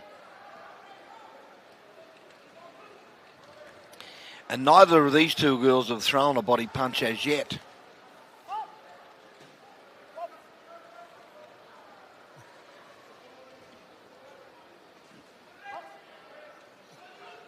Well, both these young ladies have had a bout. So this is their second bout of the tournament. They're fighting for a gold or a silver. They've already given their country a gold medal because they're both of them from the same region. Although that lady the other day, Sheila Yama, she lives in America. Yes. And comes and box for her country, but she didn't even know her opponent, and she was a Papua New Guinean as well. Yeah, they were fighting for the first time in the final. That's right. And we saw the Solomon Islands boxer earlier today.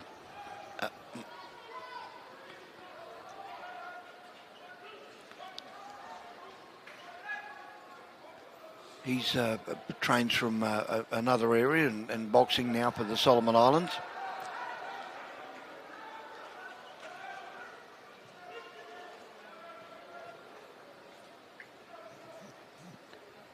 Sadu now, right hand goes to the ropes. Isn't doing much. No. Neither of them are doing anything. Although Sabu just landed with a solid left hand. But got countered then. Good punch from Kadu. Right hands, neither of them scoring. There's a belt. So nothing in that round. So what we're going to see here, I'm fairly confident, are two girls are both going to be given a spray when they get back to the corner to basically let's fire up. Pick up the pace, eh? Yeah, well you can win the bout, win the gold medal in 3 minutes. That's so true. See Sabu then landing with a beautiful little rip. Went right through the guard, the left hand. She got caught with the left hand coming in.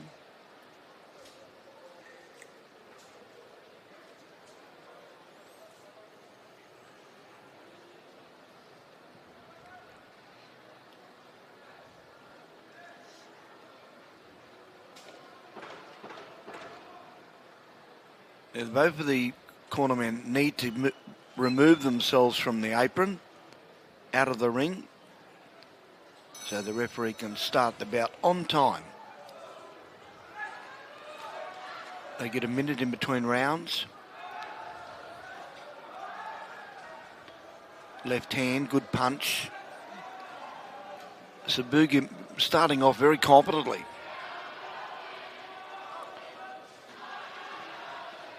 Okay. Well, Kadu just got warned for looked like an elbow, as if she may be throwing a right hand in. She missed and came through with the elbow, but she did just get a warning not to do it again.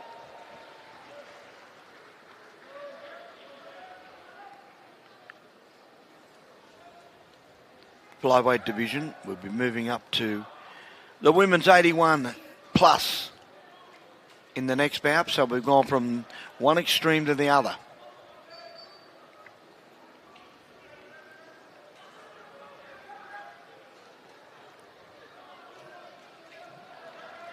You're getting caught with left hands now. What she's doing wrong there is she's going backwards, but she's just going in a straight line, and that's allowing Kadu to just come over with lefts and rights and scoring punches.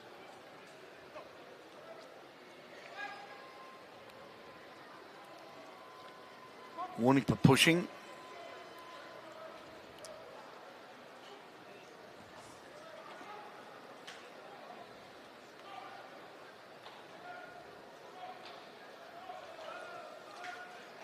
Well, Cody goes to the body with about 6 or 7, none of them really scoring punches, whereas, and Sabu comes back. See that right hand? Yep. That's her power punch. That's the one that she has been landing.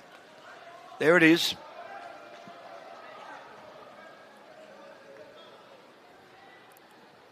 And let me assure you, she hasn't missed with many.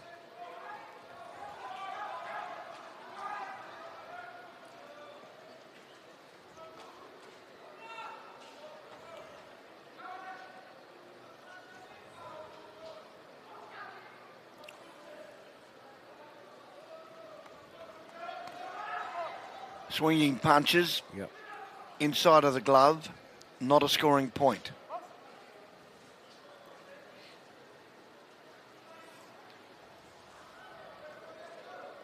They still sting a bit, but they don't score. So are we going to see some right hands from the lady in blue? There's one. There's two, just clipped her. There's a beautiful straight left hand. That was a good punch. Referee, low blow. And no push. Well, there's the bell for the third round. I'm really, again, I don't know. I mean, look at the coach. He doesn't know. Yeah. Nobody knows. It's that is too close to call. You got a coin? Yeah, I reckon Sabu may have gotten 1 or 2 good punches in there. Yeah, well, she certainly did get... See that left and right? Yeah. And again, and you've only got to throw 3 or 4 of those during the bout, and the judges take notice of it. Yes. So maybe the lady in blue may go home with a gold medal.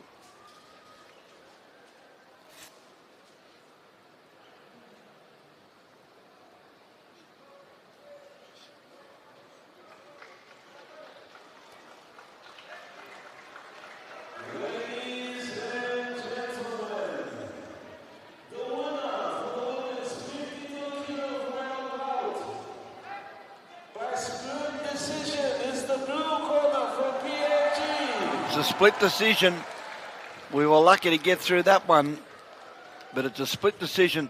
But it really couldn't have been anything else because nobody really shook the world, did they? No.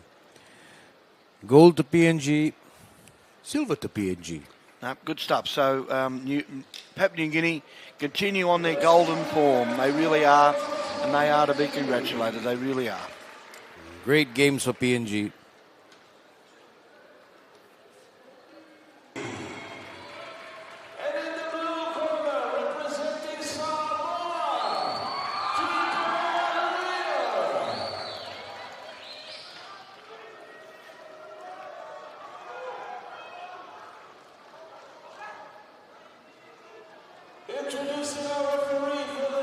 This is the plus 81 division, heavyweight. In the red corner from Tahiti, Taurano, and her opponent from Samoa is Lulu Terapolo. So both girls, well, as we just said, 81 kilos plus. Heavyweights, I don't think they'll move too much. I think it'll be stand and deliver. And I've got to say, the crowd very much would love to see a fairly fiery bout, because a lot of the bouts we've seen, other than the Australian super heavyweight, have been fairly mundane, very very quiet. Yeah, it is a boxing encounter. Just waiting for a good old-fashioned slugfest. Well, this could be it. Tahitian, the tallest.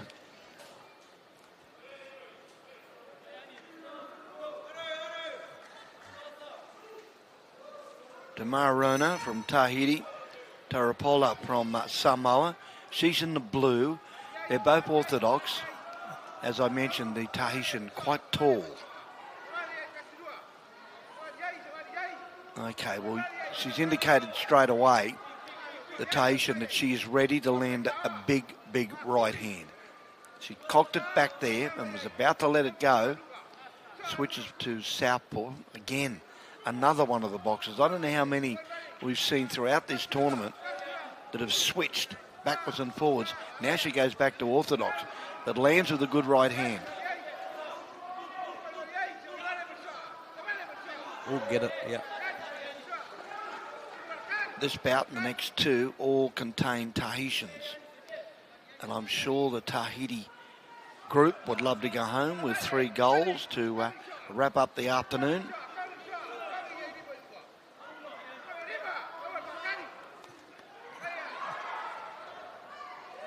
Yeah, good body shots, but not really hurting. No. I think one of the points about body punching is that if you hit well, you not only score a point, you do hurt. You cut the wind out.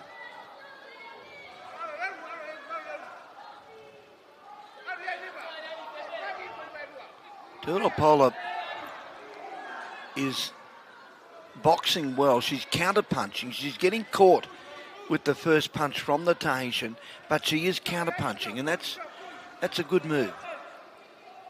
She's certainly much shorter, and she's standing back right at the arm's length. See that, the Tahitian? Yes. At arm's length. She just goes bang, bang, scores a point. Moves away. Right hand, good punch. Left hook, good punch again. Again, standing at the arm's length. Again, the right hand. Little left hook, right hand. The referee could bounce in here. He could stop this. He could put a count on. She's starting to hit with ease. Nice right hand. They need to pull this up, or they're going to hair. It's hard enough copping punches without getting your hair in your eye. Oh, yes. Flicking your eye. Yeah. So, got to strap it up again. Give me the scissors.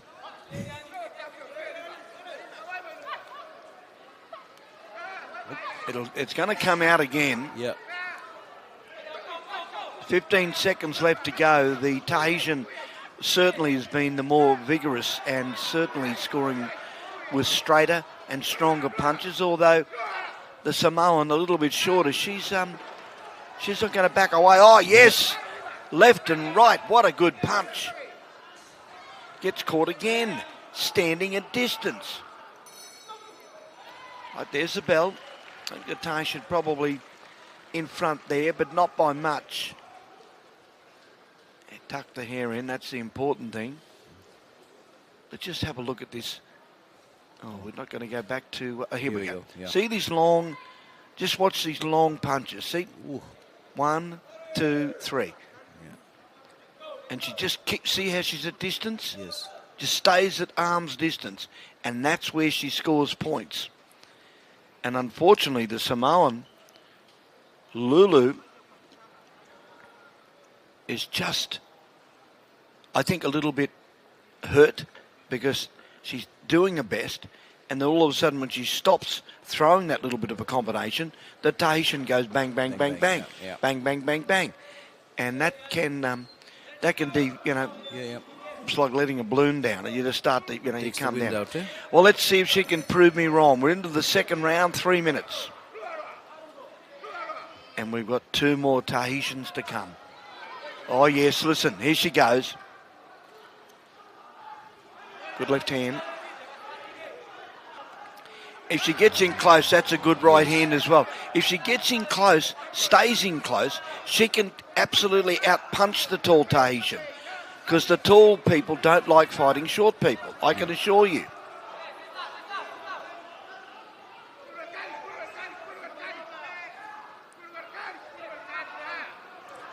She needs to get in a bit closer. Well, she can't because she's just standing there. She needs to duck under her left hand. Get inside. And then get inside or go to the body. See, she's trying to punch over her. That's not going to work. You've got to go in now. She's got to use a hook, use a rip. Referee's saying you can't hold. Tarapola she got caught with just a little short left hand.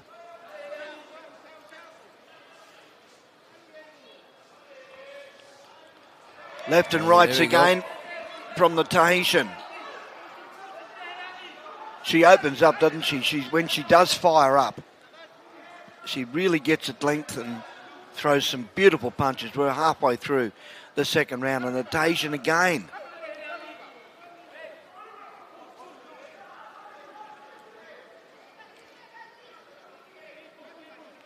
And again switches to southpaw, goes back to orthodox.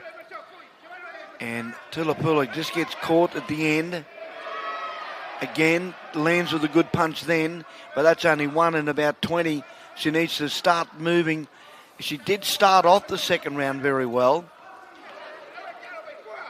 Again, got caught with a long right hand. Tia Morano is a big heavyweight.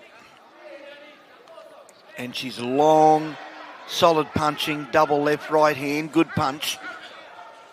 The Samoan comes back, goes to the body, left hook, good punch. Now they're starting to both stand and deliver. We're counting down their second round. This is a far better round from both boxers. The Tahitian warned for pushing. The Poligo just goes back and she's getting caught. Oh, they hurt. And one thing she's doing wrong is she's turning her head. And when you do that, you lose sight of your opponent. Left and rights. Both girls landing. But the Tahitian just too tall. Just too tall.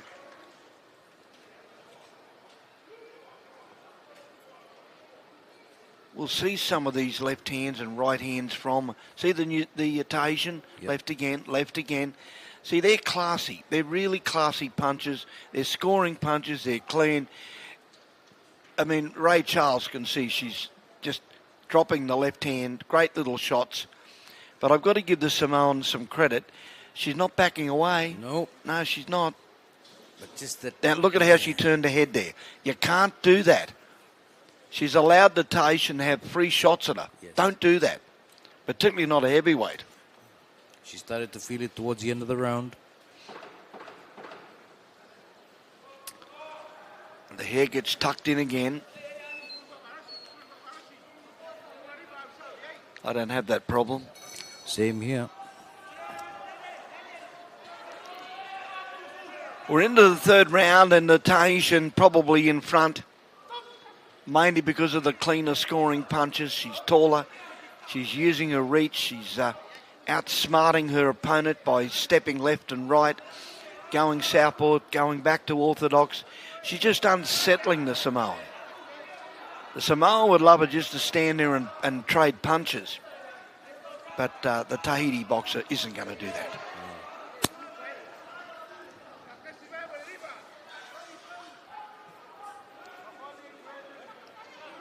Little left grip. Good punch from the Tahitian. Good punch again. Here comes Topola, who just landed with a good left hand there, but she was holding on. Now she's coming forward. Oh, good right hand. That was a good punch. Scoring point.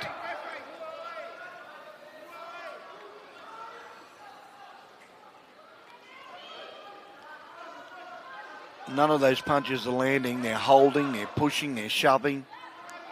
They're not clean scoring points. They are. Nice jabs. We're counting down. We're closing in on a minute and a half left in this third round. And the Samoan has only got to start to throw some big punches. Anything can happen. Both heavy punches.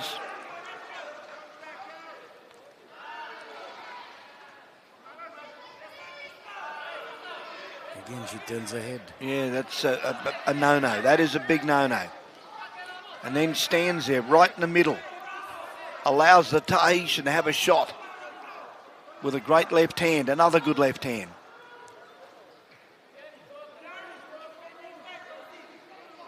warning the Samoan to, you can't do a little bit of a dazzle there. You've got to stand up straight.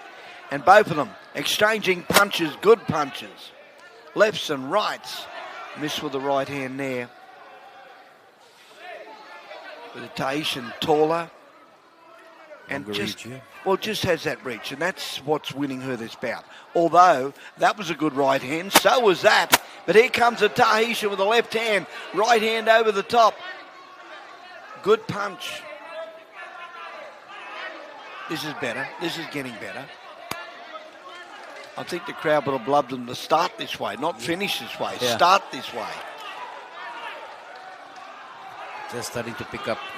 Well, they are now, but Tilapola is just shorter, just copying the punch that she doesn't really want. Now, there she did it again. Yeah. She turned ahead. She turned ahead. You don't do that.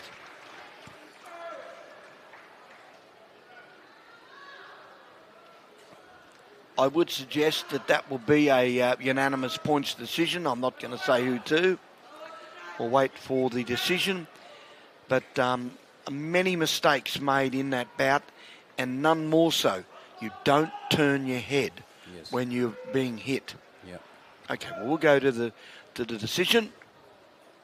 And this is the plus 81 women's round in the Pacific Games competition.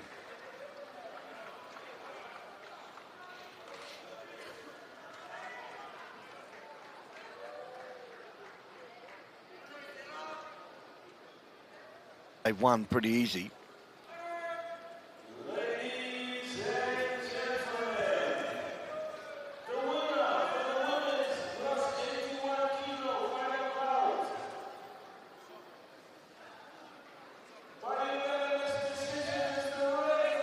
It's a red corner, it's unanimous points. And you didn't have to be Einstein to work that one out. The Tahitian. She's happy. That's a wonderful performance. Tahiti with 3 boxes in this afternoon's competition. And they've got 1 out of 1. So the Samoan, she tried. No argument there. It was a good bout. But that Tahitian, just too tall, too sharp, too strong, and has won a gold medal at the Pacific Games.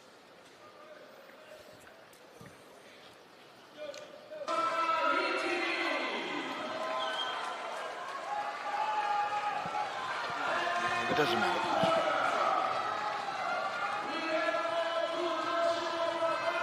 Well, the little bit of noise and a little bit of energy, and that reason is we've got the 2 brothers from Tahiti are going to be occupying the next 2 bouts. Rafael Dolphin against Joshua Akoki from the Solomon Islands. This will be a good bout. 67 kilos, 14 boxes nominated. This is the most of the divisions. And the Samoans, they would love nothing better to have a win. They've had not one win today, unfortunately. Joseph Chochia, Takakana, that was the Tahitian, that was the Solomon Islands boxer who was beaten. So they've only had the 2, and here he is. He's carrying the nation on his shoulder.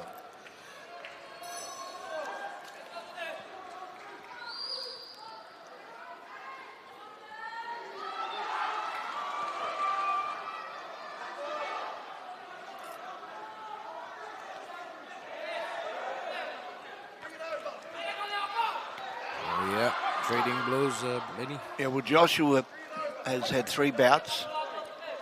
He's come through very strongly, won on points, and both of the bouts that he started with, he defeated his teammate, Patsy Sika, in the first bout and beat Jones from Nauru. And here he is now. He fought, remember the disqualification and the we saw earlier in the week? Well, he was in that I won't say argument, but he was in that whole realm of. There was In the thick of it. Well, that's it. I'm trying to think of something nice to say. In the thick of it. Hello. Raphael. Oh, got him. He's on the attack. Here come the locals. Now, Raphael turned it on the other night. He's an outstanding boxer. He defeated Tapulatu from, that was a stoppage, RSC. Tongan, very good puncher, but just couldn't handle this young Tahitian. Good right hand. Oh, that stopped him. Nearly stopped him in his tracks. He's in a bit of trouble, the Solomon Islands boy. Ooh, good left hook. Goes to the body. But, oh, look at this. This is it. This is what we waited for. Still got a minute to go in the first round. Raphael. Both orthodox. Both solid punches. I wonder if this is going to go 3 rounds. I don't think so. Dolphin just landed with a good punch as the Solomon Islands boy started to jump in. Not a wise move. It's a bit of blood. Oh, not so early in the bout. Let's see if we can get a look at this. Well, it's on the right-hand side. It's on the, is it below the eye? I just can't see with the doctor there. Just on the top part of the eye. No, not interfering with the vision. That's the important thing. And remembering this is the last bout of in the competition. Oh, here we go. Dolphin comes back on the attack.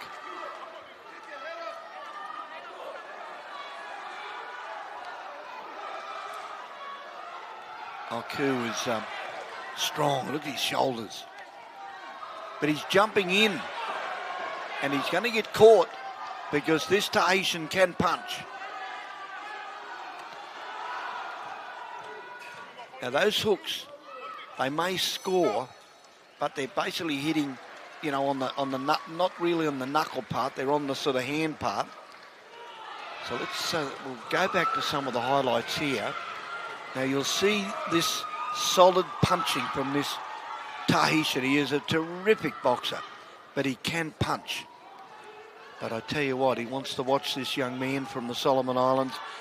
He just lets them go, rips and hooks, and he doesn't care as long as they land. Yep. But he got caught with a left hand. Now that was the cut. That was where the cut came from. It was a left hook. As he was coming in, he got caught. So he's standing. The corner. Frank Patola there, the looking after the Solomon Island boxers. As he said that they need a full-time coach. Dolphin in the red, a Coke in the blue. Into the second round, and we go straight back into the Tahitian's corner. And that's what the Solomon Islands boy wants to do. Get him. Oh, right hand. That landed. Right hand again. Oh, he's in a bit of trouble. Oh, he's been caught himself. He got caught with he landed with a left, and Dolphin. Oh, he stopped it. He stopped it. Oh, what a punch. I thought the man in red was in a bit of trouble, but he just caught him with a left as he jumped in. Again, hopefully we'll see that on the replay. He's disappointed. Well, I thought, I honestly thought, okay, I thought he had him. He got him with a good shot, but the Tahitian, just magnificent right hand. Let's just have a look and we can see this. Rips to the body. There's that right hand. Nothing there. Nothing there. That's that's the punch that I thought was a danger, but there it is. It's that on the ropes, and it's that left hook from the Tahitian, and the referee has stepped in and stopped the bout, not only because of the punch, I think, and also the cut. Yes. So the bout is only going to get maybe get worse, and the boy's safety Very important. is most important. Most important. But I thought he had him. Well, yeah. Anyway. So we'll wait for the decision. And his brother is ready to go. He's next up. 67 kilo final bout by RSC decision is the red corner from Tahiti. RSC referee stop contest. And I'm not 100% whether it was exactly the head punch or it was the cut as well. I Could think be both. It could have been both, and the referee probably made the decision, and it's his call because these two guys can punch. So they go out the ring, so Delphine takes Tahiti to another gold medal. That's 2 in a row, so I wonder if he can make it 3, and we'll wait. And with great anticipation for the 86 kilo, the cruiserweight, to finish off this marvellous day of boxing.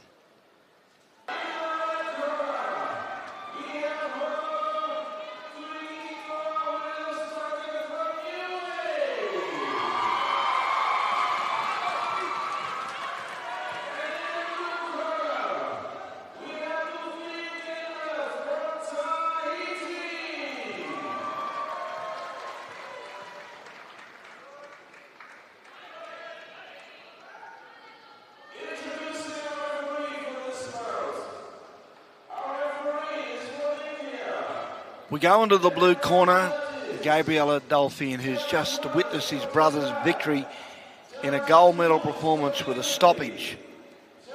But he has an enormous opponent, the man in red, Commonwealth Games bronze medalist, Dukan, who really has been a class act. Now remember, he won a bronze medal as a heavyweight, which is 92 kilos. He's come down to cruiserweight. And he is, well, could be on his way to another gold medal. Cruiserweight, Vander Holyfield, Danny Green, the Australian. In fact, who can forget Danny Green's stoppage of Roy Jones Jr. to win the IBO Cruiserweight Championship. It's not an Olympic event.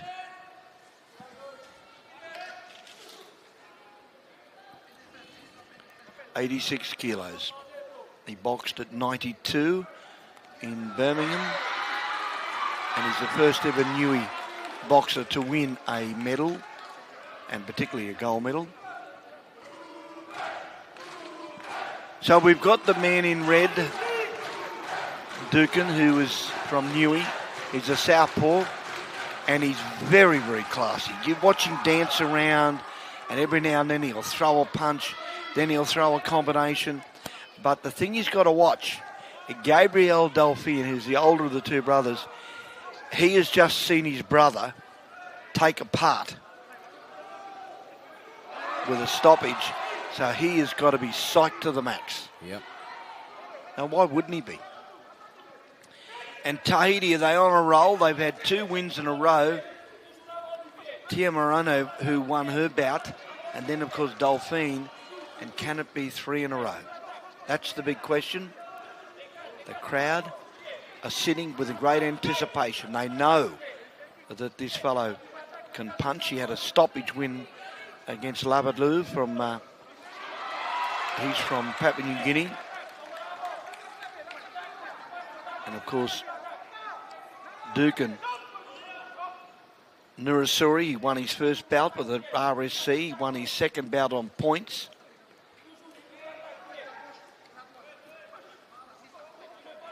So neither really wanting to do too much.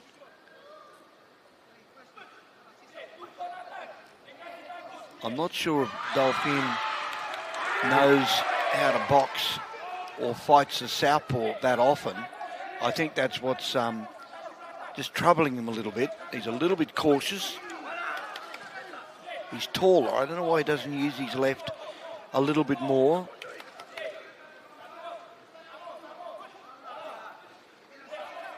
Now those punches aren't going to be scoring punch. They're just flicks. Oh, yeah. Yeah, you can't spin. Nothing in this first round, nothing at all. Although that right hand was a good scoring punch from Dukin. Goes to the body. Oh, right rip. And then a magnificent right hook. That was a great punch. Comes back with a left hand. That was a good punch. He switched as he was against the ropes and came back out with a solid left hand and a good scoring point. Those two punches could have him in just in front. We'll just have a look at the replay. Tahiti very calm, very quiet. Both boxers are standing, not sitting down. Okay, let's just see a bit of this. There's that right hand. He's very sneaky, isn't he? He's sharp. Commonwealth Games medalist.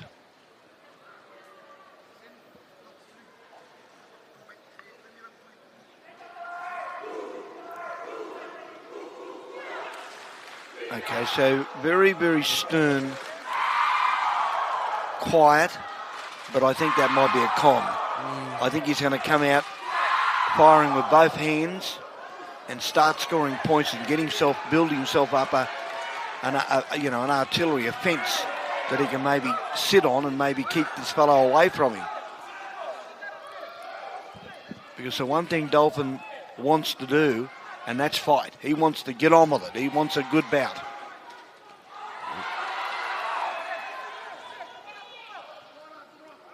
So Durkin just stands back at distance and just wavers, goes back into his own corner. Gets out of it. He said, I don't want to stay there too long. I don't blame you. He gets caught with a sweeping left. Oh, here he comes. Here comes the Tahitian. The hands go up. Keeps the guard up. No points. Again, both nullifying each other.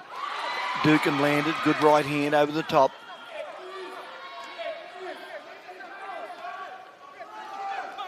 Short and sharp punching.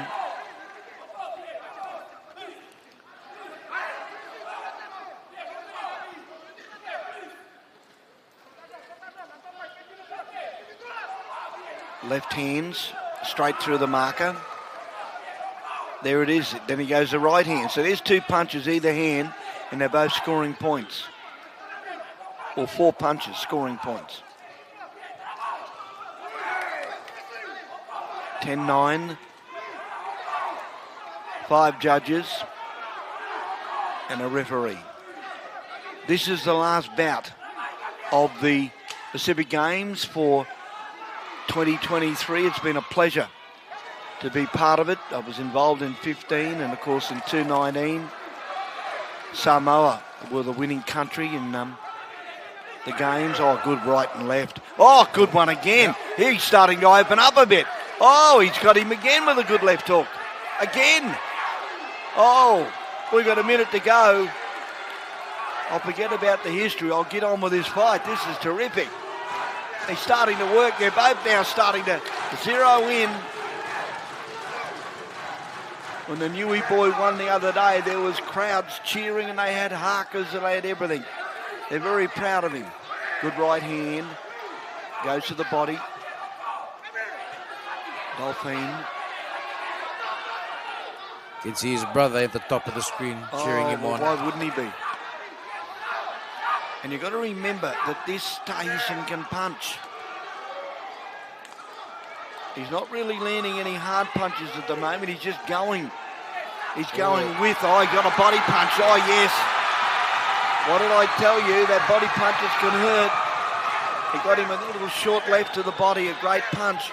Now, we've only got 7 seconds to count it down, so I think he'll last through this second round. And, we're going to see a war in this third round.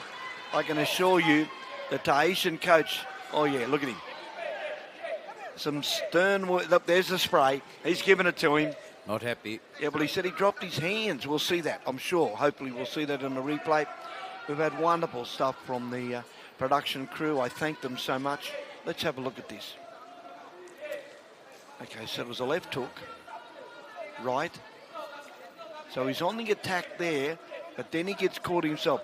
It's a body punch that's going to be the punch. 2 right hands. Dolphin comes back.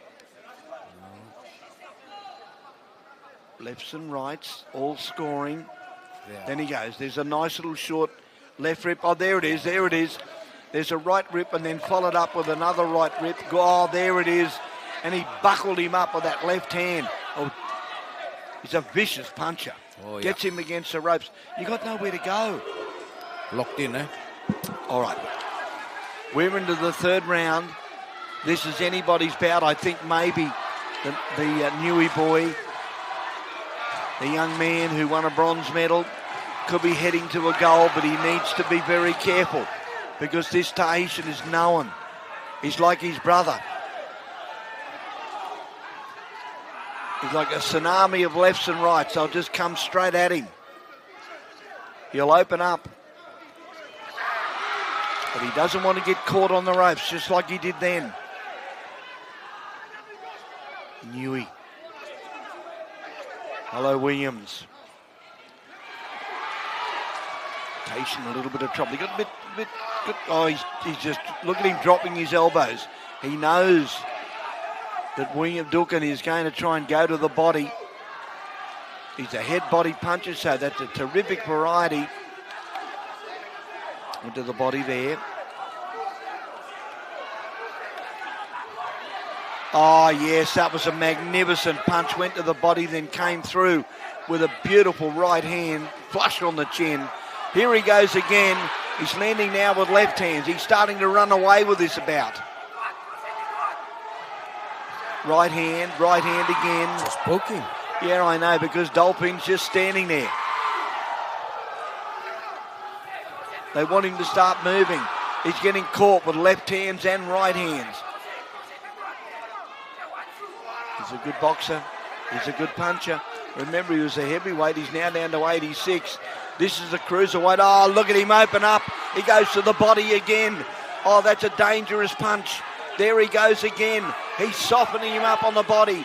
Goes again. The Tahitian comes back, tries to counter punch. Doesn't work. Get your head up. Both of them. We've got a minute to go. I think the Newey boy would like to win this stoppage. I think he'd like to stop him. He's already put a count on him. And Dolphin comes back with rights and lefts. Oh, yes, here we go. Punch for punch. This is a great bout. What a finish to the championships. He goes left. Oh, right hands. Goes underneath. A great punch.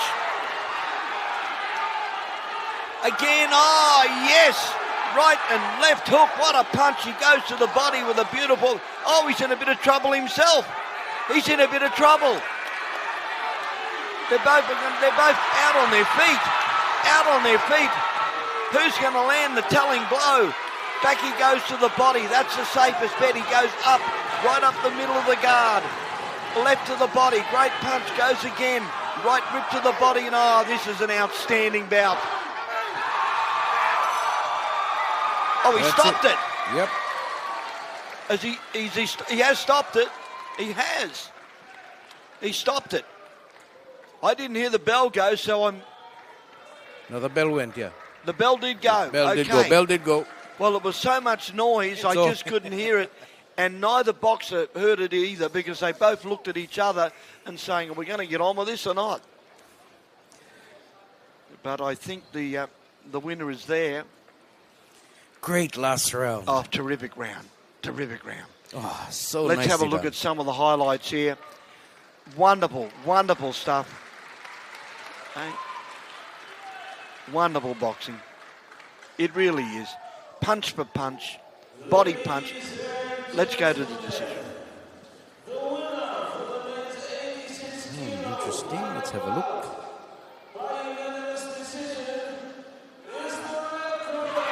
There you go, the Fair red enough. corner. There's his fan club. Very happy. There's his fan club. There's plenty of them. I think that standing 8 count gave him the advantage in the end. Oh, look, it was an outstanding opportunity. Well, you can see what it means to Niue there, securing their first gold medal of the 2023 Pacific Games here in the Solomon Islands on the very last day. Fantastic stuff, and it's been an incredible 13 days of coverage. Now, as the coverage begins to end here in Honiara, I want to extend a heartfelt thanks to the unsung heroes of this broadcast, the host broadcast crew, the team behind the moments of magic, a team comprised of professionals from all over the Pacific whose tireless work, skill, commitment and passion has brought these pictures into the homes and hearts of people all around the Pacific and further afield. The camera operators, our production team, the crew, our commentators, weaving sport and culture from the Solomon Islands. Your dedication to your craft means that these magic moments will live on long after the lights dim here in Honiara. And with that in mind, Lisa, it's time for us to take a look back at week one. That's right. And day one, the highlights. Gently Winnie nicely opened the medal tally for Solomon Islands. Solomon Islands national anthem was the first national anthem to be played the morning after the opening ceremony. And also, not to mention, Seamus, it was her first performance and her first lift that she has done in her career in weightlifting in front of her mum. It was a very special lift for her, bagging 3 gold medals, nicely opening the medal tally for Solomon Islands the day after the opening ceremony.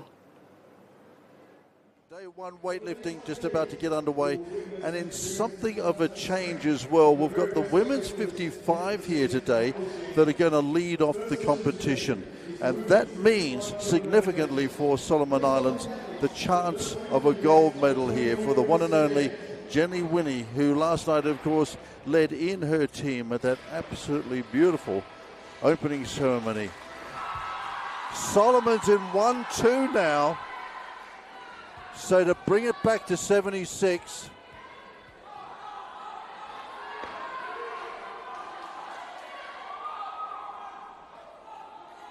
Third attempt. She's got it. New leader in the women's 55. Solomons, it's a battle between the two lifters. The young pretender here, Laura Melicia, absolutely thrilled. She's going 77.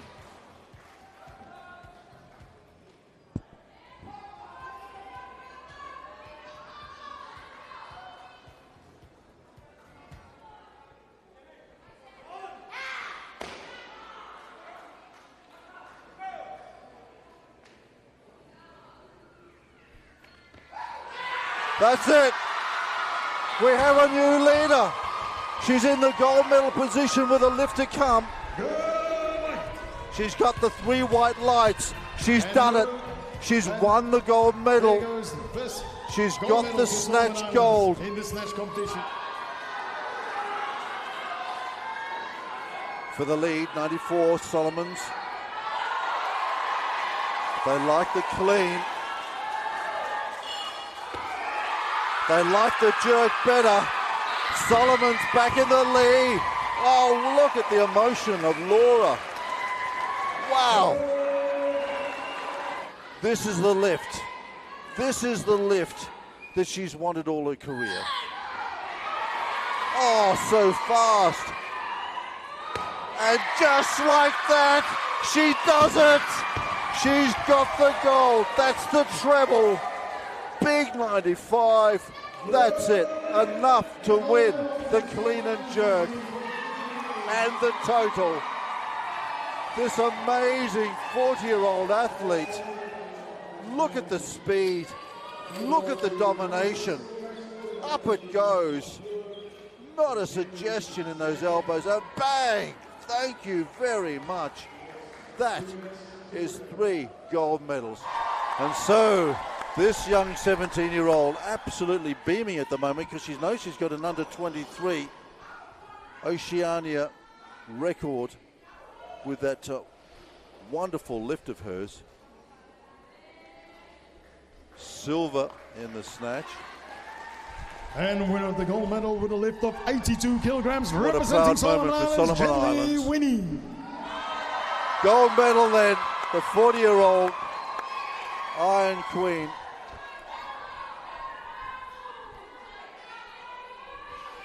What a performance.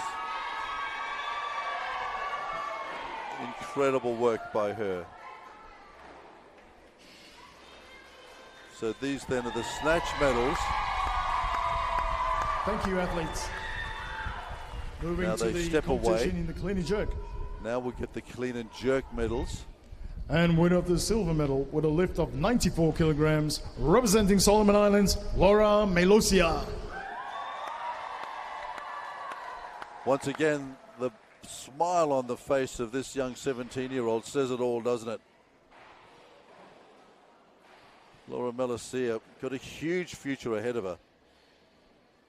Wonderful performance by her.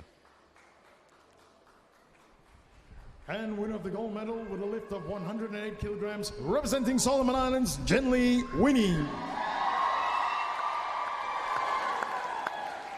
And again, absolutely dominant with that wonderful lift of hers.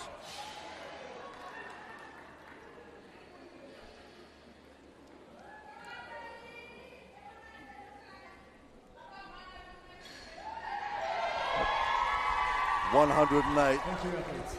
As I said, was enough to better by one in total what she had lifted at the Commonwealth Champs. And in fact, at 165, she was breaking the old Oceania Under-23 record. But for this girl, who went a little bit better, 5 kilos better to break her own mark in the Under-23 Oceanias. So she set a new mark here with this 170 total. In fact, considerably better. 8 kilos she's put on that. That's a huge lift. And winner of the gold medal with a total of 190 kilograms, representing Solomon Islands, Jenly Winnie. And here she is then to pick up yet another gold medal.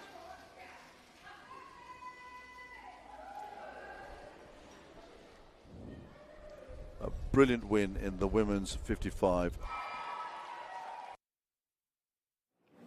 And there you have Solomon Islands Iron Lady Jenly Winnie with 3 gold medals on day 1 of weightlifting competition. And she was also at the medal ceremony last night for women's football. She was also there doing the medals presentation.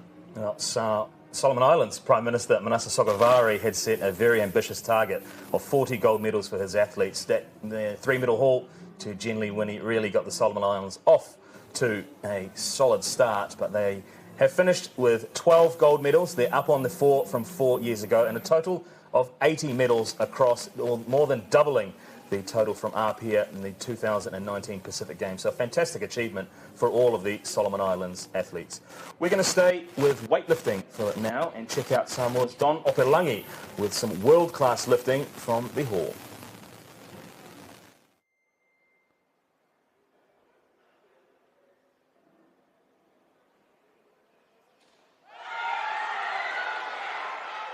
Has to walk it, but he does it. And the 165 is the opener. The golden boots have to move a little. It's a majority decision, incidentally, a 2-1, but it's good enough. His experience getting this.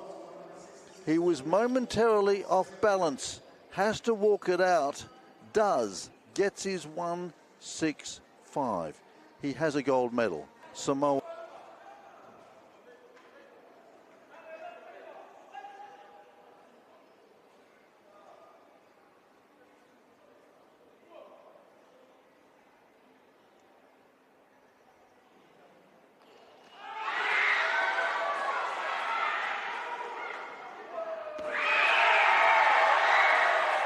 Games record. Look at that bar vibrate with that weight on it. 214, lifting double body weight and some. New Pacific Games record by a mile. By 4 kilos. Don Opelangi going back into the record books again. He just can't stay away from them.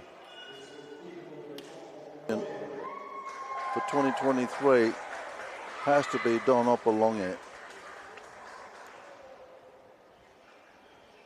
Paul Coffer doing well, just an example of some of the world-class sporting action we've been privy to here in Honiara for the 2023 Pacific Games. Look out for Don Opelangi on the world stage next year at the 2024 Paris Olympic Games.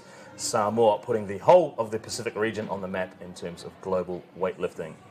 Well, another sport where Oceania and Pacific Island teams tend to dominate, Lisa, is Rugby League Nines. And we take in highlights from the women's gold medal match. It's the Cook Islands versus Tonga. So the gold medal match at the 17th Pacific Games in the Solomon Islands will be between the Kingdom of Tonga and Cook Islands. Here we go. Good luck, ladies. Here we go. The finals on. Tonga.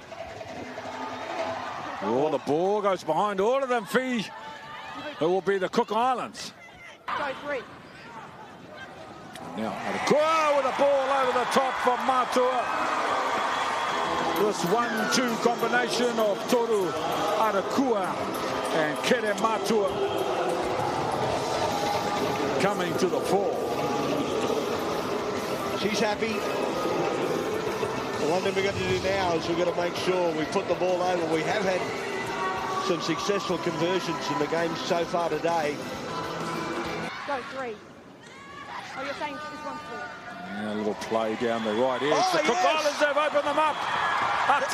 Gonna score. The inside, outside, as she's going to be too fast. It's all over, Ken. For the cover defence, that's a great try. Kaya Ate. With another one off, the only other person on that team that scores as many tries, not in the same team, but the Cook Islands, is this young lady, the number 3. And that's why that's so sad. Here we go. Here we go. And now a little bit of footwork. Quidley Turua. 3 metres out. Great field position. The 8 will go on the A road. little show and go, and it's going to be Jordan Joseph. Going to get the 3rd try for the Cook Islands. Terrific stuff. She knew exactly what to do. Have a look at this. Goes left, goes right, comes back. The door's open and she goes over for a wonderful try. So it's a 2-score game for them to get back into the Let's fly on. Let's fly on. That won't help. Oh, she's back on the field. Tau Halaliko gets a ball away in the tackle. Well, now they've got a chance. Tau Halaliko basically taking no part in the game. Out from dummy half. Oh, what do you mean no part Their of the game? first touch of the game. She's been off since the first minute with an injury. She's just come back on. And on her first touch of the ball, she scored a terrific try, Lavinia. Tau Halaliko. And it's in handy field position. Look at this run from dummy half. Oh, yes. Floats like a butterfly, stings like a bee. Oh, look out. Kua. We haven't seen a bustling run from her, have we, today? Joseph can move from dummy half as well. She opts to pass. Now a nice floated ball over the top for Matua. There's a try. Try number 2 for Matua.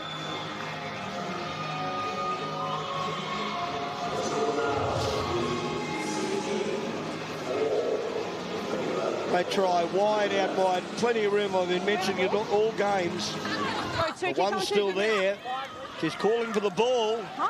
Vuki goes hard at the line. They need a try. Well, she's calling for the ball. Go 3. There's a try. There's the try, the 2nd try.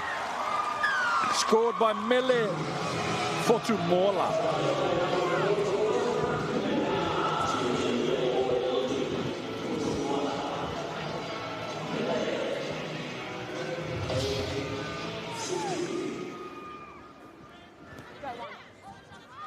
And the Cook Islands now just have to run the clock down. There it is.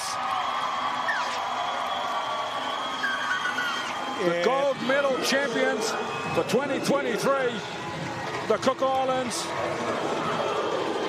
Vainea and Moala, the Cook Island team, they were 5th and up here in 2019. Gold medalists in 2023.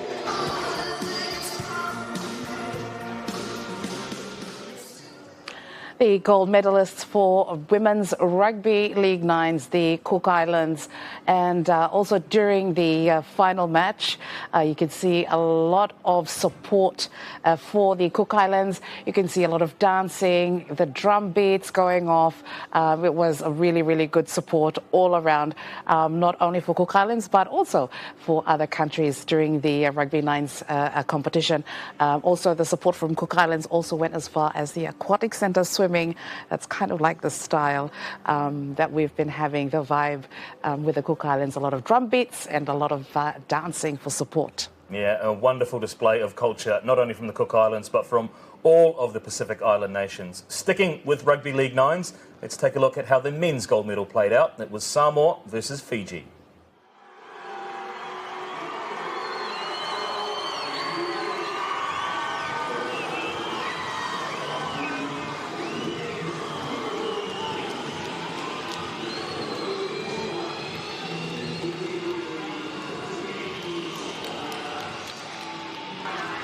Samoa, 4 wins in pool play. No losses. Fiji, 3 wins and a loss.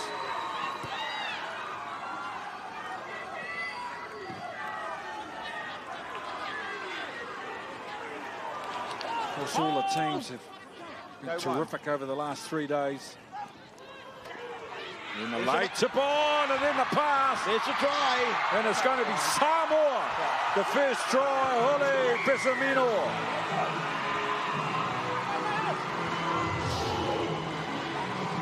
You'll see it now. Clear air.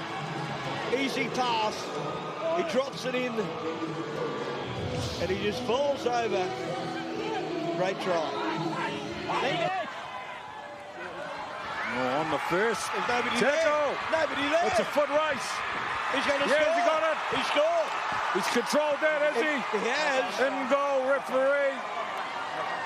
And referee, the try. No, not gone. Not quick. The in-goal. The in-goal touch judge in great position. All right, let's have a look at it. Here he comes. Bounces a couple of times. Goes down. Oh! Great decision. Sewer with the ball out the back door. Now a long cut-out ball on the edge, the right edge, Fenn, determined running. The finish is on point. And is that Kyron Tanuasa? For Samoa gets the second try. Beautiful ball, lovely footwork.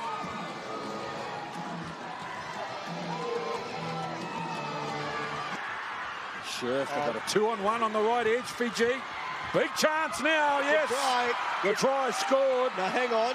He's taken the post. He's taken the post. Touch judge had the flag up, so he was out. Hang on again. Let's have a look. Here we go. Look at this. Oh, he's way out. Way out. Gee, the officials. Gee, they've been good at this tournament. From winning the gold against the defending champions in Samoa. There's the full-time hooter.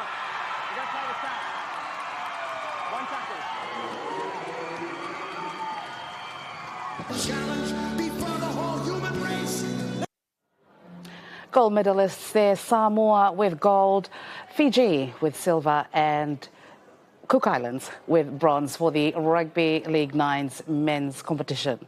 Well, back to weightlifting now, and Fijian-born Australian representative Eileen Thikamatana is another who we should keep an eye on when the world's attention turns to Paris next year. She was smashing records all over the place at the Pacific Games. Pacific Games record, 105. This is 115.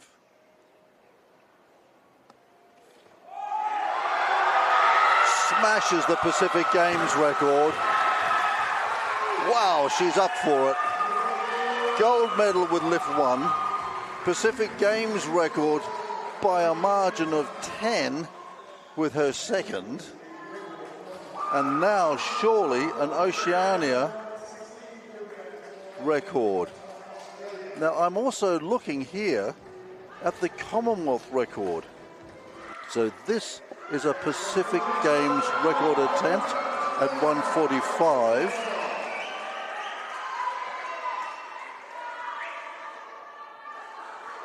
it equals the Commonwealth record as well. So a Pacific Games record attempt here by Eileen Thikamatana with just her second lift in the women's 81.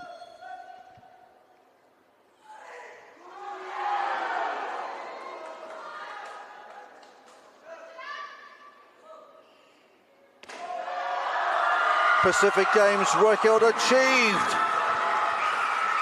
Gold with the first lift. Pacific record, Commonwealth equaling record in the second lift. Eileen Thikamatana, she wants to go to Paris. The crowd in awe here. So what can this dynamic duo, Paul Coffer and Eileen Thikamatana, dream up for her next? So where do they go? Nominally 146. And so she is our champ. And this special relationship between these two. And I wonder where we will next see them as they plot and strategize to get this talented athlete, this world-ranked athlete, to the Paris Olympic Games. As Eileen Thikamatana, and also smashing records, and can be said one of the strongest women in the Pacific. Yeah, Eileen Thikamatana, a special relationship with weightlifting coach Paul Coffer as well. Australia dominating weightlifting. They also dominated judo, taekwondo and athletics. But one sport they didn't send any athletes to, and that were dominated by another country, was New Caledonia in the swimming pool. And they were headlined by the swimming sensation. 14 gold medals to Lara Grosjean. Well, the spotlight's been on this lady.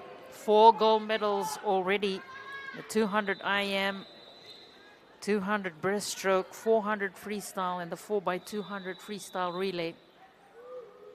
Be interesting to see if Bog or Vido will be able to stop her in this women's 200 meters butterfly finals.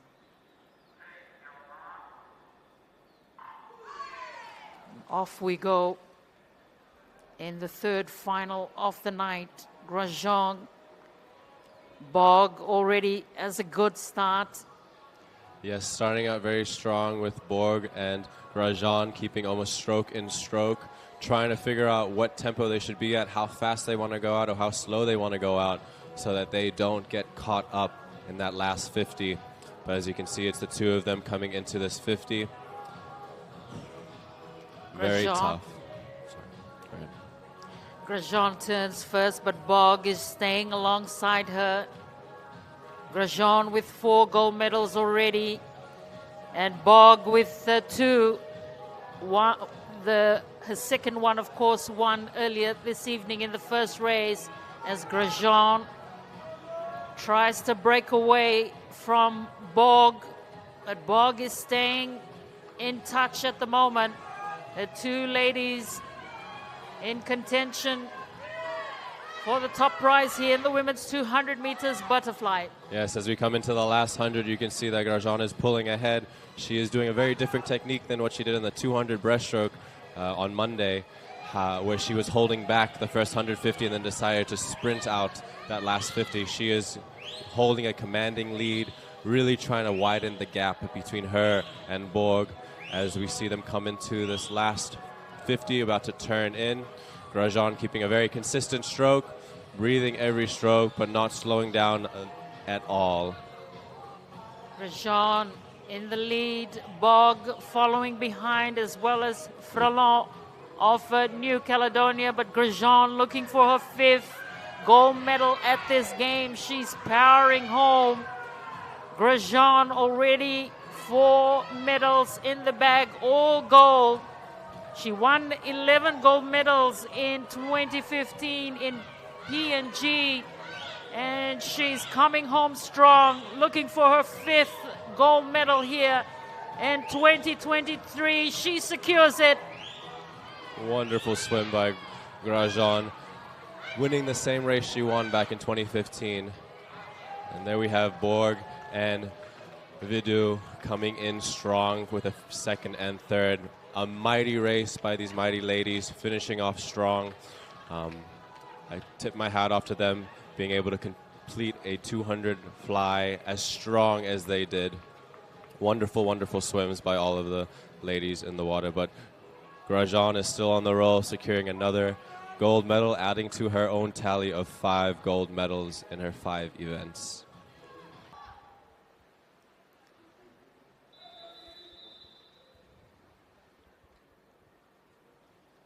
Chen in 1, Aitom in 2, Saanga 3, Grosjean in 4, Vido in 5, Wangainambete in 6, Naisara in 7, and Litu Luma of Northern Marianas is in lane number 8.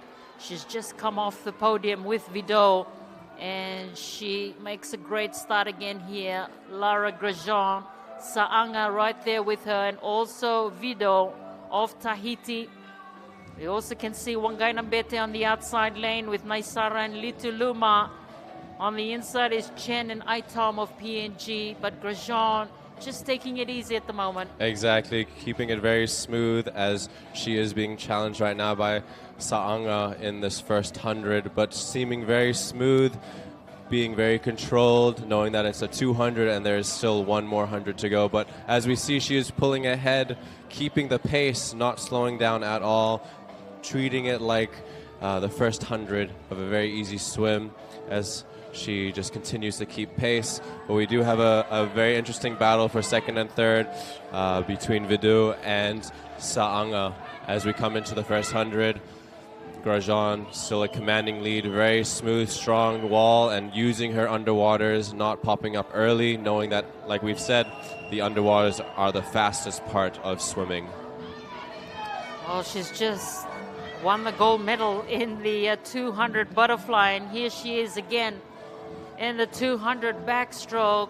A handy lead at the moment over Saanga and Vido of Tahiti. But this lady has been a force to reckon with at this 2023 Pacific Games. The last time she was at this Games was in PNG in 2015. She was in fact disqualified in this particular race in 2015, where she could have won her 12th medal. But she's here to redeem herself tonight. The one that she missed in 2015, she's bringing them home. Powerful swim again for Grosjean, looking for her 6th gold medal at this Games. And she will absolutely do it in style. Grosjean brings it home. 6th medal for her at this Pacific Games. That must feel amazing to have come in and taken that medal that she wasn't able to get from the previous game she was here. And a very tight finish between Saanga and Vido as they finished that 200 backstroke, being within less than a 1/10 of a second from each other. They're very, very quick and very strong finish by both of those young ladies, the future of the Pacific Games. But Grosjean, this is her time, this is her race. She has taken back the gold medal that she wasn't able to get in the last Pacific Games in 2015.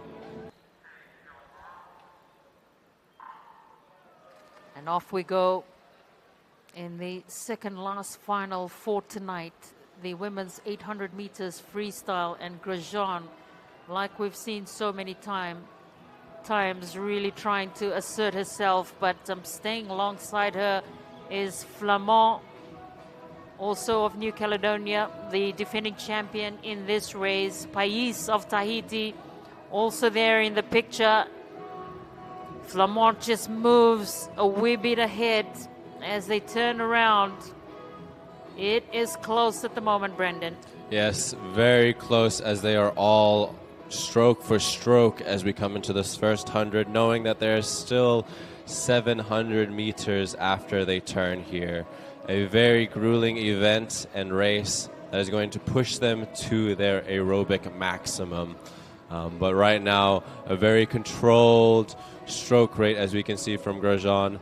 Very smooth and knowing where and when she needs to speed up. But very interesting to see how this unfolds before our eyes.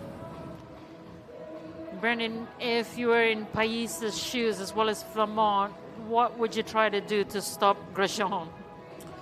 I would just try and stay close to her, knowing that she has finished 2 other 200s. Within the first half of the race, around 400, I want to stay close with her. And then the next 400, I'd want to slowly build up my speed. Not very big, maybe increase by like 5% each time up until the last 100 where you just leave it all in the water. But you don't want to get too far behind. Or if you're feeling confident in yourself, you can push on ahead, but I wouldn't want to increase too much space between you and Grosjean, as she is shown to have a very strong base. So Grosjean in the lead in this women's 800 freestyle. Already 6 gold medals in the bag. Flamand is staying alongside her. Can see Pais as well as Eru of New Caledonia. All 3 New Caledonians here are just in a line, in a step, as you can see in this pool right now, but all very smooth and strong, as we see Pailisi trying to catch up and be in the same pack as the New Caledonians. As some of you might be a little confused to see 3 New Caledonians in this final right now. Usually you're only allowed 2 of a country within a final, but this is a timed final. So this is all the entrants that are swimming this race. So teams are allowed to enter 3 athletes into an event, but if the case is all 3 New Caledonians come first, second, and third, the third place will not get a medal, and fourth place will get the medal instead. So you'll see the New Caledonians fighting amongst themselves to be within the top 2 of their country right now, or they miss out on a medal. There's no slowing down for Grosjean. She added 2 more medals to her tally tonight in the 200 backstroke as well as the 200 butterfly. But look how consistent she is. She's in the lead here in the 800 meters freestyle. Flamand trying to stay in touch with her at the moment, but she's just a force on her own. She is. She does not seem to be slowing down, keeping a very consistent pace and really not being swayed by the competitors in the water, swimming her own race. Wonderful stroke, having a consistent kick, breathing every stroke, reaching out for a full breath and stroke. She is consistent, and that is key in an 800 meters. But Flamand's also still in the mix in the back right there, not giving up too much room to Grosjean. We still have another 400 meters of this race as we reach the halfway point, as Grosjean comes into that turn. 400 down, another 400 to go. Grosjean supreme at the moment here at the National Aquatic Center. This women's 800 meters freestyle final. Flamand just there, also in the picture. This 800 is so grueling. It's an accomplishment for all of these athletes to have decided to swim one of the hardest events in swimming. And here at the finals at the Pacific Games, Grosjean is making a commanding lead, but to have all these other athletes here and swimmers competing on the same pool and pushing for national records and personal bests is an accomplishment in themselves, as we see Grosjean just continue this dominance that she has shown here at the Pacific Games. Almost, if she is able to hold on to this lead, 3 gold medals in one night. An amazing feat, but still 300 meters to go. And you never know in swimming. And you talk about versatility of a swimmer as well. I mean, you've seen Grosjean. She's gone between the 200, 400, and now the 800. Exactly. To be able to swim these 3 very different events from middle distance to long distance is a feat in its own, and to have the dominance that she shows as well is very scary as a competitor, to come up onto the blocks and even before the race know that someone has just completed 2 races and gotten gold by such a commanding lead. It is something that is very intimidating. But she is a beast and continuing this gold spree that she is on. Wonderful from Grosjean. He's certainly been the star of this 2023 Pacific Games, just like we saw when she was last in the Pacific Games in 2015 in PNG. And she's not slowing down one bit. No, not at all. And if people may have forgotten about her since she wasn't there in 2019, I am for sure, I definitely know that all of those swimmers, spectators, officials will not forget her. She is here and she is continuing this gold rush for New Caledonia and here at the pool.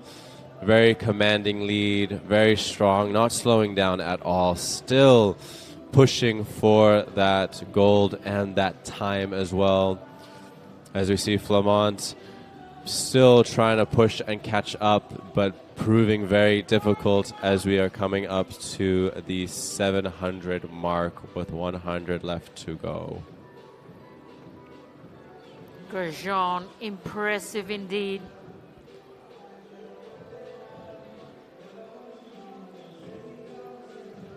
And she has just been absolutely amazing at this Games.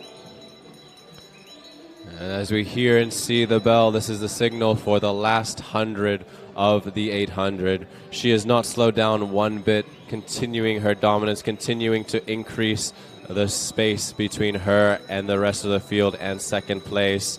But as we come into this last 75, she seems to be picking up the speed, really, really pushing herself, knowing that this is the last race she has tonight and wants to cap it off on an amazing finish. Wonderful to see the competitiveness nature of her, not slowing down at all, even though she is so far ahead, wanting to push herself to the absolute limit. We love to see this here at the Pacific Games. Athletes that will continue to push themselves, swimmers that continue to push themselves for the best and the brightest that they can be. Grosjean will bring it home, looking for her 7th gold medal at the Pacific Games in only 3 days of competition. She's already won 2 gold medals earlier tonight. She will certainly add the 3rd one and her 7th to her tally. And Lara Grosjean, what a wonderful performance from this young lady. Wonderful performance, 7 for 7 right now in 3 days. That is an insane medal count, and to win all of them in the same fashion across all of them in such a dominant fashion, it is slightly discouraging to the rest of the athletes to see something like that, but also encouraging to know that you can get to that point as well of dominance and consistent dominance. But she's come back with a vengeance here in 2023 to finally take the gold medal in this event, her 6th at this Pacific Games.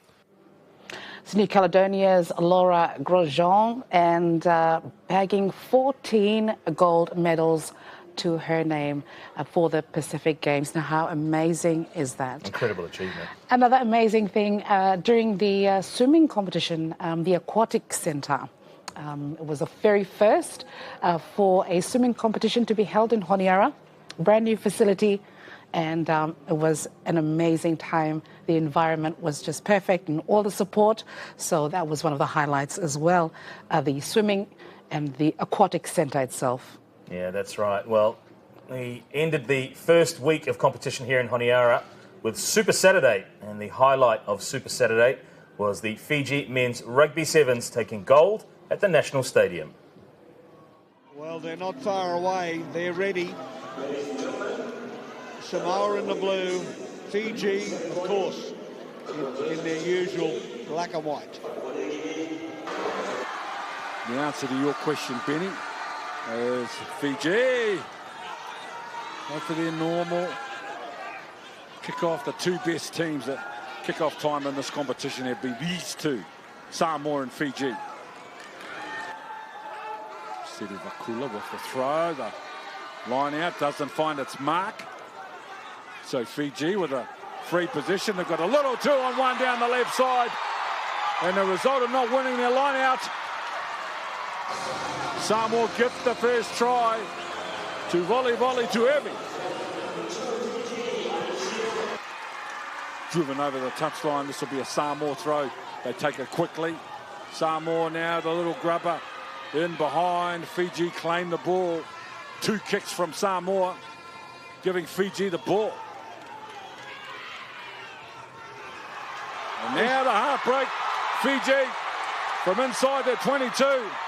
That ball's going to drift forward. The referee says it's okay. And Fiji are in for their second try after Samoa kicked the ball to them. Singila. Yeah, just too much too early. They are truly on fire, Singila. That's his first try of the match. On the left side for Ate.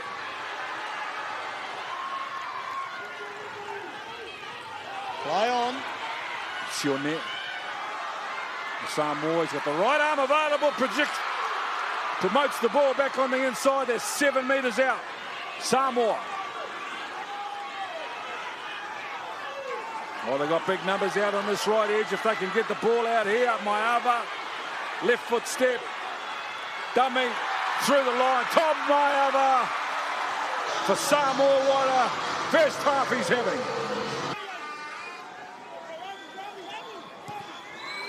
And Fiji. They've got their sprinters out of the blocks. And they're going to retain the ball. And first, second and third are all Fiji. Well, they missed their throw as well, so Fiji, they know that it's full time. Any second now. Happy to kick the ball away. Patalasil says that'll do, and Fiji, magnificent Fiji. Win another gold medal to make it 6 from 7 Pacific Games. In such great form at Oceania. Recognised, loved and admired around the world. And now you can add Honiara and the Solomon Islands.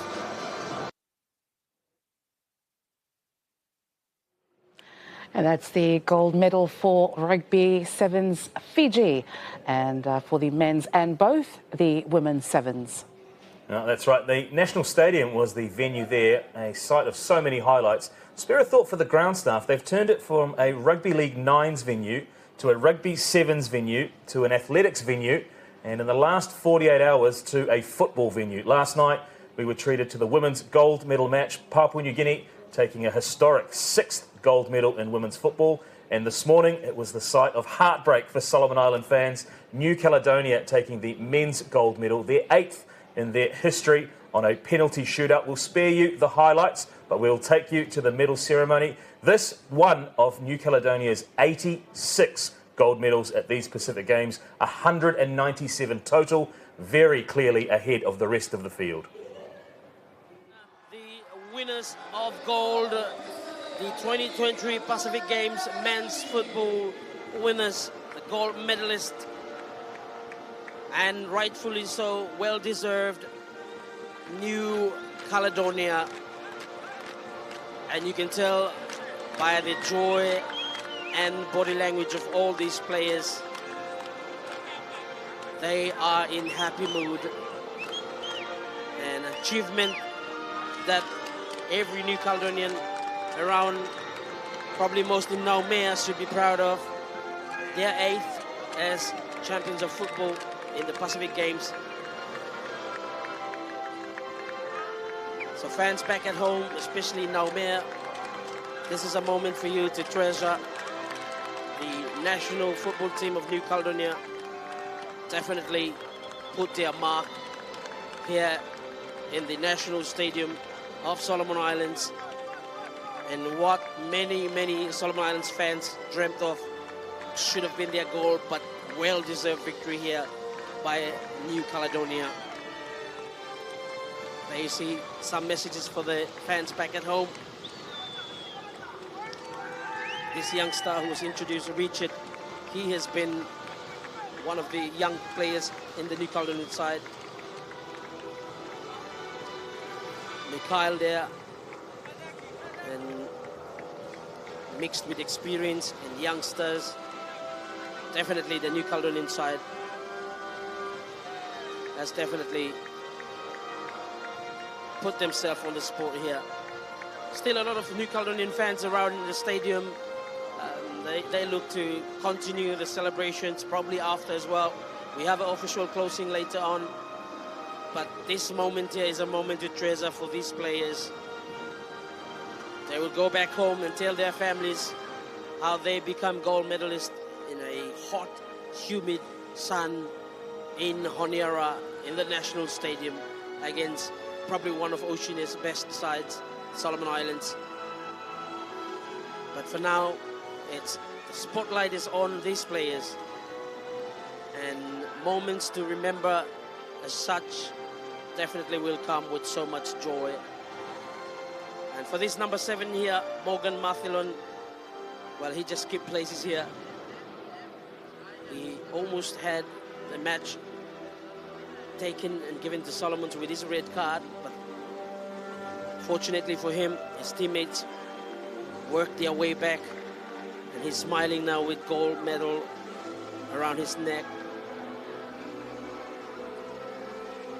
And look at the number 1, Rocky King. There he is. Well, Lisa, there would have been some beautiful symmetry if the Solomon Islands men had have been able to get up and win that gold medal. It would have been a nice arc, generally Winnie on day 1 and men's football on day 13, but not to be. Well, it would have been just perfect, opening up with medals, gold, and closing off with a gold. But, yes, New Caledonia has proven to be the best out of the rest and has done exactly that. And it came out as the gold medalists for football. Yeah, that's right. Take nothing away from New Caledonia's achievements. As I mentioned earlier, that men's football gold, plus Lara Grosjean's 14 gold medals alone in the National Aquatic Centre, enough to put them at the head of the medal table at the conclusion of the 2023 Pacific Games. And you can see them there, 82 gold medals, 197 total, just 3 short of the 200 mark. Tahiti, 57 gold medals.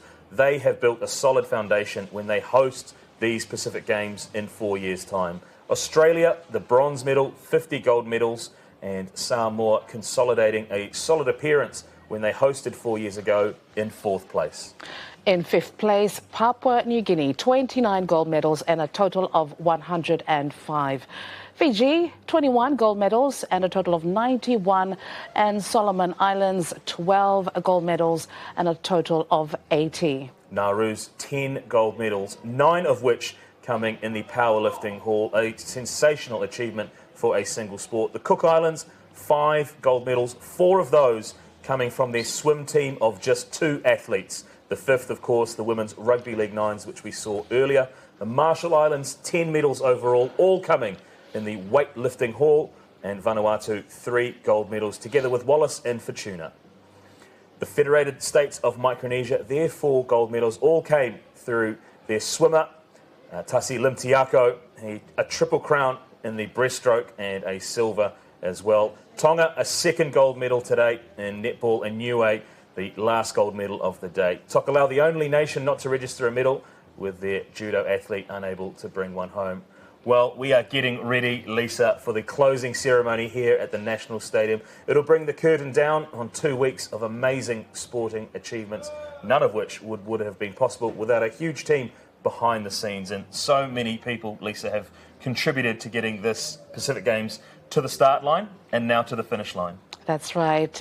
Behind the scenes, there have been a lot of people who have been working tirelessly, sleepless nights to pull this off. And in the next few hours, we can surely say that Solomon Islands we did it. Well, there you can see shots from earlier, the preamble to the closing ceremony, the literal thousands of volunteers across catering, accreditation, transport, you name it, they've done it. As you said, Lisa, sleepless nights, countless hours, 13 days on the ground, all to showcase the Solomon Islands to the Pacific and to the rest of the world. I said at the opening ceremony, the Solomon Islands is a hidden gem in the Pacific, and the volunteers have done an amazing job of showing that gem to the rest of the world. There is our mascot Solo, the hawksbill turtle. He's been missing in action a little bit over the games itself, but good to see him back out and about. But he has been very busy. Yes, he's been busy. very busy. And then he decided to go for a break as soon as the game started. Well, wonderful drone footage there. We'll be having more of that footage as the closing ceremony gets underway at 8 o'clock local time. Great to see the stands full and the drone shots and the smiling faces there of the volunteers. Well, we will, at the conclusion of this closing ceremony, of course, the mantle will be handed over to Tahiti, who will host the Pacific Games in 2027. So from one side of the Pacific, we go to the other.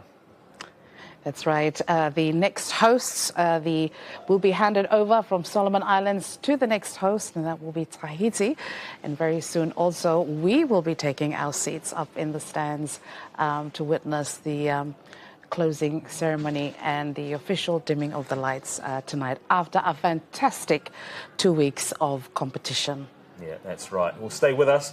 I am anticipating a performance from Tahiti itself as they look to welcome the Pacific Games to their shores. And you can just see what it means to the people here of the Solomon Islands. They have been welcoming. The overarching comment has been how friendly everybody has been, how helpful everybody has been. Yes, there have been challenges, but we have celebrated and we have united across these Pacific Games, and it's time to party.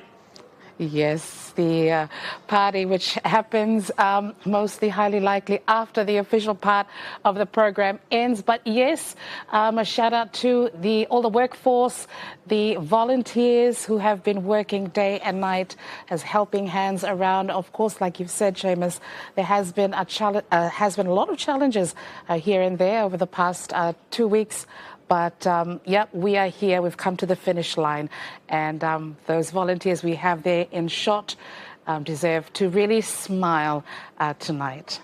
Well, it's great that the unsung heroes behind the scenes get an opportunity in the bright lights of the National Stadium. They really have been a force behind the scenes. The neon yellow shirts are everywhere. It's really not possible to run an event of this magnitude without that volunteer group. And let's not forget, Lisa, this is the first time that the Solomon Islands have hosted the Pacific Games. There has never been an event of this size here in the Solomon Islands. So just wonderful that we've been able to bring you all of this coverage and bring you all of the sporting highlights. And tonight it is a sold-out stadium tonight as well. And also just really putting it out there that what the Pacific Games and what just happened like the past couple of days, what it really, really means to the people. Because as you've said, this is the first time that we have hosted such a big event as this. Yeah, well, if you're out there and these pictures have tempted you to come and visit the Solomon Islands, we are more than welcome. We'd love to see you here and enjoy the sporting action. And of course, these facilities that we have building a legacy for future sporting events. And you can see there the lights taking over Honiara, the National Stadium, part of a precinct with multiple venues. You can see the National Aquatic Centre off in the background. There is also the National Tennis Centre, the Friendship Hall, which was a site of basketball, of volleyball, of netball, and of course of boxing. And that boxing action, which concluded today, also included 13 tickets to the Olympic Games in Paris 2024. Well, we hope you've enjoyed the 13 days of sporting coverage we have been able to bring you. It's been a pleasure bringing you the sights and sounds of the 2023 Pacific Games. We're going to head up to the closing ceremony, which promises to be a fitting farewell from the Solomon Islands.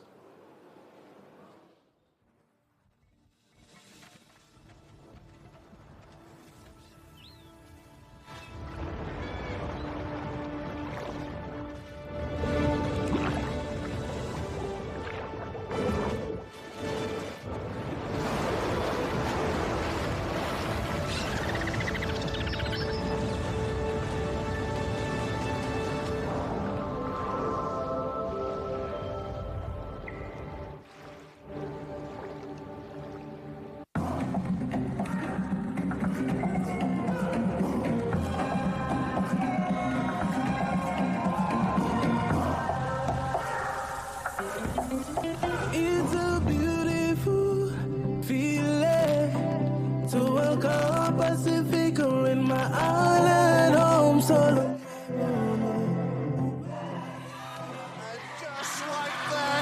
She does it! She's got the goal! These are the moments to cherish, games we'll leave on forever. We won! Medal! That gold medal is it for Fiji! Fiji! Fiji have gold medal! You got to show your island pride. Raise your games flags high. Let your spirit be free.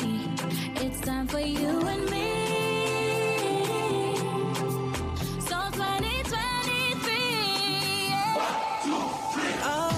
He goes in for the ball. It's a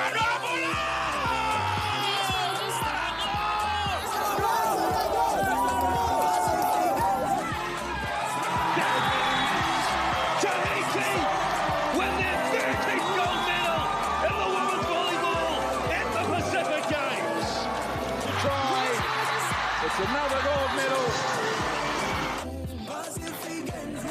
There it is. 3 gold medals straight. Grajean brings in the 10th gold medal. Gold medal champions for 2023. The Cook Islands. Tahiti chance here to finish it off. Yes! That's it! The Tahitian volleyball juggernaut continues. My Solomon Islands way.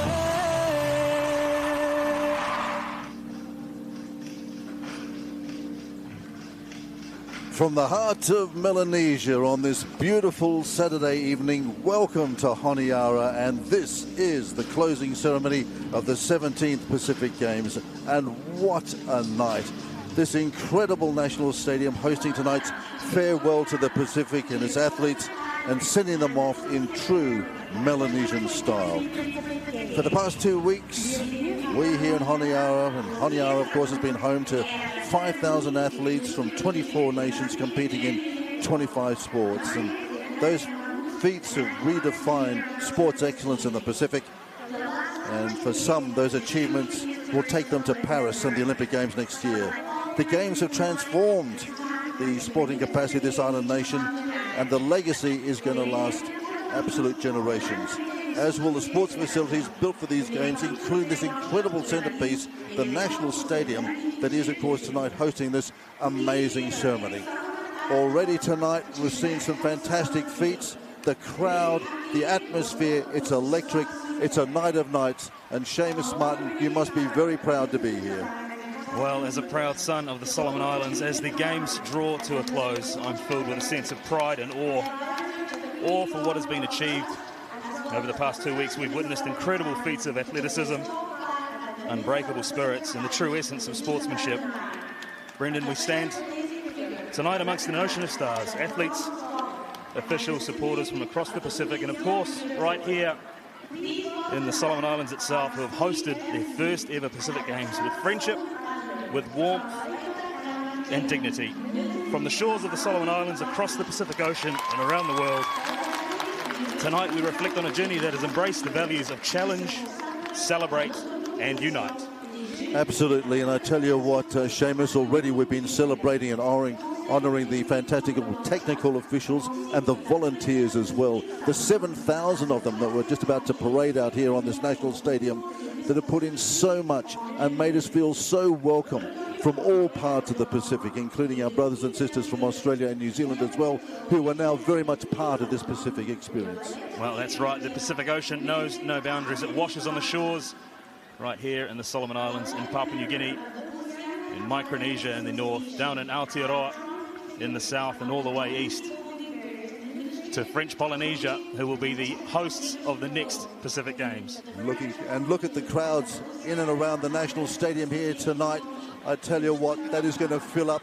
The traffic will come to a standstill. The buzz here is absolutely palpable.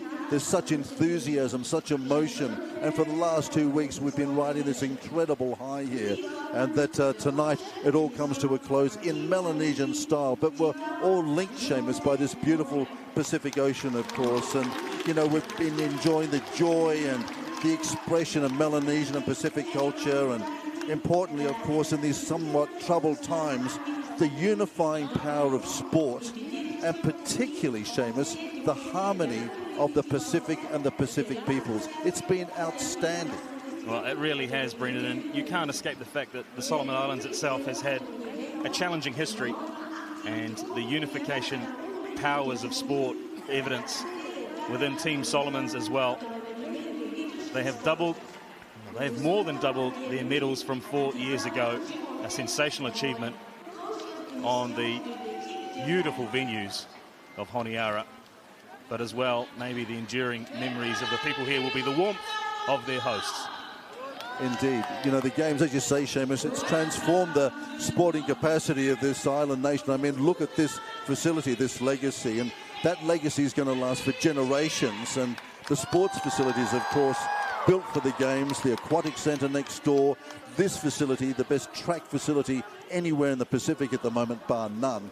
And it's already produced some extraordinary memories for us, some amazing sporting moments, and may long it continue.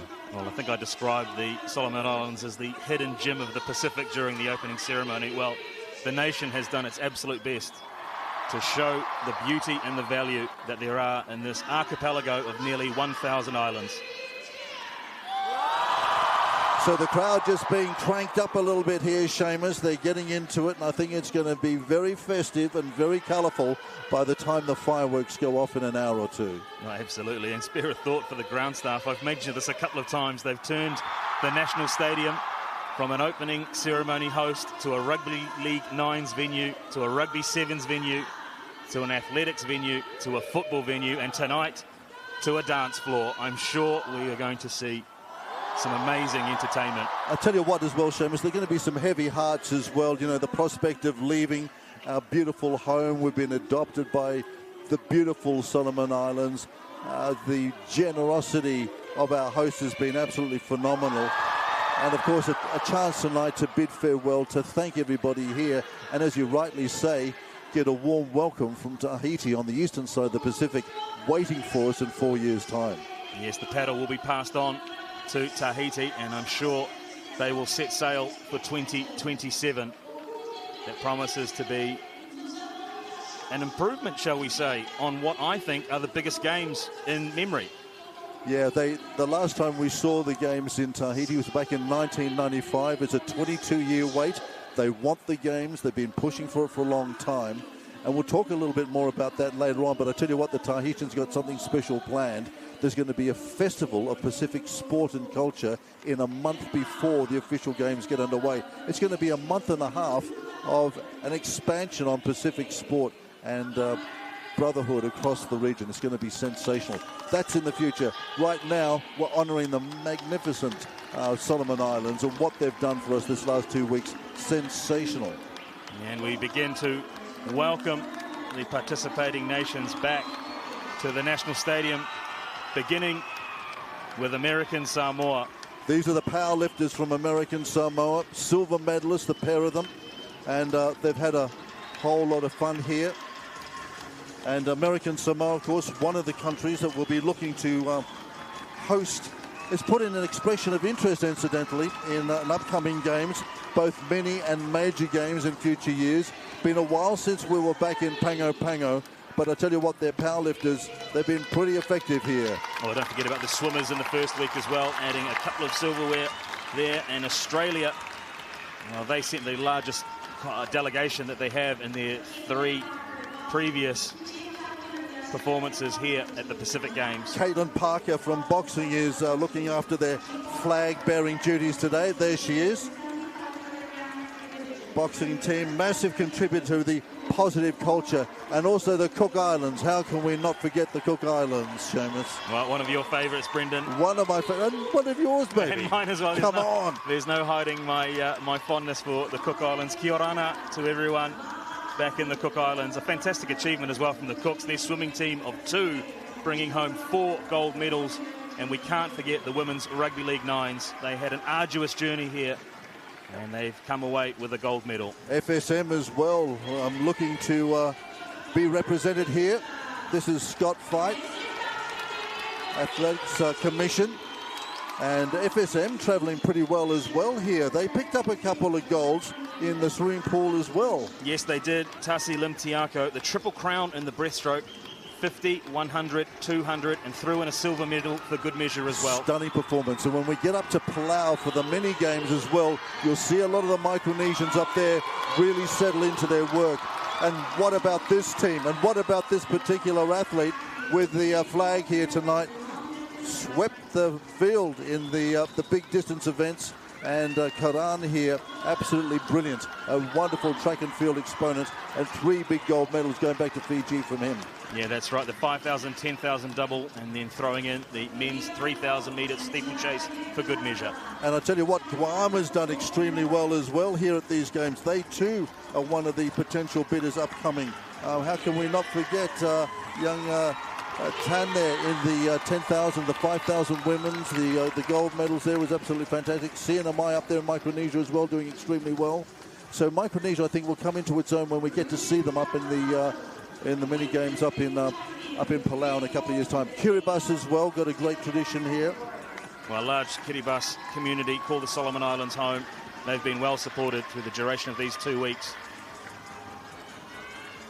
Marshall Islands as well, and how can we not forget Madeline Sasser, who absolutely demolished the competition in the weightlifting. She's one of those very talented performers that we may well see qualify for the Olympic Games. Marshall Islands well represented. And behind them, another Micronesian powerhouse as well. Their powerlifting and weightlifting teams have been absolutely sensational. They pulled a series of big medals out of the powerlifting. That's right, 9 gold medals in powerlifting to go, with 1 gold medal in karate for Nauru. Sensational, but not as sensational as New Caledonia, Brendan. Unbelievable, and what a performance by this team, topping the gold medal tally with performances like Lara Grandjean in swimming, not only over the years epoch-making, and now an incredible number of gold medals by their star swimmer, 49 in all over the last 3 games. Well, they broke Solomon Island hearts right here this morning in the men's football match, taking gold on a penalty shootout, their 8th in their history. It was very heartbreaking. New Zealand as well, now part of this Pacific family. Track and field, of course, absolutely phenomenal, and wonderful to see that New Zealand beginning to get a bit of a taste of what the Pacific Games can provide and offer. Good to see them here. Well, wasn't it amazing to see the big man David Leti in Pacific Games action, going head-to-head in the super heavyweight weightlifting, and Niue, a amazing gold medal performance this afternoon from this man, Dukin Williams. A wonderful champion boxer, and Niue celebrating a great games for them as well. The Rock, they call themselves. And here is our bronze medalist from Norfolk Island as well in the Va'a. Norfolk Island, great to see them, and always wonderful when Norfolk gets out with that beautiful green and white. Well, they were welcomed at the opening ceremony with just a single flag bearer, and they won the hearts in that opening ceremony. And there is our 5,000, 10,000 metre double champion. Indeed she is, and she's absolutely celebrating. What a fantastic event it was for her. Brilliant games as well on the track. Tanya Tan there, the first Sinamai athlete to win a pair of golds in the history of the island's participation in the Pacific Games. Well, such a wonderful message at the end of her races as well. Never to give up. Papua New Guinea, another machine from the Pacific, and really brought their track and field team alive the other day when their men came out and did a 1-2-3 in the 400, continuing an amazing track and field tradition as well. Well, they were slow starters in week 1, just 4 gold medals at the end of Super Saturday, and they really put the foot down. 11 gold medals just yesterday, Brendan. And how about this team as well? Powerlifter again from Samoa, absolutely brilliant team as well, a powerhouse.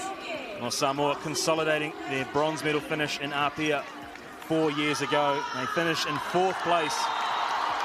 And look who's the flag bearer again tonight, none other than Jen Lee Winnie, of course. Got Solomons off to a flyer on that first day of competition when she scooped the pool with her weightlifting gold medals. Just soak it up. An incredible performance. There was such a lot of pressure on her shoulders.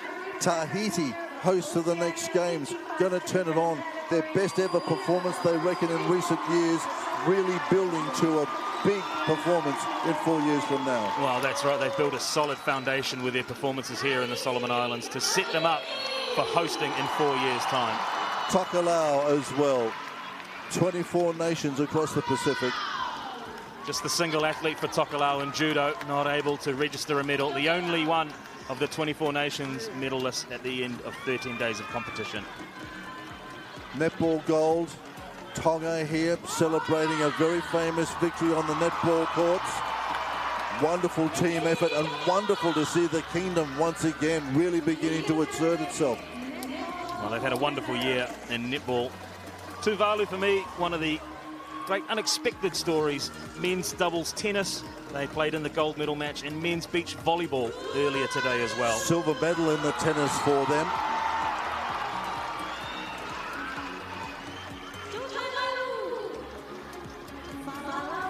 And once again, just this smattering of culture throughout the night as well, Seamus, with our flag bearers representing the different provinces of this beautiful string of islands. Well, that's right, 9 provinces making up the Solomon Islands, and the intricate patterns, the handcrafted designs, some of the finer artwork in the Pacific.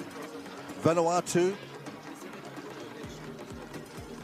It's the 3 gold medals for Vanuatu, coming to the fore in table tennis, and Ali Enoch in the seated shot put. Power performance by Wallace and Fortuna again, track and field, very, very dominant.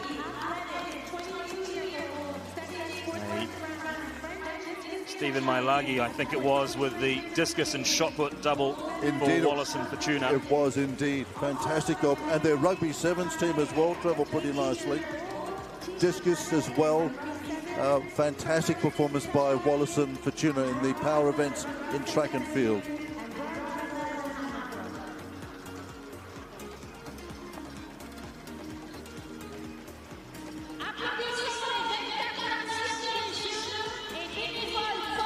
Wonderful to see the 24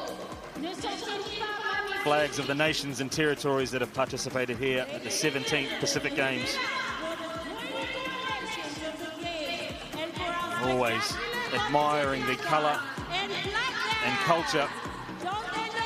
The dining hall for me is the place where you see the colour come to life, Brendan, and what a hive of activity that is over 2 weeks. Absolutely, and I must say the villages as well, the way that the local schools were refurbished, the dorm living was really very comfortable for the athletes.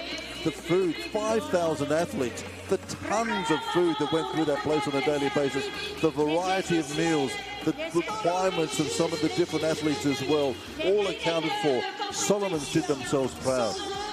Yeah, rave reviews out of the Solomon Islands. Transport, I mean, we're celebrating the volunteers here as well tonight, Seamus. 7,000 of them.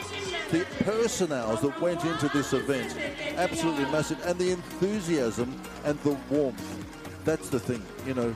Well, Brendan, don't forget the international cooperation as well. Medical services, security services from around the region and further afield. And I noticed that the Governor-General, just before we came on air, acknowledging as well the contribution of a lot of the larger neighbours in the vicinity as well, assisting. But look, when we are talking about legacy, when we are talking about infrastructure, when we are thinking about the future, look at that.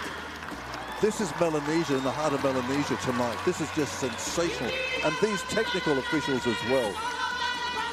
No, technical officials not only from within the Solomon Islands and around the Pacific, but further afield as well. We had 13 bouts at the Friendship Hall for boxing, which were all qualifiers, 13 weight categories, qualifiers for the Paris Olympic Games.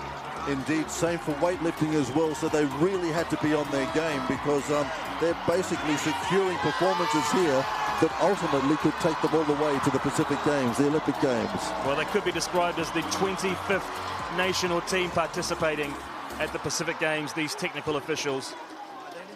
Bit of a wave going around this very enthusiastic and very colourful stadium here tonight. Beautiful warm night. Stars are out, the floodlights are on. It's just a very gentle breeze coming off of Iron Bottom Sound here, just off to our left, just out to the north. And away from these pictures, Lisa Ossifello, I can see the athletes beginning to muster and they will enter the National Stadium. Yes, that's right. We've, you know, now like standing here and just looking at everything, I can't believe like how far the country has come. It's been a while, 4 years of preparation to get here, and the games have now nicely wrapped up, and we've come to the end, and we're seeing the athletes come on, just about to come on the tracks just for one last time. So, yep, beautiful moment tonight, clear skies, and we're in for a really nice finish. A very festive night here tonight, Lisa and Seamus as well, and I think it's going to get more and more informal as the night goes on, just quietly. Such is the way that these events go. The athletes have been primed and ready for so long. The competition is finished. It's time for them to enjoy themselves and enjoy the hospitality that the Solomon Islands has to offer. Yes, and also, well, for Seamus, you and I haven't been really out all throughout for the past 13 days. But just from the stories we've heard, like they're going to have tonight, like a celebration of musicians, Solomon Island musicians. Solomon Islands is also very popular for its music in the Pacific. So we'll be in for a good show later on. As Brendan has rightfully said, the program will get more informal as we go on tonight. But yes, we're in for a good performance and music and festivities later on this evening. So here comes the parade of athletes. They've been invited onto this magnificent stadium for a last time to thank their hosts, to bid farewell, to reflect on some amazing memories, some incredible performances. Team PNG leading them out. Well, one of the biggest teams at the games, the nearest neighbour to the Solomon Islands. The red, yellow and black has been prominent in this second week. And look at the size of that team. Absolutely fantastic.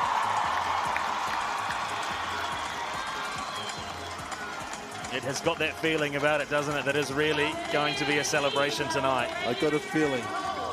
I just got a little feeling in my bones that could go off a little bit in a while. Well, Papua New Guinea, the beautiful red, gold and black come on field. Fiji not too far away as well, I feel.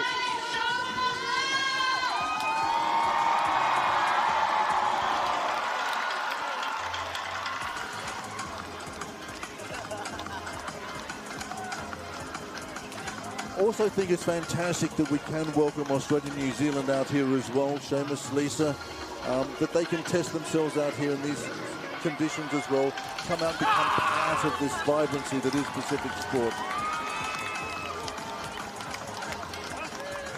Yeah, a common misconception maybe that Australia and New Zealand, not part of the Pacific, they are very much Pacific Island nations. And they are part of these Pacific Games and this Pacific movement. Invited by the Pacific Games Council 3 editions ago, I should say. They have been a welcome addition on the sporting front. And there we welcome Team Fiji Islands in shot there in their sky blue uniforms.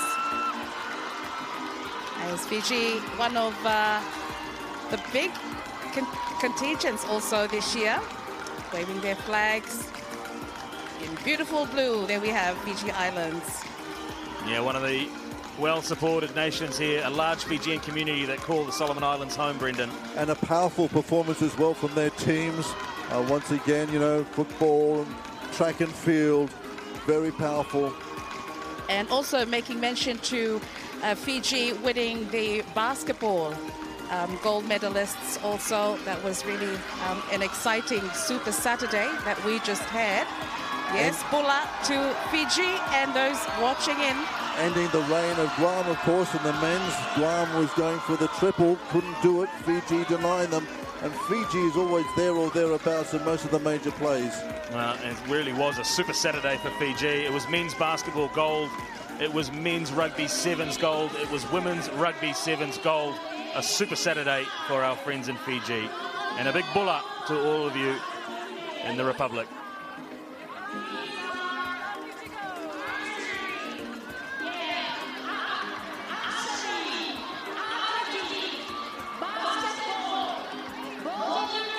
just running through the sport program, and wasn't it a mixed bag? Lisa, for the first time on Solomon Island soil, archery competitions, swimming competitions, they had been never held here before because the facilities weren't here until now.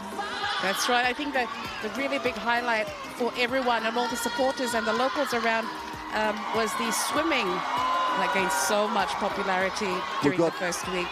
Sorry, Lisa, we've got Samoa coming out here now as well, and perhaps one of the teams that has redefined how to take on the might of Australia and New Zealand as well. I mean, what Dewey Warwick and his weightlifters done, transforming, you know, sort of scientific practice, bringing it out into the Pacific, and then bringing on a weightlifting team that is absolutely world-class. Brilliant stuff by the Samoans, and perhaps a template for the future as well in terms of sport. Well, before we welcome Australia, I just want to make a point there as well. There seems to be a movement with young Pacific Islanders migrating and moving back and looking to represent the nation of their parents and grandparents.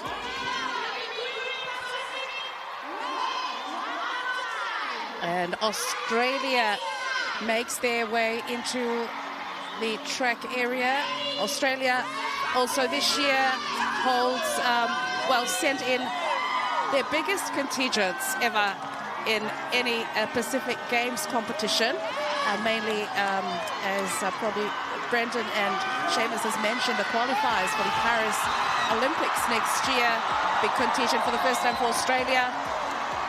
Cook Island's just about to hit the main stadium here, and there's a little bit of a roar for them, Seamus. I think there's a few fans here. Well, the Mexican wave is going around and around and around this national stadium. There is the Cook Islands team. We've already made mention, 5 gold medals. Another nation benefiting from those athletes wanting to represent the nation of their parents and grandparents. Here are the Aussies. Of course, I got to know them pretty handily down at weightlifting and track and field, and who can go past the performance of Caleb Law, you know, in the sprint double, ending a great, and there's the Cook Island-born Australian boxer, the heavyweight.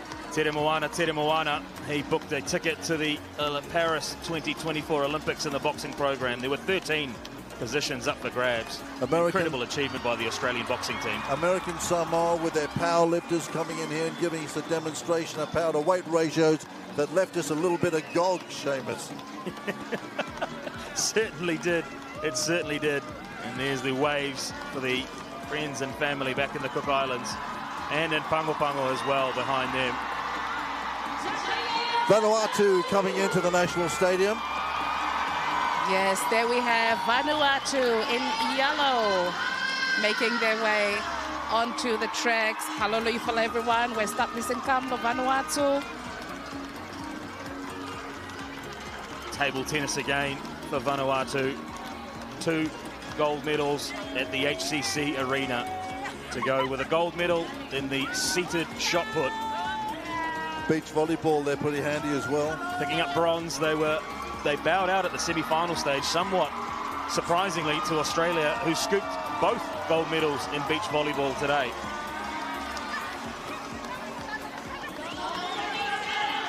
So Vanuatu, one of the nations expressing an interest in 2031 as a possible venue for upcoming Pacific Games. You can see Norfolk Island in the green, the Norfolk Pines really only participating in week 2. Norfolk Island, touch rugby, netball, va'a and athletics. Indeed. It was interesting and lovely to see the Jones family back out there as well. Brent Jones and his daughter doing their thing. See the purple and orange of the New Zealand team. Handy track and field team here. They were pretty selective about what they went for as well. A lot of the Kiwis honing their skills ahead of Paris. Team Guam as well. Here they are. And a great performance by Team Guam. This team did very, very well. And we have the Kingdom of Tonga. You can hear a roar. We've got a lot of fans and supporters. And Tonga Tala winning the netball finals today against Fiji. Caps off a wonderful year of netball for Tonga. They finished 7th in the World Championships in South Africa.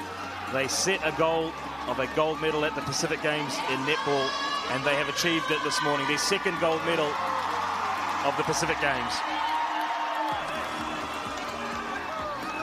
Incidentally, that first gold medal coming to the 16-year-old golfer in the women's individual event at the Honiara Golf Club at the back end of week 1. Absolutely, that was a stunning performance. Silver medal in women's rugby league nines in their debut performance as well. Tonga picked up a bronze in the men's rugby league nines. They will be a force to be reckoned with in the future, I'm sure. And indeed, of course, for the 16-year-old Salote Vakasulo as well. I mean, what a brilliant performance by her. And as a 16-year-old to take on this really accomplished field was a stunning performance by the Kingdom's young golfer.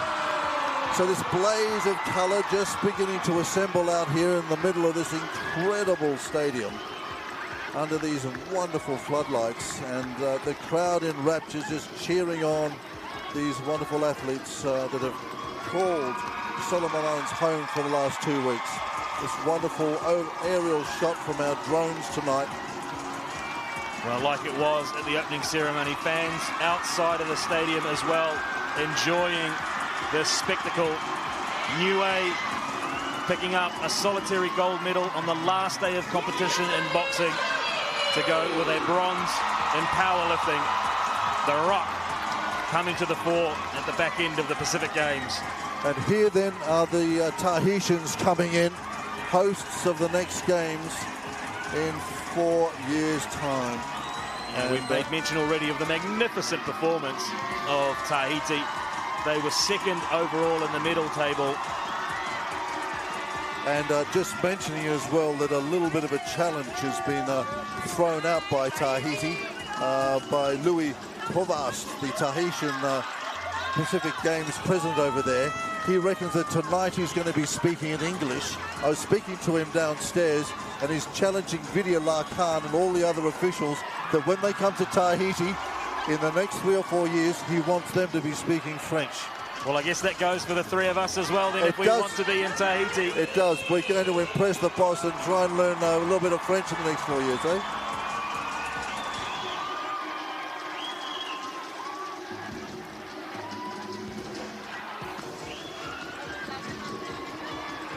Well, Brendan, isn't it wonderful as well to see the inclusion of parasports here in the Solomon Islands? A first for many, Lisa, to see para-athletes on the track, wheelchair, 100 metres. A wonderful investment in parasports, particularly here at track and field. The French territories take the parasports very, very seriously, brought big teams, and had great success as a consequence. And I'd also like to make mention to our para-athletes this year. They have performed exceptionally well, I must say, with the para-athletes and with the facilities that we have now. There'll be a lot of room for improvement in the next couple of years.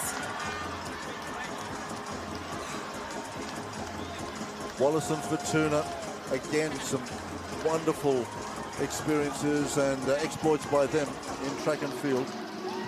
I think we missed the Northern Marianas as well in there. They're all coming thick and fast, Brendan. Here are the Nauruans. And another fantastic performance by them as well. Their powerlifters on fire here, and their weightlifting traditions as well. Looking forward to them hosting the micro games in a couple of years in Nauruans. Well, if you're new to the Pacific Games, you're really getting an education in just how vast and diverse the region is. Melanesia, Micronesia and Polynesia on display here at the National Stadium in Honiara, the Solomon Islands, the closing ceremony of the 17th Pacific Games.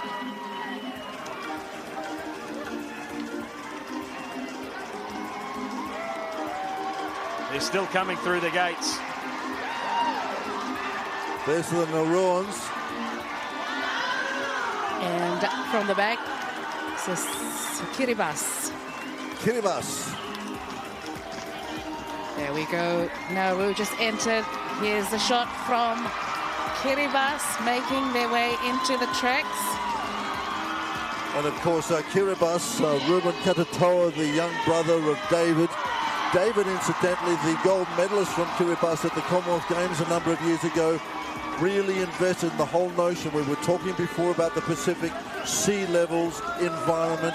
Kiribati on the real forefront of that. David Katatoa, a very powerful advocate about what is happening in the Pacific and what needs to be done in the next few years as far as these small island nations are concerned. And his little brother here picking up a couple of gold medals, doing the family proud, but once again reinforcing the notion that the Pacific, although it links us, has also got some issues that we need to help it with. Yeah, that's right. It's been a constant theme of these Pacific Games as water. It started our opening ceremony. It opened the games. It does link us, but it also is an issue for all of us to address. Thriving people, thriving Pacific will be the performance segment which we will enjoy later on, which will address some of those issues. Here's Palau, going to be the mini games hosts in a couple of years' time. Well, things are progressing well, as I understand it, in Palau, moving towards those mini games, Brendan. They are indeed. 12 sports. They've got a swimming pool over there as well, so swimming will be part of the mini games. Their track and field about to be refurbished, the main track, and they're going to be introducing wrestling as well, not seen since 2007, when incidentally Samoan weightlifting champ and coach Jerry Warwick pulled a couple of medals out of wrestling back then in 2007. Here's New Caledonia. What a team. Oh, New Caledonia, they have been dominant in swimming, I must say, with the athlete Laura Grosjean just getting 14 gold medals just to herself. Amazing performance. They've dominated the Aquatic Centre in the first week of competition. There you go, the New Caledonian smiles as they wave and acknowledge the crowd as they enter. A lot of cheers and supporters around. You were mentioning Lara, Lisa. I'm just doing some stats on her. On top of what she pulled out of here, add that to the gold medals that she's won over the years. 49 individual medals over the years. And remember when she burst onto the scene, she entered 20 events. She won medals in all of those 20 events. 16 of them were gold. It's an incredible achievement and testament to the dedication and craft of the athletes as we welcome the Solomon Islands to the National Stadium, Lisa, with their para-athletes leading the way, inspiring a new generation of athletes. Yes, the very popular blue, yellow and green Team Solomon Islands making their way into the turf. They've performed exceptionally well. There was a target put of 40 gold medals, but this year, the 17th Pacific Games as host country, and the target that was set, this is the most medals that they have ever gotten in history. Well, more than doubled their total from 4 years ago in Apia, capturing the hearts and minds of a nation. And listen to the roar. I thought maybe spirits may have been dampened with the result this morning in men's football, but the sporting fans have turned out in their thousands at the National Stadium. Not a spare seat in the house. And I'm just thinking again now, what if the results were otherwise this morning, finishing off with a gold from football? This would be very different tonight. We were talking about the mini games as well. I mean, it looks like Solomon has got such a taste for the Pacific Games that it looks like it's going to be a bidder for the next round of mini games as well. It wants to get everybody back here. It can't get enough of this stuff. And why wouldn't you want to come back? Why wouldn't you want to come back? With facilities like this, you've got to come back. An absolute legacy that will be left behind at the conclusion of these 2023 Pacific Games. The National Stadium, Brendan, as you say, second to none. Look at the Aquatic Centre just off to your right, a picture there as well. I mean, we're talking National Stadium. We're talking about an aquatic centre that's second to none right next door. We're talking about a warm-up track that no other facility in the Pacific has got, but this thing has as well. I mean, this is setting the standard. Well, don't forget SIF Academy. It has 2 football fields. It has an indoor area. It also has a beach capable of hosting beach soccer and beach volleyball. Sensational stuff. And also the water park, which a lot of the water sports that took place over the week. The water park there, but a very, the legacy and what we have benefited from, especially the athletes. And I wonder what dreams have been sown here in this generation. These little kids that we've seen all over the place, laughing, smiling, worshipping these heroes. What are the dreams that have been sown here? Yeah, that's right. And a whole new generation of sporting dreams being sown here at the Pacific Games. It's been wonderful to see the stands filled with families, with mums and dads, with young children dreaming one day of being like the heroes they see in front of them. Regardless of their situation, be it para-athlete, be it able-bodied athlete, it's simply incredible. And I mean, in terms of medals as well, I mean, you know, there's this elusive sort of 40 that we were talking about, but let's just celebrate what's been created here. I mean, it's just a number. I mean, you pulled such a huge swag of medals anyway. It was a great aspiration, but look at the delivery. This is the delivery. Well, look at the crowd, look at the images. I hope you're enjoying this wherever you're tuning in, across the Pacific and further afield.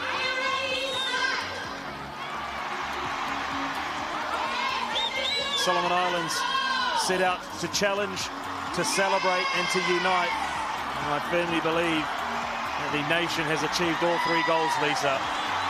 that's right. Challenge, celebrate and unite, the theme for this year's Pacific Games.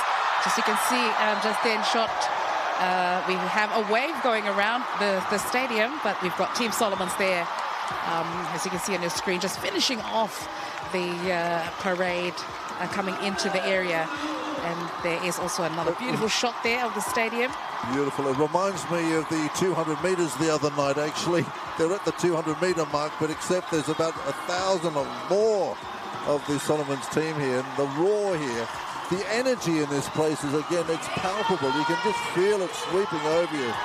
Well, the Solomon Islands have been afforded the honour of a full lap of the National Stadium, giving the fans an opportunity to see their family, their friends, their wontoks in the blue, yellow and green.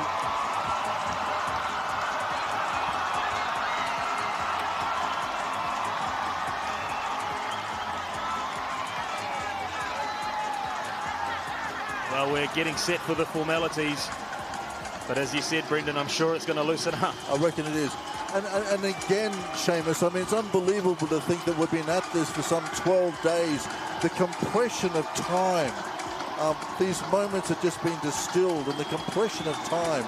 It's unbelievable to think that it's that amount of time. It's been a very concentrated, marvellous Melanesian experience. It's just been absolutely a thrill to be here. And also, during this time of the year, it's mostly like a rainy season, but haven't you done well? I know. Who did you speak to, Lisa? I'm actually very surprised because it's usually the rainy season. I was actually anticipating that, but that didn't really happen. We had some showers, odd showers in the morning just to cool off for just a bit, but it did not rain and ruin anything, so it was perfect the past 13 days. It was lovely, wasn't it? There had been a little bit of rain, which ended up over Fiji just before we got up here. We were all saying, uh-oh. But then it just dissipated, just took off for 2 weeks. We've had perfect weather, beautiful weather. A moment in time, and it gives me another opportunity to give a shout out to the host broadcast crew, cobbled together from the 4 corners of the Pacific, bringing you these images over the last 13 days. The memorable moments captured, distilled, and kept forever. They will live long beyond when the lights dim here at the National Stadium.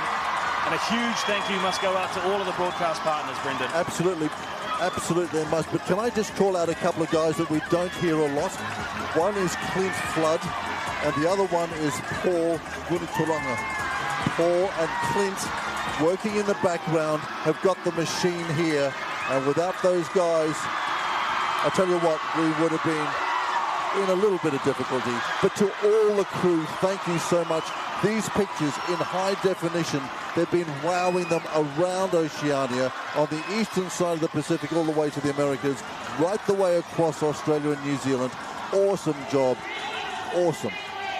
Fantastic job. And yes, from the bottom of my heart, big thank you to the host, broadcaster, the crew, for working long hours and bringing this images, sound and picture that will remain forever.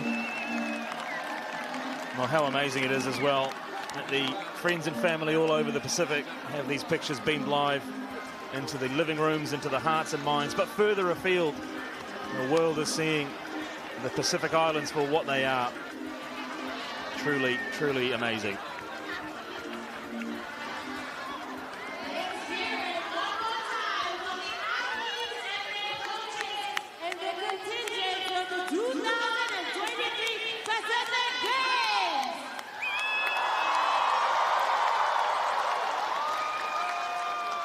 Getting ready to move towards the national anthem of the Solomon Islands.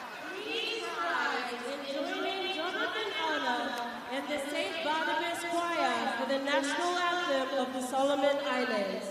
S'il vous plaît, veuillez vous lever pour l'hymne national des îles Salomon.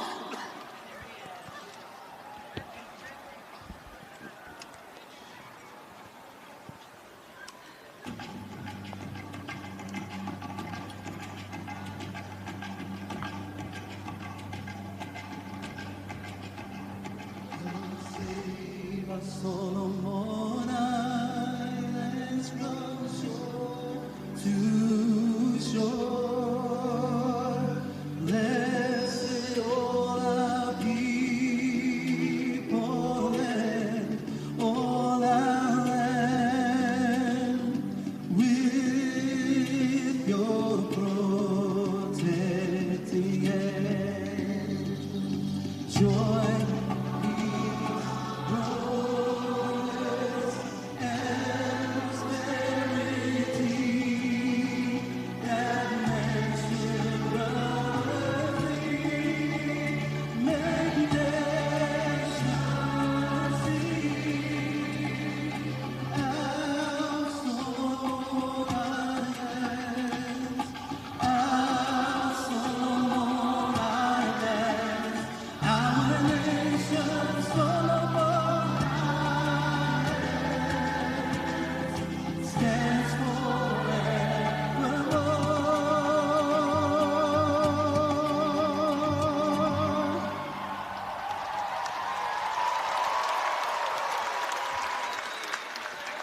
Tears of joy here at the National Stadium as the Solomon Islands national anthem rings around.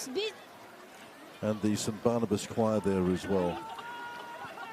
Well, it was the St. Barnabas. It was the first national anthem to be heard at the Pacific Games, Brendan, when Jenny Winnie saw the flag raised in the women's 55 kg. Look at that site. Look at the aquatic centre up there as well from that drone vision. Incredible stuff. Well, we'll now enjoy a performance titled Thriving People, Thriving Pacific. The theme around reduction of waste, an important point in the Pacific Islands. Our seas, our oceans, our lifeblood. Connect us, feed us, look after us.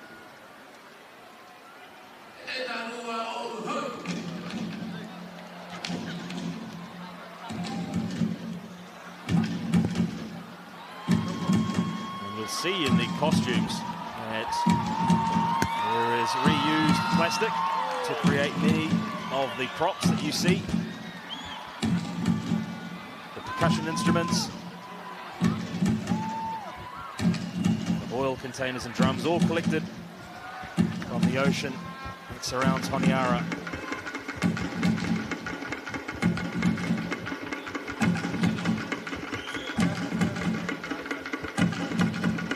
turtles there. A motif which holds significant cultural, spiritual importance in many Pacific Island cultures. A revered symbol seen in art and body art.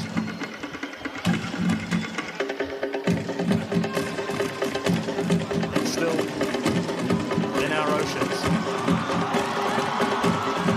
See the blue and colour.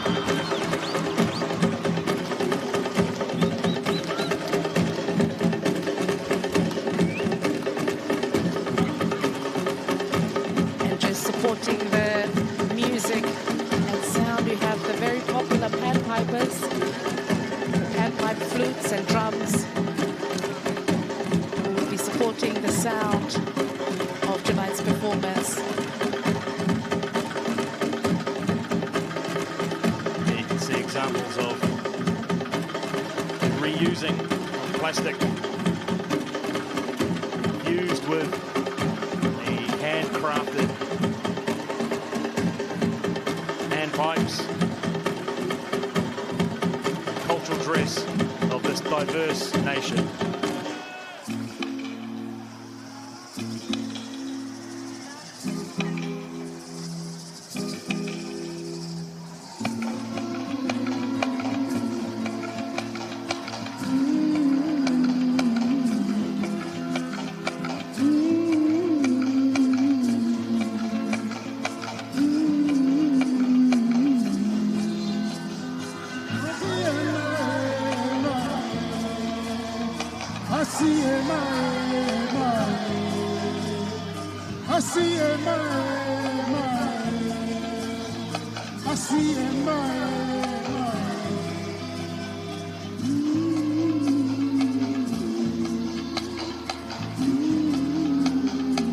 Well, that giant made out of trash, symbolic of the need to protect our oceans.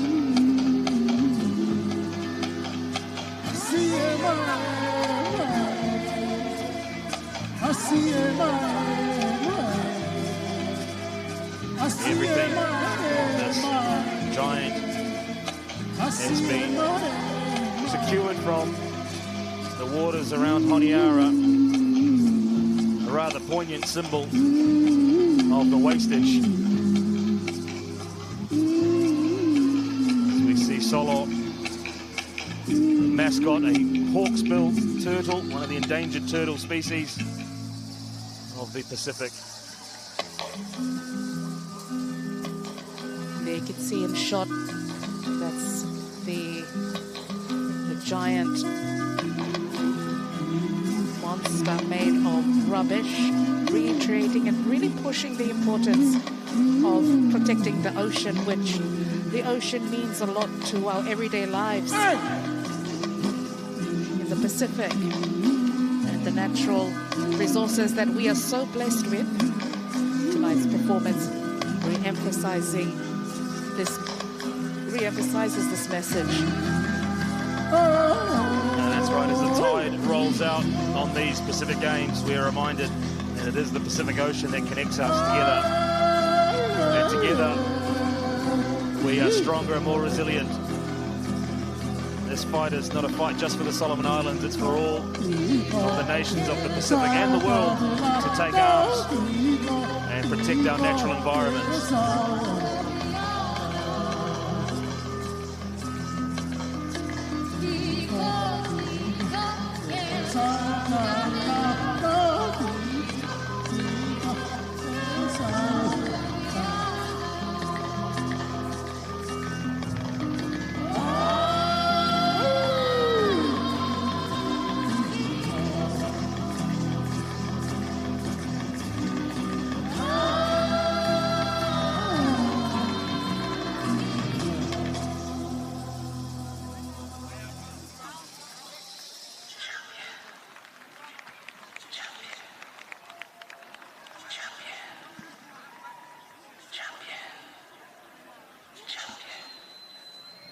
Well, it's a country where contemporary meets traditional culture and traditions.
past so behind. Our hope is like the storm we ride each day with you. Solomon Island, cross the line.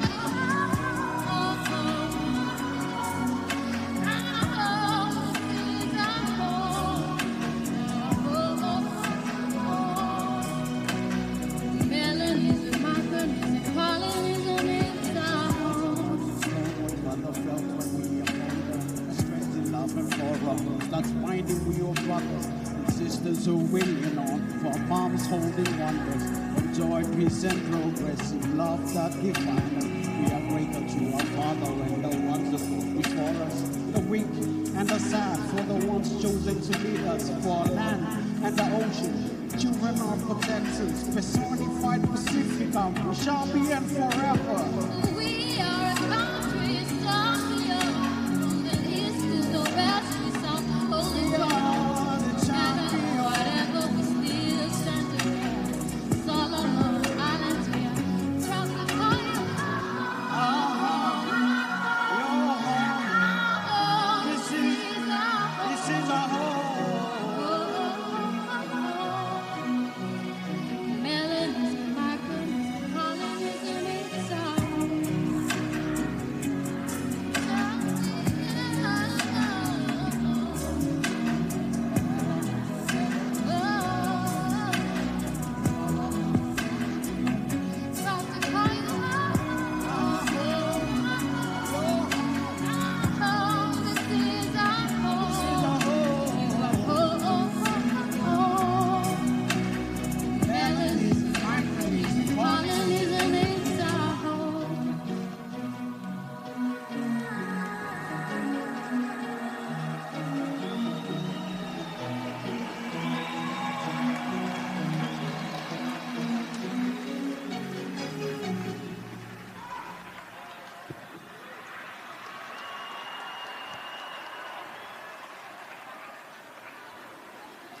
Representing the Pacific Games Council, représentant le Conseil des Jeux du Pacifique, veuillez souhaiter chaleureusement la bienvenue. Please give a warm Solomon Islands welcome to President Vidya Lakan and CEO Andrew Minogue. So now we will begin the process of the transfer of hosting from the Solomon Islands to French Polynesia, Tahiti.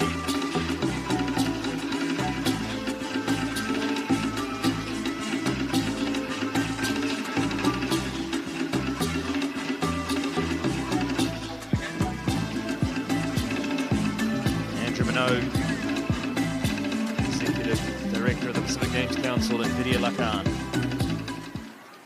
Good evening, Solomon Islands.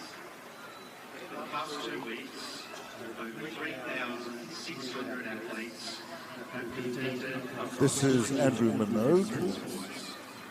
The chefs and Sean of the 24 participating nations have been invited to submit nominations for the best male and the best female athlete of these 17th Pacific Games. A judging panel consisting of representatives of the sports, the nations, the athletes and the media have deliberated today. The best female athlete with 3 gold medals from the sport of weightlifting, representing Solomon Islands, Chenli Tegu Winnie. And what a popular choice this was. Congratulations by the Pacific Games Council and their special committee set up earlier on today by CEO Andrew Minogue there to come up with a athlete, female of the Games, and probably little doubt, despite some extraordinary Olympic performances or near-Olympic performances, that this woman taking on the responsibility of bringing home the first gold medal for the Solomon Islands should get the gift. Yes, a lot of respect for this particular athlete. She has been such a really outstanding sports ambassador. She is such an amazing example to the younger generation. She deserves this award. And I'm sure that probably was in the minds of the panel as well when they made the decision. That it was that contribution. Also with 3 gold medals, also from the sport of weightlifting, representing Fiji, Daniela Rainibongi. Another Fiji accepting athlete the award being acknowledged on here. Daniela's behalf is Team Fiji Chef Sean AJ.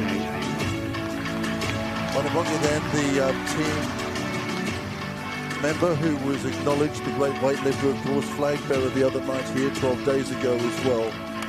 And again, wonderful recognition for his 3 gold medals here. Daniela, who is presently in Qatar for another international competition. And finally, the athletes of the Pacific have also been voting in Honiara to elect an athlete's representative to serve on the Pacific Games Council Executive Board for the next 4 years. I am pleased to announce that the successful candidate from Papua New Guinea is Ryan Penny. Ryan is over in the grandstand on the western side with his executive board. Congratulations, Ryan, on your re-election. Ryan Penny then, as a former athlete, the wonderful swimmer from Papua New Guinea, back on to the athlete's position on the South Pacific Games Council for the next 4 years. He's up in the western grandstand. Thank you, Andrew. Can I now request that the ceremonial flag be struck? This is Vidya Larkan, of course, President of the Pacific Games Council.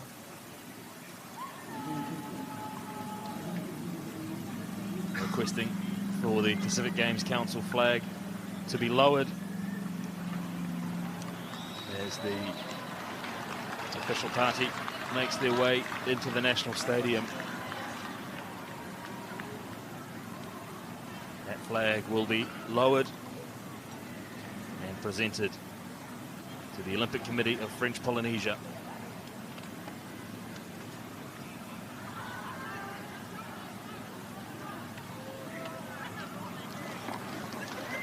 And we have the Royal Solomon Islands police band in white.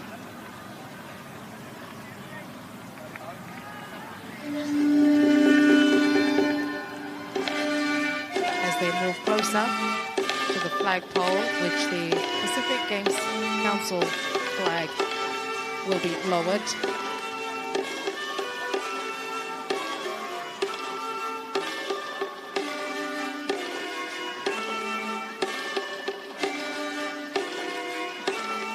So the Pacific Games flag, of course, has been flying since the opening ceremony, and now it is the duty of the Games Council and the hosting nation to hand over, as Seamus was saying, to the next hosting nation, which is, of course, French Polynesia, Tahiti.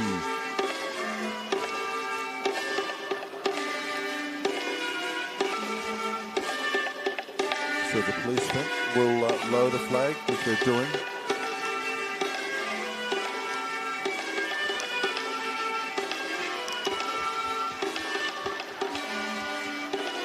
I have to wonder at this point, Brendan, what is the Tahitian performance that we've been rumoured to have coming? What is that going to entail? From the Tahitians, I'll break some news for you. So basically, essentially, it's going to be in the form of a Tahitian haka.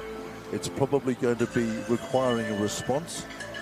So they will be putting down a bit of a challenge as part of a dance as well, but there'll be an element of a haka in there to throw down a challenge and invite the Pacific to come back and meet that challenge in 4 years' time. But they're very excited, the Tahitians, let me tell you. They've got big plans.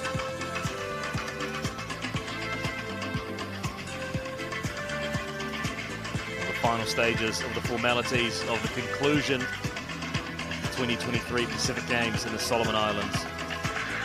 The closing ceremony has already welcomed the athletes still here in Honiara before they return back to their nations and territories.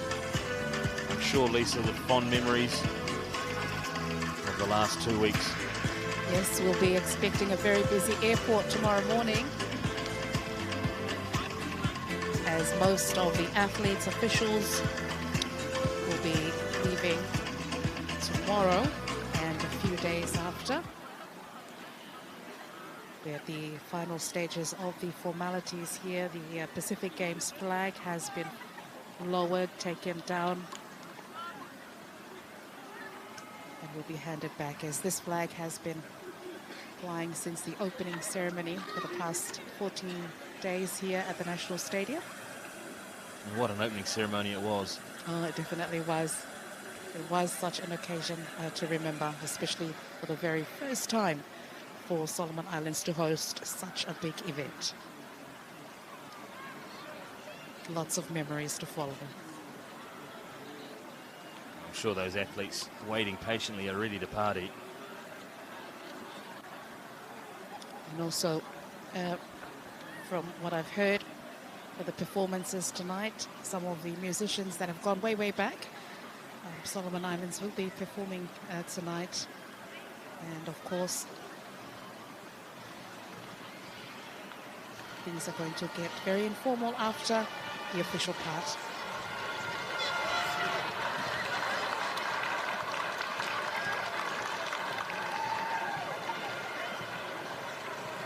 The crowd here in this massive national stadium also seeing the pictures that you're seeing up on the big scoreboard from time to time, and they're really enjoying seeing some of the crowd shots as well, and giving everyone a big cheer when they get up on that big scoreboard.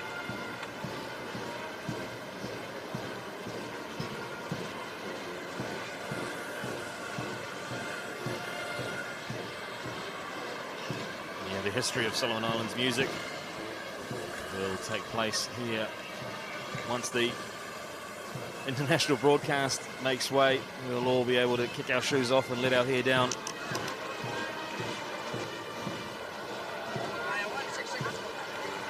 Yes, I was saying, Seamus and Lisa, that the Tahitians have got a big cultural event planned in and around the Pacific Games in 4 years as well. So proceedings will start off about 4 weeks before the formal Pacific Games with a major cultural event which will explore the culture of Polynesia, Tahiti in particular, but also an emphasis on traditional Polynesian sport, Pacific sport. It should be an incredible festival, and I would heartily recommend that we do indeed start maybe get some French lessons. Most definitely. Well, I've been lucky enough to visit Tahiti and French Polynesia in the past. It's a paradise where culture, sport and art converge. Every sunset paints a different picture. Every wave tells a story. And there'll be plenty of stories to tell in 4 years, just as there have been plenty of stories to retell here at the Pacific Games of the Solomon Islands 2023.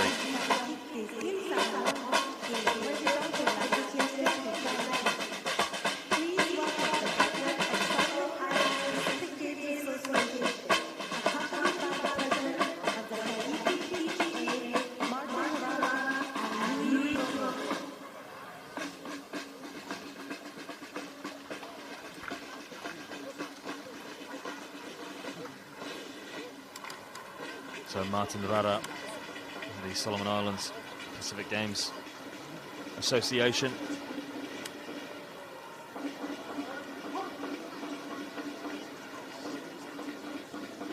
Will take the flag and hand over to his Tahitian counterpart.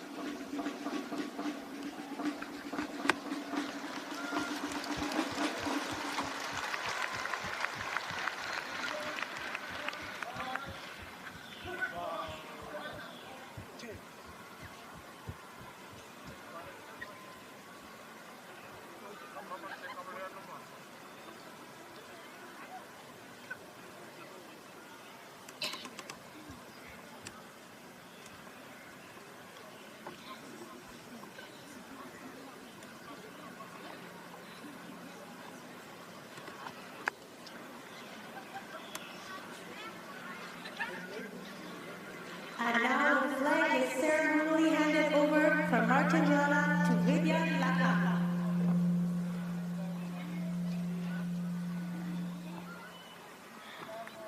President Louis Provost, in the name of the Pacific Games Council, I entrust the ceremonial flag in your care until we meet in Tahiti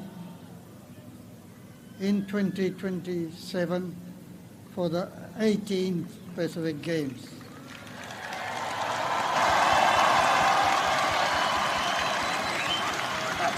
The President of the Olympic Committee of French Polynesia, le Président du Comité olympique du Polynésie française, Monsieur Louis Provost.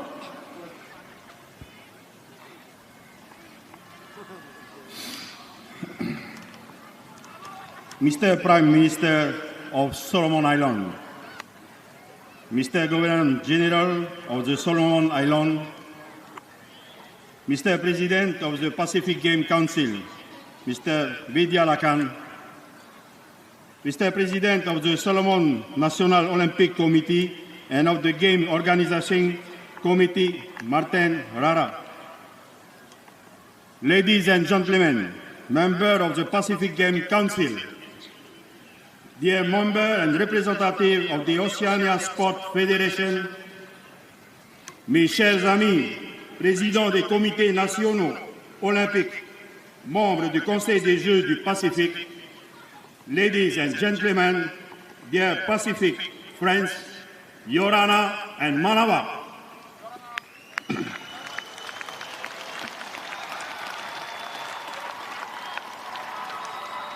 C'est avec une immense fierté et une grande émotion que je m'adresse à vous ce soir à l'occasion de cette cérémonie de clôture des Jeux du Pacifique 2023.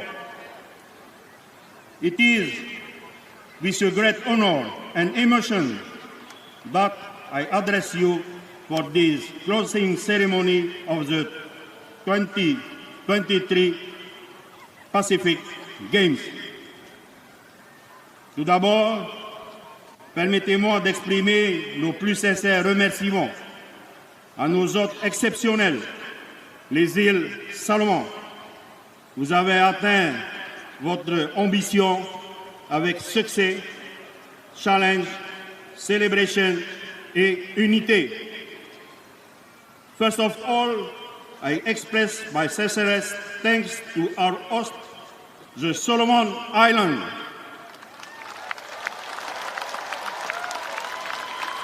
You successfully achieved your ambition, challenge, celebrate, and unite.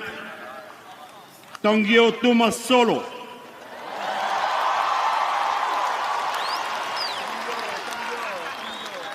Ces Jeux ont été bien plus qu'une compétition sportive.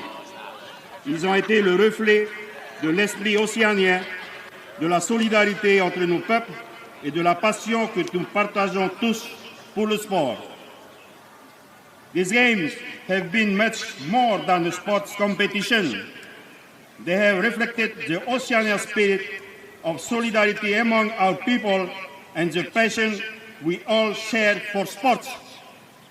Cette passation est un moment chargé d'émotions et de responsabilités. Dans moins de 4 ans, Tahiti aura l'honneur d'accueillir les Jeux du Pacifique 2027, 32 ans après les avoir organisés pour la dernière fois. This symbolic handover is a moment of emotion and responsibility. In less than 4 years, Tahiti will have the honor to host the 2027 Pacific Games, 32 years after they were last held in my country. Nous sommes profondément reconnaissants de cette opportunité qui nous est offerte et prenons humblement l'énergie de la flamme transmise en ce jour afin de la restituer en 2027, parée de l'esprit et du manat haïtien. We are deeply grateful for this opportunity and humbly that take the energy of the flame transmitted today with a view to add to it the spirit and the Mana of Tahiti in 27. Excuse me. It's the emotion. Nous sommes conscients de la responsabilité qui nous incombe et travaillons sans relâche pour faire des prochains Jeux du Pacifique une célébration inoubliable de la diversité et de l'amitié qui nous caractérisent tant. We are aware to our responsibility and are working hard to make the next Pacific Games an unforgettable celebration of our diversity and friendship. Tahiti sera votre terre d'accueil lors de ces prochains Jeux du Pacifique. Soyez assurés que nous ferons en sorte que vous vous sentiez comme à la maison. La chaleur de l'accueil polynésien, la gentillesse de son peuple, la majesté de ses paysages, l'enchantement de sa musique seront autant d'atouts qui vont unir nos cœurs et nos esprits. Tahiti will be your welcoming land during the next Pacific Games. Rest assured that we will make sure you feel like home. The Polynesian hospitality, the kingness of these people, the majesty of its landscape, and the enchantment of its music will be assets that unite our hearts and minds. Nous vous attendons à Tahiti en 2027 pour laisser la magie de nos îles opérer afin non seulement réaliser des exploits sportifs, mais vivre pleinement une immersion culturelle à nulle part ailleurs, pareil. We look forward to welcome you to Tahiti in 2027 and to let the magic of our island operate not only to achieve sporting performance, but to fully experience an unprecedented cultural immersion. Nous vous quittons aujourd'hui avec le cœur rempli de gratitude et d'excitation, tourné vers un avenir festif. Rendez-vous à Tahiti en 2027 où nous continuerons à écrire ensemble l'histoire de l'unité du Pacifique à travers le sport. Today, we say goodbye with hearts full of gratitude and thrill, looking toward a festive future. See you in Tahiti in 2027, where we will continue to write together the history of Pacific unity throughout the sports. Tongio Tumas, thank you, merci beaucoup, Marururoha. Que vive l'amitié océanienne et que perdure l'esprit des Jeux du Pacifique. Long live Oceanian friendship and may the spirit of the Pacific Games endure. Et maintenant, place à la danse. And now it's time to dance. Wow, a very emotional delivery there, I think, by Louis Provence, inviting the Pacific to come across to French Polynesia, Tahiti in 4 years' time. And very heartfelt, and also getting a big rise out of the Tahitian contingent here. Very proud.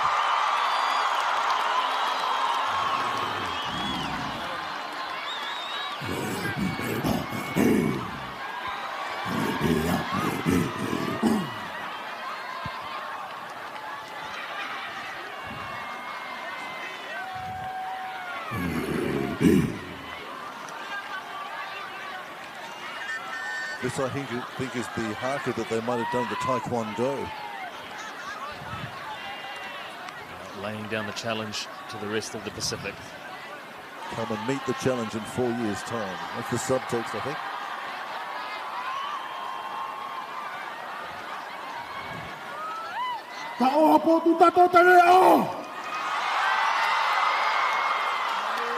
Hey, Annette, Toto! Botehilua, Inata. Toto!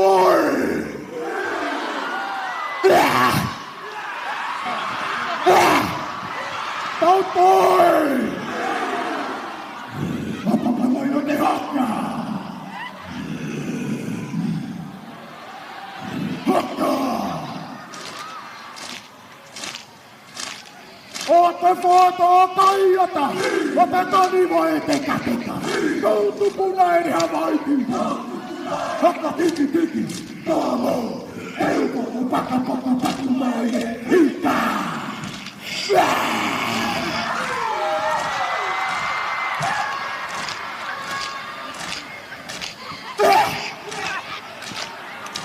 Noutu punainen havaiti.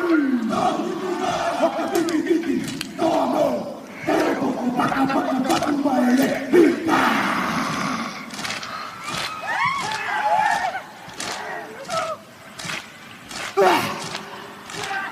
Ota foto kaiota, otetani vai teka. Noutu punainen havaiti. Haka tiki tiki, tomo. Euko kupaka maine, hita.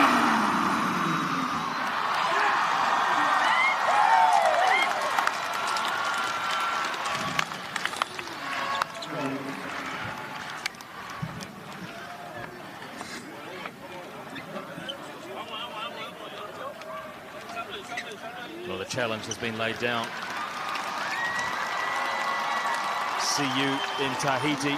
Ladies and gentlemen, give it up for the Tahitian Haka. Hello. Félicitations à l'équipe de Tahiti pour le Haka. Merci aux danseurs de Tahiti, ils méritent tous vos applaudissements. Give a clap. A big hand, please. Yeah, thank you. Wow, that was definitely a very impressive performance for the Tahitian Haka dancers. There's plenty more of that to come at the 2027 Pacific Games in where? Tahiti!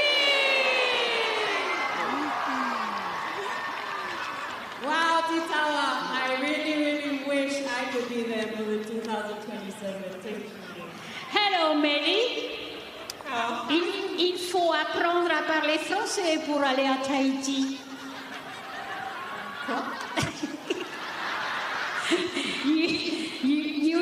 you should start to practice French. Oh, okay. Bonjour, je So if you want to be in Tahiti in 2027, then we must, all of us start practicing French. Yeah. Now, ladies and gentlemen, for the final formalities of tonight's ceremony, to officially close the 2023 17th Pacific Games, pour clôturer officiellement les Jeux du Pacifique 2023, please welcome back on stage President Vidya Lakan. So President Vidya Lakan being invited out onto the stage to formally declare the games closed. Thank you, ladies. We just had a taste of what 2027 awaits us in Tahiti. Merci beaucoup, Tahiti.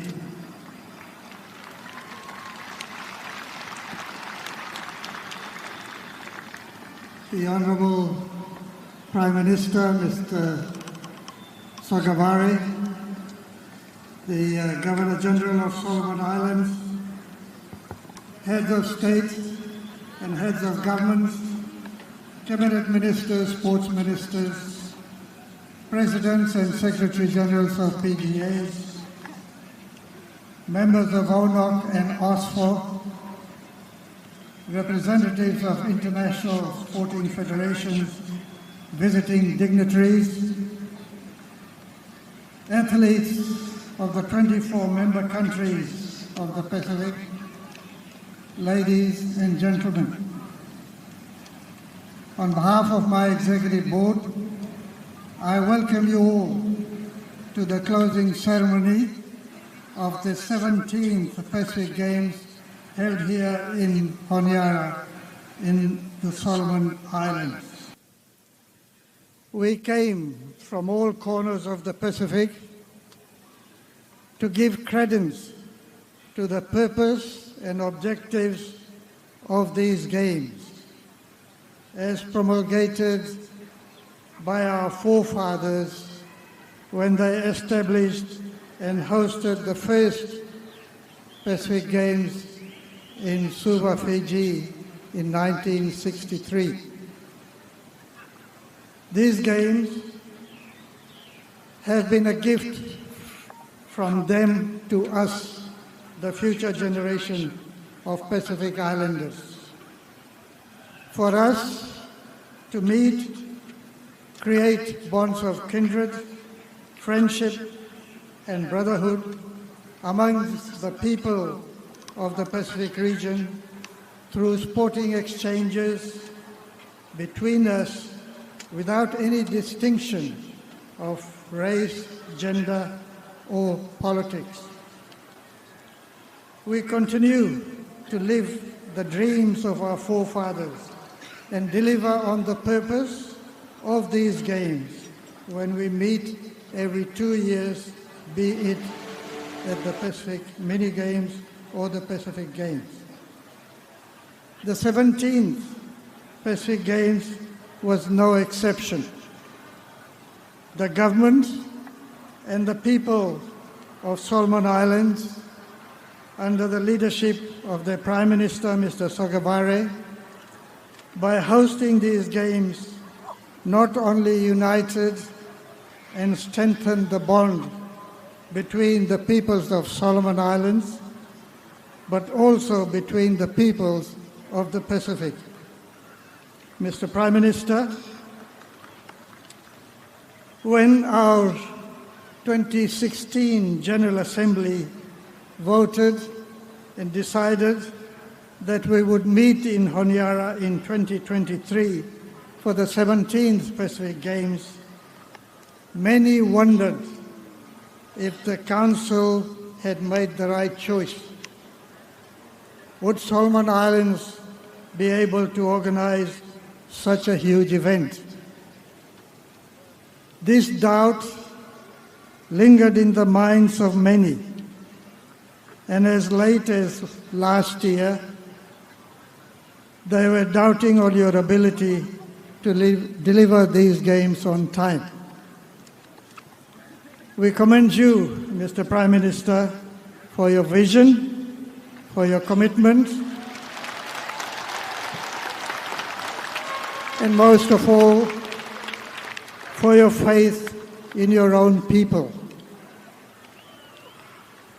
We commend you in engaging a small band of experts with experience in delivering successful Pacific Games in the recent past, empowering them and providing them with the necessary resources to deliver these games.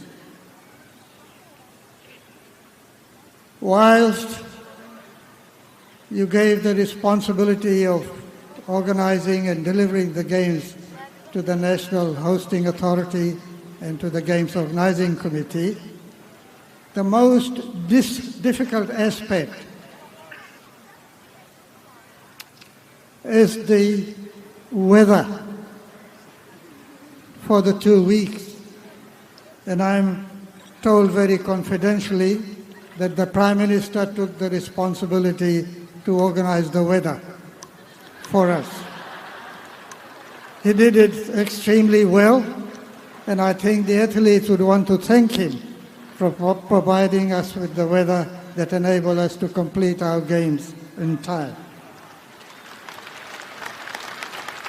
The organizing committee, under the leadership of its CEO, Peter Stewart, working with thousands of volunteers and workforce staff, spending countless sleepless hours. They, in your own Solomon way, overcame many challenges, some huge, some not so huge, some of our own making and some outside of our own control, delivered what I consider to be the biggest Pacific Games ever.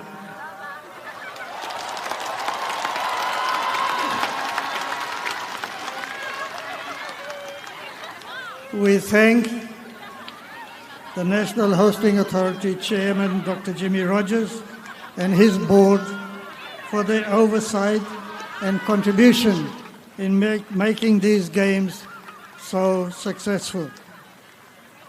They delivered a games of which every Solomon Islander should be proud.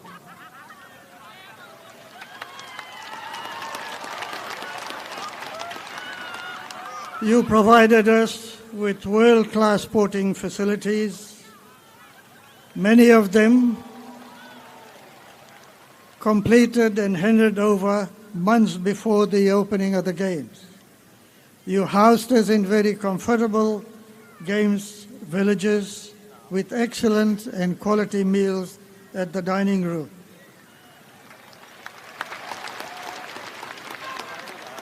Mr. Prime Minister, you and the Solomon Islands and the PGA of Solomon Islands had many critics. But you silenced your critics and emphatically proved them wrong.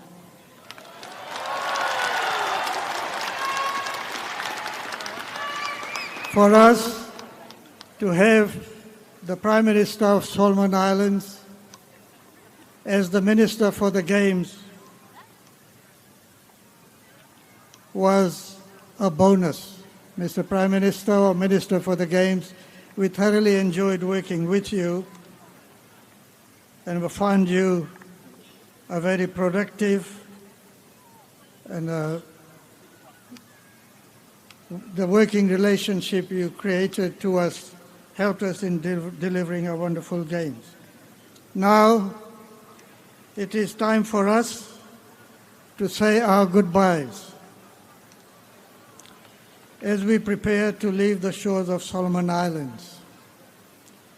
We thank you and the people of Solomon Islands for your kindness, for your generosity, and for your hospitality.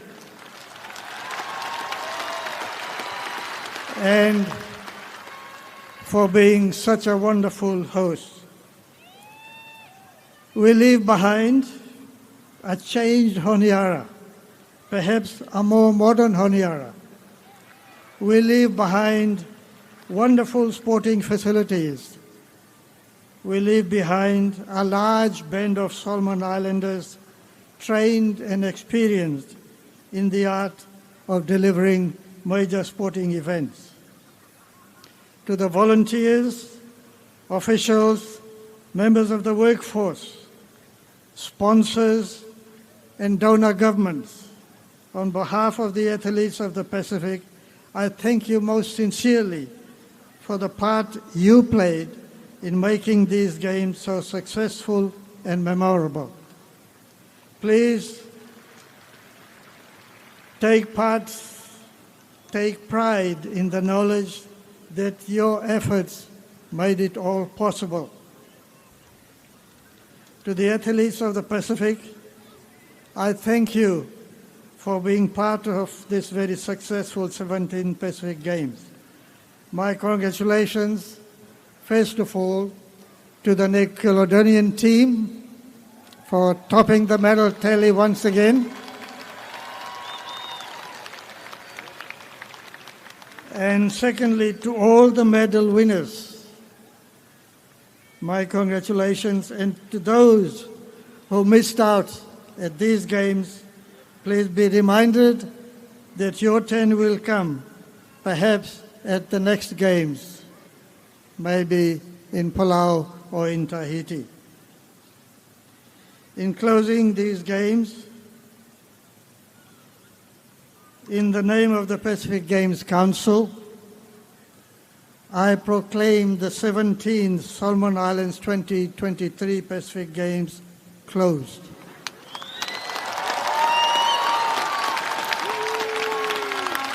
I call upon the sportsmen and sportswomen of the Pacific to assemble in 4 years' time in Tahiti to celebrate the 18th Pacific Games.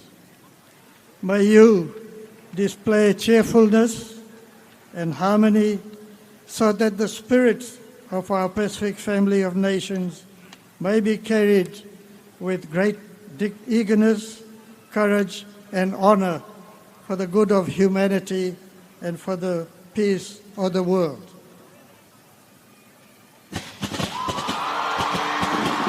Thank you so much.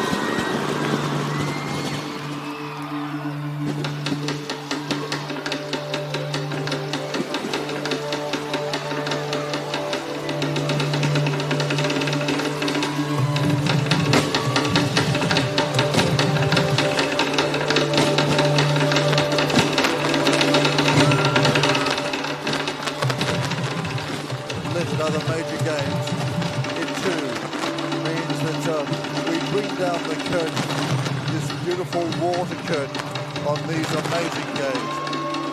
Seamus and Lisa, on behalf of all of the internationals, thank you so much indeed, and would you pass on to Solomon Islands our heartfelt thanks and our privilege of being here with you these last 2 weeks. It's been an honor, it's been great, it's been successful.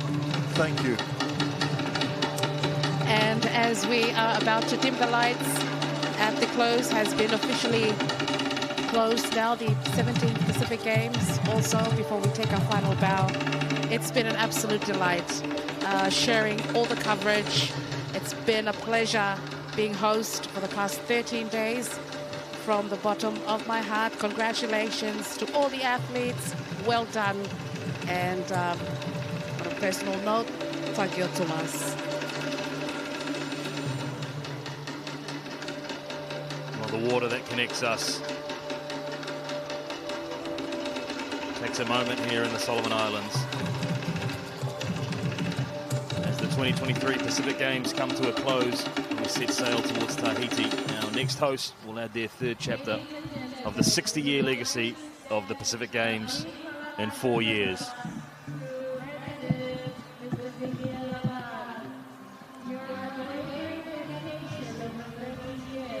Lakan very fulsome in his praise of Solomon Islands, what they turned on here, the biggest games ever in his words, and calling on the athletes to meet again in 4 years' time. Mr. Lakan's invaluable contributions as president of the Pacific Games Council, the benchmark set by his outstanding leadership will forever be cherished across the Pacific. Please give him a round of applause. A musical piece to send us out will be Yumi Still Yumi. Mille merci à Monsieur We are still together. pour votre dévouement continu et votre leadership incomparable au cours des 30 dernières années. Vous avez marqué à jamais le développement du sport dans le Pacifique. Pour célébrer la clôture des Jeux du Pacifique 2023, veuillez accueillir le groupe de Yumi qui va vous interpréter une composition originale dédiée aux Jeux du Pacifique. Lumi Still Lumi, vous êtes toujours ensemble. Ladies and gentlemen, to celebrate the closing of the 2023 Pacific Games, please welcome the Yumi Band with an original composition by our opening and closing ceremonies music director, Mr. Selwyn Doro. Give him a big hand. Performing Yumi Still Yumi, a song dedicated to the Pacific Games, meaning we're still together. Please give it up. Introducing our all-star stage band. On the electric guitar, Timothy Orodiana and Niklam Iro. Give him a big hand. On the acoustic guitar, we have Losa Takai. On the percussion, give it up for Alvin Rore. On keyboard, the dynamic duo of Danny Farodo and Timothy Aitorea. Holding down the foundation on bass is Gilroy Haro. And on the drums, the master of the big beat, Mr. Brian Tata. Give it up. Yumi still Yumi.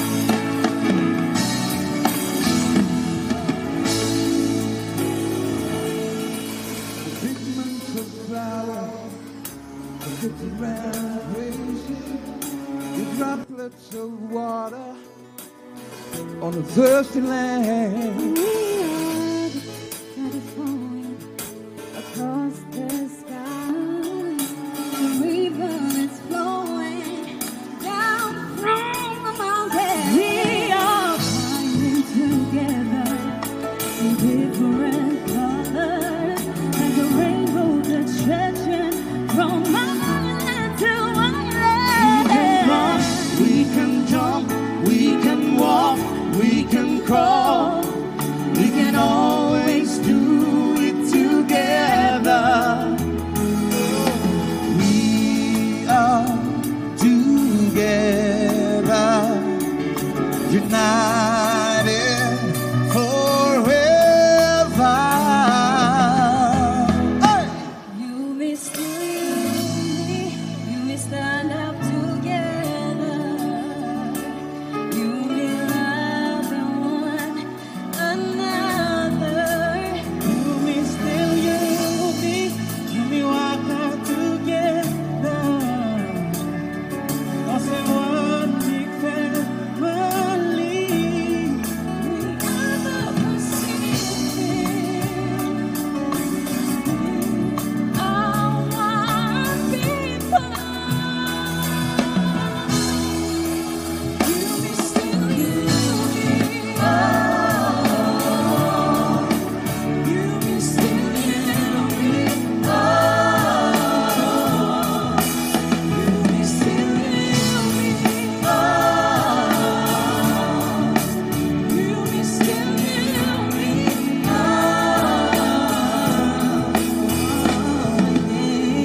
The seas and highway, the way you sail across the beautiful Pacific land. Hey, our identity is in the stories we tell. Our children is life, in the depth of our voices. It's a pride, our hope, our life, our future. Far beyond the eyes of reality. One people, one Pacific, standing stronger, more than ever. Every tribe and every races, all in one to conquer the future. We rooted deep in a ring of fire, standing tall on the ocean water. Everybody hand let us close to source of our heavenly blessings. Our Father in heaven, hallowed be thy name. We thank you for